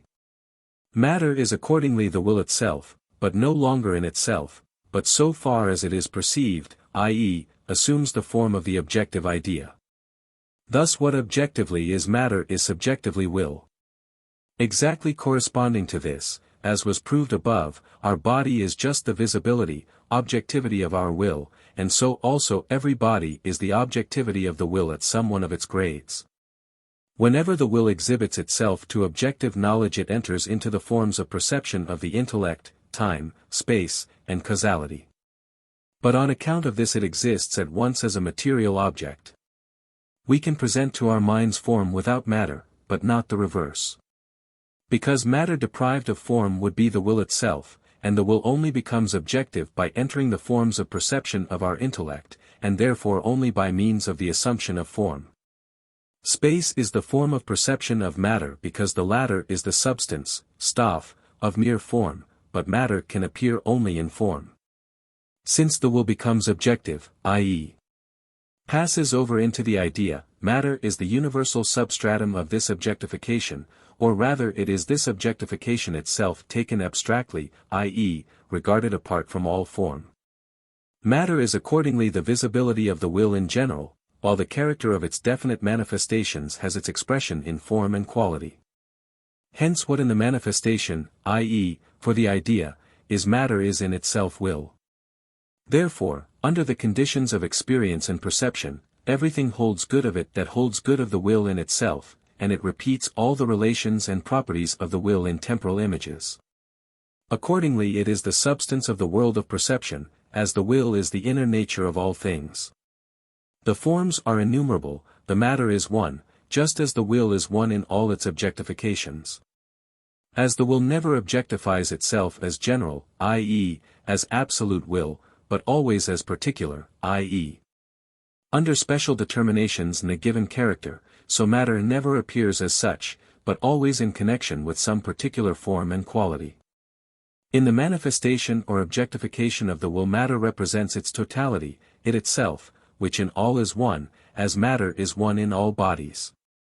As the will is the inmost kernel of all phenomenal beings, so matter is the substance which remains after all the accidents have been taken away.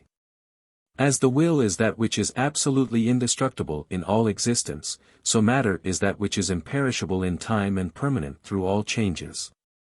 That matter for itself, thus separated from form, cannot be perceived or presented in imagination depends upon the fact that in itself, and as the pure substantiality of bodies, it is really the will itself.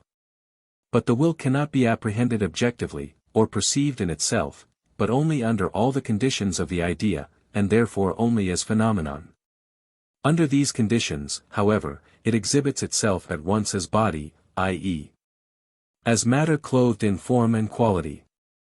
But form is conditioned by space, and quality or power of acting by causality, thus both depend upon the functions of the intellect. Matter without them would just be the thing in itself, i.e., the will itself. Therefore, as has been said, Plotinus and Giordano Bruno could only be brought by a completely objective path to the assertion that matter in and for itself is without extension, consequently without spatial properties, consequently incorporeal. Because, then, matter is the visibility of the will, and every force in itself is will, no force can appear without a material substratum, and conversely no body can be without forces dwelling in it which constitute its quality. Therefore a body is the union of matter and form which is called substance, Stoff. Force and substance are inseparable because at bottom they are one. For, as Kant has shown, matter itself is given us only as the union of two forces, the force of expansion and that of attraction. Thus there is no opposition between force and substance, rather they are precisely one. Led by the course of our consideration to this standpoint, and having attained to this metaphysical view of matter, we will confess without reluctance that the temporal origin of forms, shapes, or species cannot reasonably be sought elsewhere than in matter. Some time or other they must have come forth from it, just because it is the mere visibility of the will which constitutes the inner nature of all phenomena. In that the will manifests itself, i.e., presents itself objectively to the intellect, matter, as its visibility, assumes form by means of the functions of the intellect. Hence the schoolmen said, materia appetit formam. That such was the origin of all forms of life cannot be doubted, we cannot even conceive it otherwise. Whether, however, now, since the paths to the perpetuation of the forms stand open, and are secured and sustained by nature with boundless care and jealousy, gene ratio equivoca still takes place, can only be decided by experience. Especially since the saying, natura nihil facit frustra, might, with reference to the paths of regular propagation, be used as a valid argument against it. Yet in spite of the most recent objections to it, I hold that at very low grades gene ratio equivoca is very probable, and primarily indeed in the case of entozoa and epizoa. Particularly such as appear in consequence of special cachexia of the animal organism. For the conditions of their life only appear exceptionally, consequently their species cannot propagate itself in the regular manner, and therefore has always to arise anew whenever opportunity offers. Therefore as soon as the conditions of life of epizoa have appeared in consequence of certain chronic diseases, or cachexia, and in accordance with them, pediculus capitis or pubis or corporus appears entirely of itself, and without any egg. And this notwithstanding the complex structure of these insects, for the putrefaction of a living animal body affords material for higher productions than that of hay and water, which only produces infusoria. Or is it thought more likely that the eggs of the epizoa are constantly floating about in the air in expectation?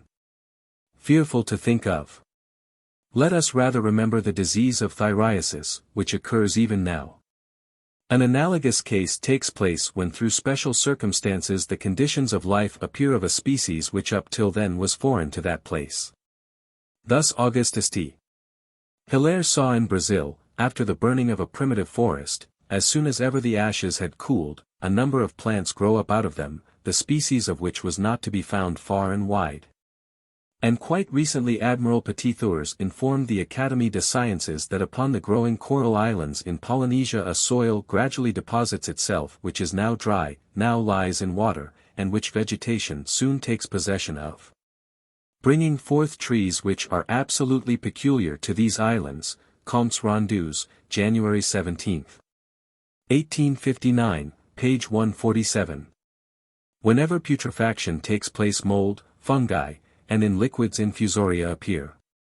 The assumption now in favor that spores and eggs of the innumerable species of all those kinds of animal life are everywhere floating in the air, and wait through long years for a favorable opportunity, is more paradoxical than that of gene ratio equivoca. Putrefaction is the decomposition of an organized body, first into its more immediate chemical constituents. Since now these are more or less the same in all living beings, the omnipresent will to live can possess itself of them, in order, in accordance with the circumstances, to produce new existences from them.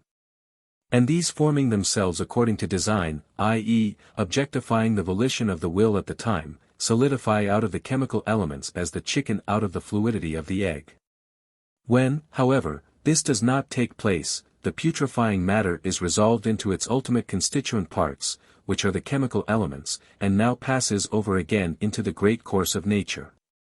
The war which has been waged for the last 10 or 15 years against gene ratio equivoca, with its premature shouts of victory, was the prelude to the denial of the vital force, and related to it.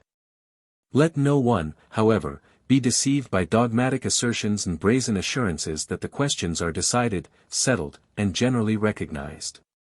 On the contrary, the whole mechanical and atomistic view of nature is approaching its bankruptcy, and its defenders have to learn that something more is concealed behind nature than action and reaction. The reality of gene ratio equivoca and the folly of the extraordinary assumption that in the atmosphere, everywhere and always, billions of seeds of all possible kinds of fungi, and eggs of all possible kinds of infusoria, are floating about. Till now one and then another by chance finds its suitable medium, has quite recently, 1859, been thoroughly and victoriously shown by Bichat before the French Academy, to the great vexation of the other members. Our wonder at the origin of forms in matter is at bottom like that of the savage who looks for the first time in a mirror and marvels at his own image which he sees there. For our own inner nature is the will, whose mere visibility is matter. Yet matter never appears otherwise than with the visible, i.e., under the outer shell of form and quality, and therefore is never directly apprehended, but always merely added in thought as that which is identical in all things, under all differences of quality and form. On this account it is more a metaphysical than a physical principle of explanation of things, and to make all existences arise from it is really to explain them from something which is very mysterious. Which all know it to be except those who confound attacking with comprehending. In truth, the ultimate and exhaustive explanation of things is by no means to be sought in matter, although certainly the temporal origin both of unorganized forms and of organized beings is to be sought in it. Yet it seems that the origination of organized forms, the production of the species themselves, is almost as difficult for nature to accomplish as it is for us to comprehend. This is indicated by the entirely extravagant provision which nature always makes for maintaining the species which once exist. Yet on the present surface of this planet the will to live has gone through the scale of its objectification 3 times, quite independently of each other, in a different modulation, and also with great difference of perfection and fullness. The Old World, America, and Australia have, it is well known, each their peculiar independent fauna, entirely different from that of the other two. Upon each of these great continents the species are throughout different, but yet, because all 3 belong to the same planet, they have a thorough analogy with each other running parallel through them. Therefore the genera are for the most part the same. In Australia this analogy can only be very imperfectly followed because its fauna is very poor in mammalia, and contains neither beasts of prey nor apes. On the other hand, between the Old World and America it is obvious, and in the following manner. In mammals America always produces the inferior analog, but in birds and reptiles the better. Thus it has the advantage in the condor, the macaw, the hummingbird, and the largest batrachia and ophidia. But, for example, instead of the elephant it has only the tapir, instead of the lion the puma, instead of the tiger the jaguar, instead of the camel the llama, and instead of apes proper only monkeys. Even from this last defect it may be concluded that in America nature was not able to rise to man, for even from the nearest grade below man, the chimpanzee and the orangutan or pongo, the step to man was still an excessively great one. Correspondingly we find that the 3 races of men which, both upon physiological and linguistic grounds, are undoubtedly equally original, the Caucasian, the Mongolian, and the Ethiopian, are only at home in the Old World. While America, on the other hand, is peopled by a mixed or climatically modified Mongolian race, which must have come over from Asia. On the surface of the earth which immediately preceded the present surface apes were reached here and there, but not men.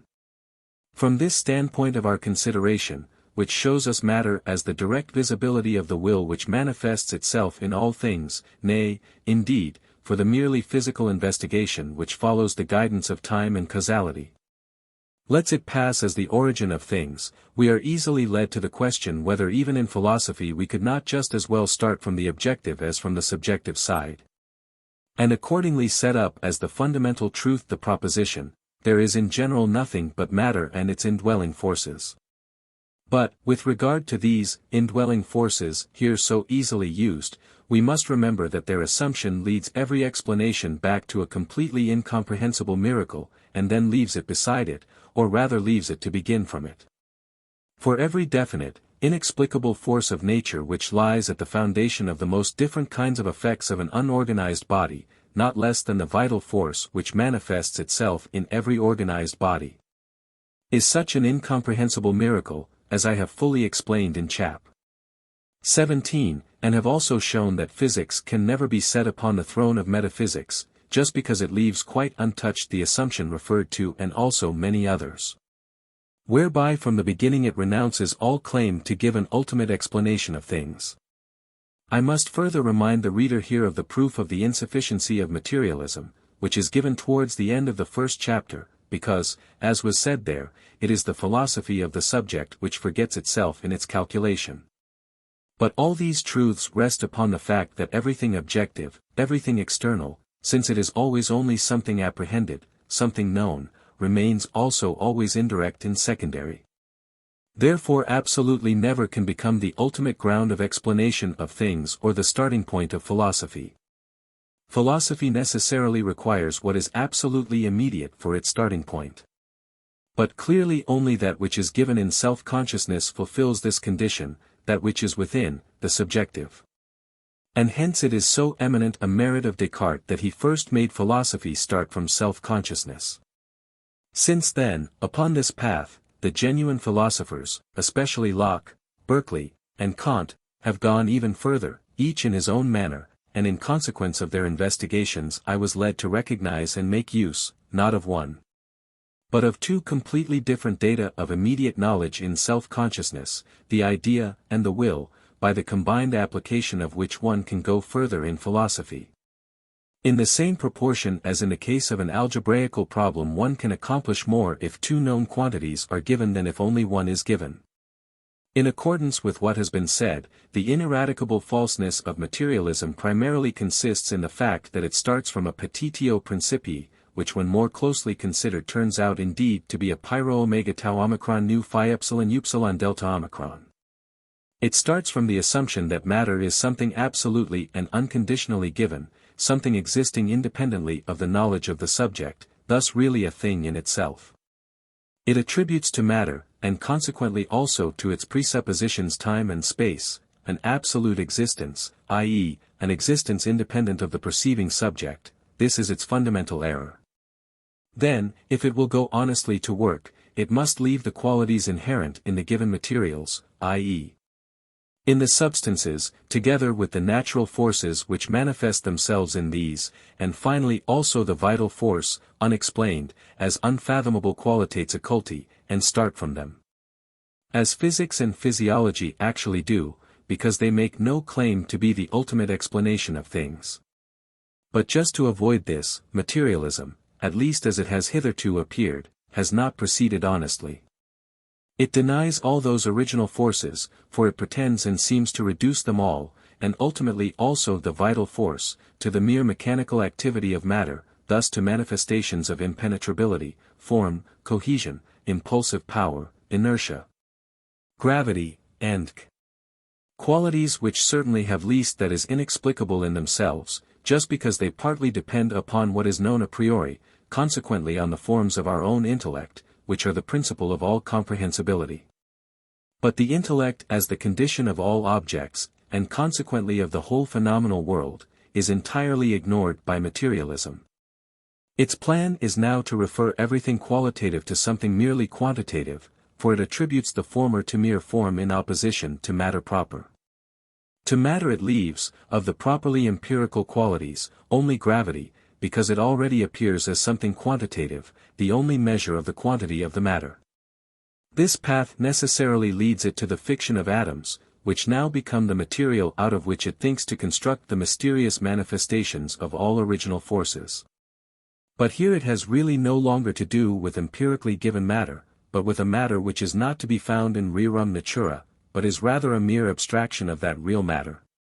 A matter which would absolutely have no other than those mechanical qualities which, with the exception of gravity, can be pretty well construed a priori, just because they depend upon the forms of space, time, and causality. And consequently upon our intellect. To this poor material, then, it finds itself reduced for the construction of its castle in the air. In this way it inevitably becomes atomism. As happened to it already in its childhood in the hands of Leucippus and Democritus, and happens to it again now that it has come to a second childhood through age. With the French because they have never known the Kantian philosophy, and with the Germans because they have forgotten it. And indeed it carries it further in this its second childhood than in its first. Not merely solid bodies are supposed to consist of atoms, but liquids, water, air, gas, nay, even light, which is supposed to be the undulations of a completely hypothetical and altogether unproved ether, consisting of atoms. The difference of the rapidity of these undulations causing colors. This is an hypothesis which, like the earlier Newtonian seven-color theory, starts from an analogy with music, entirely arbitrarily assumed, and then violently carried out.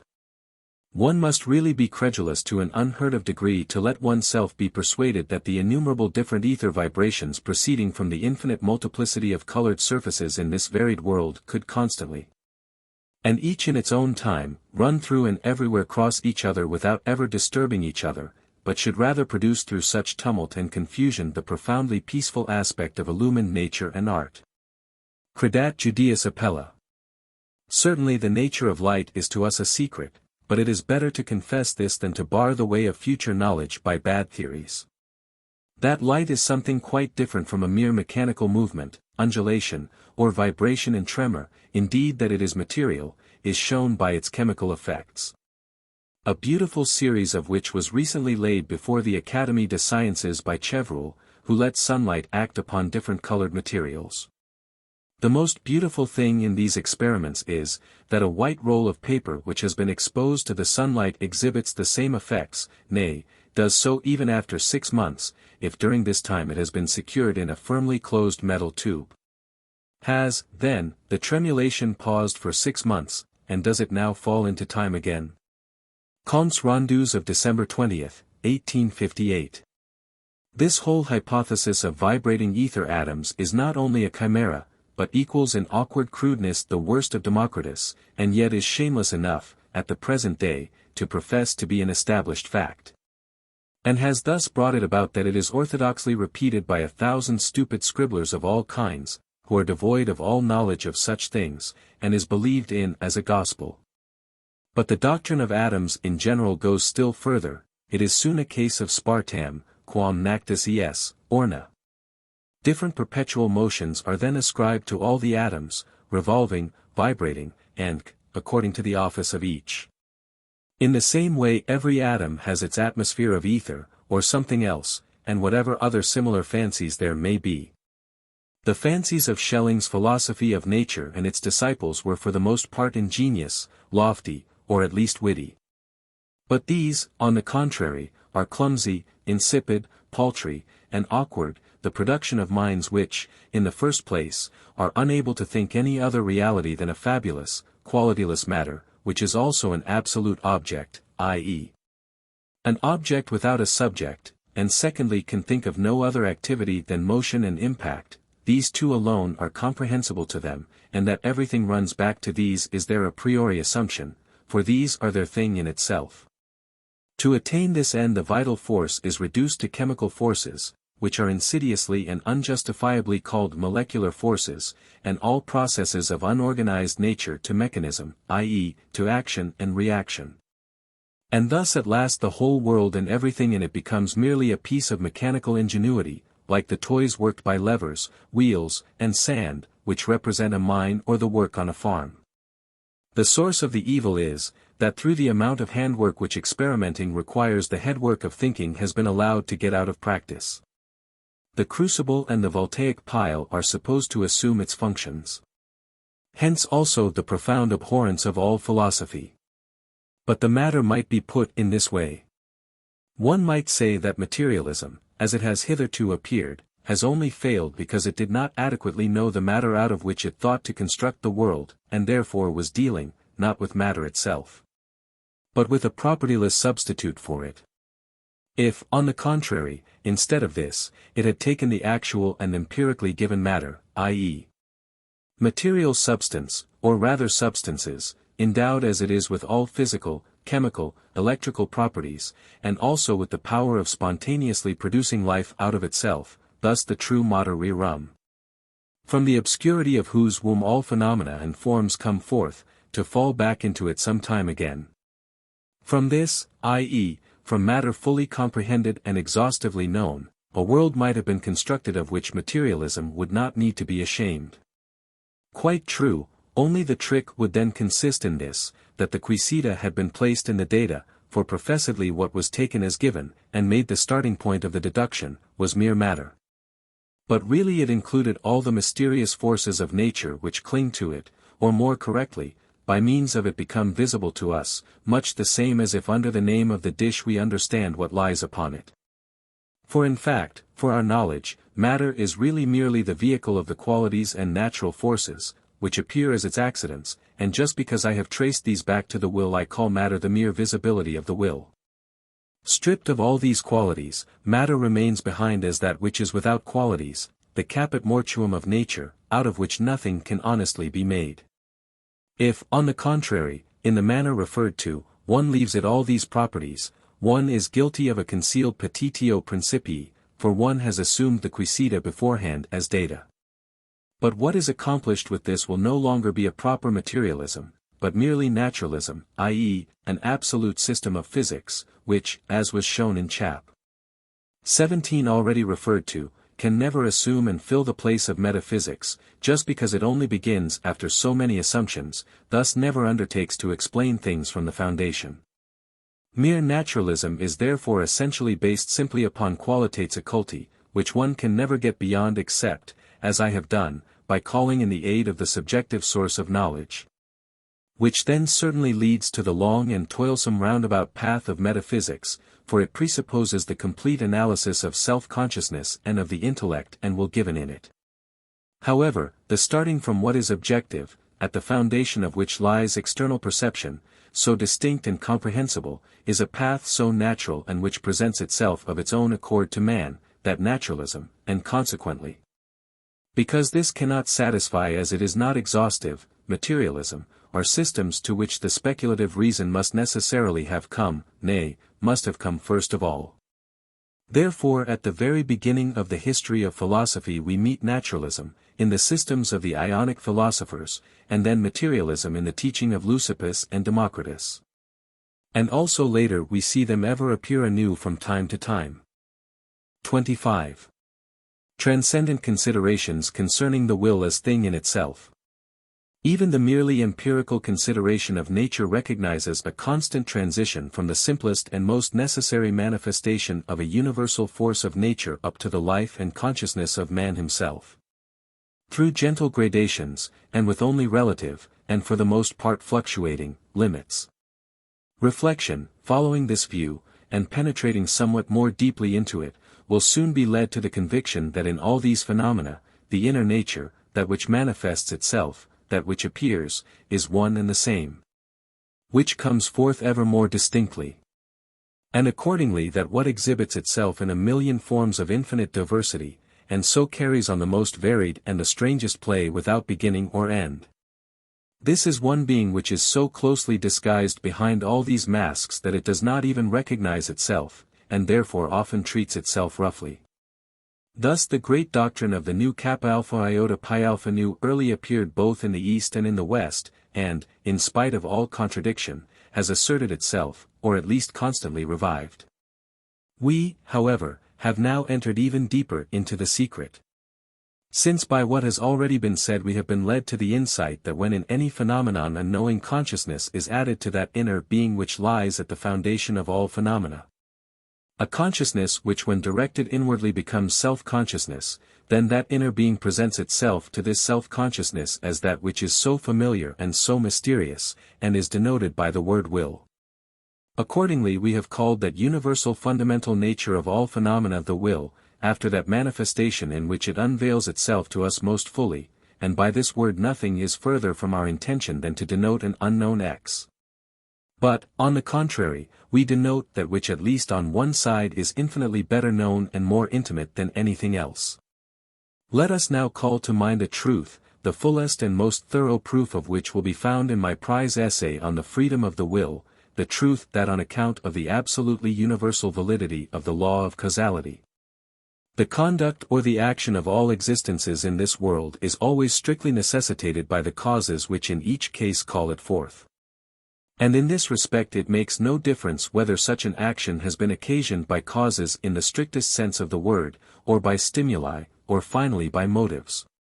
For these differences refer only to the grade of the susceptibility of the different kinds of existences. On this point we must entertain no illusion, the law of causality knows no exception, but everything, from the movement of a mote in a sunbeam to the most deeply considered action of man, is subject to it with equal strictness.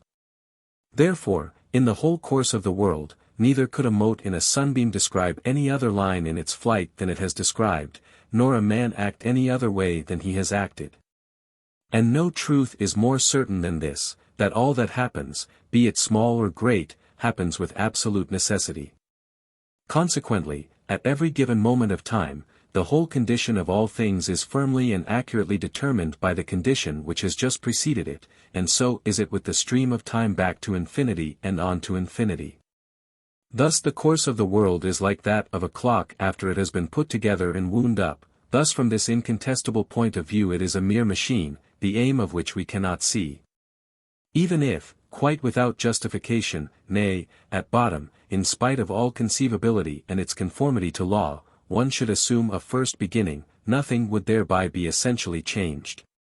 For the arbitrarily assumed first condition of things would at its origin have irrevocably determined and fixed, both as a whole and down to the smallest detail, the state immediately following it.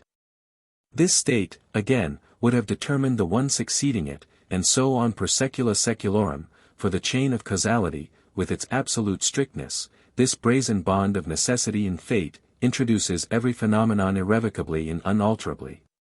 Just as it is.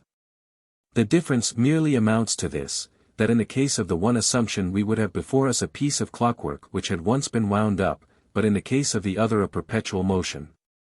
The necessity of the course, on the other hand, would remain the same. In the prize essay already referred to I have irrefutably proved that the action of man can make no exception here, for I showed how it constantly proceeds with strict necessity from two factors, his character and the motives which come to him. The character is inborn and unalterable, the motives are introduced with necessity under the guidance of causality by the strictly determined course of the world. Accordingly then, from one point of view, which we certainly cannot abandon, because it is established by the objective laws of the world, which are a priori valid, the world, with all that is in it, appears as an aimless, and therefore incomprehensible, play of an eternal necessity, an inscrutable and inexorable alpha nu alpha gamma kappa eta. Now, what is objectionable, nay, revolting, in this inevitable and irrefutable view of the world cannot be thoroughly done away with by any assumption except this, that as in one aspect every being in the world is a phenomenon, and necessarily determined by the laws of the phenomenon, in another aspect it is in itself will, and indeed absolutely free will, for necessity only arises through the forms which belong entirely to the phenomenon, through the principle of sufficient reason in its different modes. Such a will, then, must be self-dependent, for, as free, i.e., as a thing in itself, and therefore not subject to the principle of sufficient reason, it cannot depend upon another in its being and nature any more than in its conduct and action. By this assumption alone will as much freedom be supposed as is needed to counterbalance the inevitable strict necessity which governs the course of the world. Accordingly one has really only the choice either of seeing that the world is a mere machine which runs on of necessity, Or of recognizing a free will as its inner being whose manifestation is not directly the action but primarily the existence and nature of things. This freedom is therefore transcendental, and consists with empirical necessity, in the same way as the transcendental ideality of phenomena consists with their empirical reality. That only under this assumption the action of a man, in spite of the necessity with which it proceeds from his character and the motives, is yet his own I have shown in my prize essay on the freedom of the will. With this, however, self-dependency is attributed to his nature. The same relation holds good of all things in the world. The strictest necessity, carried out honestly with rigid consistency, and the most perfect freedom, rising to omnipotence, had to appear at once and together in philosophy. But, without doing violence to truth, this could only take place by placing the whole necessity in the acting and doing, operari, and the whole freedom in the being and nature, esse. Thereby a riddle is solved which is as old as the world, simply because it has hitherto always been held upside down and the freedom persistently sought in the operari, the necessity in the esse. I, on the contrary, say, every being without exception acts with strict necessity, but it exists and is what it is by virtue of its freedom. Thus with me freedom and necessity are to be met with neither more nor less than in any earlier system. Although now one and now the other must be conspicuous according as one takes offense that will is attributed to processes of nature which hitherto were explained from necessity. Or that the same strict necessity is recognized in motivation as in mechanical causality. The two have merely changed places, freedom has been transferred to the esse, and necessity limited to the operari. In short, determinism stands firm. For 1500 years men have wearied themselves in vain to shake it, influenced by certain crotchets, which are well known, but dare scarcely yet be called by their name. Yet in accordance with it the world becomes a mere puppet show, drawn by wires, motives, without it being even possible to understand for whose amusement. If the piece has a plan, then fate is the director, if it has none, then blind necessity. There is no other deliverance from this absurdity than the knowledge that the being and nature of all things is the manifestation of a really free will, which knows itself in them, for their doing and acting cannot be delivered from necessity. To save freedom from fate and chance, it had to be transferred from the action to the existence. As now necessity only affects the phenomenon, not the thing in itself, i.e., the true nature of the world, so also does multiplicity. This is sufficiently explained in section 25 of the first volume. I have only to add here one remark in confirmation and illustration of this truth. Every one knows only one being quite immediately, his own will in self-consciousness. Everything else he knows only indirectly, and then judges it by analogy with this, a process which he carries further in proportion to the grade of his reflective powers. Even this ultimately springs from the fact that there really is only one being, the illusion of multiplicity, Maya, which proceeds from the forms of external, objective comprehension, could not penetrate to inner, simple consciousness. Therefore this always finds before it only one being. If we consider the perfection of the works of nature, which can never be sufficiently admired, and which even in the lowest and smallest organisms, for example, in the fertilizing parts of plants or in the internal construction of insects, is carried out with as infinite care and unwearied labor as if each work of nature had been its only one, upon which it was therefore able to expend all its art and power. If we yet find this repeated an infinite number of times in each one of innumerable individuals of every kind, and not less carefully worked out in that one whose dwelling place is the most lonely, neglected spot, to which, till then, no eye had penetrated. If we now follow the combination of the parts of every organism as far as we can, and yet never come upon one part which is quite simple, and therefore ultimate, not to speak of one which is inorganic. If, finally, we lose ourselves in calculating the design of all those parts of the organism for the maintenance of the whole by virtue of which every living thing is complete in and for itself. If we consider at the same time that each of these masterpieces, itself of short duration, has already been produced anew an innumerable number of times, and yet every example of a species, every insect, every flower, every leaf, still appears just as carefully perfected as was the first of its kind. Thus that nature by no means wearies and begins to bungle, but, with equally patient master hand, perfects the last like the first, then we become conscious, first of all, that all human art is completely different, not merely in degree, but in kind, from the works of nature. And, next, that the working force, the natura naturans, in each of its innumerable works, in the least as in the greatest, in the last as in the first, is immediately present whole and undivided, from which it follows that, as such and in itself, it knows nothing of space and time.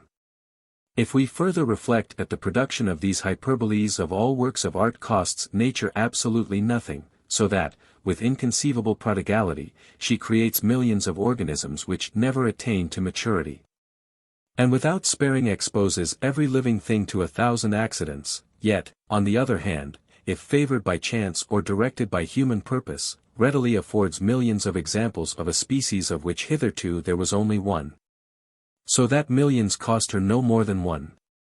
This also leads us to see that the multiplicity of things has its root in the nature of the knowledge of the subject, but is foreign to the thing in itself, i.e., to the inner primary force which shows itself in things. That consequently space and time, upon which the possibility of all multiplicity depends, are mere forms of our perception. Nay, that even that whole inconceivable ingenuity of structure associated with the reckless prodigality of the works upon which it has been expended ultimately springs simply from the way in which things are apprehended by us. For when the simple and indivisible original effort of the will exhibits itself as object in our cerebral knowledge, it must appear as an ingenious combination of separate parts, as means and ends of each other, accomplished with wonderful completeness. The unity of that will, here referred to, which lies beyond the phenomenon, and in which we have recognized the inner nature of the phenomenal world, is a metaphysical unity, and consequently transcends the knowledge of it, i.e., does not depend upon the functions of our intellect, and therefore cannot really be comprehended by it. Hence it arises that it opens to the consideration an abyss so profound that it admits of no thoroughly clear and systematically connected insight, but grants us only isolated glances, which enable us to recognize this unity in this and that relation of things, now in the subjective, now in the objective sphere, whereby, however, new problems are again raised, all of which I will not engage to solve, but rather appeal here to the words est quadam prodire tenus, more concerned to set up nothing false or arbitrarily invented than to give a thorough account of all. At the risk of giving here only a fragmentary exposition, if we call up to our minds and distinctly go through in thought the exceedingly acute theory of the origin of the planetary system, first put forth by Kant and later by Laplace, a theory of which it is scarcely possible to doubt the correctness, we see the lowest, crudest, and blindest forces of nature bound to the most rigid conformity to law, by means of their conflict for one and the same given matter, and the accidental results brought about by this produce the framework of the world. Thus of the designedly prepared future dwelling place of innumerable living beings, as a system of order and harmony, at which we are the more astonished the more distinctly and accurately we come to understand it. For example, if we see that every planet, with its present velocity, can only maintain itself exactly where it actually has its place, because if it were brought nearer to the sun it would necessarily fall into it, or if placed further from it would necessarily fly away from it. How, conversely, if we take the place as given, it can only remain there with its present velocity and no other, because if it went faster it would necessarily fly away from the sun, and if it went slower it would necessarily fall into it. That thus only one definite place is suitable to each definite velocity of a planet. And if we now see this solved by the fact that the same physical, necessary, and blindly acting cause which appointed it its place, at the same time and just by doing so, imparted to it exactly the only velocity suitable for this place. In consequence of the law of nature that a revolving body increases its velocity in proportion as its revolution becomes smaller. And, moreover, if finally we understand how endless permanence is assured to the whole system, by the fact that all the mutual disturbances of the course of the planets which unavoidably enter, must adjust themselves in time. How then it is just the irrationality of the periods of revolution of Jupiter and Saturn to each other that prevents their respective perturbations from repeating themselves at one place, whereby they would become dangerous, and brings it about that, appearing seldom and always at a different place, they must sublate themselves again, like dissonances in music which are again resolved into harmony. By means of such considerations we recognize a design and perfection, such as could only have been brought about by the freest absolute will directed by the most penetrating understanding and the most acute calculation. And yet, under the guidance of that cosmogony of Laplace, so well thought out and so accurately calculated, we cannot prevent ourselves from seeing that perfectly blind forces of nature, acting according to unalterable natural laws, through their conflict and aimless play among themselves, could produce nothing else but this very framework of the world, which is equal to the work of an extraordinarily enhanced power of combination. Instead now, after the manner of Anaxagoras, of dragging in the aid of an intelligence known to us only from animal nature, and adapted only to its aims, an intelligence which, coming from without, cunningly made use of the existing forces of nature and their laws in order to carry out its ends, which are foreign to these, we recognize in these lowest forces of nature themselves that same, one will, which indeed first manifests itself in them. And already in this manifestation striving after its goal, through its original laws themselves works towards its final end, to which therefore all that happens according to blind laws of nature must minister and correspond.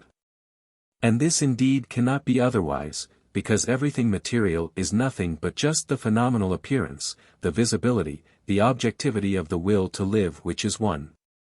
Thus even the lowest forces of nature themselves are animated by that same will, which afterwards, in the individual beings provided with intelligence, marvels at its own work. As the somnambulist wonders in the morning at what he has done in his sleep. Or, more accurately, which is astonished at its own form which it beholds in the mirror. This unity which is here proved of the accidental with the intentional, of the necessary with the free, on account of which the blindest chances, which, however, rest upon universal laws of nature, are as it were the keys upon which the world spirit plays its melodies so full of significance. This unity, I say, is, as has already been remarked, an abyss in the investigation into which even philosophy can throw no full light, but only a glimmer. But I now turn to a subjective consideration belonging to this place, to which, however, I am able to give still less distinctness than to the objective consideration which has just been set forth. For I shall only be able to express it by images and similes.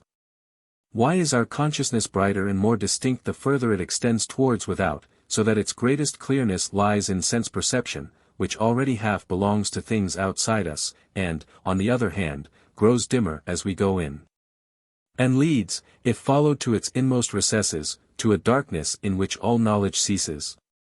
Because, I say, consciousness presupposes individuality, but this belongs to the mere phenomenon, for it is conditioned by the forms of the phenomenon, space and time, as multiplicity of the similar. Our inner nature, on the other hand, has its root in that which is no longer phenomenon, but thing in itself, to which, therefore, the forms of the phenomenon do not extend. And thus the chief conditions of individuality are wanting, and with these the distinctness of consciousness falls off.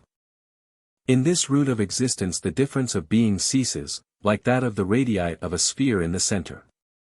And as in the sphere the surface is produced by the radii ending and breaking off, so consciousness is only possible where the true inner being runs out into the phenomenon, through whose forms the separate individuality becomes possible upon which consciousness depends, which is just on that account confined to phenomena. Therefore all that is distinct and thoroughly comprehensible in our consciousness always lies without upon this surface of the sphere. Whenever, on the contrary, we withdraw entirely from this, consciousness forsakes us, in sleep, in death, to a certain extent also in magnetic or magic influences, for these all lead through the center. But just because distinct consciousness, being confined to the surface of the sphere, is not directed towards the center, it recognizes other individuals certainly as of the same kind, but not as identical, which yet in themselves they are. Immortality of the individual might be compared to a point of the surface flying off at a tangent. But immortality, by virtue of the eternal nature of the inner being of the whole phenomenon, may be compared to the return of that point, on the radius, to the center, of which the whole surface is just the extension. The will as the thing in itself is whole and undivided in every being, as the center is an integral part of every radius. While the peripherical end of this radius is in the most rapid revolution, with the surface, which represents time and its content, the other end, at the center, which represents eternity, remains in the profoundest peace. Because the center is the point of which the rising half is not different from the sinking. Therefore in the Bhagavad Gita it is said, Haud distributum animantibus, e quasi distributum tamen incidens, animantium sustentaculum id conoscendum, edax id versus genitau, lect. 13, 16 ver. Schlegel. Certainly we fall here into mystical and figurative language, but it is the only language in which anything can be said on this entirely transcendent theme. So this simile also may pass. The human race may be imagined as an animal compositum, a form of life of which many polypi, especially those which swim, such as Veritillum, Funiculina, and others, afford examples. As in these the head isolates each individual animal, and the lower part, with the common stomach, combines them all in the unity of one life process, so the brain with its consciousness isolates the human individual, while the unconscious part. The vegetative life with its ganglion system, into which in sleep the brain consciousness disappears, like a lotus which nightly sinks in the flood, is a common life of all, by means of which in exceptional cases they can even communicate, as, for example, occurs when dreams communicate themselves directly, the thoughts of the mesmerizer pass into the somnambulist, and finally also in the magnetic or generally magical influence proceeding from intentional willing. Such an influence, if it occurs, is toto genere different from every other on account of the influxus physicus which takes place, for it is really an actio in distans which the will, certainly proceeding from the individual, yet performs in its metaphysical quality as the omnipresent substratum of the whole of nature. One might also say that as in the gene ratio equivoca there sometimes and as an exception appears a weak residue of the original creative power of the will, which in the existing forms of nature has already done its work and is extinguished. So there may be, exceptionally, acting in these magical influences, as it were, a surplus of its original omnipotence, which completes its work and spends itself in the construction and maintenance of the organisms. I have spoken fully of this magical property of the will in Nature, and I gladly omit here discussions which have to appeal to uncertain facts, which yet cannot be altogether ignored or denied. XXVI, on Teleology. This chapter and the following one are connected with section 28 of the first volume. The universal teleology or design of organized nature relative to the continuance of every existing being, together with the adaptation of organized to unorganized nature, cannot without violence enter into the connection of any philosophical system except that one which makes a will the basis of the existence of every natural being. A will which accordingly expresses its nature and tendency not merely in the actions, but already in the form of the phenomenal organism. In the preceding chapter 1 have merely indicated the account which our system of thought gives of this subject, since I have already expounded it in the passage of the first volume referred to below, and with special clearness and fullness in The Will in Nature, under the rubric, Comparative Anatomy. The astounding amazement which is wont to take possession of us when we consider the endless design displayed in the construction of organized beings ultimately rests upon the certainly natural but yet false assumption that adaptation of the parts to each other, to the whole of the organism and to its aims in the external world, as we comprehend it and judge of it by means of knowledge, thus upon the path of the idea, has also come into being upon the same path. Thus that as it exists for the intellect, it was also brought about by the intellect. We certainly can only bring about something regular and conforming to law, such, for example, as every crystal is, under the guidance of the law and the rule. And in the same way, we can only bring about something designed under the guidance of the conception of the end. But we are by no means justified in imputing this limitation of ours to nature, which is itself prior to all intellect, and whose action is entirely different in kind from ours, as was said in the preceding chapter. It accomplishes that which appears so designed and planned without reflection and without conception of an end, because without idea, which is of quite secondary origin. Let us first consider what is merely according to rule, not yet adapted to ends. The 6 equal radii of a snowflake, separating at equal angles, are measured beforehand by no knowledge. But it is the simple tendency of the original will, which so exhibits itself to knowledge when knowledge appears. As now here the will brings about the regular figure without mathematics, so also without physiology does it bring about the form which is organized and furnished with organs evidently adapted to special ends.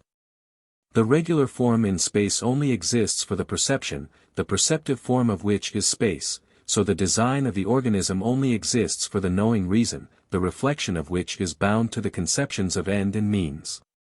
If direct insight into the working of nature was possible for us, we would necessarily recognize that the wonder excited by teleology referred to above is analogous to that which that savage referred to by Kant in his explanation of the ludicrous felt when he saw the froth irresistibly foaming out of a bottle of beer which had just been opened, and expressed his wonder not that it should come out, but that any one had ever been able to get it in. For we also assume that the teleology of natural productions has been put in the same as it comes out for us.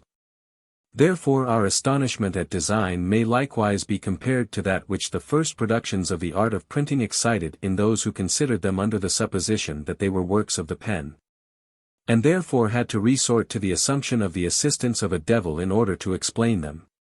For, let it be said again, it is our intellect which by means of its own forms, space, time, and causality, apprehends as object the act of will, in itself metaphysical and indivisible, which exhibits itself in the phenomenon of an animal. It is our intellect which first produces the multiplicity and diversity of the parts, and is then struck with amazement at their perfect agreement and conspiring together, which proceeds from the original unity. Whereby then, in a certain sense, it marvels at its own work. If we give ourselves up to the contemplation of the indescribably and infinitely ingenious construction of any animal, even if it were only the commonest insect, lose ourselves in admiration of it. And it now occurs to us that nature recklessly exposes even this exceedingly ingenious and highly complicated organism daily and by thousands to destruction by accident, animal rapacity, and human wantonness. This wild prodigality fills us with amazement. But our amazement is based upon an ambiguity of the conceptions, for we have in our minds the human work of art which is accomplished by the help of the intellect and by overcoming a foreign and resisting material, and therefore certainly costs much trouble. Nature's works, on the contrary, however ingenious they may be, cost her absolutely no trouble. For here the will to work is already the work itself, since, as has already been said, the organism is merely the visibility of the will which is here present, brought about in the brain.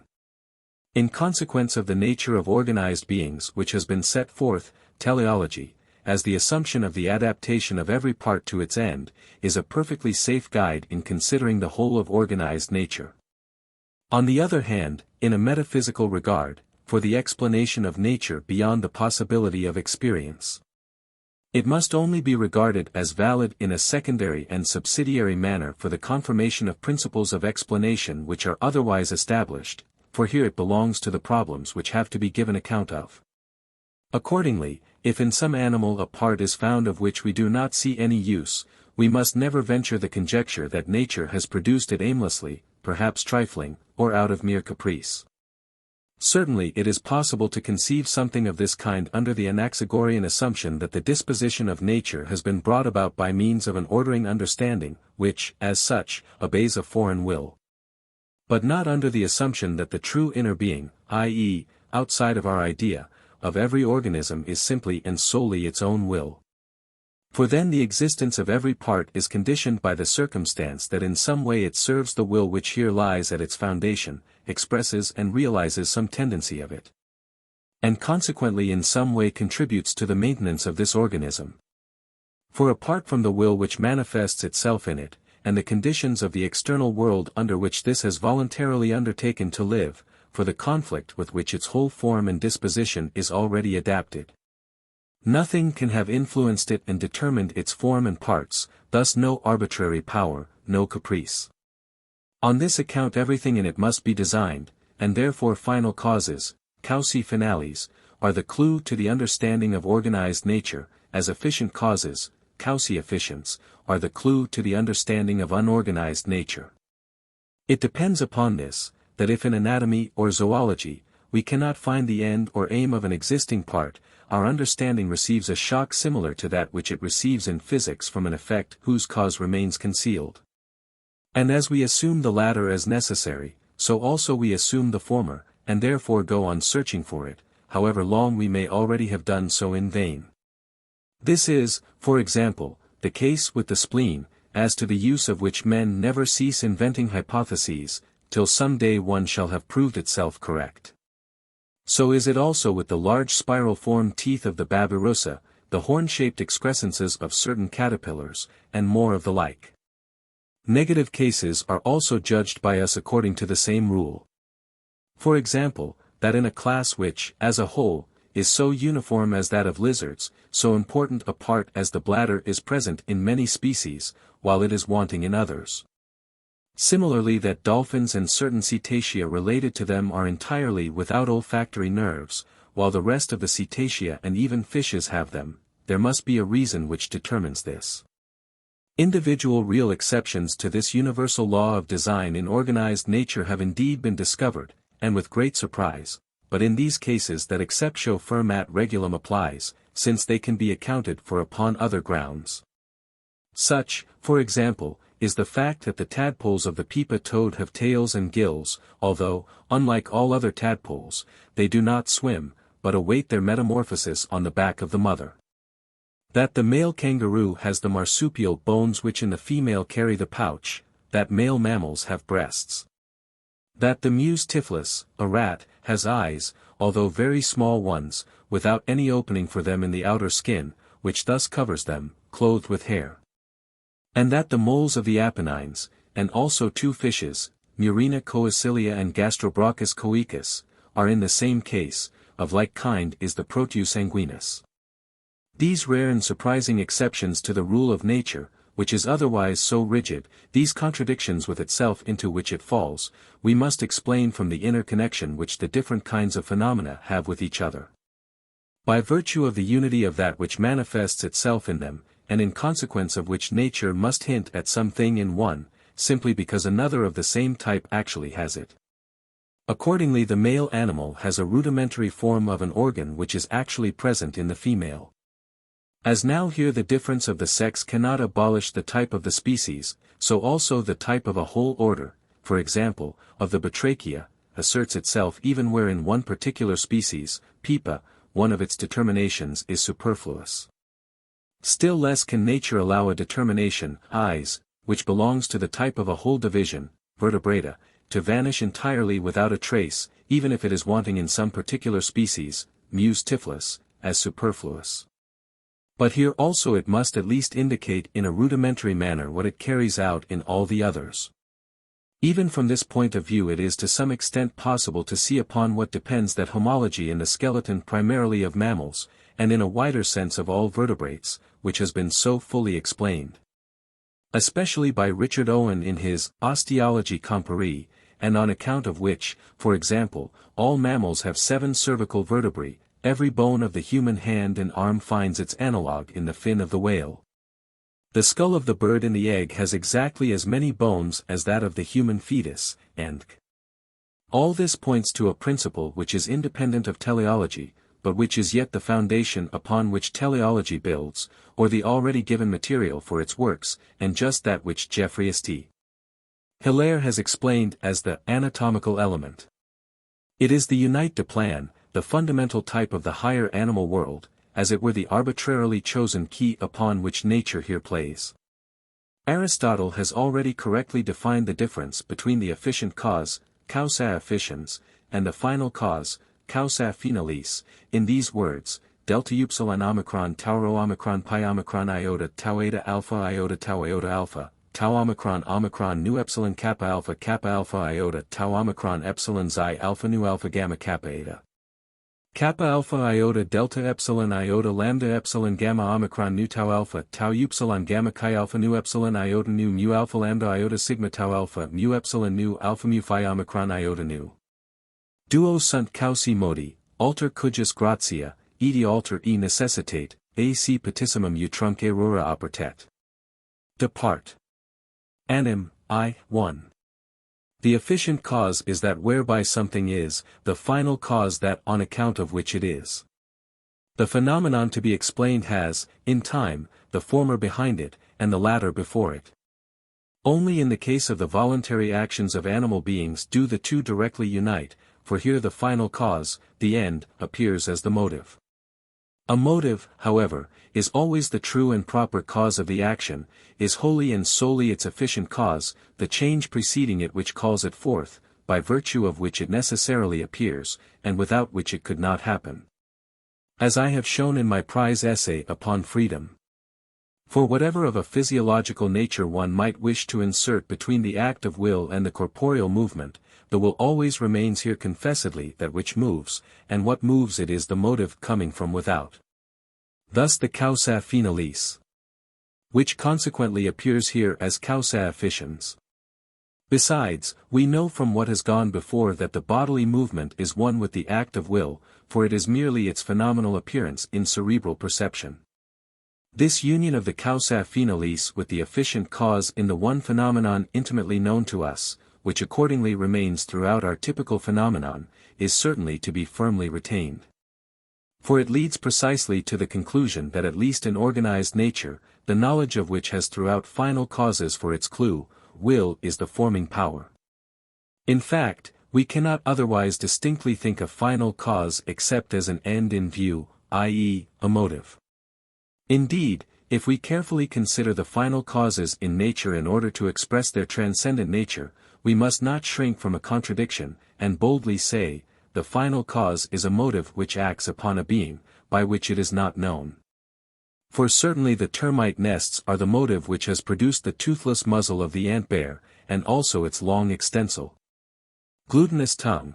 The hard egg shell which holds the chicken imprisoned is certainly the motive for the horny point with which its beak is provided in order to break through that shell, after which it throws it off as of no further use. And in the same way the laws of the reflection and refraction of light are the motive for the wonderfully ingenious and complex optical instrument, the human eye, which has the transparency of its cornea, the different density of its three humors, the form of its lens, the blackness of its choroid, the sensitiveness of its retina, the contracting power of its pupil, and its muscular system, accurately calculated according to those laws. But those motives acted before they were apprehended, it is not otherwise, however contradictory it may sound. For here is the transition of the physical into the metaphysical. But the latter we have already recognized in the will. Therefore we must see that the will which extends an elephant's trunk towards an object is the same will which has also called it forth and formed it, anticipating objects. It is in conformity with this that in the investigation of organized nature we are entirely referred to final causes, everywhere seek for these and explain everything from them. The efficient causes, on the contrary, here assume only a quite subordinate position as the mere tools of the final causes, and, just as in the case of the voluntary movement of the limbs, which is confessedly effected by external motives, they are rather assumed than pointed out. In explaining the physiological functions we certainly look about for the efficient causes, though for the most part in vain, but in explaining the origin of the parts we again look for them no more, but are satisfied with the final causes alone. At the most we have here some such general principle as that the larger the part is to be the stronger must be the artery that conducts blood to it. But of the actually efficient causes which bring about, for example, the eye, the ear, the brain, we know absolutely nothing. Indeed, even in explaining the mere functions the final cause is far more important and more to the point than the efficient. Therefore, if the former alone is known we are instructed and satisfied with regard to the principal matter, while, on the other hand, the efficient cause alone helps us little. For example, if we really knew the efficient cause of the circulation of the blood, as we do not, but still seek it, this would help us little unless we knew the final cause, that the blood must go into the lungs for the purpose of oxidation, and again flow back for the purpose of nourishing. But by the knowledge of this, even without the knowledge of the efficient cause, we have gained much light. Moreover, I am of opinion, as was said above, that the circulation of the blood has no properly efficient cause, but that the will is here as immediately active as in muscular movement where motives determine it by means of nerve conduction. So that here also the movement is called forth directly by the final cause. Thus by the need of oxidation in the lungs, which here to a certain extent acts as a motive upon the blood, yet so that the mediation of knowledge is in this case wanting, because everything takes place in the interior of the organism. The so-called metamorphosis of plants, a thought lightly thrown out by Caspar Wolff, which, under this hyperbolic title, Goethe pompously and with solemn delivery expounds as his own production, belongs to the class of explanations of organic nature from the efficient cause. Although ultimately he only says that nature does not in the case of every production begin from the beginning and create out of nothing, but as it were, writing on in the same style, adds on to what already exists, makes use of the earlier forms, developed, and raised to higher power, to carry its work further, just as it has done in the ascending series of animals entirely in accordance with the law, natura non facit saltus. E quod commodissimum in omnibus sui operationibus sequitur, erest. De incessu animalium, c. 288. Indeed, to explain the blossom by pointing out in all its parts the form of the leaf seems to me almost the same as explaining the structure of a house by showing that all its parts, stories, balconies, and garrets, are only composed of bricks and mere repetitions of the original unity of the brick. And not much better, though much more problematical, seems to me the explanation of the skull from vertebrae. Although even here also it is a matter of course that the covering or case of the brain will not be absolutely different and entirely disparate from that of the spinal cord, of which it is the continuation and terminal knob, but will rather be a carrying out of the same kind of thing. This whole method of consideration belongs to the homology of Richard Owen referred to above.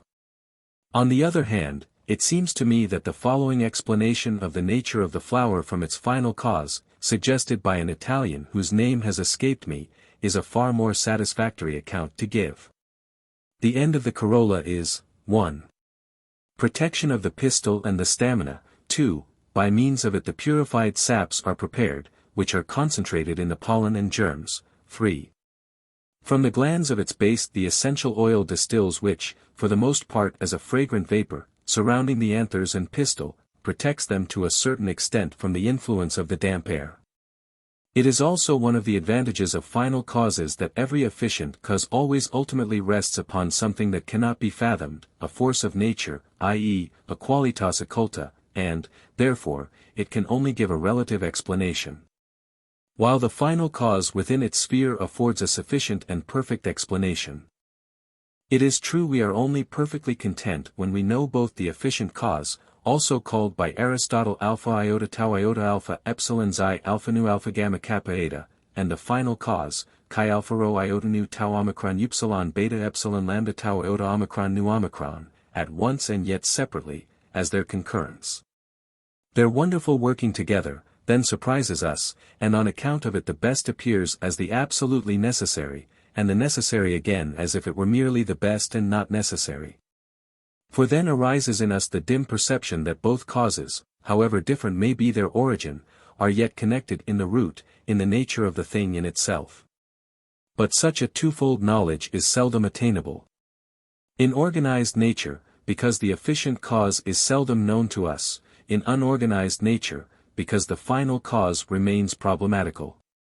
However, I will illustrate this by a couple of examples as good as I find within the range of my physiological knowledge, for which physiologists may be able to substitute clearer and more striking ones. The louse of the Negro is black. Final cause, its own safety. Efficient cause, because its nourishment is the black reedy malpighi of the Negro. The multifarious, brilliant, and gay coloring of the plumage of tropical birds is explained, although only very generally, from the strong effect of the light in the tropics, as its efficient cause.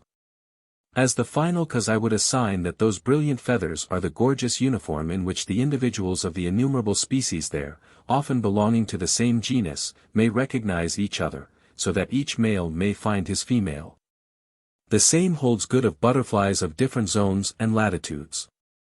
It has been observed that consumptive women, in the last stage of their illness, readily become pregnant, that the disease stops during pregnancy, but after delivery appears again worse than before, and now generally results in death, similarly that consumptive men generally beget another child in the last days of their life. The final cause here is that nature, always so anxiously concerned for the maintenance of the species, seeks to replace by a new individual the approaching loss of one in the prime of life. The efficient cause, on the other hand, is the unusually excited state of the nervous system which occurs in the last period of consumption. From the same final cause is to be explained the analogous phenomenon that, according to Oken, Die Zugung, page 65, flies poisoned with arsenic still couple, and die in the act of copulation. The final cause of the pubes in both sexes, and of the mons veneris in the female, is that even in the case of very thin subjects the ossa pubis shall not be felt, which might excite antipathy. The efficient cause, on the other hand, is to be sought in the fact that wherever the mucous membrane passes over to the outer skin, hair grows in the vicinity. And, secondly, also that the head and the genitals are to a certain extent opposite poles of each other, and therefore have various relations and analogies between them, among which is that of being covered with hair. The same efficient cause holds good also of the beard of the man. The final cause of it, I suppose, lies in the fact that the pathognomic signs, thus the rapid alterations of the countenance betraying every movement of the mind, are principally visible in the mouth and its vicinity. Therefore, in order to conceal these from the prying eye of the adversary, as something dangerous in bargaining, or in sudden emergencies, nature gave man the beard, which shows that homo homini lupus. The woman, on the other hand, could dispense with this, for with her dissimulation and command of countenance are inborn. As I have said, there must be far more apt examples to be found to show how the completely blind working of nature unites in the result with the apparently intentional, or, as Kant calls it, the mechanism of nature with its technique. Which points to the fact that both have their common origin beyond their difference in the will as the thing in itself. Much would be achieved for the elucidation of this point of view, if, for example, we could find the efficient cause which carries the driftwood to the treeless polar lands. Or that which has concentrated the dry land of our planet principally in the northern half of it. While it is to be regarded as the final cause of this that the winter of that half, because it occurs in the perihelion which accelerates the course of the earth, is 8 days shorter, and hereby is also milder. Yet in considering unorganized nature the final cause is always ambiguous, and, especially when the efficient cause is found, leaves us in doubt whether it is not a merely subjective view, an aspect conditioned by our point of view. In this respect, however, it may be compared to many works of art. For example, to coarse mosaics, theatre decorations, and to the god Apennine at Pratolino, near Florence, composed of large masses of rock, all of which only produce their effect at a distance, and vanish when we come near. Because instead of them the efficient cause of their appearance now becomes visible, but the forms are yet actually existent, and are no mere imagination. Analogous to this, then, are the final causes in unorganized nature, if the efficient causes appear. Indeed, those who take a wide view of things would perhaps allow it to pass if I added that something similar is the case with omens. For the rest, if any one desires to misuse the external design, which, as has been said, always remains ambiguous for physico-theological demonstrations, which is done even at the present day, though it is to be hoped only by Englishmen. There are in this class enough examples in contrarium, thus at teleological instances, to derange his conception. One of the strongest is presented by the unsuitableness of sea-water for drinking, in consequence of which man is never more exposed to the danger of dying of thirst than in the midst of the greatest mass of water on his planet.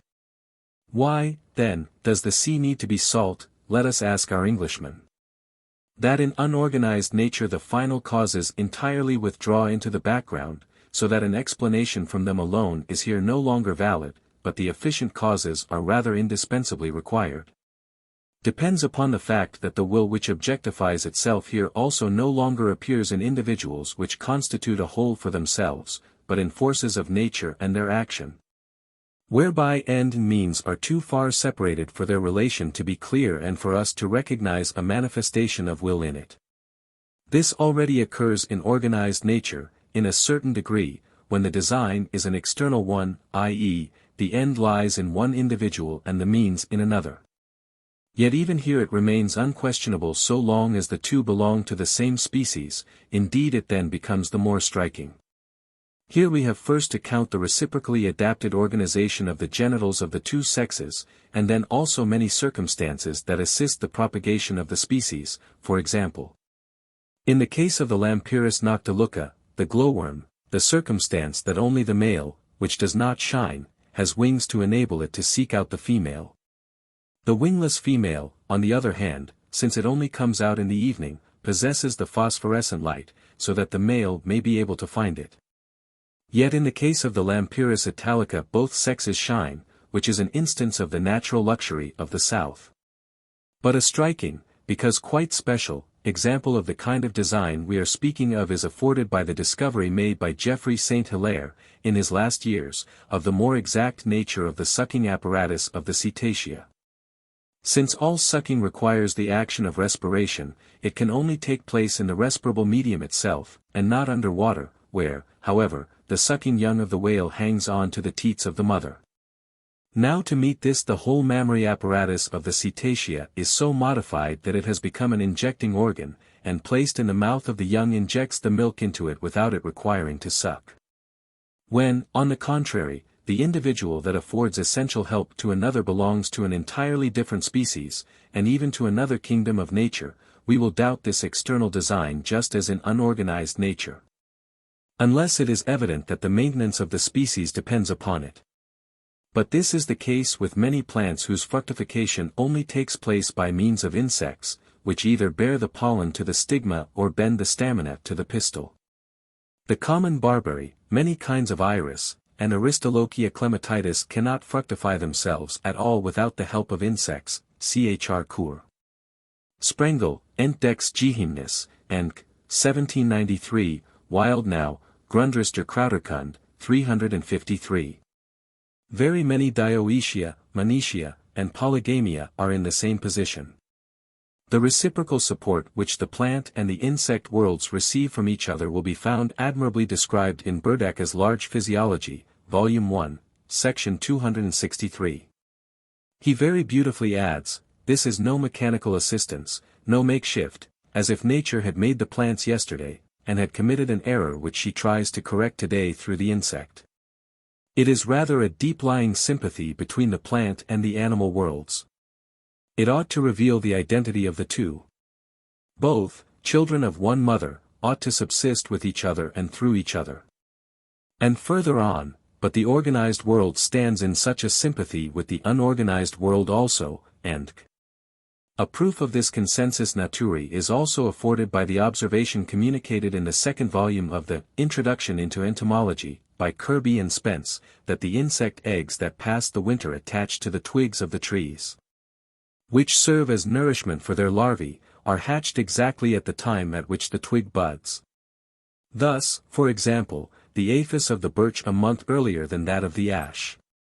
Similarly, that the insects of perennial plants pass the winter upon these as eggs, but those of mere annuals, since they cannot do this, in the state of pupae.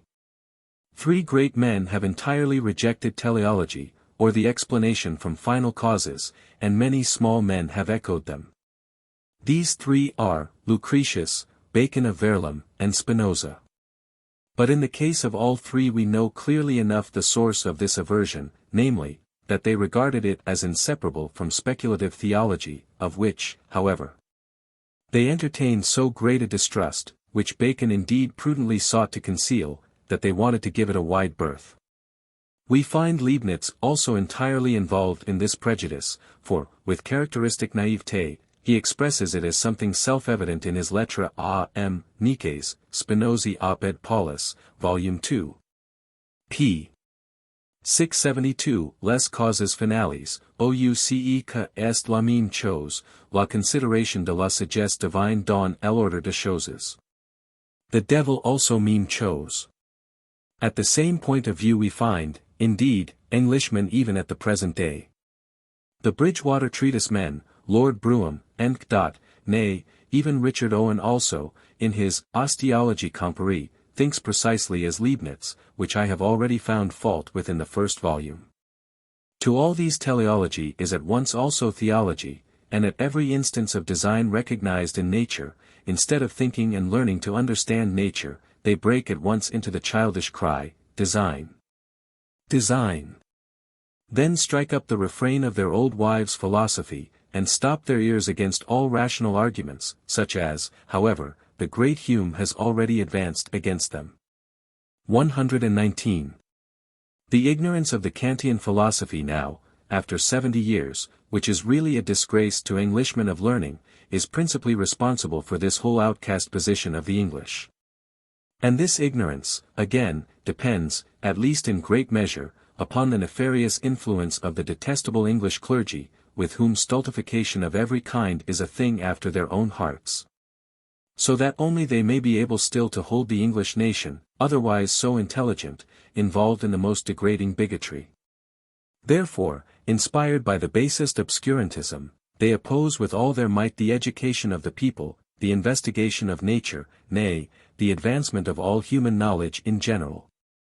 And both by means of their connections and by means of their scandalous, unwarrantable wealth, which increases the misery of the people, they extend their influence even to university teachers and authors, who accordingly, for example, Th.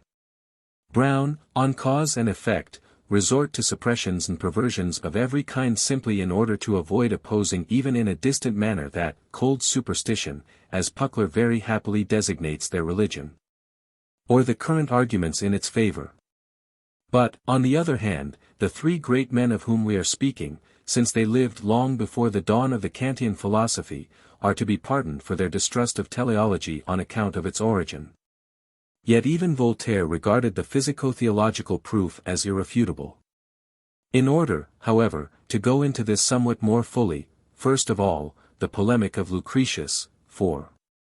824 to 858, against teleology is so crude and clumsy that it refutes itself and convinces us of the opposite. But as regards Bacon, de Ogm. Scient. 3. For, he makes, in the first place, no distinction with reference to the use of final causes between organized and unorganized nature, which is yet just the principal matter, for, in his examples of final causes, he mixes the two up together. Then he banishes final causes from physics to metaphysics, but the latter is for him, as it is still for many at the present day, identical with speculative theology. From this, then, he regards final causes as inseparable, and goes so far in this respect that he blames Aristotle because he has made great use of final causes. Yet without connecting them with speculative theology, which I shall have occasion immediately especially to praise. Finally, Spinoza, Ethith Prop. 36, Appendix, makes it abundantly clear that he identifies teleology so entirely with physico-theology, against which he expresses himself with bitterness, that he explains natura nihil frustra agira, hoc est. Quod in usum hominum non sit, similarly, omnia naturalia tanquam ad sum util media considerant, e credent alicum alium esse, ca illa media paraverit. And also, hinc staturant, Deos omnia in usum hominum facies et dirigere. Upon this, then, he bases his assertion, naturam finem nullum sibi prefixum habera et omnes causas finales nihil, nisi humana esse figmenta. His aim merely was to block the path of theism, and he had quite rightly recognized the physico-theological proof as its strongest weapon. But it was reserved for Kant really to refute this proof, and for me to give the correct exposition of its material, whereby I have satisfied the maxim, est enim verum index sui id falsi. But Spinoza did not know how else to help himself but by the desperate stroke of denying teleology itself.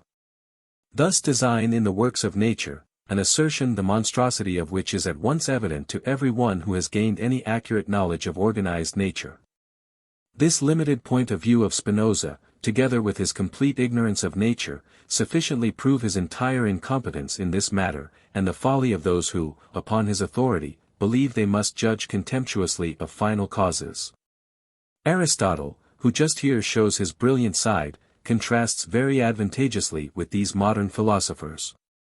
He goes unprejudiced to nature, knows of no physico-theology, such a thing has never entered his mind, and he has never looked at the world for the purpose of seeing whether it was a bungled piece of work. He is in his heart pure from all this, for he also sets up hypotheses as to the origin of animals and men, de genrat. Anim. 3.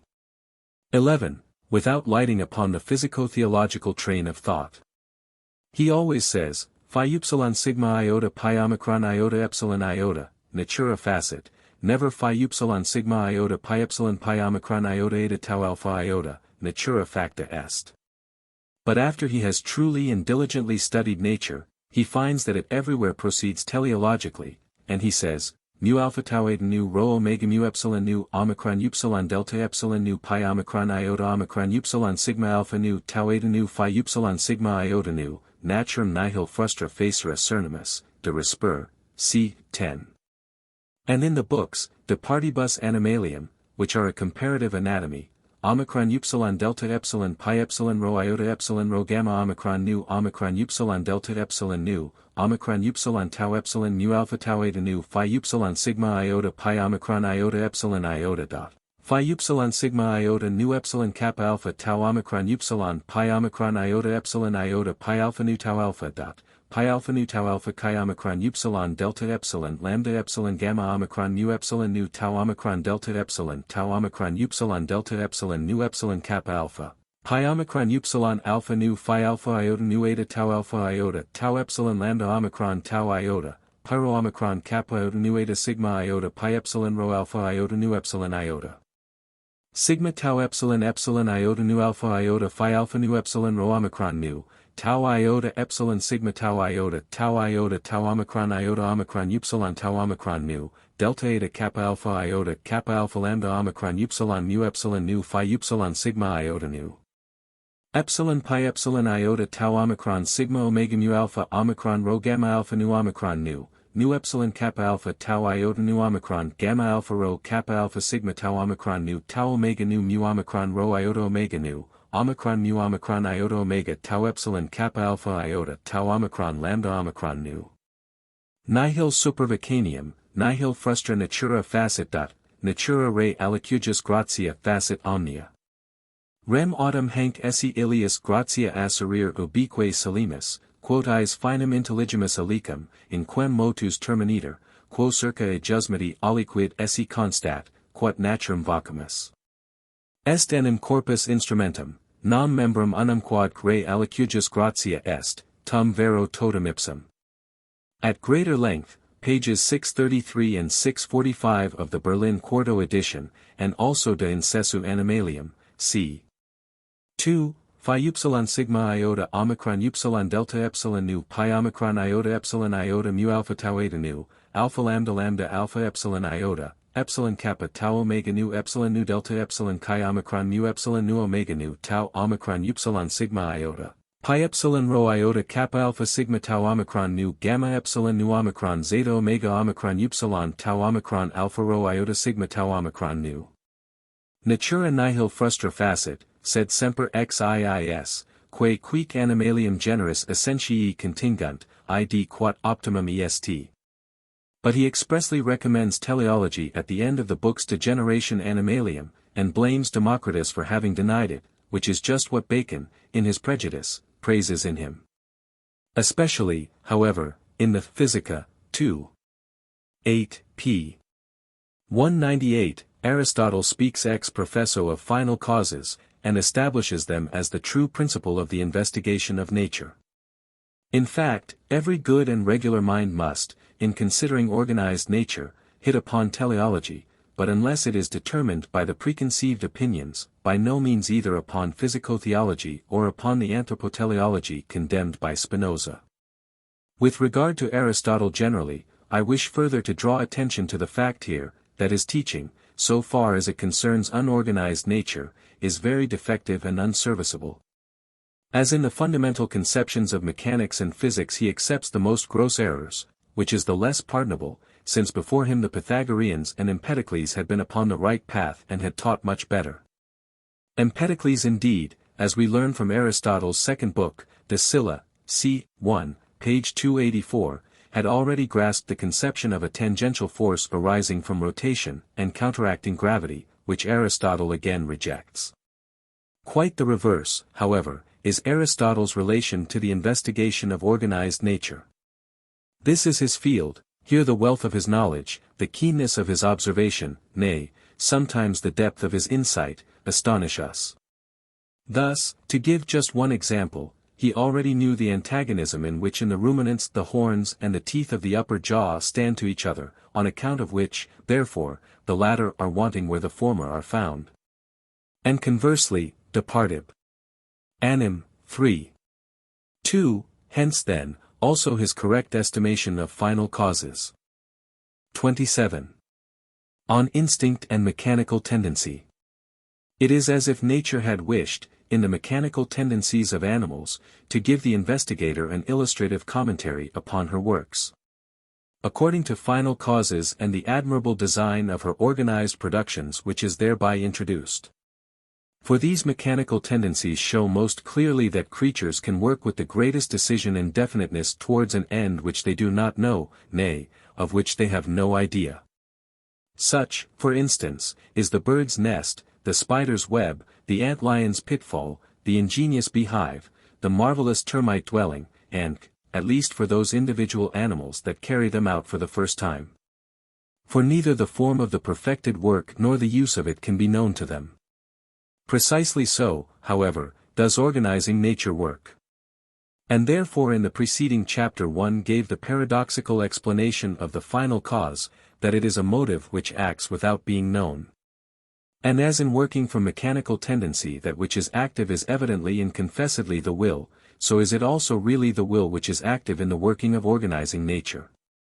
One might say, the will of animal creatures is set in motion in two different ways, either by motivation or by instinct, thus from without, or from within, by an external occasion, or by an internal tendency. The former is explicable because it lies before us without, the latter is inexplicable because it is merely internal. But, more closely considered, the contrast between the two is not so sharp, indeed ultimately it runs back into a difference of degree. The motive also only acts under the assumption of an inner tendency, i.e., a definite quality of will which is called its character. The motive in each case only gives to this a definite direction, individualizes it for the concrete case. So also instinct, although a definite tendency of the will, does not act entirely, like a spring, from within.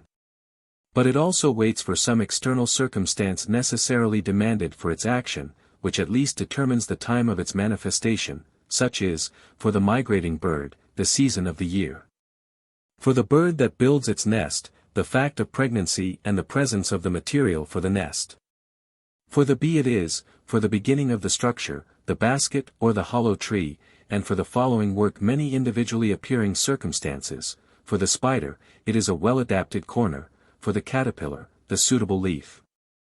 For egg-laying insects, the for the most part very specially determined and often rare place, where the hatched larvae will at once find their nourishment, and so on. It follows from this that in works of mechanical tendency it is primarily the instinct of these animals that is active, yet subordinated also to their intellect. The instinct gives the universal, the rule.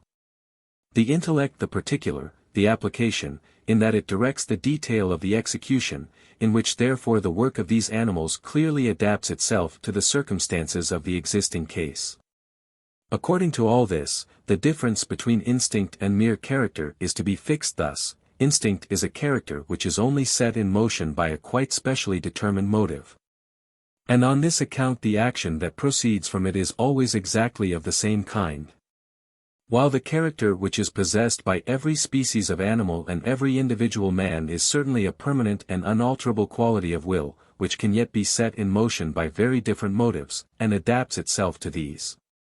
And on account of this the action proceeding from it may, according to its material quality, be very different, but yet will always bear the stamp of the same character, and will therefore express and reveal this. So that for the knowledge of this character the material quality of the action in which it appears is essentially a matter of indifference. Accordingly we might explain instinct as a character which is beyond all measure one-sided and strictly determined.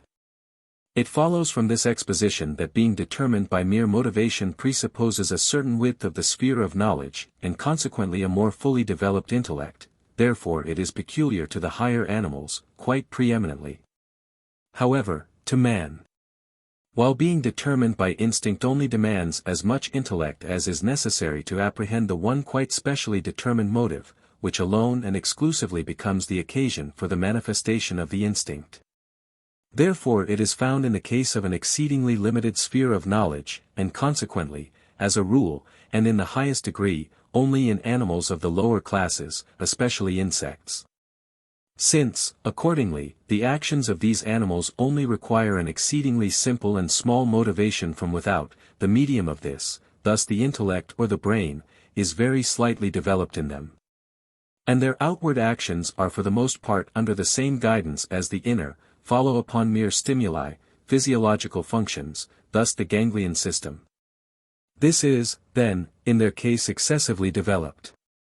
Their principal nerve stem runs under the belly in the form of two cords, which at every limb of the body form a ganglion little inferior to the brain in size, and, according to Cuvier, this nerve stem is an analogue not so much of the spinal cord as of the great sympathetic nerve. According to all this, instinct and action through mere motivation, stand in a certain antagonism, in consequence of which the former has its maximum in insects, and the latter in man.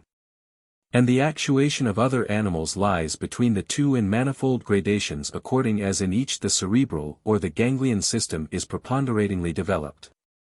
Just because the instinctive action and the ingenious contrivances of insects are principally directed from the ganglion system, if we regard them as proceeding from the brain alone, and wish to explain them accordingly, we fall into absurdities.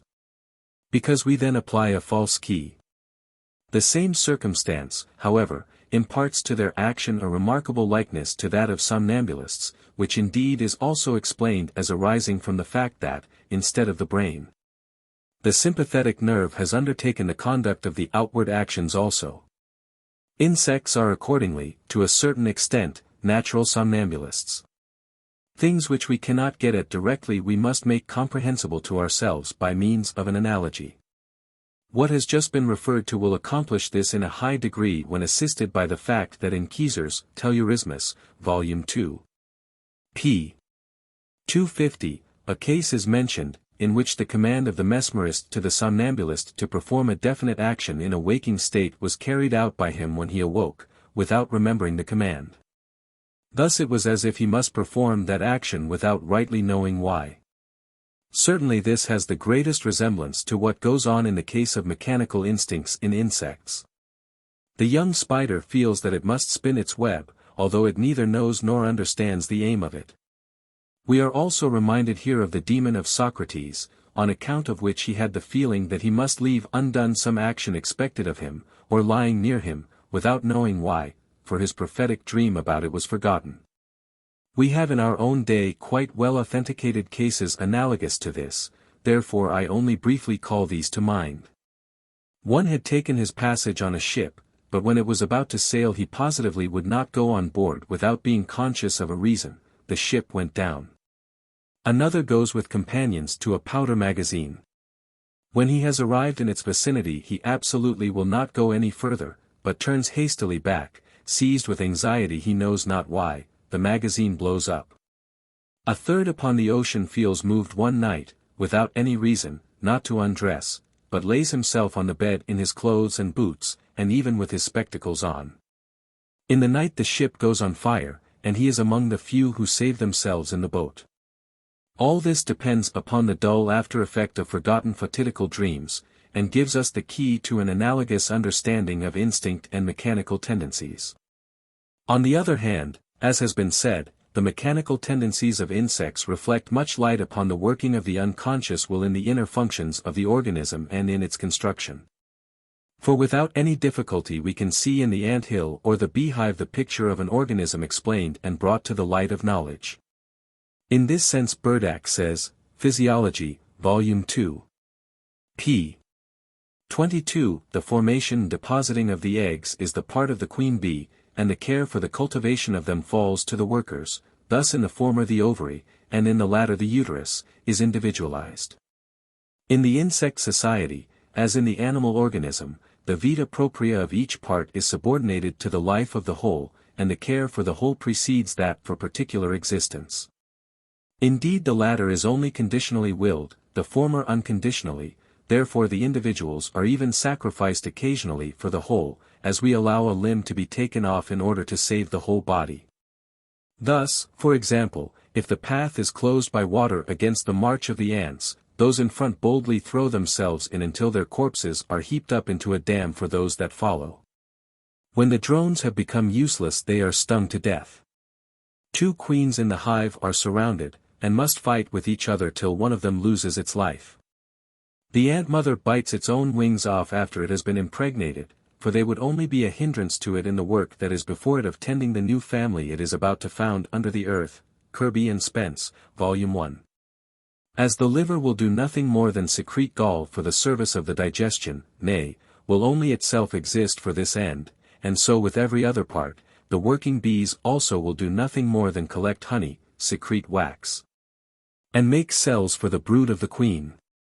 The drones nothing more than impregnate, the queen nothing but deposit eggs, thus all the parts work only for the maintenance of the whole which alone is the unconditional end, just like the parts of the organism. The difference is merely that in the organism the will acts perfectly blindly in its primary condition. In the insect society, on the other hand, the thing goes on already in the light of knowledge, to which, however, a decided cooperation and individual choice is only left in the accidents of detail, where it gives assistance and adopts what has to be carried out to the circumstances. But the insects will the end as a whole without knowing it, just like organized nature working according to final causes. Even the choice of the means is not as a whole left to their knowledge, but only the more detailed disposition of them. Just on this account, however, their action is by no means automatic, which becomes most distinctly visible if one opposes obstacles to their action. For example, the caterpillar spins itself in leaves without knowing the end. But if we destroy the web it skillfully repairs it. Bees adapt their hive at the first to the existing circumstances, and subsequent misfortunes, such as intentional destruction, they meet in the way most suitable to the special case. Kirby and Spence, Introduc. To Entomol, Huber, Des Habilis. Such things excite our astonishment, because the apprehension of the circumstances and the adaptation to these is clearly a matter of knowledge. While we believe them capable once for all of the most ingenious preparation for the coming race and the distant future, well knowing that in this they are not guided by knowledge. For a forethought of that kind proceeding from knowledge demands an activity of the brain rising to the level of reason. On the other hand, the intellect even of the lower animals is sufficient for the modifying and arranging of the particular case according to the existing or appearing circumstances. Because, guided by instinct, it has only to fill up the gaps which this leaves. Thus we see ants carry off their larvae whenever the place is too damp, and bring them back again when it becomes dry. They do not know the aim of this, thus are not guided in it by knowledge, but the choice of the time at which the place is no longer suitable for the larvae, and also of the place to which they now bring them, is left to their knowledge. I wish here also to mention a fact which someone related to me verbally from his own experience, though I have since found that Burdach quotes it from Gleditch. The latter, in order to test the burying beetle, Necrophorus vespillo, had tied a dead frog lying upon the ground to a string, the upper end of which was fastened to a stick stuck obliquely in the ground. Now after several burying beetles had, according to their custom, undermined the frog, it could not, as they expected, sink into the ground. After much perplexed running hither and thither they undermined the stick also.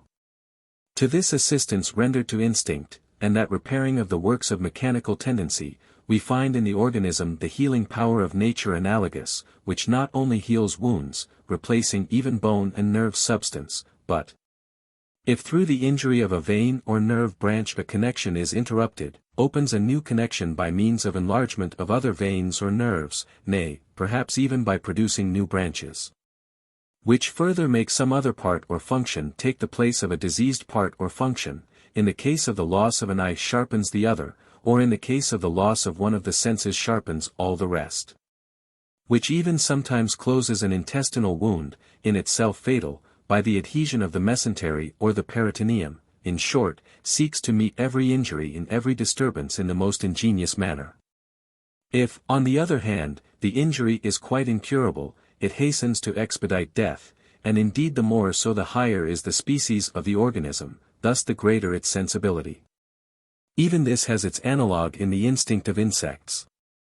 The wasps, for instance, who through the whole summer have with great care and labor fed their larvae on the produce of their plundering, but now, in October, see the last generation of them facing starvation, sting them to death. Kirby and Spence. Volume I, page 374. Nay, still more curious and special analogies may be found. For example, this, if the female humblebee, Apis terrestris, bombilius, lays eggs, the working humblebees are seized with a desire to devour them, which lasts from 6 to 8 hours and is satisfied unless the mother keeps them off and carefully guards the eggs. But after this time the working humblebees show absolutely no inclination to eat the eggs even when offered to them. On the contrary, they now become the zealous tenders and nourishers of the larvae now being hatched out. This may without violence be taken as an analogue of children's complaints, especially teething, in which it is just the future nourishers of the organism making an attack upon it which so often costs it its life.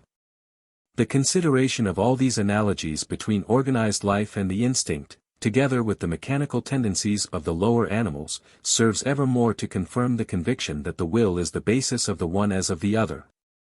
For it shows here also the subordinate role of knowledge in the action of the will, sometimes more, sometimes less, confined, and sometimes wanting altogether. But in yet another respect instincts and the animal organization reciprocally illustrate each other, through the anticipation of the future which appears in both. By means of instincts and mechanical tendencies animals care for the satisfaction of wants which they do not yet feel, nay, not only for their own wants, but even for those of the future brood. Thus they work for an end which is as yet unknown to them. This goes so far, as I have illustrated by the example of the Bombex in The Will in Nature, 2nd edit. Page 45, 3rd edit. p. 47, that they pursue and kill in advance the enemies of their future eggs. In the same way we see the future wants of an animal, its prospective ends, anticipated in its whole corporization by the organized implements for their attainment and satisfaction. From which, then, proceeds that perfect adaptation of the structure of every animal to its manner of life, that equipment of it with the needful weapons to attack its prey and to ward off its enemies. And that calculation of its whole form with reference to the element and the surroundings in which it has to appear as a pursuer, which I have fully described in my work on the will in nature under the rubric, Comparative Anatomy. All these anticipations, both in the instinct and in the organization of animals, we might bring under the conception of a knowledge a priori, if knowledge lay at their foundation at all. But this is, as we have shown, not the case. Their source lies deeper than the sphere of knowledge, in the will as the thing in itself, which as such remains free even from the forms of knowledge. Therefore with reference to it time has no significance, consequently the future lies as near it as the present. XVIII, Characterization of the Will to Live. This chapter is connected with section 29 of the first volume. Our second book closed with the question as to the goal and aim of that will which had shown itself to be the inner nature of all things in the world. The following remarks may serve to supplement the answer to this question given there in general terms, for they lay down the character of the will as a whole. Such a characterization is possible because we have recognized as the inner nature of the world something thoroughly real and empirically given.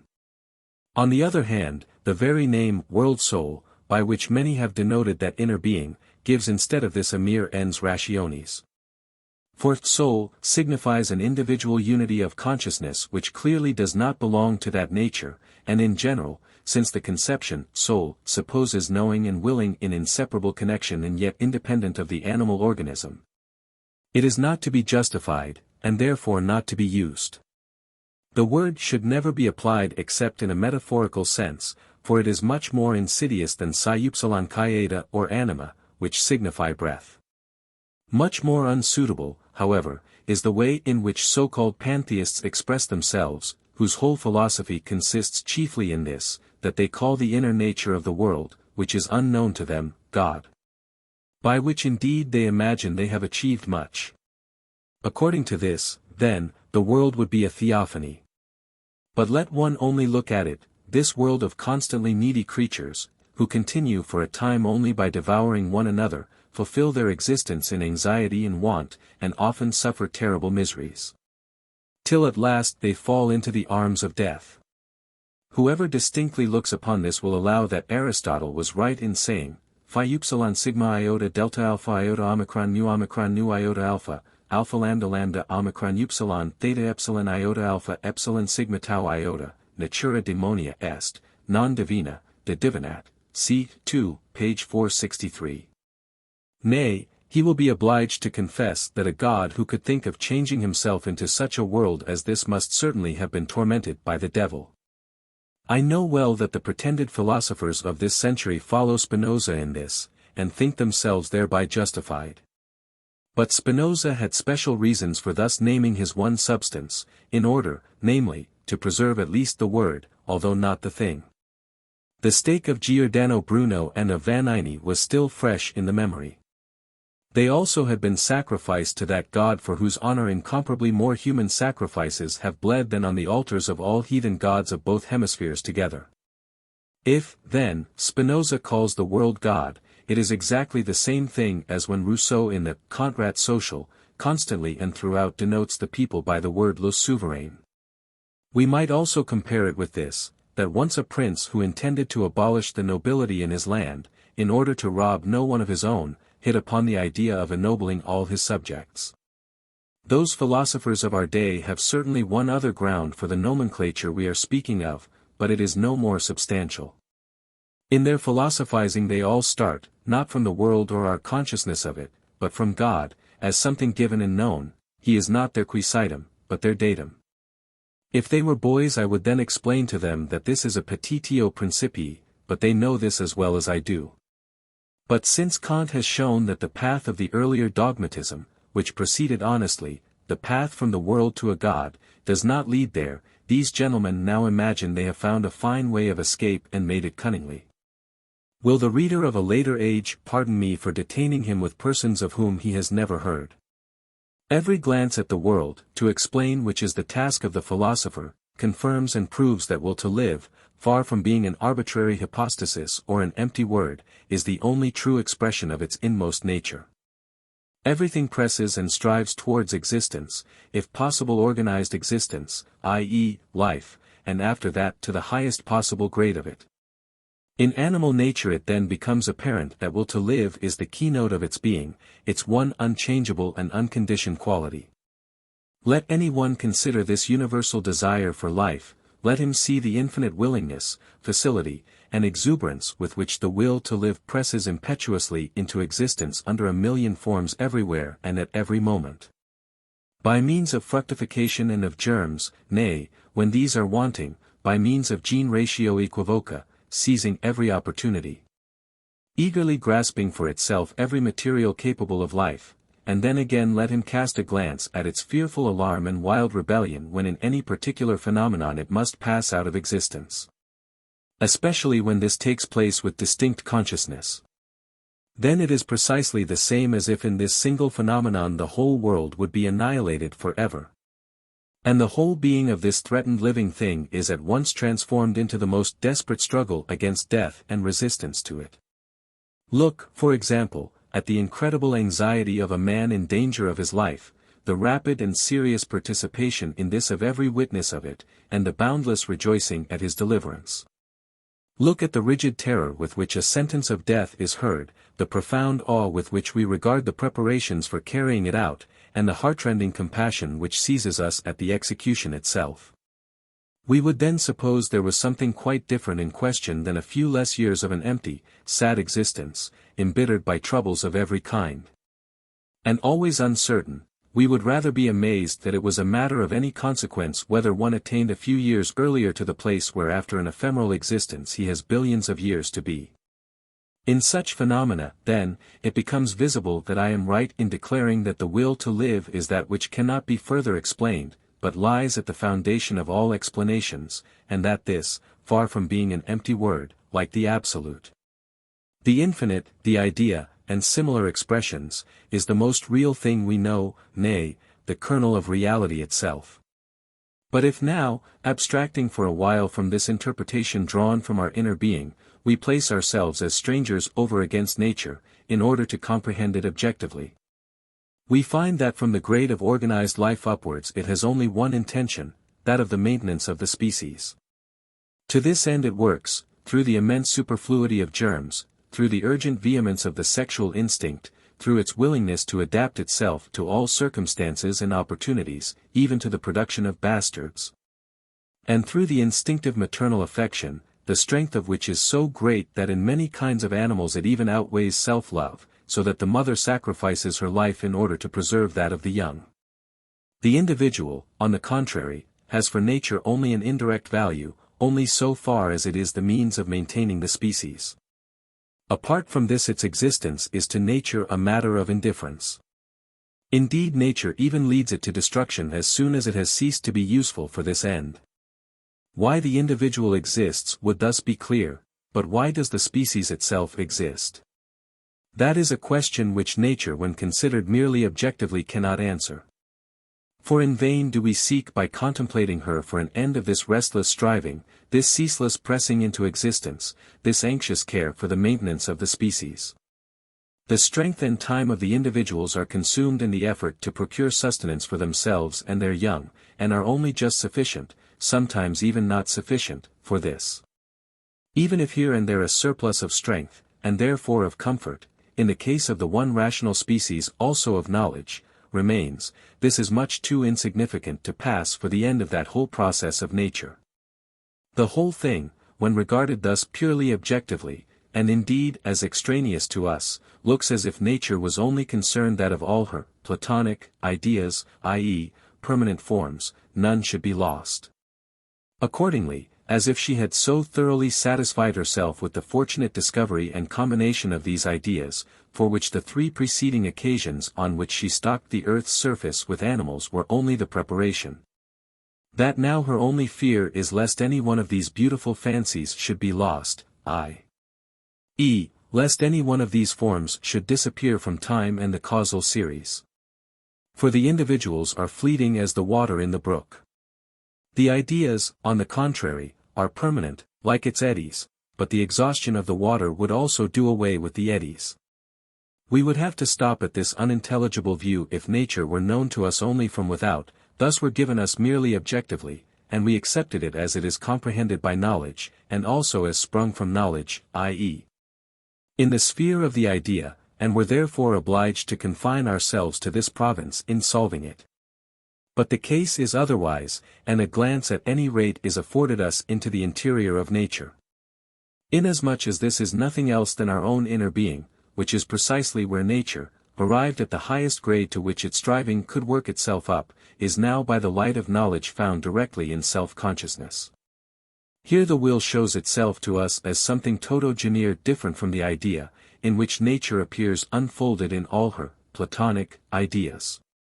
And it now gives us, at one stroke, the explanation which could never be found upon the objective path of the idea. Thus the subjective here gives the key for the exposition of the objective. In order to recognize, as something original and unconditioned, that exceedingly strong tendency of all animals and men to retain life and carry it on as long as possible, a tendency which was set forth above as characteristic of the subjective, or of the will, it is necessary to make clear to ourselves that this is by no means the result of any objective knowledge of the worth of life, but is independent of all knowledge. Or, in other words, that those beings exhibit themselves, not as drawn from in front, but as impelled from behind. If with this intention we first of all review the interminable series of animals, consider the infinite variety of their forms, as they exhibit themselves always differently modified according to their element and manner of life. And also ponder the inimitable ingenuity of their structure and mechanism, which is carried out with equal perfection in every individual. And finally, if we take into consideration the incredible expenditure of strength, dexterity, prudence, and activity which every animal has ceaselessly to make through its whole life. If, approaching the matter more closely, we contemplate the untiring diligence of wretched little ants, the marvelous and ingenious industry of the bees, or observe how a single burying beetle, Necrophorus vespillo, buries a mole of 40 times its own size in 2 days in order to deposit its eggs in it and ensure nourishment for the future brood, Gleditch, Physic. Bot econ. Abhandel, 3. 220, at the same time calling to mind how the life of most insects is nothing but ceaseless labor to prepare food and an abode for the future brood which will arise from their eggs, and which then, after they have consumed the food and passed through the chrysalis state, enter upon life merely to begin again from the beginning the same labor.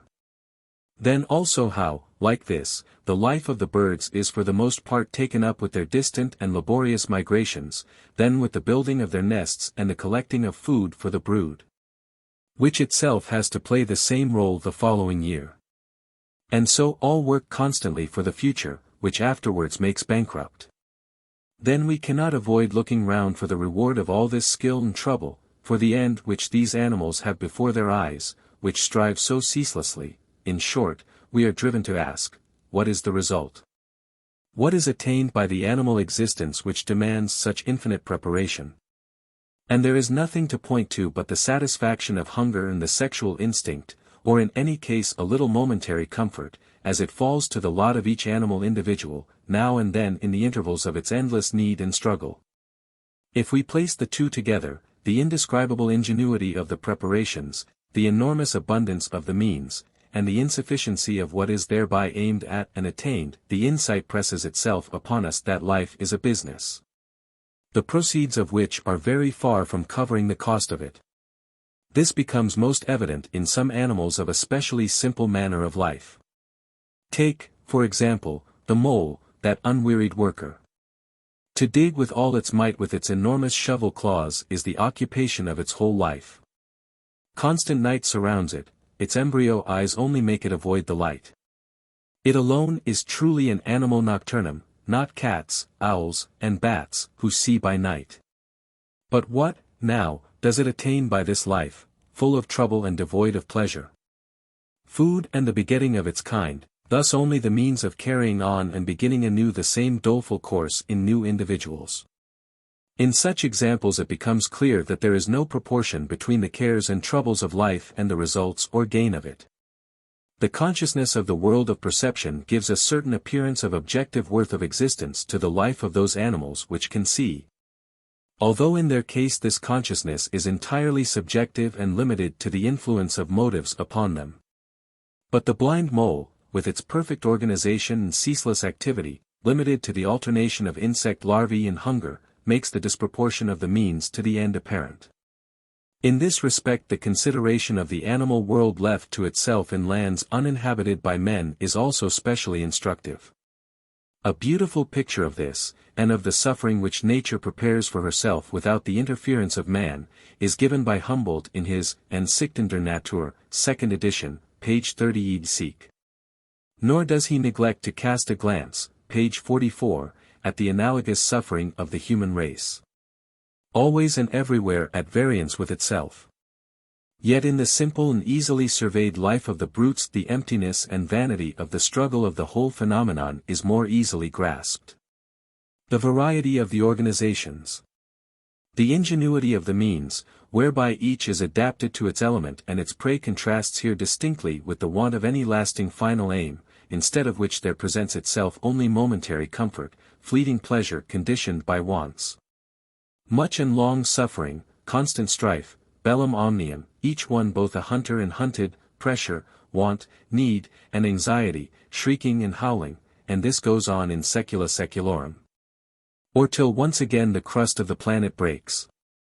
Young Han relates that he saw in Java a plain far as the eye could reach entirely covered with skeletons, and took it for a battlefield. They were, however, merely the skeletons of large turtles, 5 feet long and 3 feet broad, and the same height, which come this way out of the sea in order to lay their eggs, and are then attacked by wild dogs, Canis rutilans, who with their united strength lay them on their backs. Strip off their lower armor, that is, the small shell of the stomach, and so devour them alive. But often then a tiger pounces upon the dogs. Now all this misery repeats itself thousands and thousands of times, year out, year in. For this, then, these turtles are born. For whose guilt must they suffer this torment? Wherefore the whole scene of horror? To this the only answer is, It is thus that the will to live objectifies itself. 120 Let one consider it well and comprehend it in all its objectifications, and then one will arrive at an understanding of its nature and of the world, but not if one frames general conceptions and builds card houses out of them. The comprehension of the great drama of the objectification of the will to live, and the characterization of its nature, certainly demands somewhat more accurate consideration and greater thoroughness than the dismissal of the world by attributing to it the title of God, or with a silliness which only the German fatherland offers and knows how to enjoy, explaining it as the idea in its other being, in which for 20 years the simpletons of my time have found their unutterable delight. Certainly, according to pantheism or Spinozism, of which the systems of our century are mere travesties, all that sort of thing reels itself off actually without end, straight on through all eternity. For then the world is a God, ens perfectissimum, i.e., nothing better can be or be conceived. Thus there is no need of deliverance from it, and consequently there is none. But why the whole tragicomedy exists cannot in the least be seen, for it has no spectators. And the actors themselves undergo infinite trouble, with little and merely negative pleasure. Let us now add the consideration of the human race. The matter indeed becomes more complicated, and assumes a certain seriousness of aspect, but the fundamental character remains unaltered. Here also life presents itself by no means as a gift for enjoyment, but as a task, a drudgery to be performed. And in accordance with this we see, in great and small, universal need, ceaseless cares, constant pressure, endless strife, compulsory activity, with extreme exertion of all the powers of body and mind. Many millions, united into nations, strive for the common good, each individual on account of his own, but many thousands fall as a sacrifice for it. Now senseless delusions, now intriguing politics, incite them to wars with each other. Then the sweat and the blood of the great multitude must flow, to carry out the ideas of individuals, or to expiate their faults. In peace industry and trade are active, inventions work miracles, seas are navigated, delicacies are collected from all ends of the world, the waves engulf thousands. All strive, some planning, others acting, the tumult is indescribable.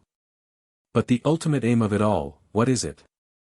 To sustain ephemeral and tormented individuals through a short span of time, in the most fortunate case with endurable want and comparative freedom from pain, which, however, is at once attended with ennui.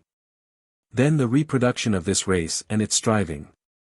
In this evident disproportion between the trouble and the reward, the will to live appears to us from this point of view, if taken objectively, as a fool, or subjectively, as a delusion, seized by which everything living works with the utmost exertion of its strength for something that is of no value. But when we consider it more closely, we shall find here also that it is rather a blind pressure, a tendency entirely without ground or motive. The law of motivation, as was shown in section 29 of the first volume, only extends to the particular actions, not to willing as a whole and in general. It depends upon this, that if we conceive of the human race and its action as a whole and universally, it does not present itself to us, as when we contemplate the particular actions, as a play of puppets who are pulled after the ordinary manner by threads outside them, but from this point of view, as puppets which are set in motion by internal clockwork. For if, as we have done above, one compares the ceaseless, serious, and laborious striving of men with what they gain by it, nay, even with what they ever can gain, the disproportion we have pointed out becomes apparent. For one recognizes that that which is to be gained, taken as the motive power, is entirely insufficient for the explanation of that movement and that ceaseless striving. What, then, is a short postponement of death, a slight easing of misery or deferment of pain, a momentary stilling of desire, compared with such an abundant and certain victory over them all as death? What could such advantages accomplish taken as actual moving causes of a human race, innumerable because constantly renewed, which unceasingly moves, strives, struggles, grieves, writhes, and performs the whole tragicomedy of the history of the world, nay, what says more than all, perseveres in such a mock existence as long as each one possibly can? Clearly this is all inexplicable if we seek the moving causes outside the figures and conceive the human race as striving, in consequence of rational reflection, or something analogous to this, as moving threads. After those good things held out to it, the attainment of which would be a sufficient reward for its ceaseless cares and troubles. The matter being taken thus, every one would rather have long ago said, "Le je n'y vois pas la chandelle," and have gone out. But, on the contrary, every one guards and defends his life, like a precious pledge entrusted to him under heavy responsibility, under infinite cares and abundant misery, even under which life is tolerable. The wherefore and the why, the reward for this, certainly he does not see, but he has accepted the worth of that pledge without seeing it, upon trust and faith, and does not know what it consists in. Hence I have said that these puppets are not pulled from without, but each bears in itself the clockwork from which its movements result. This is the will to live, manifesting itself as an untiring machine, an irrational tendency, which has not its sufficient reason in the external world. It holds the individuals firmly upon the scene, and is the prima mobile of their movements. While the external objects, the motives, only determine their direction in the particular case, otherwise the cause would not be at all suitable to the effect. For, as every manifestation of a force of nature has a cause, but the force of nature itself none, so every particular act of will has a motive, but the will in general has none, indeed at bottom these two are one and the same. The will, as that which is metaphysical, is everywhere the boundary stone of every investigation, beyond which it cannot go. From the original and unconditioned nature of the will, which has been proved, it is explicable that man loves beyond everything else an existence full of misery, trouble, pain, and anxiety, and, again, full of ennui, which, if he considered and weighed it purely objectively, he would certainly abhor, and fears above all things the end of it, which is yet for him the one thing certain. 121 Accordingly we often see a miserable figure, deformed and shrunk with age, want, and disease, implore our help from the bottom of his heart for the prolongation of an existence, the end of which would necessarily appear altogether desirable if it were an objective judgment that determined here. Thus instead of this it is the blind will, appearing as the tendency to life, the love of life, and the sense of life, it is the same which makes the plants grow.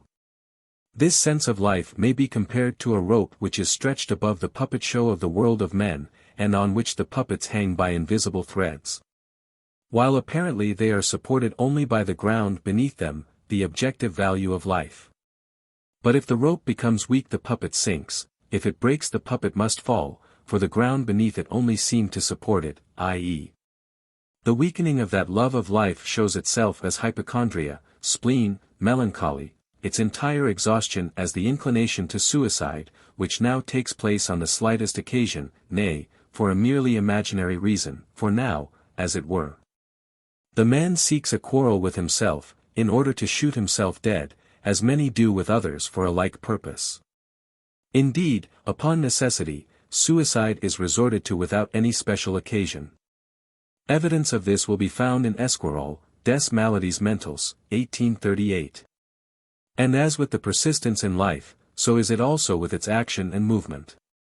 This is not something freely chosen, but while every one would really gladly rest, want and ennui are the whips that keep the top spinning.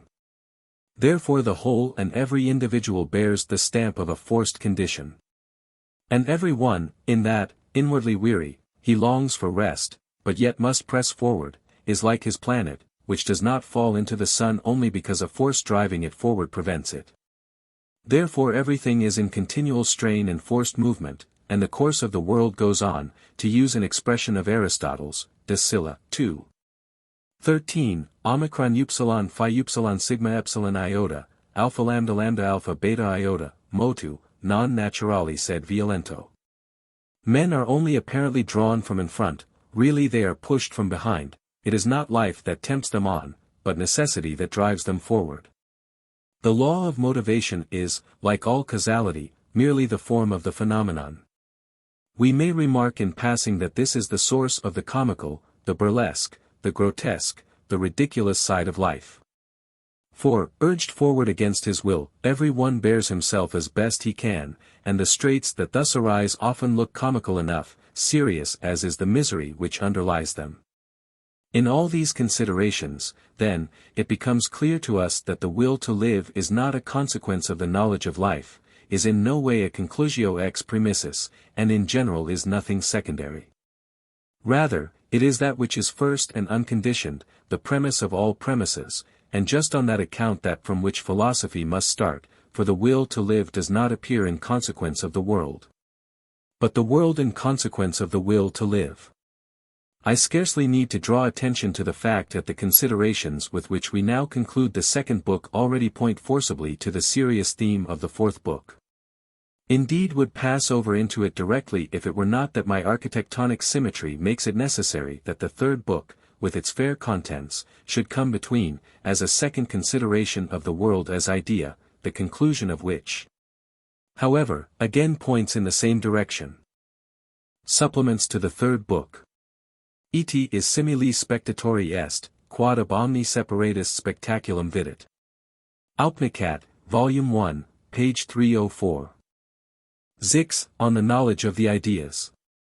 This chapter is connected with sections 30 through 32 of the first volume. The intellect, which has hitherto only been considered in its original and natural condition of servitude under the will, appears in the third book in its deliverance from that bondage. With regard to which, however, it must at once be observed that we have not to do here with a lasting emancipation, but only with a brief hour of rest, an exceptional and indeed only momentary release from the service of the will. As this subject has been treated with sufficient fullness in the first volume, I have here only to add a few supplementary remarks. As, then, was there explained, the intellect in its activity in the service of the will, thus in its natural function, knows only the mere relations of things. Primarily to the will itself, to which it belongs, whereby they become motives of the will, but then also, just for the sake of the completeness of this knowledge, the relations of things to each other. This last knowledge first appears in some extent and importance in the human intellect, in the case of the brutes, on the other hand, even where the intellect is considerably developed, only within very narrow limits. Clearly even the apprehension of the relations which things have to each other only takes place, indirectly, in the service of the will. It therefore forms the transition to the purely objective knowledge, which is entirely independent of the will. It is scientific knowledge, the latter is artistic knowledge. If many and various relations of an object are immediately apprehended, from these the peculiar and proper nature of the object appears ever more distinctly, and gradually constructs itself out of mere relations, although it itself is entirely different from them. In this mode of apprehension the subjection of the intellect to the will at once becomes ever more indirect and less. If the intellect has strength enough to gain the preponderance, and let go altogether the relations of things to the will, in order to apprehend, instead of them, the purely objective nature of a phenomenon, which expresses itself through all relations, it also forsakes, along with the service of the will, the apprehension of mere relations, and thereby really also that of the individual thing as such. It then moves freely, no longer belonging to a will. In the individual thing it knows only the essential, and therefore its whole species. Consequently it now has for its object the ideas, in my sense, which agrees with the original, Platonic meaning of this grossly misused word. Thus the permanent, unchanging forms, independent of the temporal existence of the individuals, the species rerum, which really constitute what is purely objective in the phenomena. An idea so apprehended is not yet indeed the essence of the thing in itself, just because it has sprung from knowledge of mere relations. Yet, as the result of the sum of all the relations, it is the peculiar character of the thing, and thereby the complete expression of the essence which exhibits itself as an object of perception, comprehended, not in relation to an individual will, but as it expresses itself spontaneously, whereby indeed it determines all its relations, which till then alone were known.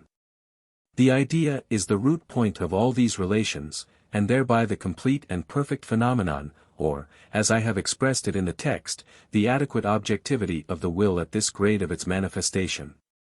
Form and color, indeed, which in the apprehension of the idea by perception are what is immediate, belong at bottom not to the idea itself, but are merely the medium of its expression, for, strictly speaking, space is as foreign to it as time. In this sense the Neoplatonist Olympiodorus already says in his commentary on Plato's Alcibiades, Kreutzer's edition of Proclus and Olympiodorus, Volume 2. p. 82, tau omicron epsilon iota delta omicron mu epsilon tau alpha delta omega kappa epsilon mu epsilon nu tau eta mu omicron rho phi eta tau lambda alpha mu epsilon rho epsilon delta epsilon omicron nu mu epsilon tau epsilon lambda alpha beta epsilon nu epsilon xi alpha upsilon tau eta tau omicron upsilon delta epsilon alpha sigma tau alpha tau omicron upsilon, i.e., the idea, in itself unextended, imparted certainly the form to the matter, but first assumed extension from it. Thus, as was said, the ideas reveal not the thing in itself, but only the objective character of things, thus still only the phenomenon. And we would not even understand this character if the inner nature of things were not otherwise known to us at least obscurely and in feeling. This nature itself cannot be understood from the ideas, nor in general through any merely objective knowledge, therefore it would remain an eternal secret if we were not able to approach it from an entirely different side. Only because every knowing being is also an individual, and thereby a part of nature, does the approach to the inner being of nature stand open to him in his own self-consciousness, where, as we have found, it makes itself known in the most immediate manner as will. Now what the Platonic idea is, regarded as a merely objective image, mere form, and thereby lifted out of time and all relations, that, taken empirically and in time, is the species or kind. This, then, is the empirical correlative of the idea. The idea is properly eternal, but the species is of endless duration, although its appearance upon one planet may become extinct. Even the names of the two pass over into each other, iota delta epsilon alpha, epsilon iota delta omicron, species, kind. The idea is the species, but not the genus, therefore the species are the work of nature, the genera the work of man. They are mere conceptions. There are species naturales, but only genera logica. Of manufactured articles there are no ideas, but only conceptions, thus genera logica, and their subordinate classes are species logicae. To what is said in this reference in Volume 1, Section 41, I will add here that Aristotle also, Metaph. I. 9 and 13. 5. Says that the Platonists admitted no ideas of manufactured articles, iota omicron nu omicron iota alpha iota delta alpha kappa tau upsilon lambda iota omicron, nu omicron upsilon phi alpha sigma iota nu epsilon alpha iota epsilon iota delta eta, ut domus et annulus, quorum ideas dari negant. With which compare the Scholiast, page 562, 563 of the Berlin Quarto edition. Aristotle further says, Metaph. 11. 3. Alpha lambda epsilon iota pi epsilon rho, supple. Epsilon iota delta epsilon sigma tau iota, epsilon pi iota tau omega nu phi upsilon sigma epsilon iota, epsilon sigma tau iota, delta iota omicron delta eta omicron upsilon kappa omega pi lambda alpha tau omega nu epsilon phi eta. Tau iota delta eta epsilon sigma tau iota pi omicron sigma alpha phi upsilon sigma epsilon iota. Si cadem id sunt, in iis sunt, quae natura fiant, propter quat non male Plato dixit, quat species earum sunt, quae natura sunt. On which the Scholiast remarks, page 800. Kappa alpha iota tau omicron alpha rho epsilon sigma kappa epsilon iota alpha upsilon tau omicron iota tau alpha delta epsilon alpha theta epsilon mu omicron iota. Tau omega nu gamma alpha rho pi omicron tau epsilon chi nu eta gamma iota nu omicron mu omega nu iota delta epsilon iota nu alpha iota omicron upsilon kappa epsilon lambda epsilon gamma omicron nu. Alpha lambda alpha tau omega nu pi omicron phi upsilon sigma epsilon omega, hoc etiam ipsis ideas statuantibus placit. Non enim arte factorum ideas dari adjubant, sed natura procreatorum. For the rest, the doctrine of ideas originated with the Pythagoreans, unless we distrust the assertion of Plutarch in the book, De Placitis Philosophorum, L.I.C. 3. The individual is rooted in the species, and time in eternity. And as every individual is so only because it has the nature of its species in itself, so also it has only temporal existence because it is in eternity. In the following book a special chapter is devoted to the life of the species. In section 49 of the first volume I have sufficiently brought out the difference between the idea and the conception. Their resemblance, on the other hand, rests upon the following ground: the original and essential unity of an idea becomes broken up into the multiplicity of individual things through the perception of the knowing individual, which is subject to sensuous and cerebral conditions.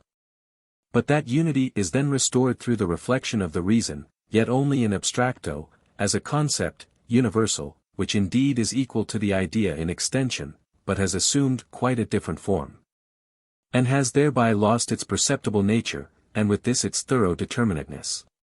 In this sense, but in no other, we might, in the language of the scholastics, describe the ideas as universalia ante rem, the conceptions as universalia post rem. Between the two stand the individual things, the knowledge of which is possessed also by the brutes.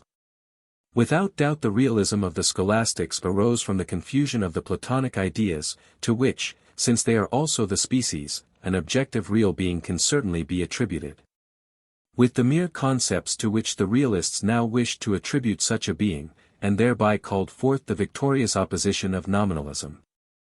XXX on the pure subject of knowledge. This chapter is connected with sections 33 through 34 of the first volume. The comprehension of an idea, the entrance of it into our consciousness, is only possible by means of a change in us, which might also be regarded as an act of self-denial.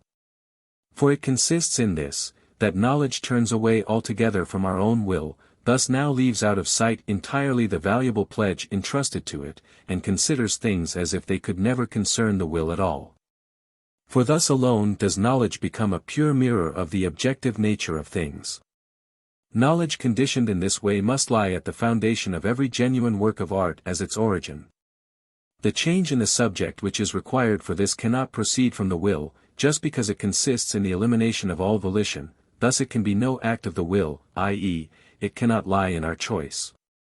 On the contrary, it springs only from a temporary preponderance of the intellect over the will, or, physiologically considered, from a strong excitement of the perceptive faculty of the brain, without any excitement of the desires or emotions. To explain this somewhat more accurately I remind the reader that our consciousness has two sides: partly, it is a consciousness of our own selves, which is the will. Partly a consciousness of other things, and as such primarily, knowledge, through perception, of the external world, the apprehension of objects. Now the more one side of the whole consciousness comes to the front, the more the other side withdraws.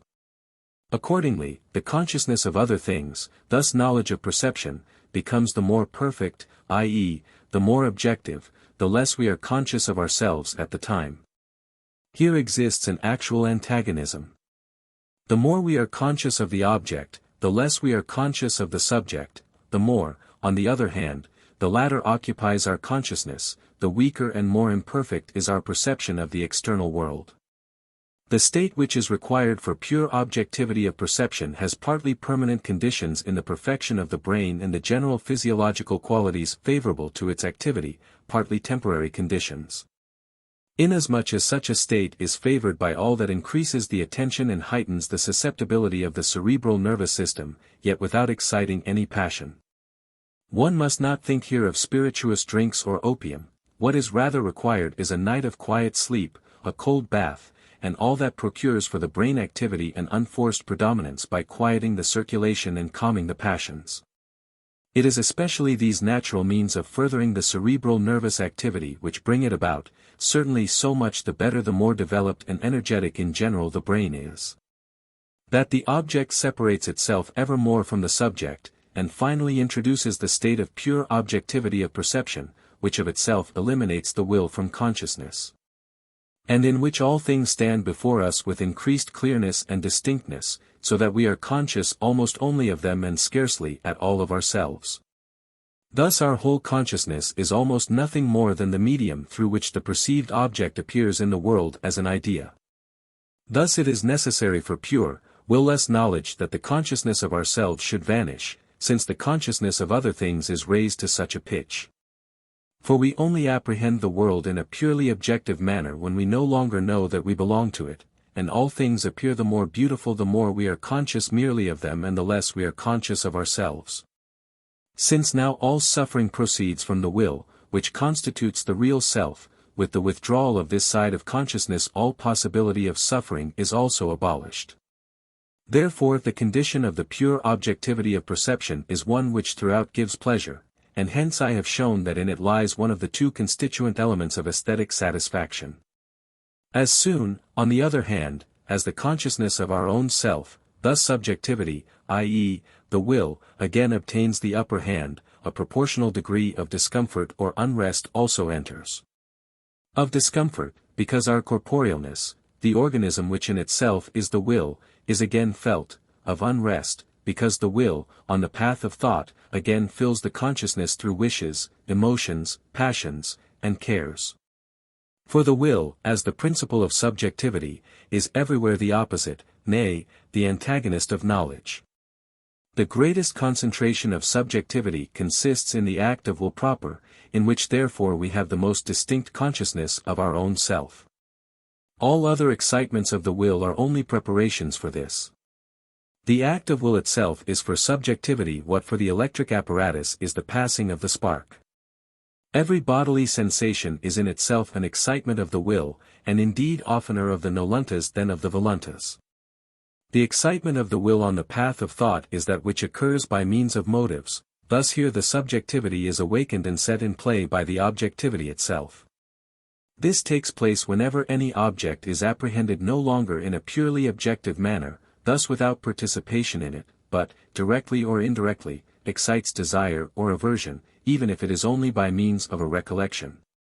For then it acts as a motive in the widest sense of the word. I remark here that abstract thinking and reading, which are connected with words, belong indeed in the wider sense to the consciousness of other things, thus to the objective employment of the mind, yet only indirectly, by means of conceptions. But the latter are the artificial product of the reason, and are therefore already a work of intention. Moreover, the will is the ruler of all abstract exercise of the mind, for, according to its aims, it imparts the direction, and also fixes the attention, therefore such mental activity is always accompanied by some effort. And this presupposes the activity of the will. Thus complete objectivity of consciousness does not exist with this kind of mental activity, as it accompanies the aesthetic apprehension, i.e., the knowledge of the ideas, as a condition. In accordance with the above, the pure objectivity of perception, by virtue of which no longer the individual thing as such, but the idea of its species is known, is conditioned by the fact that one is no longer conscious of oneself, but only of the perceived objects, so that one's own consciousness only remains as the supporter of the objective existence of these objects. What increases the difficulty of this state, and therefore makes it more rare, is, that in it the accident, the intellect, overcomes and annuls the substance, the will, although only for a short time. Here also lies the analogy and, indeed, the relationship of this with the denial of the will expounded at the end of the following book. Although knowledge, as was shown in the preceding book, is sprung from the will and is rooted in the manifestation of the will, the organism, yet it is just by the will that its purity is disturbed, as the flame is by the fuel and its smoke. It depends upon this that we can only apprehend the purely objective nature of things, the ideas which appear in them, when we have ourselves no interest in them, because they stand in no relation to our will. From this, again, it arises that the ideas of anything appeal to us more easily from a work of art than from reality. For what we behold only in a picture or in poetry stands outside all possibility of having any relation to our will. For in itself it exists only for knowledge and appeals immediately to knowledge alone. On the other hand, the apprehension of ideas from reality assumes some measure of abstraction from our own volition, arising above its interests which demands a special power of the intellect. In a high degree, and for some duration, this belongs only to genius, which consists indeed in this, that a greater measure of the power of knowledge exists than is required for the service of an individual will, and this surplus becomes free. And now comprehends the world without reference to the will. Thus that the work of art facilitates so greatly the apprehension of the ideas, in which aesthetic satisfaction consists, depends not merely upon the fact that art, by giving prominence to what is essential and eliminating what is unessential, presents the things more distinctly and characteristically, but just as much on the fact that the absolute silence of the will, which is demanded for the purely objective comprehension of the nature of the things, is attained with the greatest certainty when the perceived object itself lies entirely outside the province of things which are capable of having a relation to the will, because it is nothing real, but a mere picture. Now this holds good, not only of the works of plastic and pictorial art, but also of poetry, the effect of which is also conditioned by indifferent, will-less, and thereby purely objective apprehension. It is exactly this which makes a perceived object picturesque, an event of actual life poetical. For it is only this that throws over the objects of the real world that magic gleam which in the case of sensibly perceived objects is called the picturesque, and in the case of those which are only perceived in imagination is called the poetical. If poets sing of the blithe morning, the beautiful evening, the still moonlight night, and many such things, the real object of their praise is, unknown to themselves, the pure subject of knowledge which is called forth by those beauties of nature, and on the appearance of which the will vanishes from consciousness, and so that peace of heart enters which, apart from this, is unattainable in the world. How otherwise, for example, could the verse Nox erat, at Scylla fulgebat luna sereno, inter minora sidera, affect us so beneficently, nay, so magically?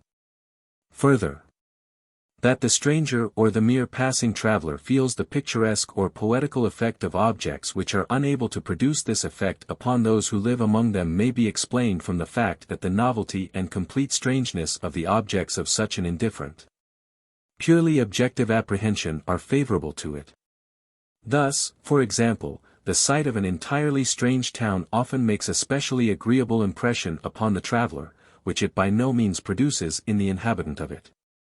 For it arises from the fact that the former, being out of all relation to this town and its inhabitants, perceives it purely objectively. Upon this depends partly the pleasure of traveling. This seems also to be the reason why it is sought to increase the effect of narrative or dramatic works by transferring the scene to distant times or lands, in Germany to Italy or Spain, in Italy to Germany, Poland, or even Holland. If now perfectly objective, intuitive apprehension, purified from all volition, is the condition of the enjoyment of aesthetic objects, so much the more is it the condition of their production. Every good picture, every genuine poem, bears the stamp of the frame of mind described. For only what has sprung from perception, and indeed from purely objective perception, or is directly excited by it, contains the living germ from which genuine and original achievements can grow up, not only in plastic and pictorial art, but also in poetry, nay, even in philosophy. The punctum saliens of every beautiful work, of every great or profound thought, is a purely objective perception. Such perception, however, is absolutely conditioned by the complete silence of the will, which leaves the man simply the pure subject of knowledge. The natural disposition for the predominance of this state is genius. With the disappearance of volition from consciousness, the individuality also, and with it its suffering and misery, is really abolished. Therefore I have described the pure subject of knowledge which then remains over as the eternal eye of the world, which, although with very different degrees of clearness, looks forth from all living creatures, untouched by their appearing and passing away, and thus, as identical with itself, as constantly one and the same, is the supporter of the world of permanent ideas, i.e., of the adequate objectivity of the will, while the individual subject, whose knowledge is clouded by the individuality which springs from the will, has only particular things as its object, and is transitory as these themselves. In the sense here indicated a double existence may be attributed to every one. As will, and therefore as individual, he is only one, and this one exclusively, which gives him enough to do and to suffer. As the purely objective perceiver, he is the pure subject of knowledge in whose consciousness alone the objective world has its existence, as such he is all things so far as he perceives them. And in him is their existence without burden or inconvenience. It is his existence, so far as it exists in his idea, but it is there without will. So far, on the other hand, as it is will, it is not in him. It is well with every one when he is in that state in which he is all things, it is ill with him when in the state in which he is exclusively one. Every state, every man, every scene of life, requires only to be purely objectively apprehended and be made the subject of a sketch, whether with pencil or with words, in order to appear interesting, charming, and enviable. But if one is in it, if one is it oneself, then, it is often a case of, may the devil endure it. Therefore Goethe says, what in life doth only grieve us, that in art we gladly see. There was a period in the years of my youth when I was always trying to see myself and my action from without, and picture it to myself, probably in order to make it more enjoyable to me. As I have never spoken before on the subject I have just been considering, I wish to add a psychological illustration of it. In the immediate perception of the world and of life we consider things, as a rule, merely in their relations, consequently according to their relative and not their absolute nature and existence. For example, we will regard houses, ships, machines, and the like with the thought of their end and their adaptation to it, men, with the thought of their relation to us, if they have any such.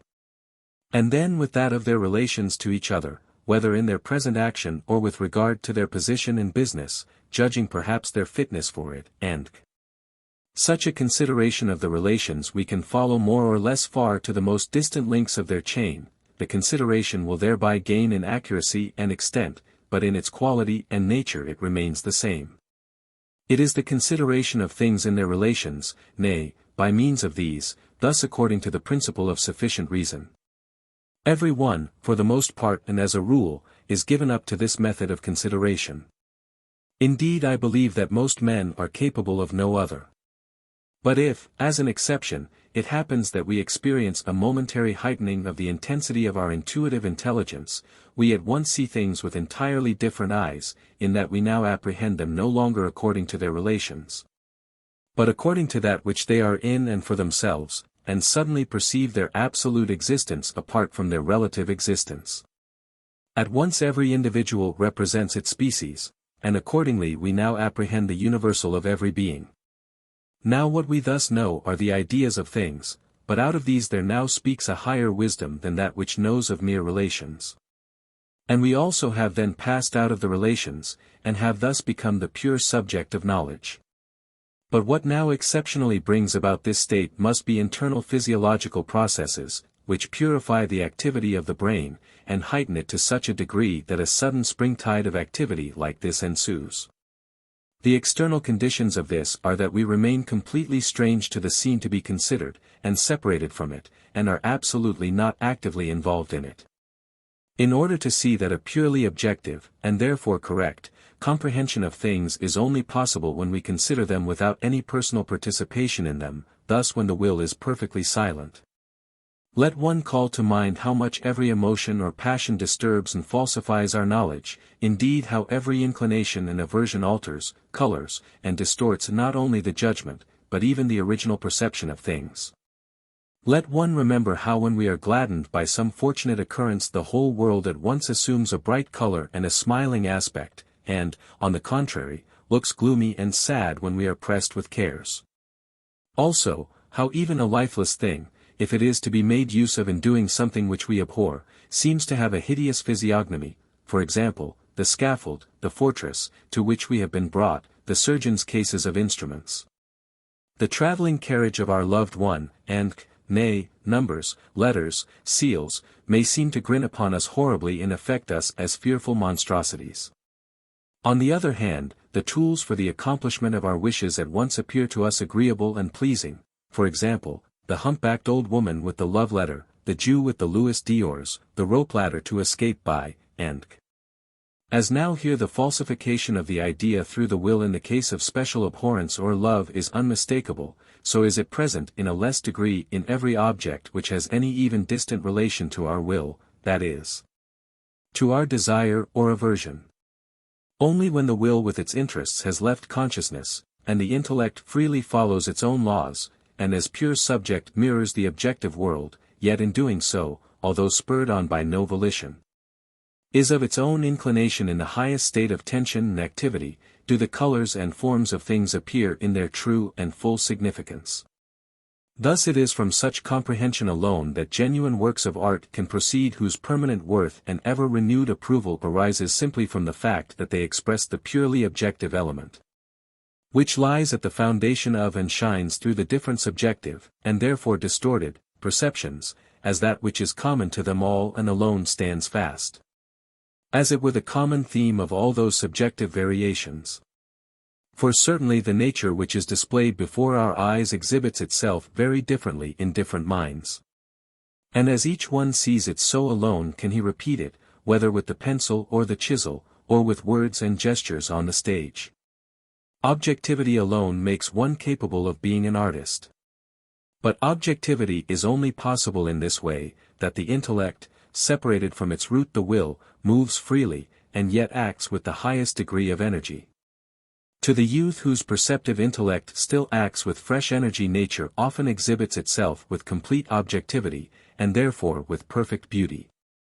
But the pleasure of such a glance is sometimes disturbed by the saddening reflection that the objects present which exhibit themselves in such beauty do not stand in a personal relation to this will, by virtue of which they could interest and delight him. He expects his life in the form of an interesting romance. Behind that jutting cliff the well-mounted band of friends should await me, beside that waterfall my love should rest. This beautifully lighted building should be her dwelling, and that vine-clad window hers, but this beautiful world is for me a desert, and so on. Such melancholy youthful reveries really demand something exactly contradictory to themselves. For the beauty with which those objects present themselves depends just upon the pure objectivity, i.e., disinterestedness of their perception, and would therefore at once be abolished by the relation to his own will which the youth painfully misses, and thus the whole charm which now affords him pleasure, even though alloyed with a certain admixture of pain, would cease to exist. The same holds good, moreover, of every age and every relation. The beauty of the objects of a landscape which now delights us would vanish if we stood in personal relations to them, of which we remained always conscious. Everything is beautiful only so long as it does not concern us. We are not speaking here of sensual passion, but of aesthetic pleasure. Life is never beautiful, but only the pictures of life are so in the transfiguring mirror of art or poetry. Especially in youth, when we do not yet know it. Many a youth would receive great peace of mind if one could assist him to this knowledge. Why has the sight of the full moon such a beneficent, quieting, and exalting effect? Because the moon is an object of perception, but never of desire. The stars we yearn not after delight us with their glory. G. Further, it is sublime, i.e., it induces a lofty mood in us, because, without any relation to us, it moves along for ever strange to earthly doings, and sees all while it takes part in nothing. Therefore, at the sight of it the will, with its constant neediness, vanishes from consciousness, and leaves a purely knowing consciousness behind. Perhaps there is also mingled here a feeling that we share this sight with millions, whose individual differences are therein extinguished, so that in this perception they are one, which certainly increases the impression of the sublime. Finally, this is also furthered by the fact that the moon lights without heating, in which certainly lies the reason why it has been called chaste and identified with Diana. In consequence of this whole beneficent impression upon our feeling, the moon becomes gradually our bosom friend. The sun, again, never does so, but is like an overplenteous benefactor whom we can never look in the face. The following remark may find room here as an addition to what is said in section 38 of the first volume on the aesthetic pleasure afforded by light, reflection, and colors. The whole immediate, thoughtless, but also unspeakable, pleasure which is excited in us by the impression of colors, strengthened by the gleam of metal, and still more by transparency, as, for example, in colored windows. And in a greater measure by means of the clouds and their reflection at sunset, ultimately depends upon the fact that here in the easiest manner, almost by a physical necessity, our whole interest is one for knowledge. Without any excitement of our will, so that we enter the state of pure knowing, although for the most part this consists here in a mere sensation of the affection of the retina, which, however, as it is in itself perfectly free from pain or pleasure, and therefore entirely without direct influence on the will, thus belongs to pure knowledge. XXXI, on Genius. This chapter is connected with section 36 of the first volume. What is properly denoted by the name genius is the predominating capacity for that kind of knowledge which has been described in the two preceding chapters, the knowledge from which all genuine works of art and poetry, and even of philosophy, proceed. Accordingly, since this has for its objects the Platonic ideas, and these are not comprehended in the abstract, but only perceptibly, the essence of genius must lie in the perfection and energy of the knowledge of perception. Corresponding to this, the works which we hear most decidedly designated works of genius are those which start immediately from perception and devote themselves to perception. Thus those of plastic and pictorial art, and then those of poetry, which gets its perceptions by the assistance of the imagination. The difference between genius and mere talent makes itself noticeable even here. For talent is an excellence which lies rather in the greater versatility and acuteness of discursive than of intuitive knowledge. He who is endowed with talent thinks more quickly and more correctly than others. But the genius beholds another world from them all, although only because he has a more profound perception of the world which lies before them also, in that it presents itself in his mind more objectively, and consequently in greater purity and distinctness. The intellect is, according to its destination, merely the medium of motives, and in accordance with this it originally comprehends nothing in things but their relations to the will, the direct, the indirect, and the possible. In the case of the brutes, where it is almost entirely confined to the direct relations, the matter is just on that account most apparent: what has no relation to their will does not exist for them. Therefore we sometimes see with surprise that even clever animals do not observe at all something conspicuous to them. For example, they show no surprise at obvious alterations in our person and surroundings. In the case of normal men the indirect, and even the possible, relations to the will are added, the sum of which make up the total of useful knowledge, but here also knowledge remains confined to the relations. Therefore the normal mind does not attain to an absolutely pure, objective picture of things, because its power of perception, whenever it is not spurred on by the will and set in motion, at once becomes tired and inactive. Because it has not enough energy of its own elasticity and without an end in view to apprehend the world in a purely objective manner. Where, on the other hand, this takes place, where the brain has such a surplus of the power of ideation that a pure, distinct, objective image of the external world exhibits itself without any aim. An image which is useless for the intentions of the will, indeed, in the higher degrees, disturbing, and even injurious to them, there, the natural disposition, at least, is already present for that abnormity which the name genius denotes. Which signifies that here a genius foreign to the will, i.e., to the eye proper, as it were coming from without, seems to be active. But to speak without a figure, genius consists in this, that the knowing faculty has received a considerably greater development than the service of the will, for which alone it originally appeared, demands.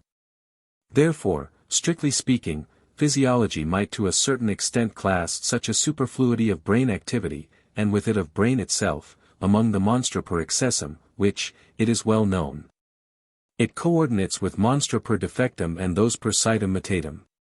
Thus genius consists in an abnormally large measure of intellect, which can only find its use by being applied to the universal of existence, whereby it then devotes itself to the service of the whole human race, as the normal intellect to that of the individual. In order to make this perfectly comprehensible, one might say, if the normal man consists of 2/3 will and 1/3 intellect, the genius, on the contrary, has 2/3 intellect and 1/3 will. This might, then, be further illustrated by a chemical simile. The base and the acid of a neutral salt are distinguished by the fact that in each of the two the radical has the converse relation to oxygen to that which it has in the other. The base or the alkali is so because in it the radical predominates with reference to oxygen, and the acid is so because in it oxygen predominates. In the same way now the normal man and the genius are related in respect of will and intellect. From this arises a thorough distinction between them, which is visible even in their whole nature and behavior, but comes out most clearly in their achievements. One might add the difference that while that total opposition between the chemical materials forms the strongest affinity and attraction between them, in the human race the opposite is rather wont to be found. The first manifestation which such a superfluity of the power of knowledge calls forth shows itself for the most part in the most original and fundamental knowledge, i.e., in knowledge of perception, and occasions the repetition of it in an image. Hence arises the painter and the sculptor. In their case, then, the path between the apprehension of genius and the artistic production is the shortest. Therefore the form in which genius and its activity here exhibits itself is the simplest and its description the easiest. Yet here also the source is shown from which all genuine productions in every art, in poetry, and indeed in philosophy, have their origin, although in the case of these the process is not so simple. Let the result arrived at in the first book be here borne in mind, that all perception is intellectual and not merely sensuous. If one now adds the exposition given here, and, at the same time, in justice considers that the philosophy of last century denoted the perceptive faculty of knowledge by the name lower powers of the soul, we will not think it so utterly absurd nor so deserving of the bitter scorn with which Jean-Paul quotes it in his Vorschul der Ästhetik, that Adelung, who had to speak the language of his age, placed genius in a remarkable strength of the lower powers of the soul. The work just referred to of this author, who is so worthy of our admiration, has great excellences, but yet I must remark that all through, whenever a theoretical explanation and, in general, instruction is the end in view, a style of exposition which is constantly indulging in displays of wit and hurrying along in mere similes cannot be well adapted to the purpose. It is, then, perception to which primarily the peculiar and true nature of things, although still in a conditioned manner, discloses and reveals itself. All conceptions and everything thought are mere abstractions, consequently partial ideas taken from perception, and have only arisen by thinking away. All profound knowledge, even wisdom properly so called, is rooted in the perceptive apprehension of things, as we have fully considered in the supplements to the first book. A perceptive apprehension has always been the generative process in which every genuine work of art, every immortal thought, received the spark of life. All primary thought takes place in pictures. From conceptions, on the other hand, arise the works of mere talent, the merely rational thoughts, imitations, and indeed all that is calculated merely with reference to the present need and contemporary conditions. But if now our perception were constantly bound to the real present of things, its material would be entirely under the dominion of chance, which seldom produces things at the right time, seldom arranges them for an end and for the most part presents them to us in very defective examples. Therefore the imagination is required in order to complete, arrange, give the finishing touches to, retain, and repeat at pleasure all those significant pictures of life, according as the aims of a profoundly penetrating knowledge and of the significant work whereby they are to be communicated may demand. Upon this rests the high value of imagination, which is an indispensable tool of genius. For only by virtue of imagination can genius ever, according to the requirements of the connection of its painting or poetry or thinking, call up to itself each object or event in a lively image, and thus constantly draw fresh nourishment from the primary source of all knowledge, perception. The man who is endowed with imagination is able, as it were, to call up spirits, who at the right time reveal to him the truths which the naked reality of things exhibits only weakly, rarely, and then for the most part at the wrong time. Therefore the man without imagination is related to him, as the mussel fastened to its rock, which must wait for what chance may bring it, is related to the freely moving or even winged animal. For such a man knows nothing but the actual perception of the senses, till it comes he gnaws at conceptions and abstractions which are yet mere shells and husks, not the kernel of knowledge. He will never achieve anything great, unless it be in calculating and mathematics. The works of plastic and pictorial art and of poetry, as also the achievements of mimicry, may also be regarded as means by which those who have no imagination may make up for this defect as far as possible, and those who are gifted with it may facilitate the use of it. Thus, although the kind of knowledge which is peculiar and essential to genius is knowledge of perception, yet the special object of this knowledge by no means consists of the particular things, but of the Platonic ideas which manifest themselves in these, as their apprehension was analyzed in chapter 29.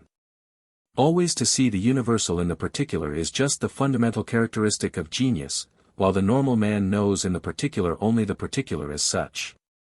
For only as such does it belong to the actual which alone has interests for him, i.e., relations to his will.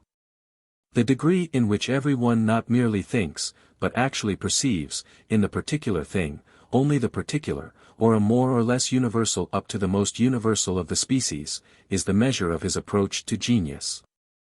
And corresponding to this, only the nature of things generally, the universal in them, the whole, is the special object of genius.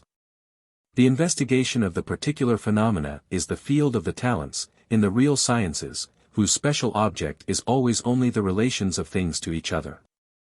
What was fully shown in the preceding chapter, that the apprehension of the ideas is conditioned by the fact that the knower is the pure subject of knowledge, i.e., that the will entirely vanishes from consciousness, must be borne in mind here.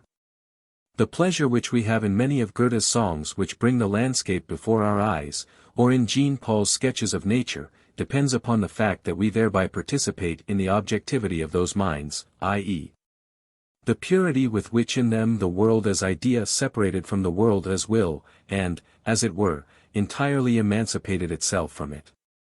It also follows from the fact that the kind of knowledge peculiar to genius is essentially that which is purified from all will and its relations, that the works of genius do not proceed from intention or choice, but it is guided in them by a kind of instinctive necessity.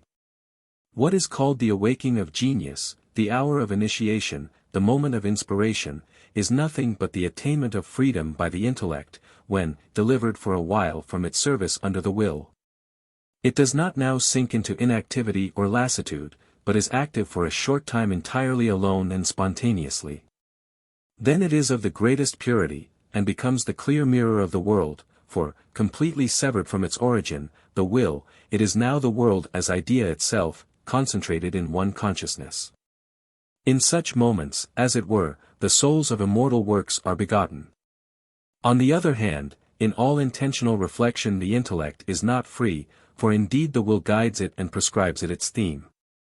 The stamp of commonness, the expression of vulgarity, which is impressed on the great majority of countenances consists really in this, that in them becomes visible the strict subordination of their knowledge to their will.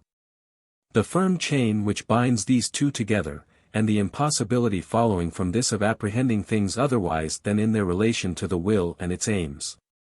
On the other hand, the expression of genius which constitutes the evident family likeness of all highly gifted men consists in this, that in it we distinctly read the liberation, the manumission of the intellect from the service of the will, the predominance of knowledge over volition.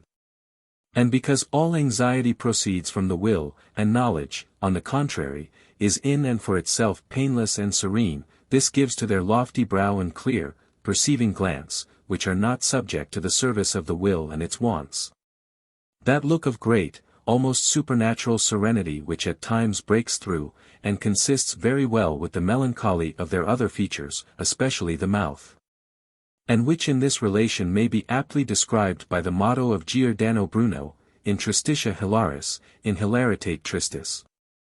The will, which is the root of the intellect, opposes itself to any activity of the latter which is directed to anything else but its own aims. Therefore the intellect is only capable of a purely objective and profound comprehension of the external world when it has freed itself at least for a while from this its root. So long as it remains bound to the will, it is of its own means capable of no activity, but sleeps in a stupor, whenever the will, the interests, does not awake it and set it in motion.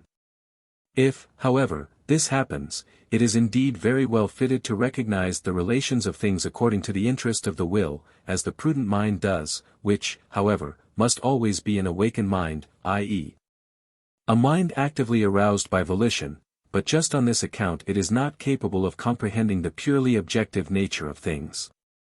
For the willing and the aims make it so one-sided that it sees in things only that which relates to these, and the rest either disappears or enters consciousness in a falsified form. For example, the traveler in anxiety and haste will see the Rhine and its banks only as a line, and the bridges over it only as lines cutting it.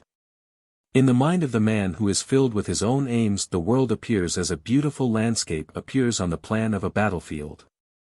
Certainly these are extremes, taken for the sake of distinctness.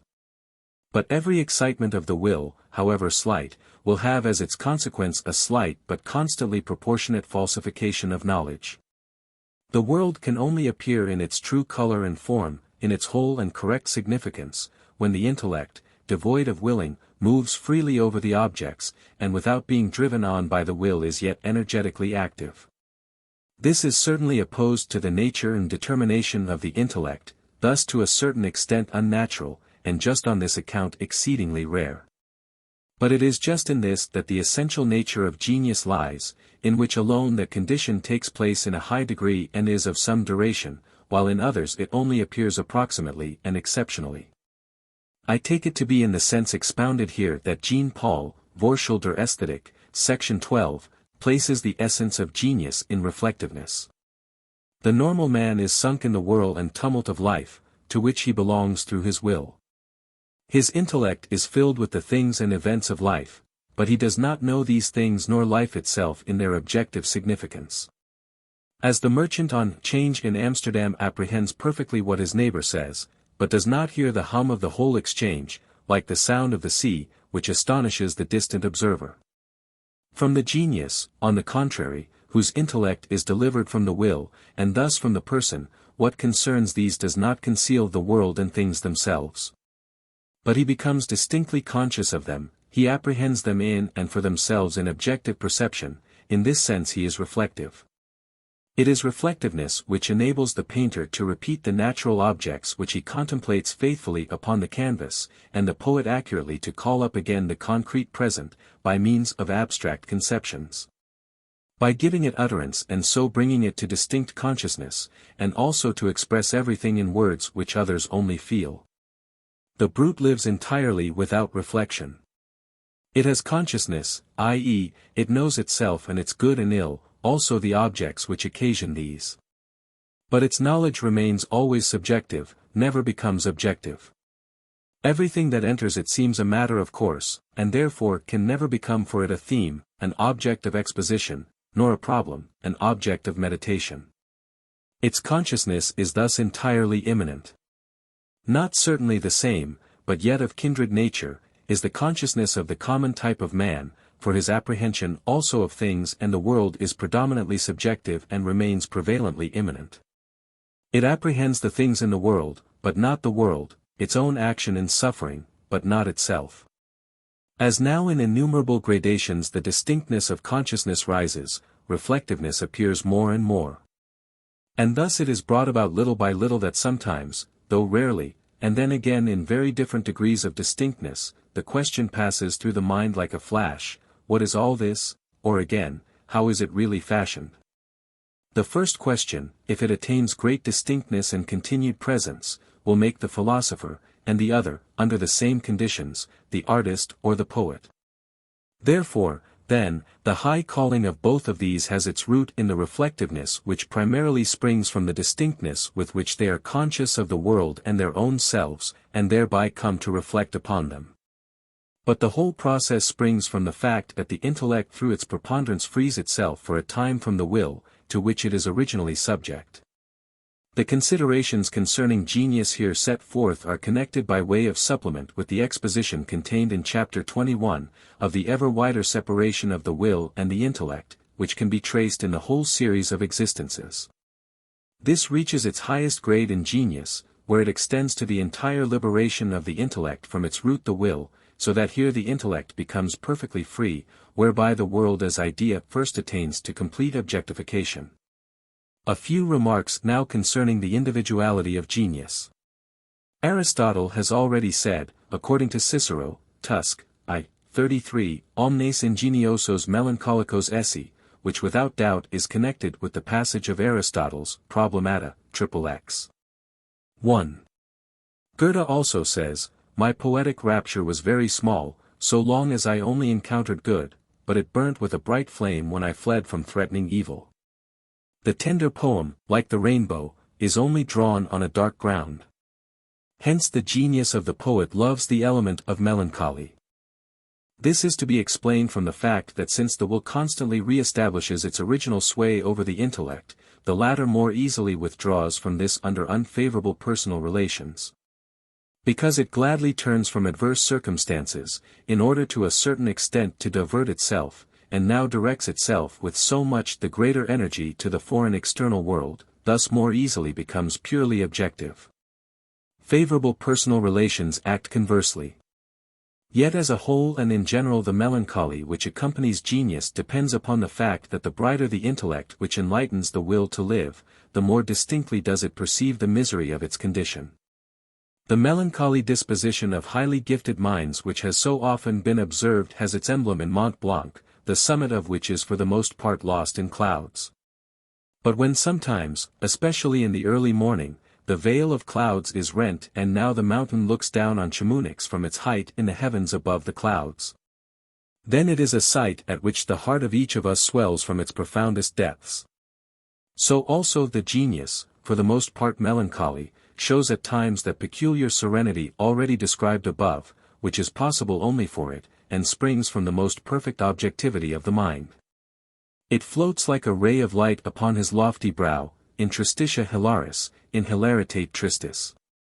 All bunglers are so ultimately because their intellect, still too firmly bound to the will, only becomes active when spurred on by it, and therefore remains entirely in its service. They are accordingly only capable of personal aims. In conformity with these they produce bad pictures, insipid poems, shallow, absurd, and very often dishonest philosophemes, when it is to their interest to recommend themselves to high authorities by a pious disingenuousness. Thus all their action and thought is personal. Therefore they succeed at most in appropriating what is external, accidental, and arbitrary in the genuine works of others as mannerisms, in doing which they take the shell instead of the kernel, and yet imagine they have attained to everything. Nay, have surpassed those works. If, however, the failure is patent, yet many hope to attain success in the end through their good intentions. But it is just this good will which makes success impossible. Because this only pursues personal ends, and with these neither art nor poetry nor philosophy can ever be taken seriously. Therefore the saying is peculiarly applicable to such persons, they stand in their own light. They have no idea that it is only the intellect delivered from the government of the will and all its projects, and therefore freely active, that makes one capable of genuine productions, because it alone imparts true seriousness. And it is well for them that they have not, otherwise they would leap into the water. The good will is in morality everything, but in art it is nothing. In art, as the word itself indicates, Kunst, what alone is of consequence is ability, Können. It all amounts ultimately to this, where the true seriousness of the man lies. In almost all it lies exclusively in their own well-being and that of their families, therefore they are in a position to promote this and nothing else. For no purpose, no voluntary and intentional effort, imparts the true, profound, and proper seriousness, or makes up for it, or more correctly, takes its place. For it always remains where nature has placed it. And without it everything is only half performed. Therefore, for the same reason, persons of genius often manage so badly for their own welfare. As a leaden weight always brings a body back to the position which its center of gravity thereby determined demands, so the true seriousness of the man always draws the strength and attention of the intellect back to that in which it lies. Everything else the man does without true seriousness. Therefore only the exceedingly rare and abnormal men whose true seriousness does not lie in the personal and practical, but in the objective and theoretical, are in a position to apprehend what is essential in the things of the world. Thus the highest truths, and reproduce them in any way.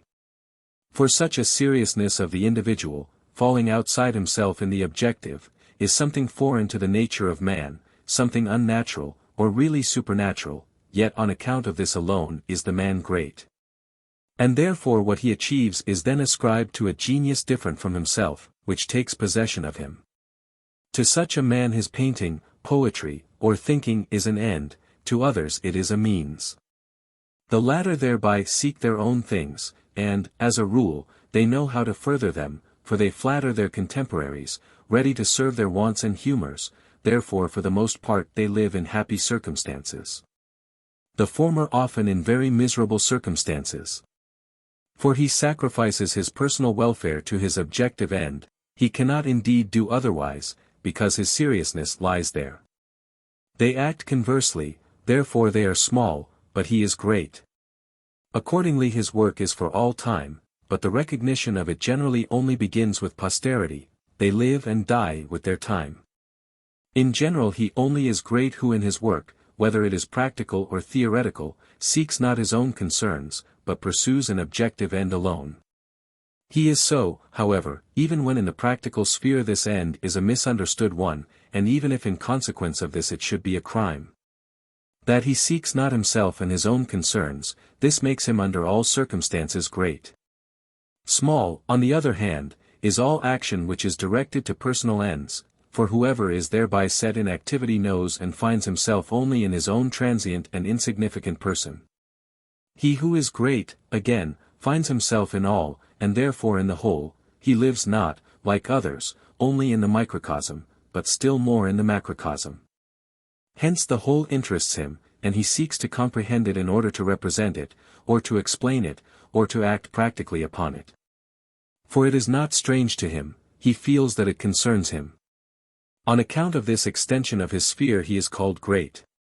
Therefore that lofty predicate belongs only to the true hero, in some sense, and to genius. It signifies that they, contrary to human nature, have not sought their own things, have not lived for themselves, but for all. As now clearly the great majority must constantly be small, and can never become great, the converse of this, that one should be great throughout, that is, constantly in every moment, is yet not possible. For man is made of common clay. And custom is his nurse. Every great man must often be only the individual, have only himself in view, and that means he must be small. Upon this depends the very true remark, that no man is a hero to his valet, and not upon the fact that the valet cannot appreciate the hero, which Goethe, in the Wohlverwandtschaften, Volume 2. Chapter 5, serves up as an idea of Autoly's. Genius is its own reward. For the best that one is, one must necessarily be for oneself. Whoever is born with a talent, finds in this his fairest existence, says Goethe. When we look back at a great man of former times, we do not think, how happy is he to be still admired by all of us. But, how happy must he have been in the immediate enjoyment of a mind at the surviving traces of which centuries revive themselves. Not in the fame, but in that whereby it is attained, lies the value, and in the production of immortal children the pleasure. Therefore those who seek to show the vanity of posthumous fame from the fact that he who obtains it knows nothing of it, may be compared to the wiseacre who very learnedly tried to demonstrate to the man who cast envious glances at a heap of oyster shells in his neighbor's yard the absolute uselessness of them. According to the exposition of the nature of genius which has been given, it is so far contrary to nature, inasmuch as it consists in this, that the intellect, whose real destination is the service of the will, emancipates itself from this service in order to be active on its own account. Accordingly genius is an intellect which has become untrue to its destination. Upon this depend the disadvantages connected with it, for the consideration of which we shall now prepare the way by comparing genius with the less decided predominance of the intellect.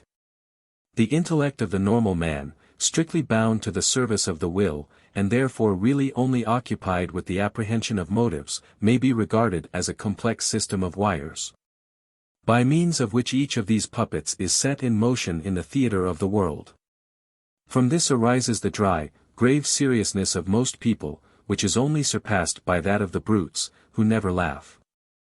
On the other hand, we might compare the genius, with his unfettered intellect, to a living man playing along with the large puppets of the famous puppet show at Milan, who would be the only one among them who would understand everything, and would therefore gladly leave the stage for a while to enjoy the play from the boxes. That is the reflectiveness of genius. But even the man of great understanding and reason, whom one might almost call wise, is very different from the genius, and in this way, that his intellect retains a practical tendency, is concerned with the choice of the best ends and means. Therefore remains in the service of the will, and accordingly is occupied in a manner that is thoroughly in keeping with nature.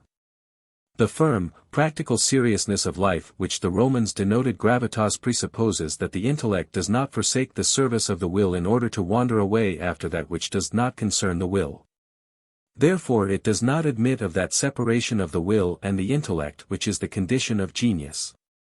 The able, nay, eminent man, who is fitted for great achievements in the practical sphere, is so precisely because objects rouse his will in a lively manner, and spur him on to the ceaseless investigation of their relations and connections.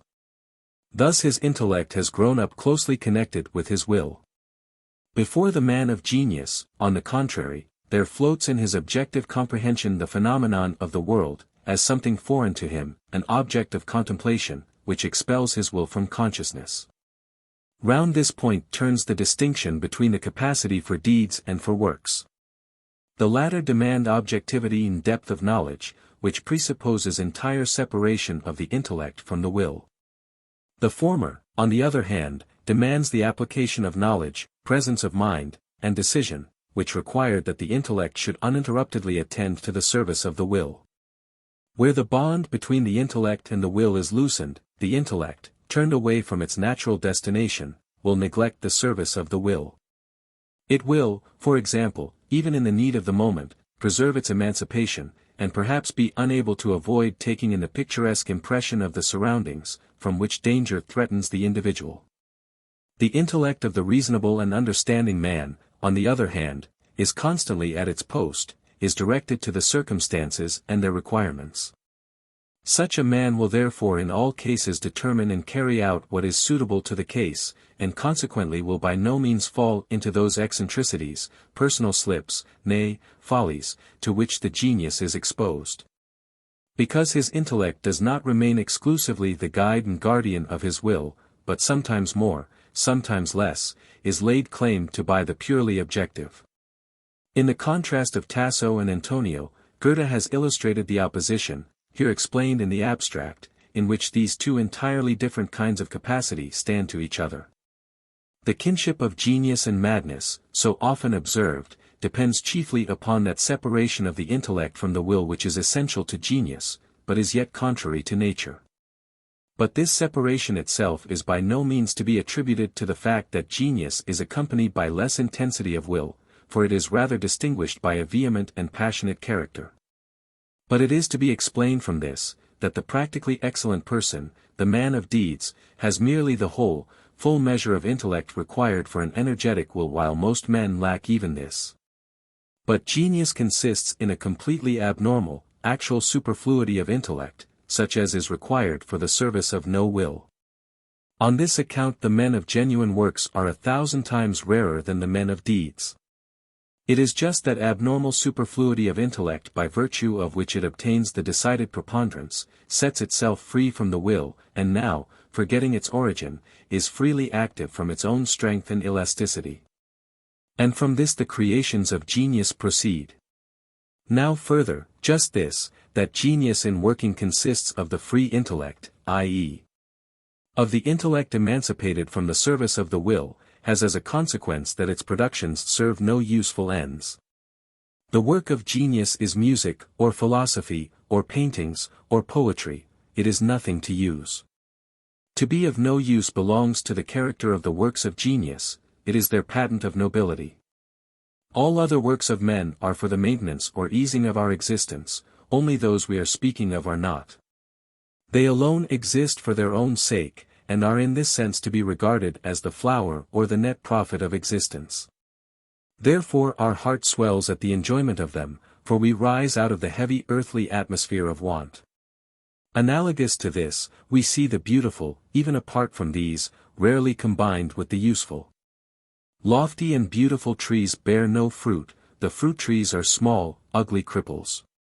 The full garden rose is not fruitful, but the small, wild, almost scentless roses are. The most beautiful buildings are not the useful ones, a temple is no dwelling house. A man of high, rare mental endowments compelled to apply himself to a merely useful business, for which the most ordinary man would be fitted, is like a costly vase decorated with the most beautiful painting which is used as a kitchen pot. And to compare useful people with men of genius is like comparing building stone with diamonds. Thus the merely practical man uses his intellect for that for which nature destined it, the comprehension of the relations of things, partly to each other, partly to the will of the knowing individual. The genius, on the other hand, uses it, contrary to its destination, for the comprehension of the objective nature of things. His mind, therefore, belongs not to himself, but to the world, to the illumination of which, in some sense, it will contribute. From this must spring manifold disadvantages to the individual favored with genius. For his intellect will in general show those faults which are rarely wanting in any tool which is used for that for which it has not been made. First of all, it will be, as it were, the servant of two masters, for on every opportunity it frees itself from the service to which it was destined in order to follow its own ends, whereby it often leaves the will very inopportunely in a fix. And thus the individual so gifted becomes more or less useless for life, nay, in his conduct sometimes reminds us of madness. Then, on account of its highly developed power of knowledge, it will see in things more the universal than the particular, while the service of the will principally requires the knowledge of the particular. But, again, when, as opportunity offers, that whole abnormally heightened power of knowledge directs itself with all its energy to the circumstances and miseries of the will, it will be apt to apprehend these too vividly. To behold all in too glaring colors, in too bright a light, and in a fearfully exaggerated form, whereby the individual falls into mere extremes. The following may serve to explain this more accurately. All great theoretical achievements, in whatever sphere they may be, are brought about in this way. Their author directs all the forces of his mind upon one point, in which he lets them unite and concentrate so strongly, firmly, and exclusively that now the whole of the rest of the world vanishes for him, and his object fills all reality. Now this great and powerful concentration which belongs to the privileges of genius sometimes appears for it also in the case of objects of the real world and the events of daily life, which then, brought under such a focus, are magnified to such a monstrous extent that they appear like the flea, which under the solar microscope assumes the stature of an elephant. Hence it arises that highly gifted individuals sometimes are thrown by trifles into violent emotions of the most various kinds, which are incomprehensible to others, who see them transported with grief, joy, care, fear, anger, and by things which leave the everyday man quite composed. Thus, then, the genius lacks soberness, which simply consists in this, that one sees in things nothing more than actually belongs to them, especially with reference to our possible ends. Therefore no sober-minded man can be a genius. With the disadvantages which have been enumerated there is also associated hypersensibility, which an abnormally developed nervous and cerebral system brings with it.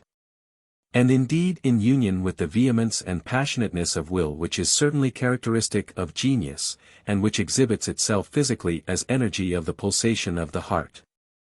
From all this very easily arises that extravagance of disposition, that vehemence of the emotions, that quick change of mood under prevailing melancholy, which Goethe has presented to us in Tasso.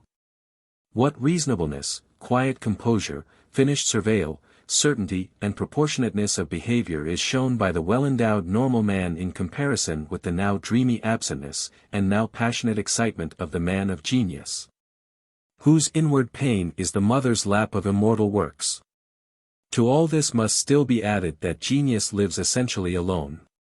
It is too rare to find its like with ease, and too different from the rest of men to be their companion. With them it is the will, with him it is knowledge, that predominates. Therefore their pleasures are not his, and his are not theirs. They are merely moral beings, and have merely personal relations. He is at the same time a pure intellect, and as such belongs to the whole of humanity. The course of thought of the intellect which is detached from its mother soil, the will, and only returns to it periodically, will soon show itself entirely different from that of the normal intellect, still cleaving to its stem. For this reason, and also on account of the dissimilarity of the pace, the former is not adapted for thinking in common, i.e., For conversation with the others, they will have as little pleasure in him and his oppressive superiority as he will in them. They will therefore feel more comfortable with their equals, and he will prefer the entertainment of his equals, although, as a rule, this is only possible through the works they have left behind them.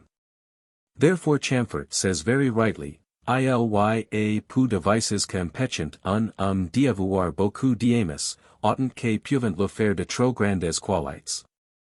The happiest lot that can fall to the genius is release from action, which is not his element, and leisure for production. From all this it results that although genius may highly bless him who is gifted with it, in the hours in which, abandoned to it, he revels unhindered in its delight, yet it is by no means fitted to procure for him a happy course of life. Rather the contrary. This is also confirmed by the experience recorded in biographies. Besides this there is also an external incongruity, for the genius, in his efforts and achievements themselves, is for the most part in contradiction and conflict with his age. Mere men of talent come always at the right time. For as they are roused by the spirit of their age, and called forth by its needs, they are also capable only of satisfying these. They therefore go hand in hand with the advancing culture of their contemporaries or with the gradual progress of a special science. For this they reap reward and approval. But to the next generation their works are no longer enjoyable. They must be replaced by others, which again are not permanent. The genius, on the contrary, comes into his age like a comet into the paths of the planets, to whose well-regulated and comprehensible order its entirely eccentric course is foreign. Accordingly he cannot go hand in hand with the existing, regular progress of the culture of the age, but flings his works far out onto the way in front, as the dying emperor flung his spear among the enemy. Upon which time has first to overtake them.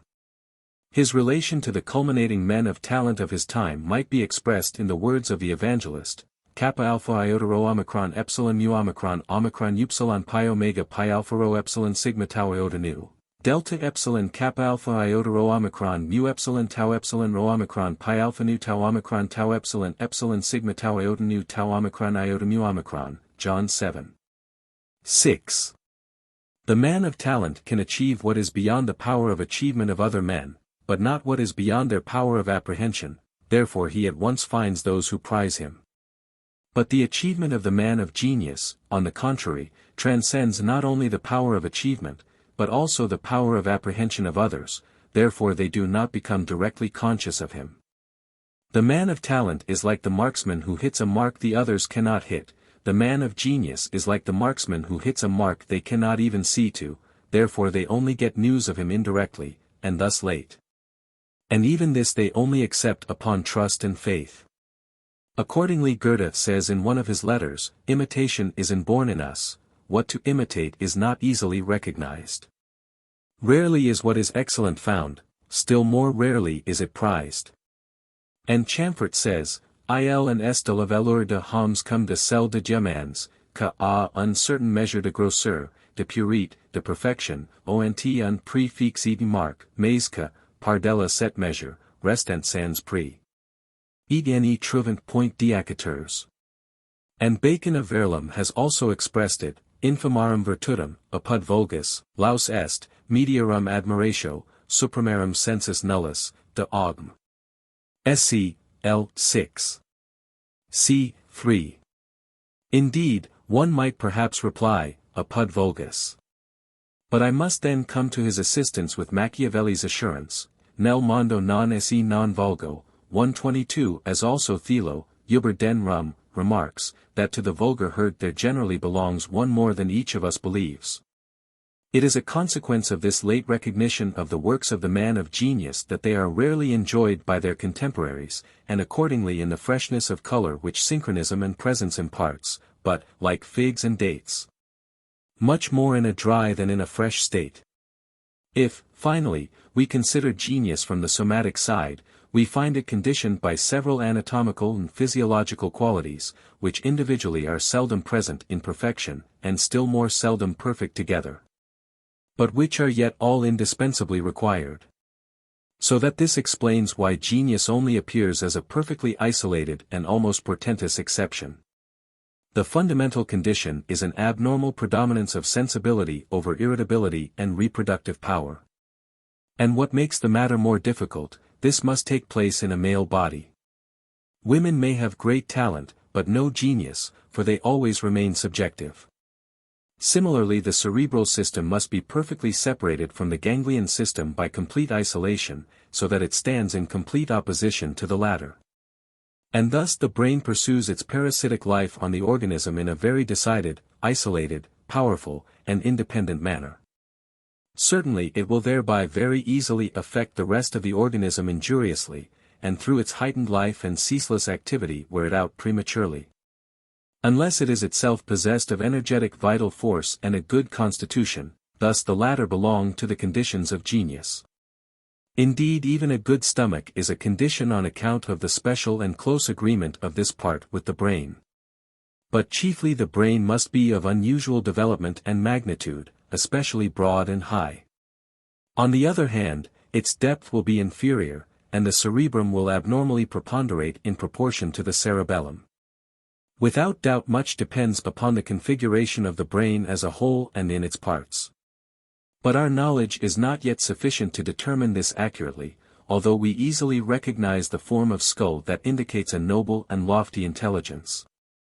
The texture of the mass of the brain must be of extreme fineness and perfection, and consist of the purest, most concentrated, tenderest, and most excitable nerve substance. Certainly the quantitative proportion of the white to the gray matter has a decided influence, which, however, we are also unable as yet to specify. However, the report of the post-mortem on the body of Byron 123 shows that in his case the white matter was in unusually large proportion to the gray, and also that his brain weighed 6 pounds. Cuvier's brain weighed 5 pounds. The normal weight is 3 pounds. In contrast to the superior size of the brain, the spinal cord and nerves must be unusually thin. A beautifully arched, high and broad skull of thin bone must protect the brain without in any way cramping it. This whole quality of the brain and nervous system is the inheritance from the mother, to which we shall return in the following book. But it is quite insufficient to produce the phenomenon of genius if the inheritance from the father is not added, a lively, passionate temperament, which exhibits itself somatically as unusual energy of the heart, and consequently of the circulation of the blood, especially towards the head. For, in the first place, that turgescence peculiar to the brain on account of which it presses against its walls is increased by this, therefore it forces itself out of any opening in these which has been occasioned by some injury. And secondly, from the requisite strength of the heart the brain receives that internal movement different from its constant rising and sinking at every breath, which consists in a shaking of its whole mass at every pulsation of the 4 cerebral arteries, and the energy of which must correspond to the here increased quantity of the brain.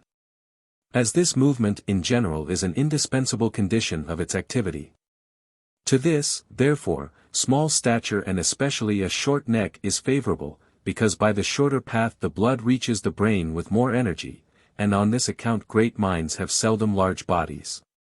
Yet that shortness of the distance is not indispensable. For example, Goethe was of more than middle height.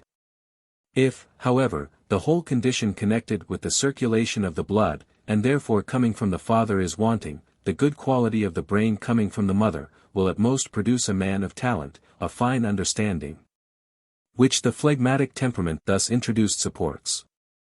But a phlegmatic genius is impossible. This condition coming from the father explains many faults of temperament described above. But, on the other hand, if this condition exists without the former, thus with an ordinarily or even badly constructed brain, it gives vivacity without mind, heat without light, hot-headed persons, men of unsupportable restlessness and petulance. That of 2 brothers only one has genius, and that one generally the elder, as, for example, in Kant's case, is primarily to be explained from the fact that the father was at the age of strength and passion only when he was begotten. Although also the other condition originating with the mother may be spoiled by unfavorable circumstances. I have further to add here a special remark on the childlike character of the genius, i.e., on a certain resemblance which exists between genius and the age of childhood.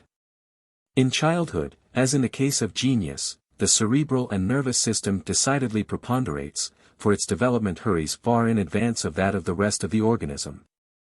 So that already at the 7th year the brain has attained its full extension and mass. Therefore, Bichat says, Dans l'enfance le système nerveux, comparo musculaire, est proportionnellement plus considerable que dans tous les ages suivants, tandis que par la suite, la plus part d'autres systèmes prédominant sur celui-ci. On sait que, pour bien voir les nerfs, on choisit toujours les enfants, de la vie et de la mort, art. 8, Section 6. On the other hand, the development of the genital system begins latest, and irritability, reproduction, and genital function are in full force only at the age of manhood, and then, as a rule, they predominate over the brain function. Hence it is explicable that children, in general, are so sensible, reasonable, desirous of information, and teachable, nay, on the whole, are more disposed and fitted for all theoretical occupation than grown-up people. They have, in consequence of that course of development, more intellect than will, i.e., than inclinations, desire, and passion. For intellect and brain are one, and so also is the genital system one with the most vehement of all desires, therefore I have called the latter the focus of the will. Just because the fearful activity of this system still slumbers, while that of the brain has already full play, childhood is the time of innocence and happiness, the paradise of life. The lost Eden on which we look longingly back through the whole remaining course of our life. But the basis of that happiness is that in childhood our whole existence lies much more in knowing than in willing, a condition which is also supported from without by the novelty of all objects.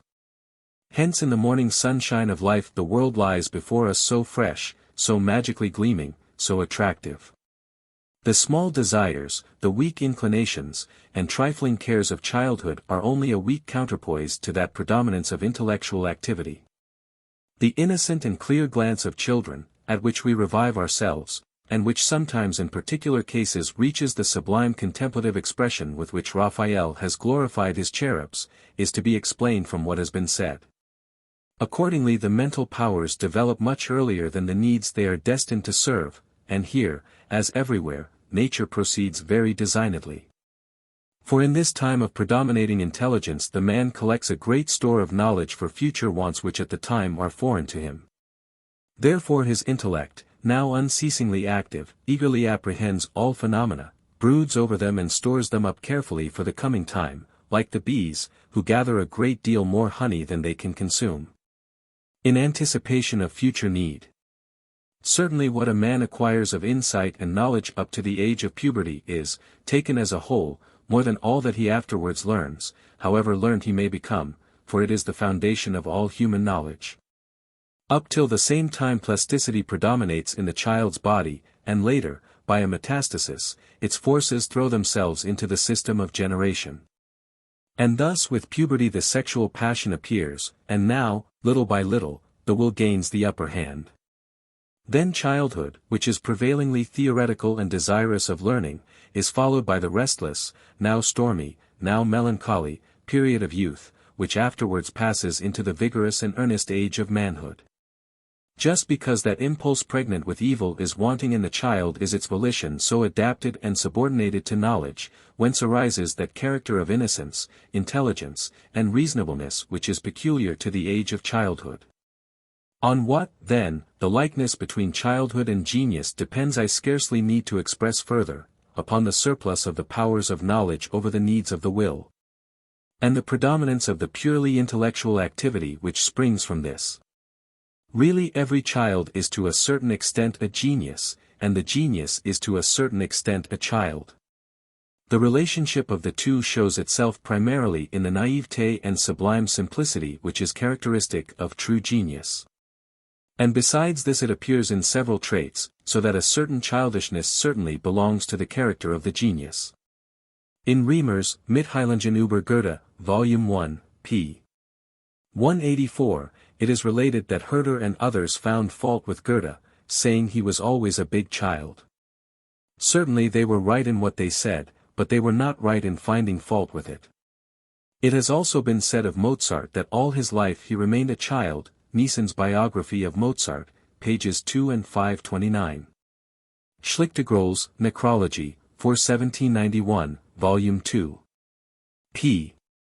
109, says of him, in his art he early became a man, but in all other relations he always remained a child. Every genius is even for this reason a big child. He looks out into the world as into something strange, a play, and therefore with purely objective interest. Accordingly he has just as little as the child that dull gravity of ordinary men, who, since they are capable only of subjective interests, always see in things mere motives for their action. Whoever does not to a certain extent remain all his life a big child, but becomes a grave, sober, thoroughly composed, and reasonable man, may be a very useful and capable citizen of this world, but never a genius. In fact, the genius is so because that predominance of the sensible system and of intellectual activity which is natural to childhood maintains itself in him in an abnormal manner through his whole life, thus here becomes perennial. A trace of this certainly shows itself in many ordinary men up to the period of their youth, therefore, for example, in many students a purely intellectual tendency and an eccentricity suggestive of genius is unmistakable. But nature returns to her track, they assume the chrysalis form and reappear at the age of manhood, as incarnate Philistines, at whom we are startled when we meet them again in later years. Upon all this that has been expounded here depends Goethe's beautiful remark, children do not perform what they promise, young people very seldom. And if they do keep their word, the world does not keep its word with them, Walverwandschaften, pti, ch. 10. The world which afterwards bestows the crowns which it holds aloft for merit on those who are the tools of its low aims or know how to deceive it. In accordance with what has been said, as there is a mere beauty of youth, which almost every one at some time possesses, beaut du diable, so there is a mere intellectuality of youth, a certain mental nature disposed and adapted for apprehending, understanding, and learning, which every one has in childhood, and some have still in youth, but which is afterwards lost, just like that beauty. Only in the case of a very few, the chosen, the one, like the other, lasts through the whole life, so that even in old age a trace of it still remains visible, these are the truly beautiful and the men of true genius.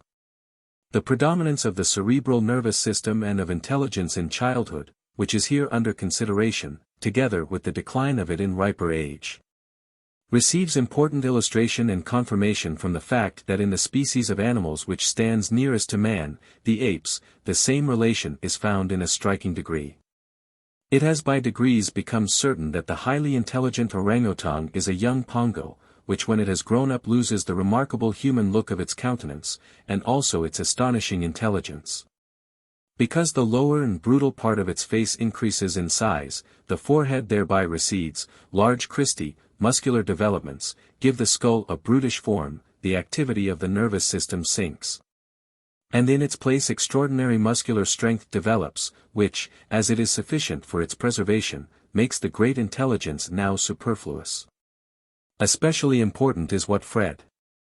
Cuvier has said in this reference, and Flourens has illustrated in a review of the Histoire naturelle of the former, which appeared in the September number of the Journal des Savants of 1839, and was also separately printed with some additions. Under the title, Résumé analytique des observations de Fr. Cuvier sur l'instinct et l'intelligence de animaux, P. Flourens, 1841. It is there said, page 50, l'intelligence de l'orangutan, cette intelligence si développée, et développée de si bonne heure, décroît avec l'âge. L'orangutan, lorsqu'il est jeune, nous s'étonne par sa pénétration, par sa ruse, par son adresse, l'orangutan, devenu adulte, n'est plus qu'un animal grossier, brutal, intraitable. Ediln est de tous les singes comme de l'orangutan. Dans tout, l'intelligence décroît à mesure que les forces s'accroissent. L'animal qui a le plus d'intelligence, n'est tout cette intelligence que dans le jeune âge. Further, p. 87, les singes de tous les genres offrent ce rapport inverse de l'âge et de l'intelligence. Ainsi, par exemple, l'intel, espèce de ganon du sous-genre de semnopathiques et de singes venir dans la religion de Brahms, et, Dawn le jeune âge, le front large, le museau plus salient, le crâne élève, arrondi, etc. Avec l'âge le front disparate, recule, le museau proémine, et le moral ne change pas moins que le physique, l'apathy, la violence, le besoin de solitude, remplaçant la pénétration, la docilité, la confiance. Ces differences sont assez grandes, dit Mr. Fred Cuvier, que dans l'habitude où nous sommes de juger de actions de animaux par les nôtres, nous prendrions le jeune animal pour un individu de l'âge, où toutes les qualités morales de l'espèce sont acquises. Et l'intel adulte pour un individu que n'aurait encore que ses forces physiques. Mais la nature n'en agit pas ainsi avec ces animaux, que ne doivent pas sortir de la sphère étroite, que leur est fixé, et à que il suffit en quelque sorte de pouvoir veiller à leur conservation. Pour cela l'intelligence était nécessaire, quand la force n'existait pas, et quand celle-ci est acquise, tout autre puissance perd de son utilité. N.P. 118. La conservation de espèces ne repose pas moins sur les qualités intellectuelles de animaux, que sur leurs qualités organiques. This last confirms my principle that the intellect, like the claws and teeth, is nothing else than a weapon in the service of the will. XXXIII on Madness. This chapter is connected with the second half of section 36 of the first volume. The health of the mind properly consists in perfect recollection. Of course, this is not to be understood as meaning that our memory preserves everything. For the past course of our life shrinks up in time, as the path of the wanderer looking back shrinks up in space. Sometimes it is difficult for us to distinguish the particular years, the days have for the most part become unrecognizable. Really, however, only the exactly similar events, recurring an innumerable number of times, so that their images, as it were, conceal each other, ought so to run together in the memory that they are individually unrecognizable. On the other hand, every event in any way peculiar or significant we must be able to find again in memory, if the intellect is normal, vigorous, and quite healthy. In the text I have explained madness as the broken thread of this memory, which still runs on regularly, although in constantly decreasing fullness and distinctness. The following considerations may serve to confirm this. The memory of a healthy man affords a certainty as to an event he has witnessed, which is regarded as just as firm and sure as his present apprehension of things. Therefore, if sworn to by him, this event is thereby established in a court of law. On the other hand, the mere suspicion of madness will at once weaken the testimony of a witness. Here, then, lies the criterion between the healthy mind and insanity. Whenever I doubt whether an event which I remember really took place, I throw upon myself the suspicion of madness, unless it is that I am uncertain whether it was not a mere dream. If another doubts the reality of an event, related by me as an eyewitness, without mistrusting my honesty, then he regards me as insane. Whoever comes at last, through constantly recounting an event which originally was fabricated by him, to believe in it himself is, in this one point, really insane. We may ascribe to an insane person flashes of wit, single clever thoughts, even correct judgments, but his testimony as to past events no man will consider valid. In the Lalita Vistara, well known to be the history of Buddha Sakyamuni, it is related that at the moment of his birth all the sick became well, all the blind saw, all the deaf heard, and all mad people recovered their memory. This last is mentioned in two passages. Point 124. My own experience of many years has led me to the opinion that madness occurs proportionally most frequently among actors. But what a misuse they make of their memory. Daily they have to learn a new part or refresh an old one. But these parts are entirely without connection, nay, are in contradiction and contrast with each other, and every evening the actor strives to forget himself entirely and be some quite different person. This kind of thing paves the way for madness. The exposition of the origin of madness given in the text will become more comprehensible if it is remembered how unwillingly we think of things which powerfully injure our interests, wound our pride, or interfere with our wishes. With what difficulty do we determine to lay such things before our own intellect for careful and serious investigation, how easily, on the other hand, we unconsciously break away or sneak off from them again. How, on the contrary, agreeable events come into our minds of their own accord, and, if driven away, constantly creep in again, so that we dwell on them for hours together. In that resistance of the will to allowing what is contrary to it to come under the examination of the intellect lies the place at which madness can break in upon the mind.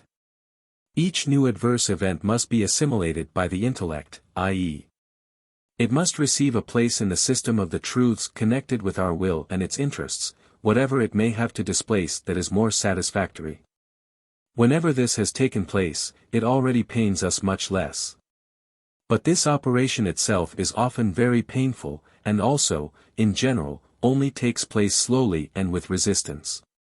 However, the health of the mind can only continue so long as this is in each case properly carried out. If, on the contrary, in some particular case, the resistance and struggles of the will against the apprehension of some knowledge reaches such a degree that that operation is not performed in its integrity, then certain events or circumstances become for the intellect completely suppressed, because the will cannot endure the sight of them, and then, for the sake of the necessary connection, the gaps that thus arise are filled up at pleasure. Thus madness appears. For the intellect has given up its nature to please the will, the man now imagines what does not exist. Yet the madness which has thus arisen is now the lethe of unendurable suffering. It was the last remedy of harassed nature, i.e., of the will. Let me mention here in passing a proof of my view which is worth noticing. Carlo Gozzi, in the Monstro Ticino, Act I. Scene 2, presents to us a person who has drunk a magic potion which produces forgetfulness, and this person appears exactly like a madman. In accordance with the above exposition, one may thus regard the origin of madness as a violent casting out of the mind of anything, which, however, is only possible by taking into the head something else. The converse process is more rare, that the taking into the head comes first, and the casting out of the mind second. It takes place, however, in those cases in which the occasion of insanity is kept constantly present to the mind and cannot be escaped from.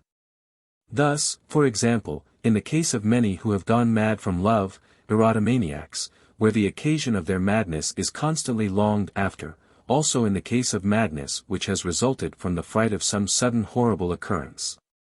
Such patients cling, as it were, convulsively to the thought they have grasped, so that no other, or at least none opposed to it, can arise. In both processes, however, what is essential to madness remains the same, the impossibility of a uniformly connected recollection, such as is the basis of our healthy and rational reflection. Perhaps the contrast of the ways in which they arise, set forth here, might, if applied with judgment, afford a sharp and profound principle of division of delusions proper. For the rest, I have only considered the physical origin of madness, thus what is introduced by external, objective occasions. More frequently, however, it depends upon purely physical causes, upon malformations or partial disorganization of the brain or its membranes, also upon the influence which other parts affected with disease exercise upon the brain. Principally in the latter kind of madness false sense perceptions, hallucinations, may arise.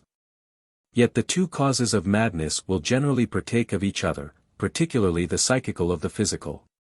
It is the same as with suicide, which is rarely brought about by an external occasion alone, but a certain physical discomfort lies at its foundation, and according to the degree which this attains to a greater or less external occasion is required. Only in the case of the very highest degree is no external occasion at all required. Therefore there is no misfortune so great that it would influence every one to suicide, and none so small that one like it has not already led to it. I have shown the psychical origin of madness as, at least according to all appearance, it is brought about in the healthy mind by a great misfortune. In the case of those who are already strongly disposed to madness, physically a very small disappointment will be sufficient to induce it. For example, I remember a man in a madhouse who had been a soldier, and had gone out of his mind because his officer had addressed him as heir. 125 In the case of decided physical disposition no occasion at all is required when this has come to maturity.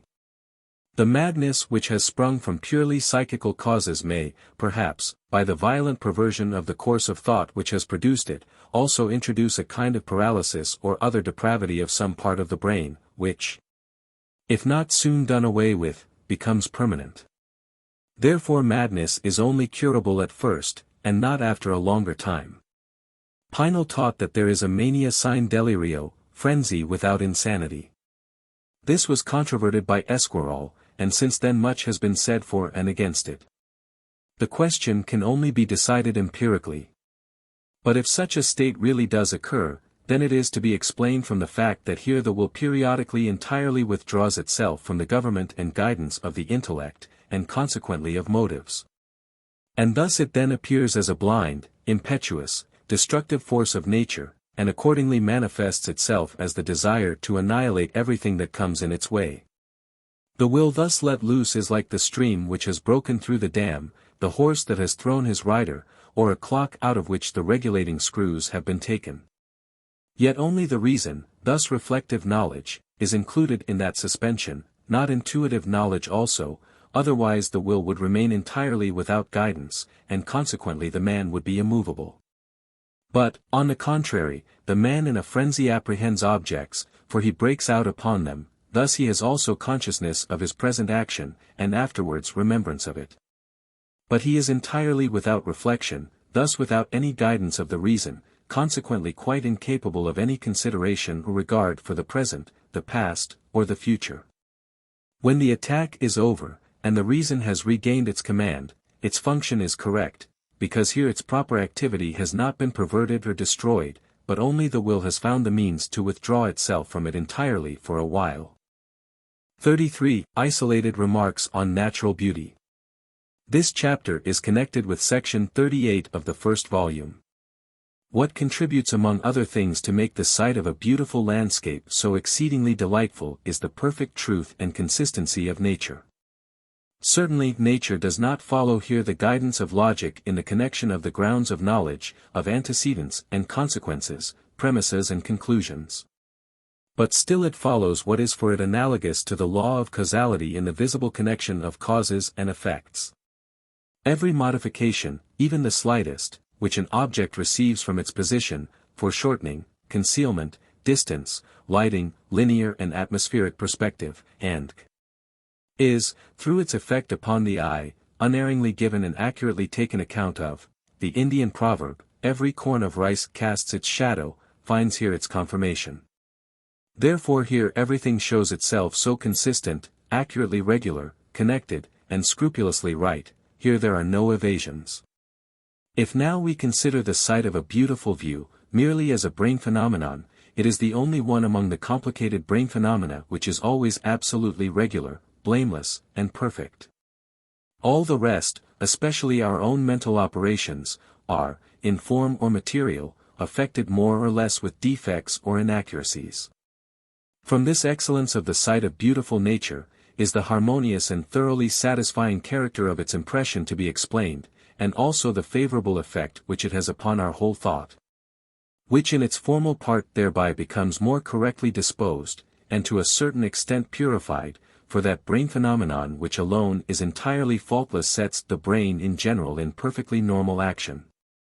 And now the thought seeks to follow that method of nature in the consistency, connectedness, regularity, and harmony of all its processes, after being brought by it into the right swing.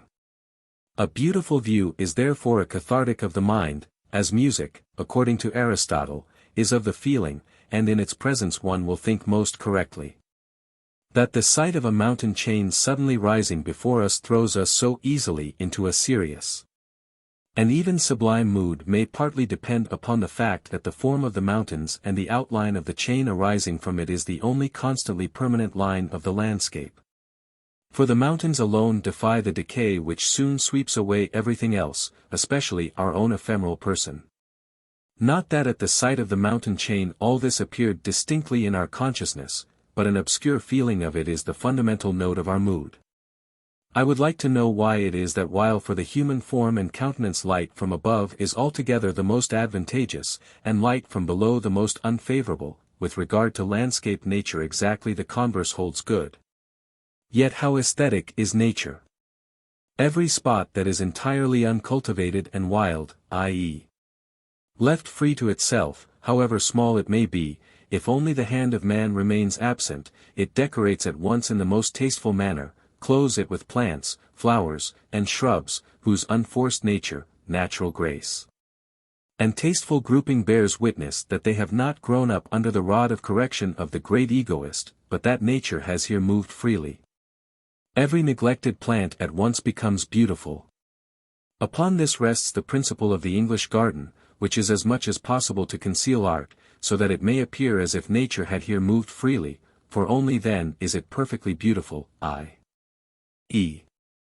shows in the greatest distinctness the objectification of the still unconscious will to live, which here unfolds itself with the greatest naivete, because the forms are not, as in the animal world, determined by external ends, but only immediately by the soil, climate, and a mysterious third influence on account of which so many plants which have originally sprung up in the same soil and climate yet show such different forms and characters. The great difference between the English, or more correctly the Chinese, garden and the Old French, which is now always becoming more rare, yet still exists in a few magnificent examples, ultimately rests upon the fact that the former is planned in an objective spirit, the latter in a subjective. In the former the will of nature, as it objectifies itself in tree and shrub, mountain and waterfall, is brought to the purest possible expression of these its ideas, thus of its own inner being. In the French garden, on the other hand, only the will of the possessor of it is mirrored, which has subdued nature so that instead of its ideas it bears as tokens of its slavery the forms which correspond to that will, and which are forcibly imposed upon it, clipped hedges, trees cut into all kinds of forms, straight alleys, arched avenues, and